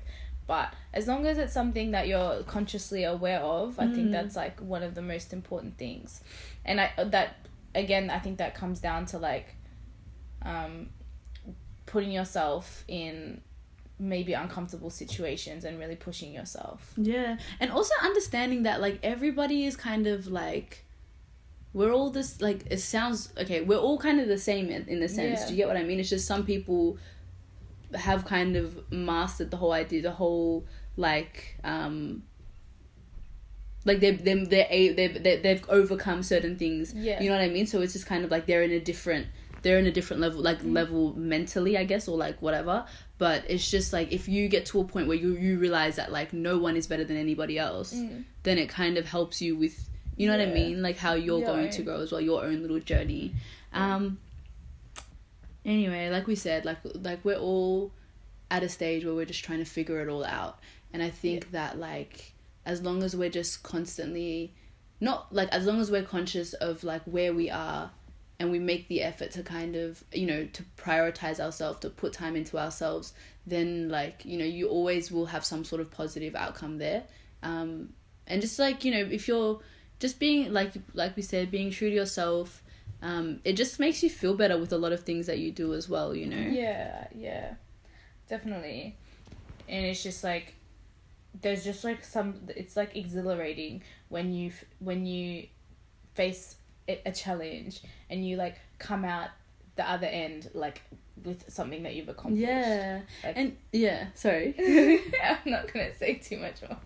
No, but like, it's just, you just have to think like you're not gonna get get that from just like everyday same thing, same routine. Like, it's only gonna be something that's gonna come from really pushing yourself.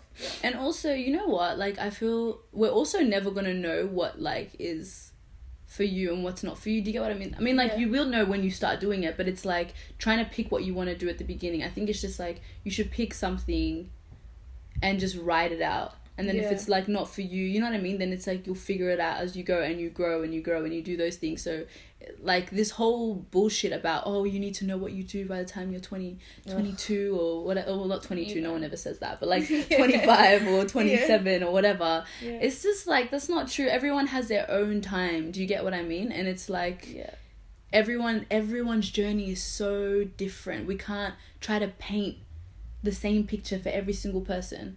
It just doesn't even make any sense at all. And then like, just listen to yourself when you really feel this. Okay, I heard this quote like last week, and I'm gonna drop it in here. I'm gonna give you guys some, you know, inspo. But it's like, when you feel the energy of your life pulling you in another direction, you need to listen. And I was like, that shit resonated. Because that is true. It's like, when you are constantly, it's like going to a club. And you're in a club and I'm like, fuck, I don't want to be here. Like, I literally, the amount of times I've been there and I'm just like, I don't know these. What? I get so annoyed when like, there's sometimes I just hate going out because it's just like, I don't know, personally. But like, you're just like there and you're just like, but that's just a smaller example. But on a bigger scale, if you're in a situation where you're constantly stagnant, or you're just doing something and you can really hear yourself, like you said, Rahel, when you were like with your friends back in Melbourne, then just listen and do it, because there's no harm in doing it. There's more harm in staying and then like just constantly hearing it and just feeling like shit. As opposed that's what like literally everyone said to me. They're like, so for what? Like, you go, you may feel like it's not for you, it's not a fail, but like, you can just come back. That's like a couple months out of your life. Or it's like, or you go, you meet blessed people and you fucking love it, and that is and that's what happened. And it's just like, what effort did that really take? And that's something on as big as the scale as moving to another country. So it's like, with little things, like, that's what makes it so important. It's just like, why wouldn't you? And like, now is the time. Exactly. Now is the time. There's like literally no time better than the present. The present. And always practice. This is another thing, actually. Practice living in the present. Because I feel like we're like, oh my god, this is going to happen in 2 weeks. Oh my god, this shit happened in the past. And da-da-da-da-da. Like, and you're just, if you're always constantly scattered all the time, you kind of are not even valuing the time that you have right now. And time seems so much shorter when you're thinking about 3 months ahead every single time. Like, I have this deadline, or I have to do this, da-da-da-da-da. Just enjoy the time that you have, like, with you now, like, right now, unless you can completely change your situation. If you can't, just, you know, enjoy your time, or, like, just try to be, like, still sometimes. If you're running around trying to figure, just try to be still, gather your thoughts, or whatever, and then like chill out, just enjoy, take a chill pill, just relax, you know, kick back. Kick back, be bull. What's that? Big and back, being bull. You know that song? Just big and back, big.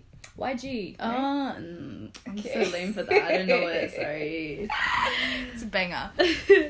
But anyway, just to like wrap it all up. This whole thing is just more to do with, like, you know, prioritizing yourself and how important it is to value your time, you know. And like we said, you don't have to move across to the other side of the world to do this. It's literally practicing self-love and it could be in your own room, like your weekly catch-ups with yourself. Yeah. What are you gonna say? No, I was just gonna say, like, basically what you said, because it was like, it's been like so blessed for us to talk on it, because it's like, these are our personal experiences. Like, this is like what we have gotten out of moving to London and doing all of this. So this is just like our take, our personal take on it, which has been like, it's been really blessed. And it's cool for us, like, for both of us to even talk about it. It's like, for me, one, it's exciting because it's like, this is something that I'm currently realizing, and I'm in the stage of my life where I'm seeing all these things are happening and understanding the importance of this side, or like these factors of, I guess, personal growth or whatever. So for me to speak on it is like, I'm still going through this journey, but it's nice to know that I can see how it's impacted really my life. Understand what's actually happening. Yeah. Anyway, thank you guys so much for tuning in. We've got some big things on the way. Thanks for tuning in to our first episode. And we hope you guys enjoyed it. Yeah, bye. Bye.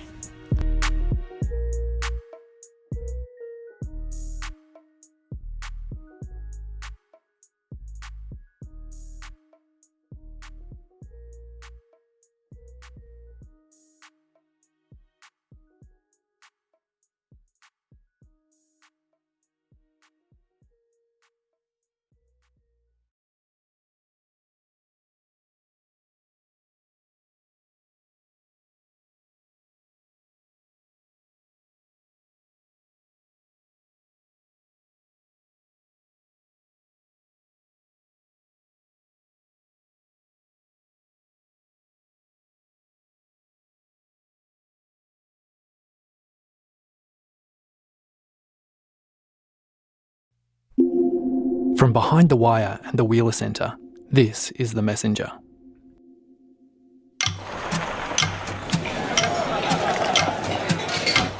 Back in 2006, Tourism Australia launched this ad campaign. We've bought you a beer. And we've had the Camel shampooed. We've saved you a spot on the beach. It's a slideshow of Australian cliches. We start off in a pub with a bloke in an Akubra, and then it's kangaroos and the reef and the Sydney Harbour Bridge.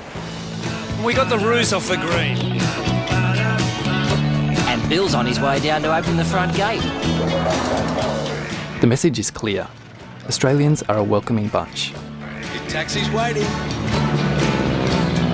And dinner's about to be served. We've turned on the lights. The ad ends with a bikini-clad model on a white, sandy beach. So where the bloody hell are you?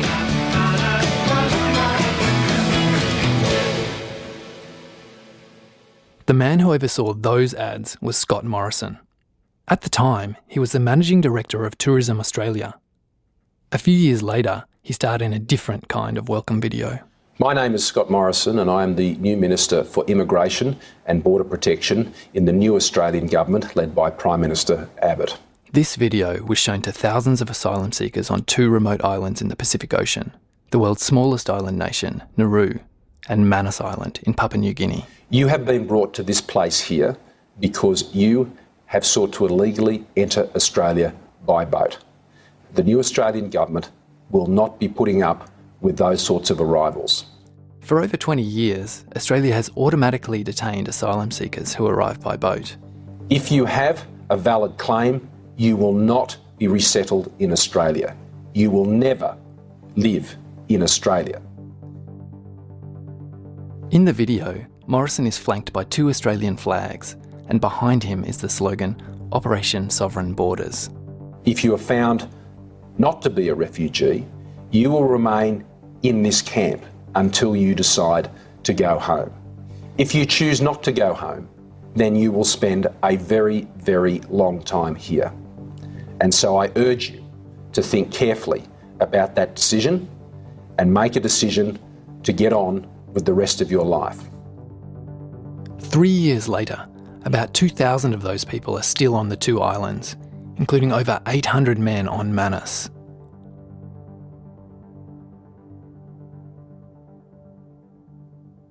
My name is Michael Green. I'm a journalist and I've spoken to a lot of people who've been held in detention centres. Some were there for a few weeks and others for as long as 6 years. But I'd never spoken to someone who was still inside a detention centre. And that's because Australia's immigration system has made it very hard for journalists to go there. Visitors aren't allowed to make recordings, and historically, the people who arrive by boat haven't been allowed to use their own phones. Then, back in February last year, I was given the phone number of a man who was still in detention on Manus Island. His name was Aziz. He was from Sudan and he had a smuggled phone. But that was all I knew. So I sent him a text message saying hello and I asked if we could speak on the phone. Aziz wrote back saying the reception in his room was too weak for calls. I thought we'd have to communicate entirely by text. Then I realised that on WhatsApp, you can send these little voice messages that get delivered whenever you're in range. Hi Aziz, this is Michael here. I just thought that I would leave a voice message so that you could hear my voice. So I just wanted to say hello and soon maybe ask some questions. Bye. Michael, yeah bro, how you doing? Good to hear from you. Although the internet can't support, but we can do it through the WhatsApp actually. Yeah, so how's your day and how things are going with you down there? Those were the first WhatsApp voice messages that Aziz and I sent to each other. By then, Aziz had been in immigration detention on Manus Island for well over 2 years. I added it up. It was 864 days. He sent me these messages a few months later. So what happened is, 3 years, I never heard someone who's calling my name. I've been calling with the numbers and letters. QNK002. Numbers and letters. 3 letters and 3 numbers. 3 letters and 3 numbers for the last 3 years. My parents, they sacrificed. For me to have this name, not to have the boat number, which is not to have these 3 numbers, to have a name. Yeah, the name that I should have is Aziz, not a boat number like QNK002.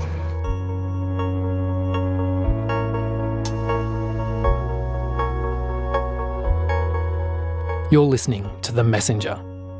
This series is about Abdul Aziz Muhammad and his life inside the Australian-run Immigration Detention Centre on Manus Island.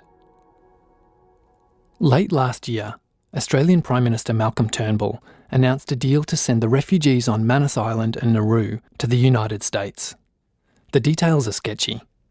No one knows how quickly the refugees are going to be processed, and we don't even know how many people the US will take. And of course, President Trump might trash the whole deal. But for now, there's a glimmer of hope for Aziz. But that's jumping ahead. I want to tell you Aziz's story as it's unfolded. There's no shortage of news articles and NGO reports about Australia's immigration policy. But what we don't get is an idea of what it's really like to live in a detention centre, waiting for years without knowing when you'll be released. By taking you through 2016 as it happened for Aziz, I want to show you what it's been like for him to wait, how every announcement brings hope and despair, and how rumours of release spring up and peter out. We'll go inside Australia's Immigration Detention Centre on Manus Island, where Aziz has been reporting for a year. We'll hear his messages as the days go by, from his 864th day in detention when we first spoke, through the days, weeks and months that follow. And we'll get to know Aziz. He'll tell us how he made it out of Sudan, why he's stuck, and what hopes he has for the future.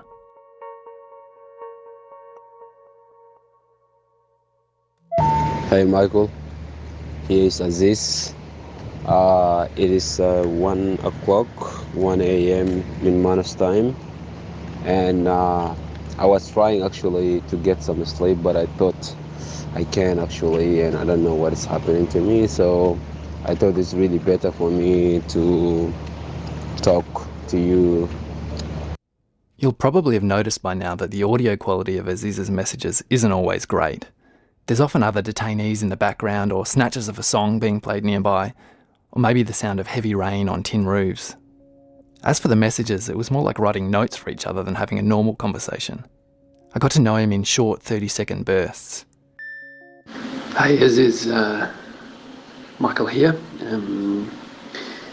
Thank you for leaving all those messages today. It's quite amazing to look at my phone and see that there are 135 messages coming through. And the messages arrived jumbled up, not in the order that Aziz sent them. Sometimes we responded at the same time, sort of talking over and past each other. I was trying to send for you some audios yesterday, and then whenever I got out of the rooms, like I see the rain, it's just raining, as if someone is just pouring water from the sky. Hey Aziz, that's fantastic about the soccer. Well done. Good to hear that you're going to be through. I didn't know anything about Australia at all. My main purpose was only I have to find a safer place. So all okay over there? Did my last message come through? And this is now the third Ramadan that we have been spending here on this island without our families near to us. Hey, good morning, Aziz. It's the 9th November. I just noticed that you've changed your profile picture to this smiling green frog, and it made me laugh. I hope it's a good thing. I'm not really sure. Imagine having a pen pal, but you're only allowed to write on post-it notes, and they arrive in a totally mixed up order, and some of them are scribbled all over so you can hardly read them. I'm really sorry that I haven't sent you any message since yesterday or even like a couple days ago. And you know what happened to me yesterday when I was trying to send you some message over, and I don't know like exactly what happened to me, but I felt something just came right away on my head, and then like I just feel depressed when I send a couple of messages, and then on the third minute I feel really depressed, and I don't know even what happened to me exactly. I could only get these little glimpses of Aziz, and in those glimpses he was warm and friendly and more open about his life than I could ever have expected. But it was strange not being able to speak normally. He didn't answer every question. Was he sick of talking to me? Was he okay? Anyway, I just wanted to say hello and say that I hope you're doing okay. Bye. Hey Michael, I'm good, thank you brother. Thanks for checking up with me, and I'm doing alright actually. I don't know what to say, but I can't complain. Same day or different days, same shit, but still alive. Let me take you back to that first day we swapped voice messages. It was a hot Friday night at the end of summer in Melbourne. I've got a little office in my backyard, and I was sitting out there. I was trying to picture the man and the world on the other end of the line, but I couldn't picture Aziz, and I felt apprehensive about contacting him. What sort of guy was he, and would he really want to talk after everything he'd been through and was still going through? I felt like I was intruding somehow. Hey, I just wanted to say, if you don't want to answer any questions, don't worry about it, or if you don't feel like answering, just tell me, because I'll probably just keep on asking questions until you tell me to leave you alone. Oh, come on, Michael. Just feel free to ask any question, man. I'm not kind of man that to say, hey, don't ask me or don't do that to me, man. I'm happy to answer any question. I'm really happy to do with you, because at the end of the day, I was just looking for something that to pass on my time, and I was looking for something that I can help me to reinvigorate, my memory. To be honest, I forgot heaps, because, our brain is not really functioning anymore, because we've been in this place for a long time, and whatever we had got, we have lost it. Aziz told me about his day. Yeah, my day actually what can I say? It's really not too bad. I spend like a couple of hours outside just chilling around with some of my friends. Sometimes we don't have if we feel we don't have a motivation to do anything, either to read or to write or to do whatever. So we just sit around and we have a coffee and talk to each other about different things, not about the process or about the, Even from that short message, the questions started piling up in my head. I wanted to know everything he could tell me about his life in that place that's kept so secret from the public. So it's interesting, even hearing you listening to music in the background of your message is interesting. Where are you playing that? Is that playing on your phone, or do you guys have a stereo, or what? And Well, I don't have any specific music to listen to, but my MP3 has got a radio, so I can listen to some of the music, and it's like mixed music. There's sometimes one of the local music, sometimes like hip hop music. They just play different music. We just don't have much of an idea about what day-to-day life is like for you guys. I mean, I guess we can imagine a little bit, but it's hard to know really. And the coffee as well, That's right. I even asked about the coffee. Is it a canteen or something that you can get your coffee at? Or you can make your own coffee from there? Well, I don't know what to say, but that's our life every day, actually, And the coffee, actually, we do have a coffee shop here, but it's not for us, actually. It's just for the staff member. So for us, we have our coffee here. So, like normal coffee and tea and no sugar, nothing. So we just make our own coffee. It makes me cringe to listen back to my questions, but I actually don't regret asking any of them. When you're free, you don't think twice about some things, but they take on a whole new meaning for people in detention centres. So I was wondering about how you can use your phone for talking to me. Concerning the phones, I didn't explain actually well. So the phone that we are using, it is really illegal. And once the guard found out that we have a phone, so they can confiscate the phone from us. And the way we bought the phones is really long story. Here's how it works in the detention centre. Detainees earn points when they go to activities like English classes or the gym. Then they can spend those points at the canteen, where they buy cigarettes. They get local guards to swap those cigarettes on the outside for other stuff, like money or a phone. And of course, none of this is allowed. It all happens on the sly. The guards, they used to conduct a search every 6 months back then, every 6 months in each compound. And when we used to have kind of a sign or from the local guard that we deal with them, so they make us a sign once they have got they want to conduct a search. So they tell us that, oh look, there is a search going to be conducted tomorrow or the day after, so be careful guys, hide your phone. If you're lucky enough, you can hide your phone. If you're not lucky, so they can take your phone and you will start again, build up from the zero and get cigarettes and send outside, and it's really long process. The first time when we had the phones, actually, we started using the phones under the blankets. You cannot use your phone in a public, or even you cannot use your phone while you are inside your room, so you have to cover up yourself with the blankets and you will start using the phones. After a few months, the rules changed and Aziz could use his phone freely. But before that, he had to hide it. Either way, he's still locked up and speaking to a journalist might be risky for him.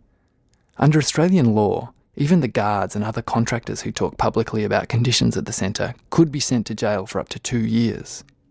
For the men in detention like Aziz, the risks are harder to measure. Yeah, I guess I wonder how you feel about telling your story. I guess that would make you feel a bit. If it were me, maybe I'd feel a bit vulnerable there. So I was just wondering how it makes you feel. To me, I don't actually care. I don't actually care because I've got nothing to lose. There's a lot of, worse things that happen while we've been here for 3 years. And these things, sometimes we even are scared to say them through the phone. So at the end of the day, many people, they're really keen to tell their stories, but they're still scared. Why should I scare?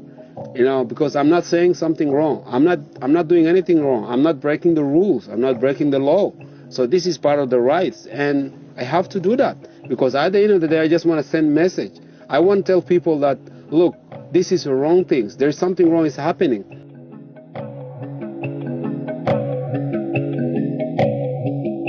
That was day one of our conversation. Day 864 for Aziz in detention.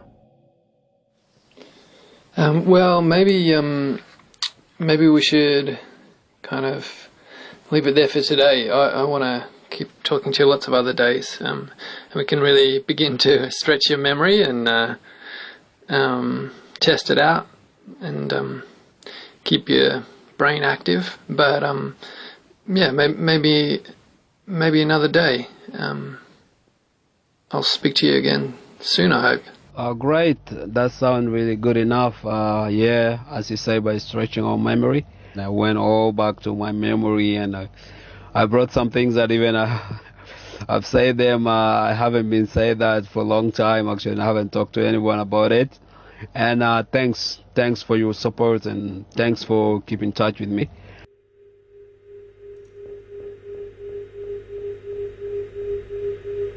For almost a year now, Aziz has been reporting from the inside.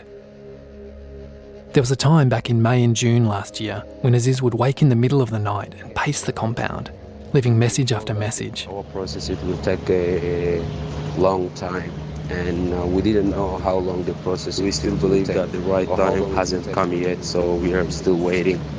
So, we left without enough energy, but the energy that we have at the moment is very little bit. I could hear his footsteps and the rhythm of his breath. He doesn't care about what next, and he's just like ready to burn himself. And I feel really sorry for him, but also, yeah. One time I looked at my phone to find more than 150 new voicemails. Hey Michael, here is Aziz. It is 2:28 on Manus Island, and I am up, so I thought it may be a good idea if I could keep telling my story. All this time I've been wondering when or if he'll be released. And so what do you think is going to happen next? I feel like, this is all like, it's kind of my destiny, so I don't know, maybe after this prison again, I don't know whether I will end up in other prison or I will end up in other place, or I will have like a better life, or I don't know what will happen, and I cannot predict my future. But from what I can see now is like I'm still having a dark future.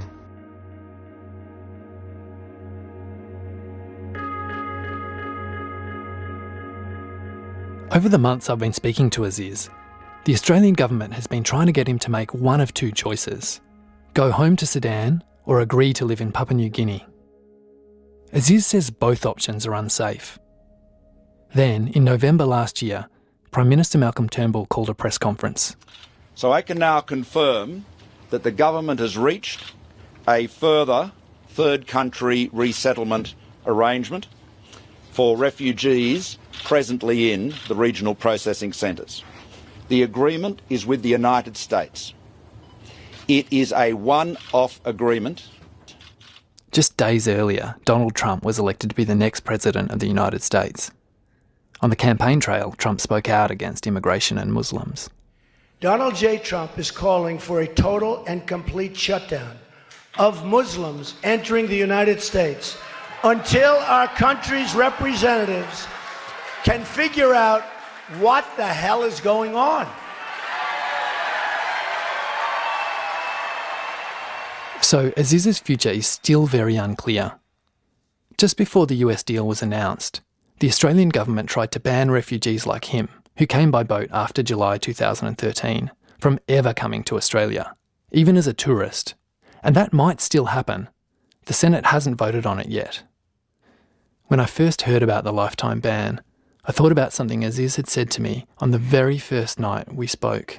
I'm sure that once we get out of this place, I don't know where we're going to end up, but if we just made it to end up in Australia or somewhere else, will be lovely that we can see it and talk and tell more and more stories. The Australian government's resettlement deal with the US is just one of many things that will change throughout this series, while Aziz remains captive, sending me thousands of voice messages from inside the Regional Processing Centre on Manus Island. Papua New Guinea's Supreme Court has ruled that Australia's practice of detaining asylum seekers on Manus Island is illegal and must stop. Under Australia's immigration laws, people intercepted... Everyone here is like shouting and clapping and whistling, and their voice is really over the sky, and they were really happy by this news. The UNHCR now calling for the immediate relocation, removal of some 2,000 residents from these two Australian offshore detention centres, one on the island of Nauru, where these two people now have set fire to themselves in the space of a week, and also from the island of Manus in Papua New Guinea, where... Bad news, which is like everyone was devastated by that news, and it's really terrible news because everyone was asking himself, like, how did this happen, and why? Because she's a girl and she's only 19 years old. I'm not gonna, stop protesting because this is my right, and the rain will not stop me, and no one will stop me. And they were chanting freedom, freedom, and no more.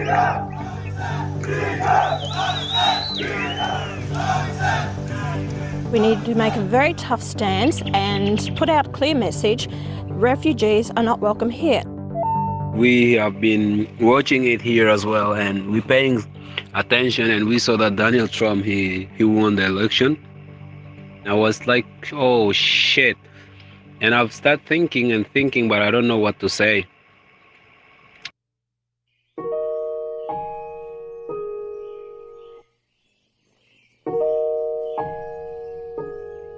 This story involves Australia and these small island nations, but it's also a global story. Right now, people are fleeing for their lives in so many parts of the world.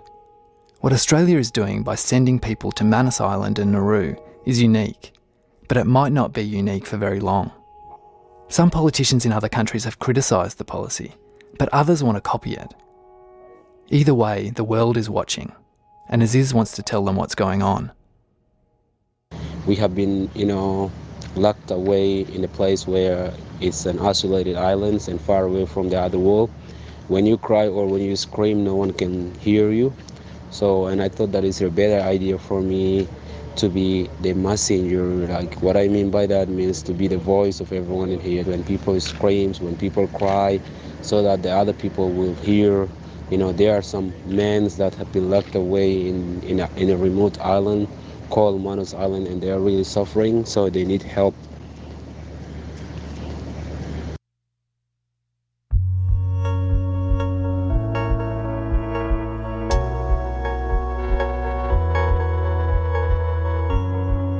You're listening to The Messenger.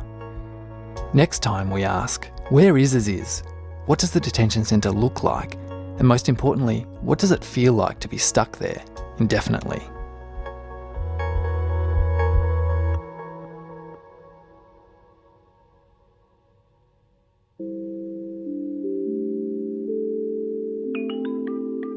The Messenger is a co-production of Behind the Wire and the Wheeler Centre. It's produced by Michael Green, Andre Dow, Hannah Reish and Beck Fari, with John Chia and Sophie Black and the team at the Wheeler Centre. Theme music by Rhea Slavin. Thanks to Ben Doherty and also to Claire McGregor, Celine Yap, Mia Tinkler, Ruby Warren and our other volunteer transcribers. Behind the Wire is a volunteer-run oral history project that helps people who've experienced immigration detention in Australia tell their stories. To find out more and to support what we do, head to behindthewire.org.au.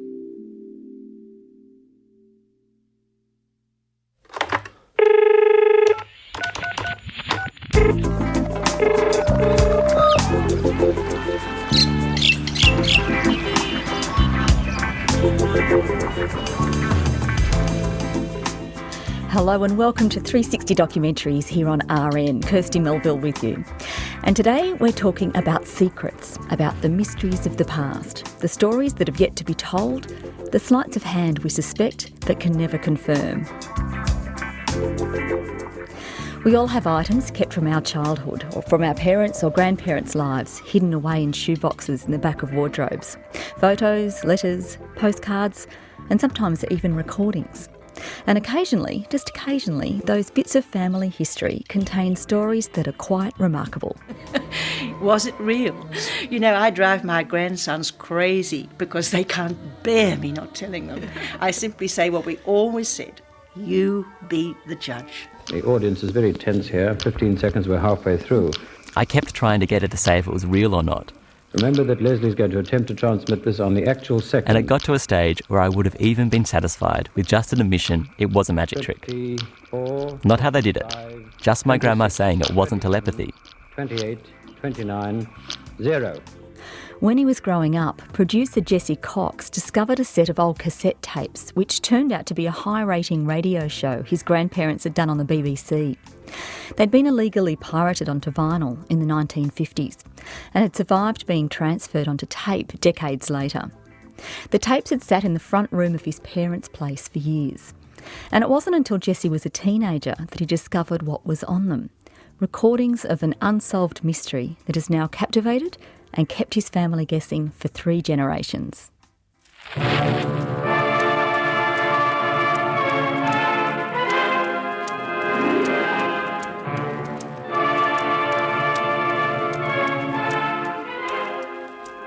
Good evening, ladies and gentlemen. We present the Piddingtons. Good evening to you all, both at home and here in the number 1 Piccadilly studio right in the middle of the West End of London. When I first heard these recordings, I remember being fascinated by the sounds of my grandparents' voices. Just hearing them on these old tapes was pretty great. But I was completely captivated by what they were doing on the radio, because their program on the BBC was a mind-reading show. This is the voice of my grandfather Sid. A large envelope will be taken down into the studio audience. Each show was made up of a series of mind-reading demonstrations. My grandfather is preparing for one now. It's all live, which is important. And he's asking the audience to place items in an envelope, which he'll then try to transmit to my grandma in a moment. Because we haven't got much time.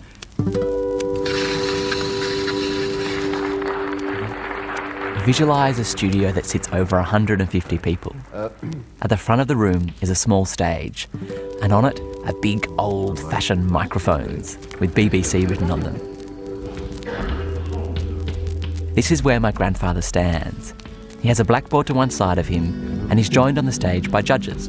These are famous people. I'm delighted to be here, and I can't wait for it to begin, so I'm just going to sit down. Their role is to be your eyes and make sure nothing dodgy happens. This will fox him. Meanwhile, my grandma is somewhere outside of the studio, in a taxi or a diving bell, once even the Tower of London. And in this tape, she's in an aeroplane flying around Bristol. Well, hello from a Boeing Stratocruiser high above England in a somewhat bumpy circumstance. This is the BBC announcer. We are here, a lot of press men, and we're under the heat of movie reel cameras, and I need hardly say stewards and stewardesses going about their deft and courteous business. I'm moving even further away from Leslie Piddington, and here is Jean Gordon, a stewardess. What did you do to Mrs. Piddington a few minutes ago? I searched her very thoroughly in spite of the cold.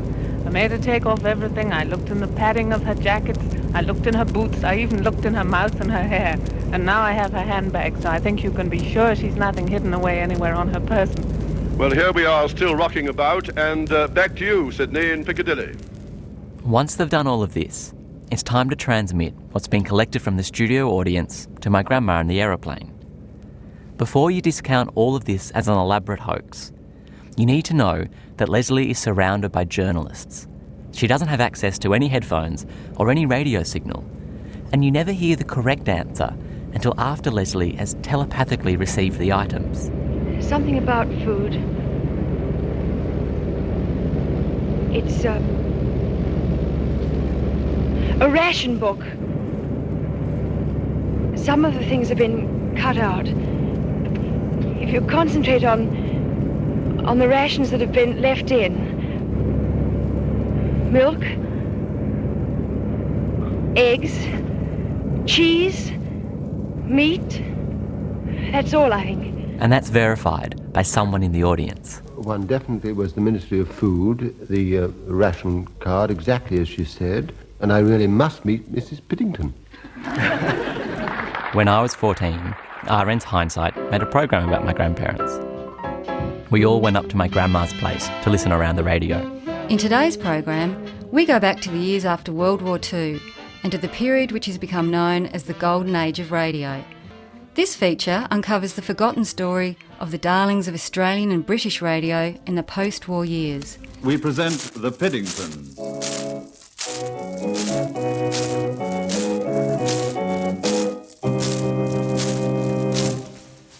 Until then, I knew my grandma had been an actress and had been really famous, but I never knew the full story of the Piddingtons.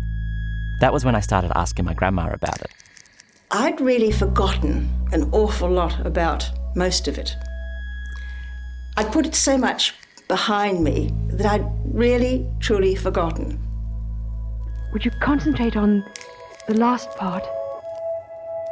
And as Leslie remembered, she started telling us the stories too, about Sid developing the show in Changi Prison, the story of my grandfather wooing my grandma on Bondi Beach while they practiced, and how, 5 years later, they followed a dream and sailed to London. It's almost as good as being on Bondi Beach. Have you ever been there? I'm afraid I've never been, although it sounds very exciting.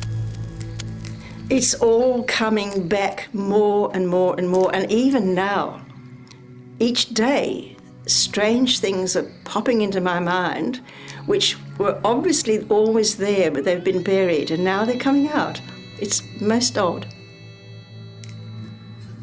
Hello, Surface. Will you turn the air on, please? Hello, diver. Air pressure on. Over. Righto, Surface. Stand by to lower. Stuffed into a cardboard box at the bottom of my grandma's closet, I found a bunch of press books and thousands of clippings. There were headlines like, "Piddingtons keep millions guessing," and 20 million people listen. Leslie and I are standing by the edge of a deep tank filled with water.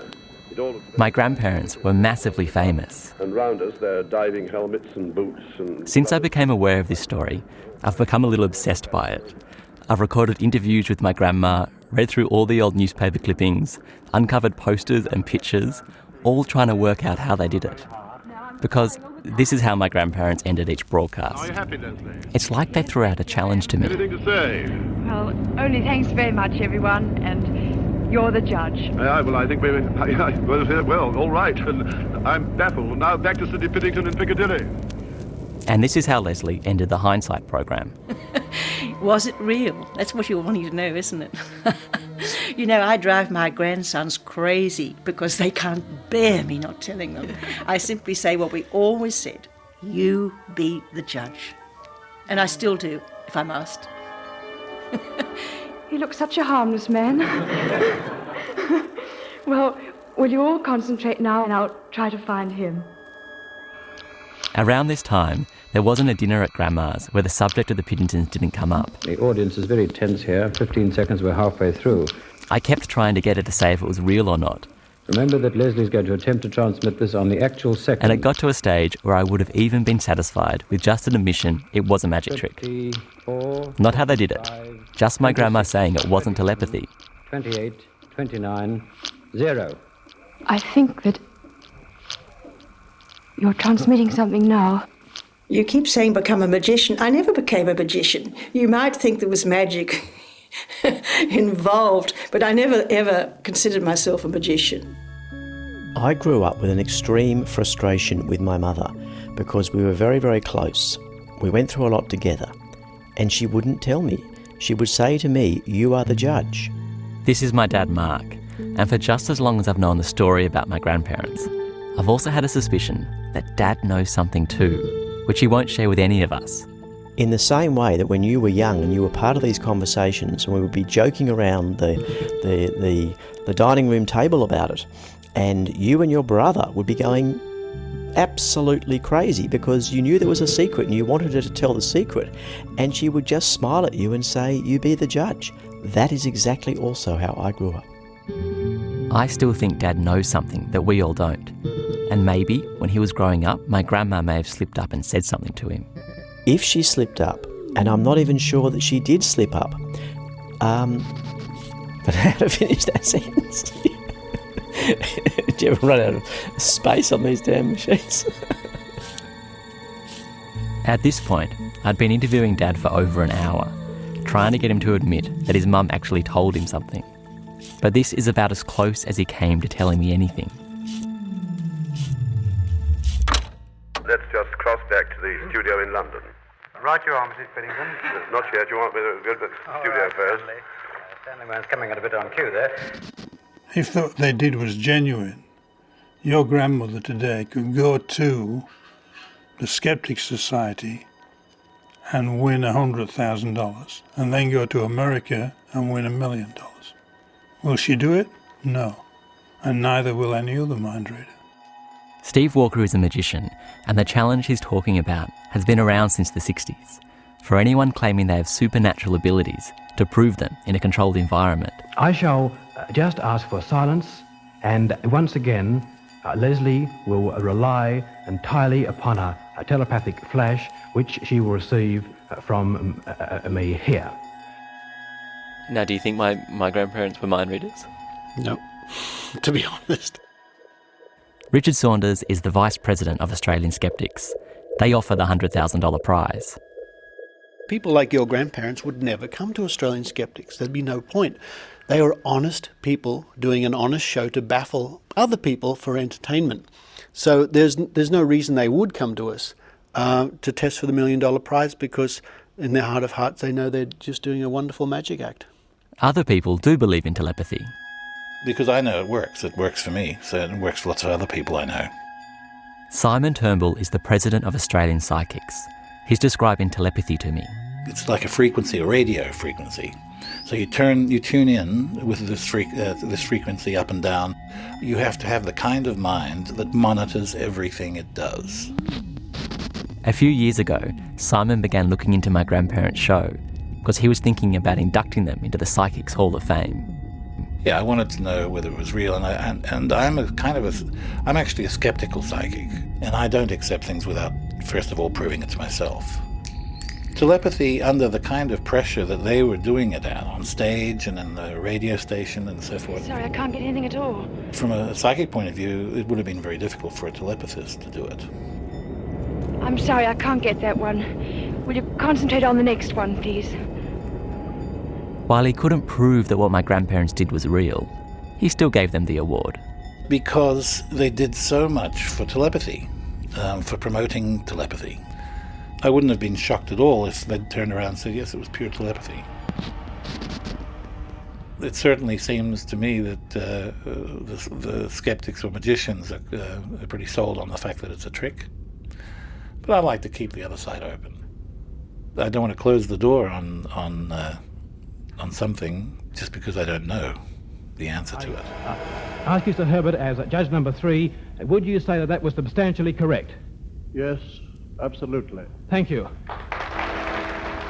There have been magicians who've managed to do similar things to what you hear my grandparents doing on the BBC recordings. In the 90s, Peter Rogers and some magicians did a demonstration at a magic conference. And I was supposedly Sidney Pennington. Good evening, listeners. Now, our first test tonight is one which... Peter had found a cassette of the show online. We worked out our method to do the tricks that they'd been done on the radio. Based on the old parlour game of murder. And while their methods might have been a little different, they achieved the same effects for the same demonstrations that were on my grandparents' show. This was originally the book room we're going to out here. Peter brings out this old book of bound magic magazines called The Jinx. He's pretty sure these were the magazines my grandfather would have started reading as a kid when he first got into magic. And inside them probably lies the beginning of the answer about how it was all done. I'm not going to lend you any of these. If you're interested in finding them, you've got to go and get them yourself. Okay. So you've got, hang on, you've got there's books there that you've just pulled out that I can touch. Could I be able to open it to a page and have a look here? But what are you trying to find? Look, I don't want to upset your grandmother and tell you how it's done. All I'd say to you is go to the local library, get out a book on mental magic, right? And read a few tricks. And then say, you mean it's that simple?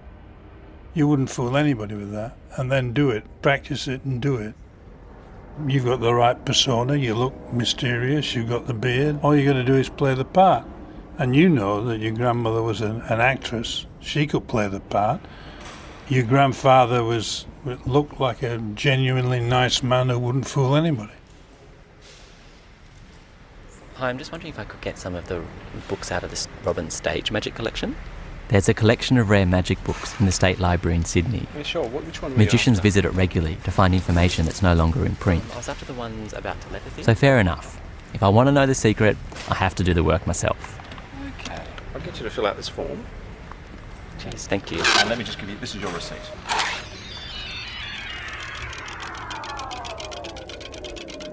I gather up a bunch of magic catalogues and mind-reading books. I find a few titles by the same person who created the Jinx magazine. And I also find a book where a bunch of the tricks from the Jinx have been republished. I begin reading. You can't just decide to be a magician and go and learn how the tricks are done. You've got to want to be a magician. You've got to spend, it's a life's devotion that you go and study and practice. Something to do with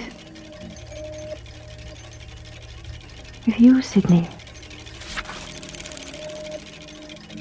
Reading magic books is like trying to understand another language. The old catalogues are filled with tricks you can buy, and there are black ink illustrations of all these contraptions you can get, and the devices you might need to perform some of these tricks. They tell you how to hide rabbits in bowls, doves in bottles, how to build your own conjuring table. I read how to dummy up envelopes with secret compartments.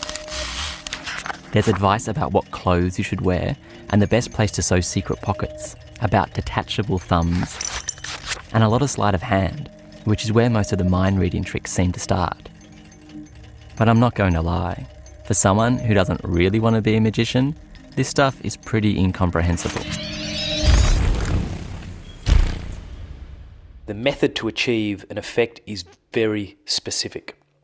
It is so specific that you might only be able to achieve a certain effect with a certain radio mic in a certain room. Adam Marder has done some magic on the radio, inspired by my grandparents. The person might have to have a jacket with 2 pockets on the inside. It's that specific to how a particular method will work. So it will generally be a different method in each different situation. Take Leslie away now, and we'll see you later. Right, now it's David's turn to take Leslie away, and the door's shut again, that little red door marked no admittance, and over to you now. There's a moment in the Strata Cruiser broadcast that reminded me of something I'd read in the magic books. Listen closely to this cross from Sid in the studio to the announcer in the Strata Cruiser. Notice how the word stand by is repeated. And now, Stephen, will you ask Gilbert to ask my wife to stand by in the Strata Cruiser? Gilbert Harding in the Strata Cruiser, will you get Mrs. Pissington, will you get Leslie to stand by right now? Will you stand by, please? She is now standing by. I've no idea how that would convey anything, except that my grandfather managed to get the word stand by passed down to Leslie through 2 other unsuspecting people. I have no idea if that's a code. A ration book. And how my grandma then managed to get that the missing rations were bread, cheese, milk and meat. I'm none the wiser. She plays it brilliantly though. That sort of slightly sort of waif-like, I'm getting out, it's so fragile and yet so strong. That's the hardest role she's playing. It's lovely. It's really lovely. Philippa Scoffey is a mentalist, a psychological illusionist. He's performing at the Opera House, where I've bailed him up on his lunch break. I've heard theories about how your grandparents did it.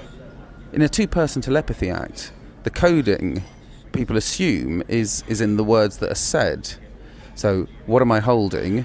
Cues a different response to what have I got. However, from what things I've heard, and I don't know how reliably, a lot of their coding was in the silence. It's taking a long time, I'm sorry. Just concentrate on what kind it is.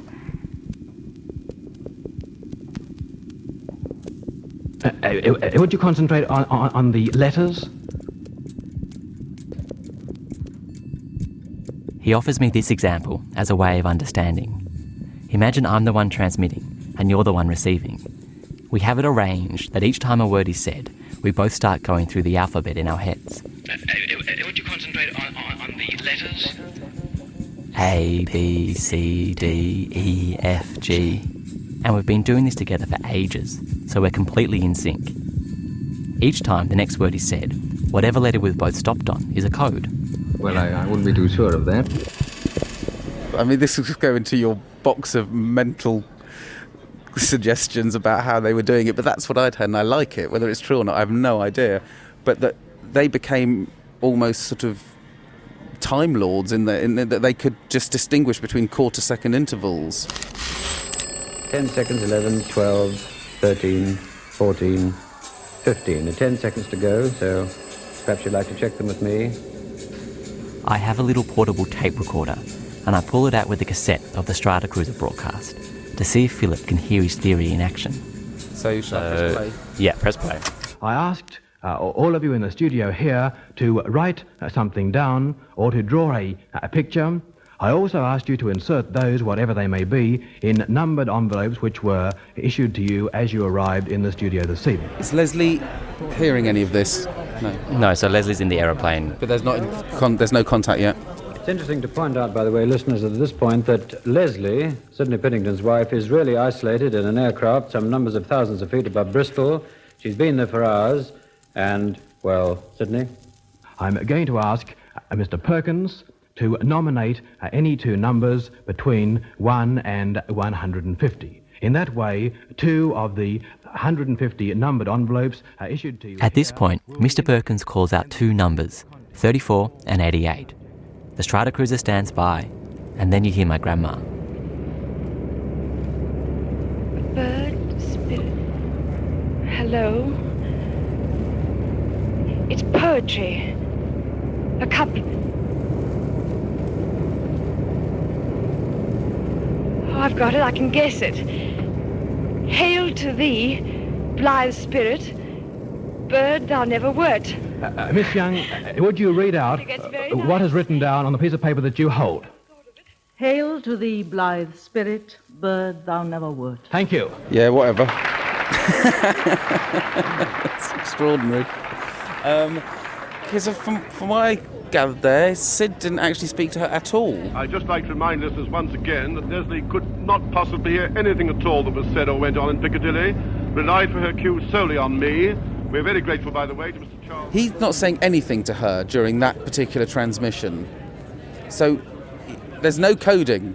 If you're not saying anything, assuming they're not psychic, and I think this is an assumption we can safely make, that information has to be communicated at some point in some way. The whole numbering of these envelopes, it's strange. 150 numbered envelopes now, Mr. Jenkins, would you name two numbers? There's too much process there for that not to smell a bit to me. If somehow Sid knew the contents... But I guess he never touches the envelope, though. That's one of the questions. It's like, right. Have I ever touched them? Now, Miss Young, before you show me your enclosure, would you mind answering some questions? Right? Now, have I at any time handled any of the envelopes issued tonight? And it's no. But when a magician disproves something, you know, a magician only makes you believe it's an empty box when there's actually something in it. So when he's saying, I never touched them, you know, there's what we call dual reality. Yeah, I never touched the envelope, but I did touch the piece of paper. So, you know, the easiest way in the world is there's no communication going on at all because we arranged it 2 days earlier. Until Philip had said this, no magician had even been willing to speculate about my grandparents' secret. It felt the closest I'd ever been to the answer. And the chances are both those theories are wrong, but we filled some time. And so I find myself back to interviewing my family about what they know. This is like a beat-up. This is my dad again. I actually don't have some really significant individual piece of information. But I know he knows something, because he's told us before. He smiles, laughs, and then evades any questions, just like his mother, my grandma. And he won't even tell my mum, and they've been together for over 30 years, and tell each other everything, except this secret. See if you listeners at home can receive it before she does. And now in the studio, your silence, please. Magicians want to keep their magic to themselves. But you're not a magician. I'm not a magician, But magicians do want to keep their secrets to themselves. I mean, Leslie's not a magician either. No, but in the same way that magicians want to keep their secrets to themselves and away from other magicians as well, then any sense that I, as Leslie and Sid's son, should say anything that anybody might interpret as being some hint about how they did it, it would be completely wrong for me to say anything. Even off the record, not on tape to your family? Absolutely. Which I really don't understand. I mean, sure, Dad doesn't want to say anything into my tape recorder, but this isn't some dark family secret. This is a radio show on the BBC where 20 million people listen to my grandparents. A gong will be struck and Piddington will attempt to receive the impression. We now cross to the main studio. It's our family folklore. I shall now call in the Tower of London. Surely these secrets are passed on. Yes, I'm here. If my mum entrusted me with something all those years ago, then I will keep that trust. Why? Because I believe in keeping trust. I have nothing further to say. I always agree with my wife. Good night to you all. Thanks a lot. My grandparents retired from the Piddingtons to have my dad. They came back to Sydney and had 2 more kids. But when my dad was 12, his parents divorced. Long before I was born, Leslie and Sid both remarried. But Sid died as I turned 4. I have 2 memories of him that are my own. One, I think, is at his funeral, and the other is at the hospital with my dad before he died. I don't remember what he looked like, and now when I think of him, I can only see what he looked like in 1950, performing the show. When the time comes, I want you all to concentrate.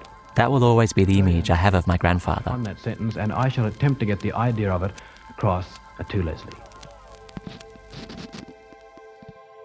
My brother and I used to stay weekends with Leslie and her second husband, Jack. We'd crawl into their bed in the morning and listen to them tell stories. But these stories were never about the Piddingtons. I think the reason I put the Piddingtons so much behind me in my memory and everything else, it's a bit like throwing out the baby with the bathwater. I think I wanted to forget the unhappy times that I'd had later. And I think in deliberately wanting to forget the unhappy times, I really forgot the good times as well. But I can remember them now. It's strange because it doesn't matter remembering them now, because Jack is still the one person in my life that is at the forefront. But I never feel in the slightest bit disloyal to him for remembering them, because he was always very proud of what I did in the Piddingtons. I know he wouldn't mind at all my remembering them and going back and talking about it. I think he'd still be proud that I'm doing it. It's about love, you're saying. I think it's something like, I love you, dear, a lot. In 2004, my grandma was invited to speak at a magic conference in LA, which she told me was one of the biggest moments of her life. Because it was so unexpected and it was exciting. Suddenly, there it all was happening, and yes, it was a big moment. They played some old Pathé newsreel of the Strata Cruiser broadcast. Good evening, ladies and gentlemen. We're now flying at approximately 15,000 feet. The weather is rather bumpy. We're on instruments. You can rest assured that Mrs. Piddington can't hear anything that's coming over the air, because it's very difficult to hear, and she is about 2 or 3 seats away from the closest party with headsets on. And if you'll excuse me now, I think I'll... And seeing yourself 53 years ago, you look so much better, you know, so different and young and thin, and so it's not the same, but somehow you have that feeling, yes, that was me. We got a postcard from the night she gave her talk. The crowd had given her a standing ovation. I was just so amazed, and I'd never had anything in my life like it. Sid and I, and all the performances we did, we never had one. I mean, people were nice, they clapped politely, but we'd never had that. So for me to get that on my own was really something. It was the most exciting moment. That's probably why I had said it was one of the biggest moments in my life, that conference. It was mixed up with that. In the story of the Piddingtons, Sid remarried Robin and had a son, Eddie, who's my age. I haven't seen or spoken to Robin since I was maybe 7 or 8, and I've never heard her talk about the show. When did you first find out about the Piddingtons? Mainly, Jessie, from other people. Sid, I think, was at the point where he thought, done that, over it. But other people would mention it. I found it fascinating. And then, of course, he told me a little bit more. But I guess at that stage of his life, he thought, oh no, well, that's in the past, and that's that. Sid and Robin decided to bring the Piddingtons back. They toured it around on the club circuit, as well as doing some promotional shows at shopping centres and charity events. They even made one radio program with Sid on a boat and Robin in the studio. And after the stage shows, people would come up to Robin. And they'd say, yes, we love the show. I remember seeing you, Robin, at the London Palladium. And this went on all the time. And I'd say, and I mean, I think I was 26. I said, well, in fact, I wasn't born when Sid was at the Palladium. I mean, that was his first one. So I used to try and explain it. And in the end, Sid used to say, just leave it alone. But they wanted to believe that, which was fascinating. They wanted to believe that I was the wife that was at the Palladium. The magician, Adam Marder, told me memory plays an important role in magic too. Generally, the way myth begins is because our memories are fallible, and that's why magic works. As I progress through a routine with you, your memory's already been distorted during the actual routine. It's falsely remembering things live. So when you go to remember it, you're remembering an incorrect memory straight off the bat. And every time you recall that memory, the memory gets slightly more distorted, and more distorted, like a Chinese whisper, and then it becomes a myth. I mean, really, in many ways, you're probably one of the last person who knows. That's exactly right. That's right, and that's probably how it'll stay, fortunately, or... So you're never going to tell anyone? Do you think you'll tell your son Eddie? No, and he's not terribly, inquisitive about it, really. Not that interested. Which leaves me at a bit of a dead end. No one's willing to tell me anything. Not Robin, not my grandma, not even my dad.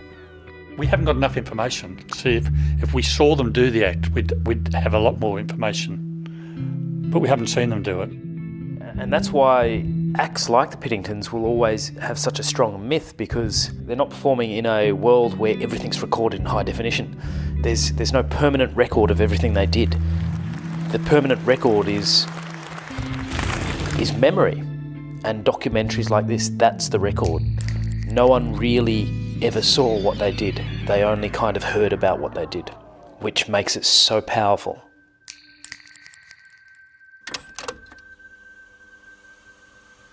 I have a confession to make. The interview with my grandma you've been hearing is actually from 2004. I recorded her as part of a project for my final year of school. About 4 years ago, Leslie started getting sick, and when we noticed that my grandma was forgetting things, we didn't realise just how quickly it was going to progress into full-blown dementia. Looking very wide in the middle, hands are almost trembling on the handle of the microphone. She's completely changed her mind. She's going to go again down the centre aisle.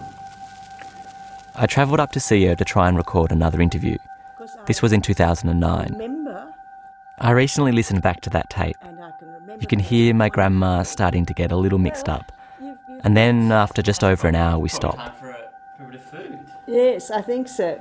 Thank you, that's a good... That's the last time I recorded my grandma. It's cold. Somewhere cold.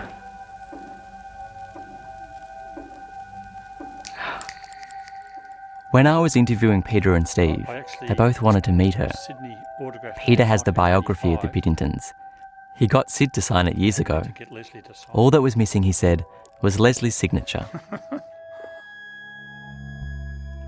I warned them that my grandma hadn't managed to write for some time. but I arranged a visit. I pulled a photograph off the web this morning. Steve, Peter and I sit with Leslie and talk about the Piddingtons. Some things she remembers, but other things she doesn't. Do you remember doing the Palladium in England? The London Palladium? Take a long time, I'm sorry. No? I can't remember. Then Peter asks if Leslie can sign his book. I know it's probably difficult for you, but if you can sign it, I'd really appreciate it. And to my surprise, Of course I can. she says yes. You all right? There's a pen. Just a few days earlier, on Mother's Day, we'd wheeled Leslie down to the beach and Dad had fed her chocolate ice cream. I didn't even think Leslie could hold a pen. If I hold the book... So when she starts writing her name, Leslie, I'm shocked. Hold the pen in your right It's hand. bumpy, sure, and it takes about a minute to write. I'll hold the book here. But you can read it. And then she keeps going and adds a name she hasn't had for over 30 years. She signs it Leslie Piddington. Thank you very much. I appreciate that. Yes, I'm here. My father has died, my mother has dementia, that the secret, if it's one secret, is gone forever. People can come up with any other ideas that they like, but we will never know. The mystery now will always be there. And for the first time in a long time, I think maybe that's all right. I mean, let's face it, I'm not a magician, and it doesn't really matter if someone says it was a trick or not, because I'd be no closer to knowing how they did it. And maybe it's okay for some secrets not to be passed on, because we still have the stories. And so this is the story I'll tell my kids and my grandkids. I'll tell them about how my grandparents were on the radio in the 1950s. We've got a studio audience of nearly 200 judges here. And how they were really famous. I'd like to thank Mr. and Mrs. Piddington for inviting me. I'll tell them about the Strata Cruiser and the stories I was told by my grandma as a Let me kid. hand you over to that remarkable young man. I'll play them the old cassette tapes. Sidney Piddington. And when they ask me how they did it, I'll say, my grandma always said, you are the judge. Thank you, Piddington, and thank you, Leslie, for a truly remarkable broadcast. So that's the end.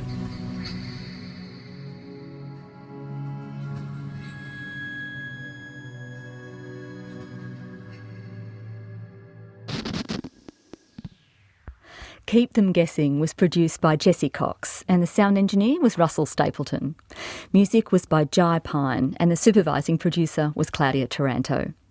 It's extraordinary, really, to think that at the height of their career, Leslie and Sid had over 20 million people tuning in every week to listen to their radio program.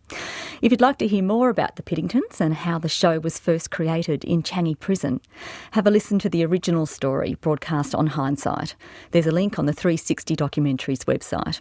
While you're there, check out the photo gallery. There are some fabulous old press shots of the Piddingtons.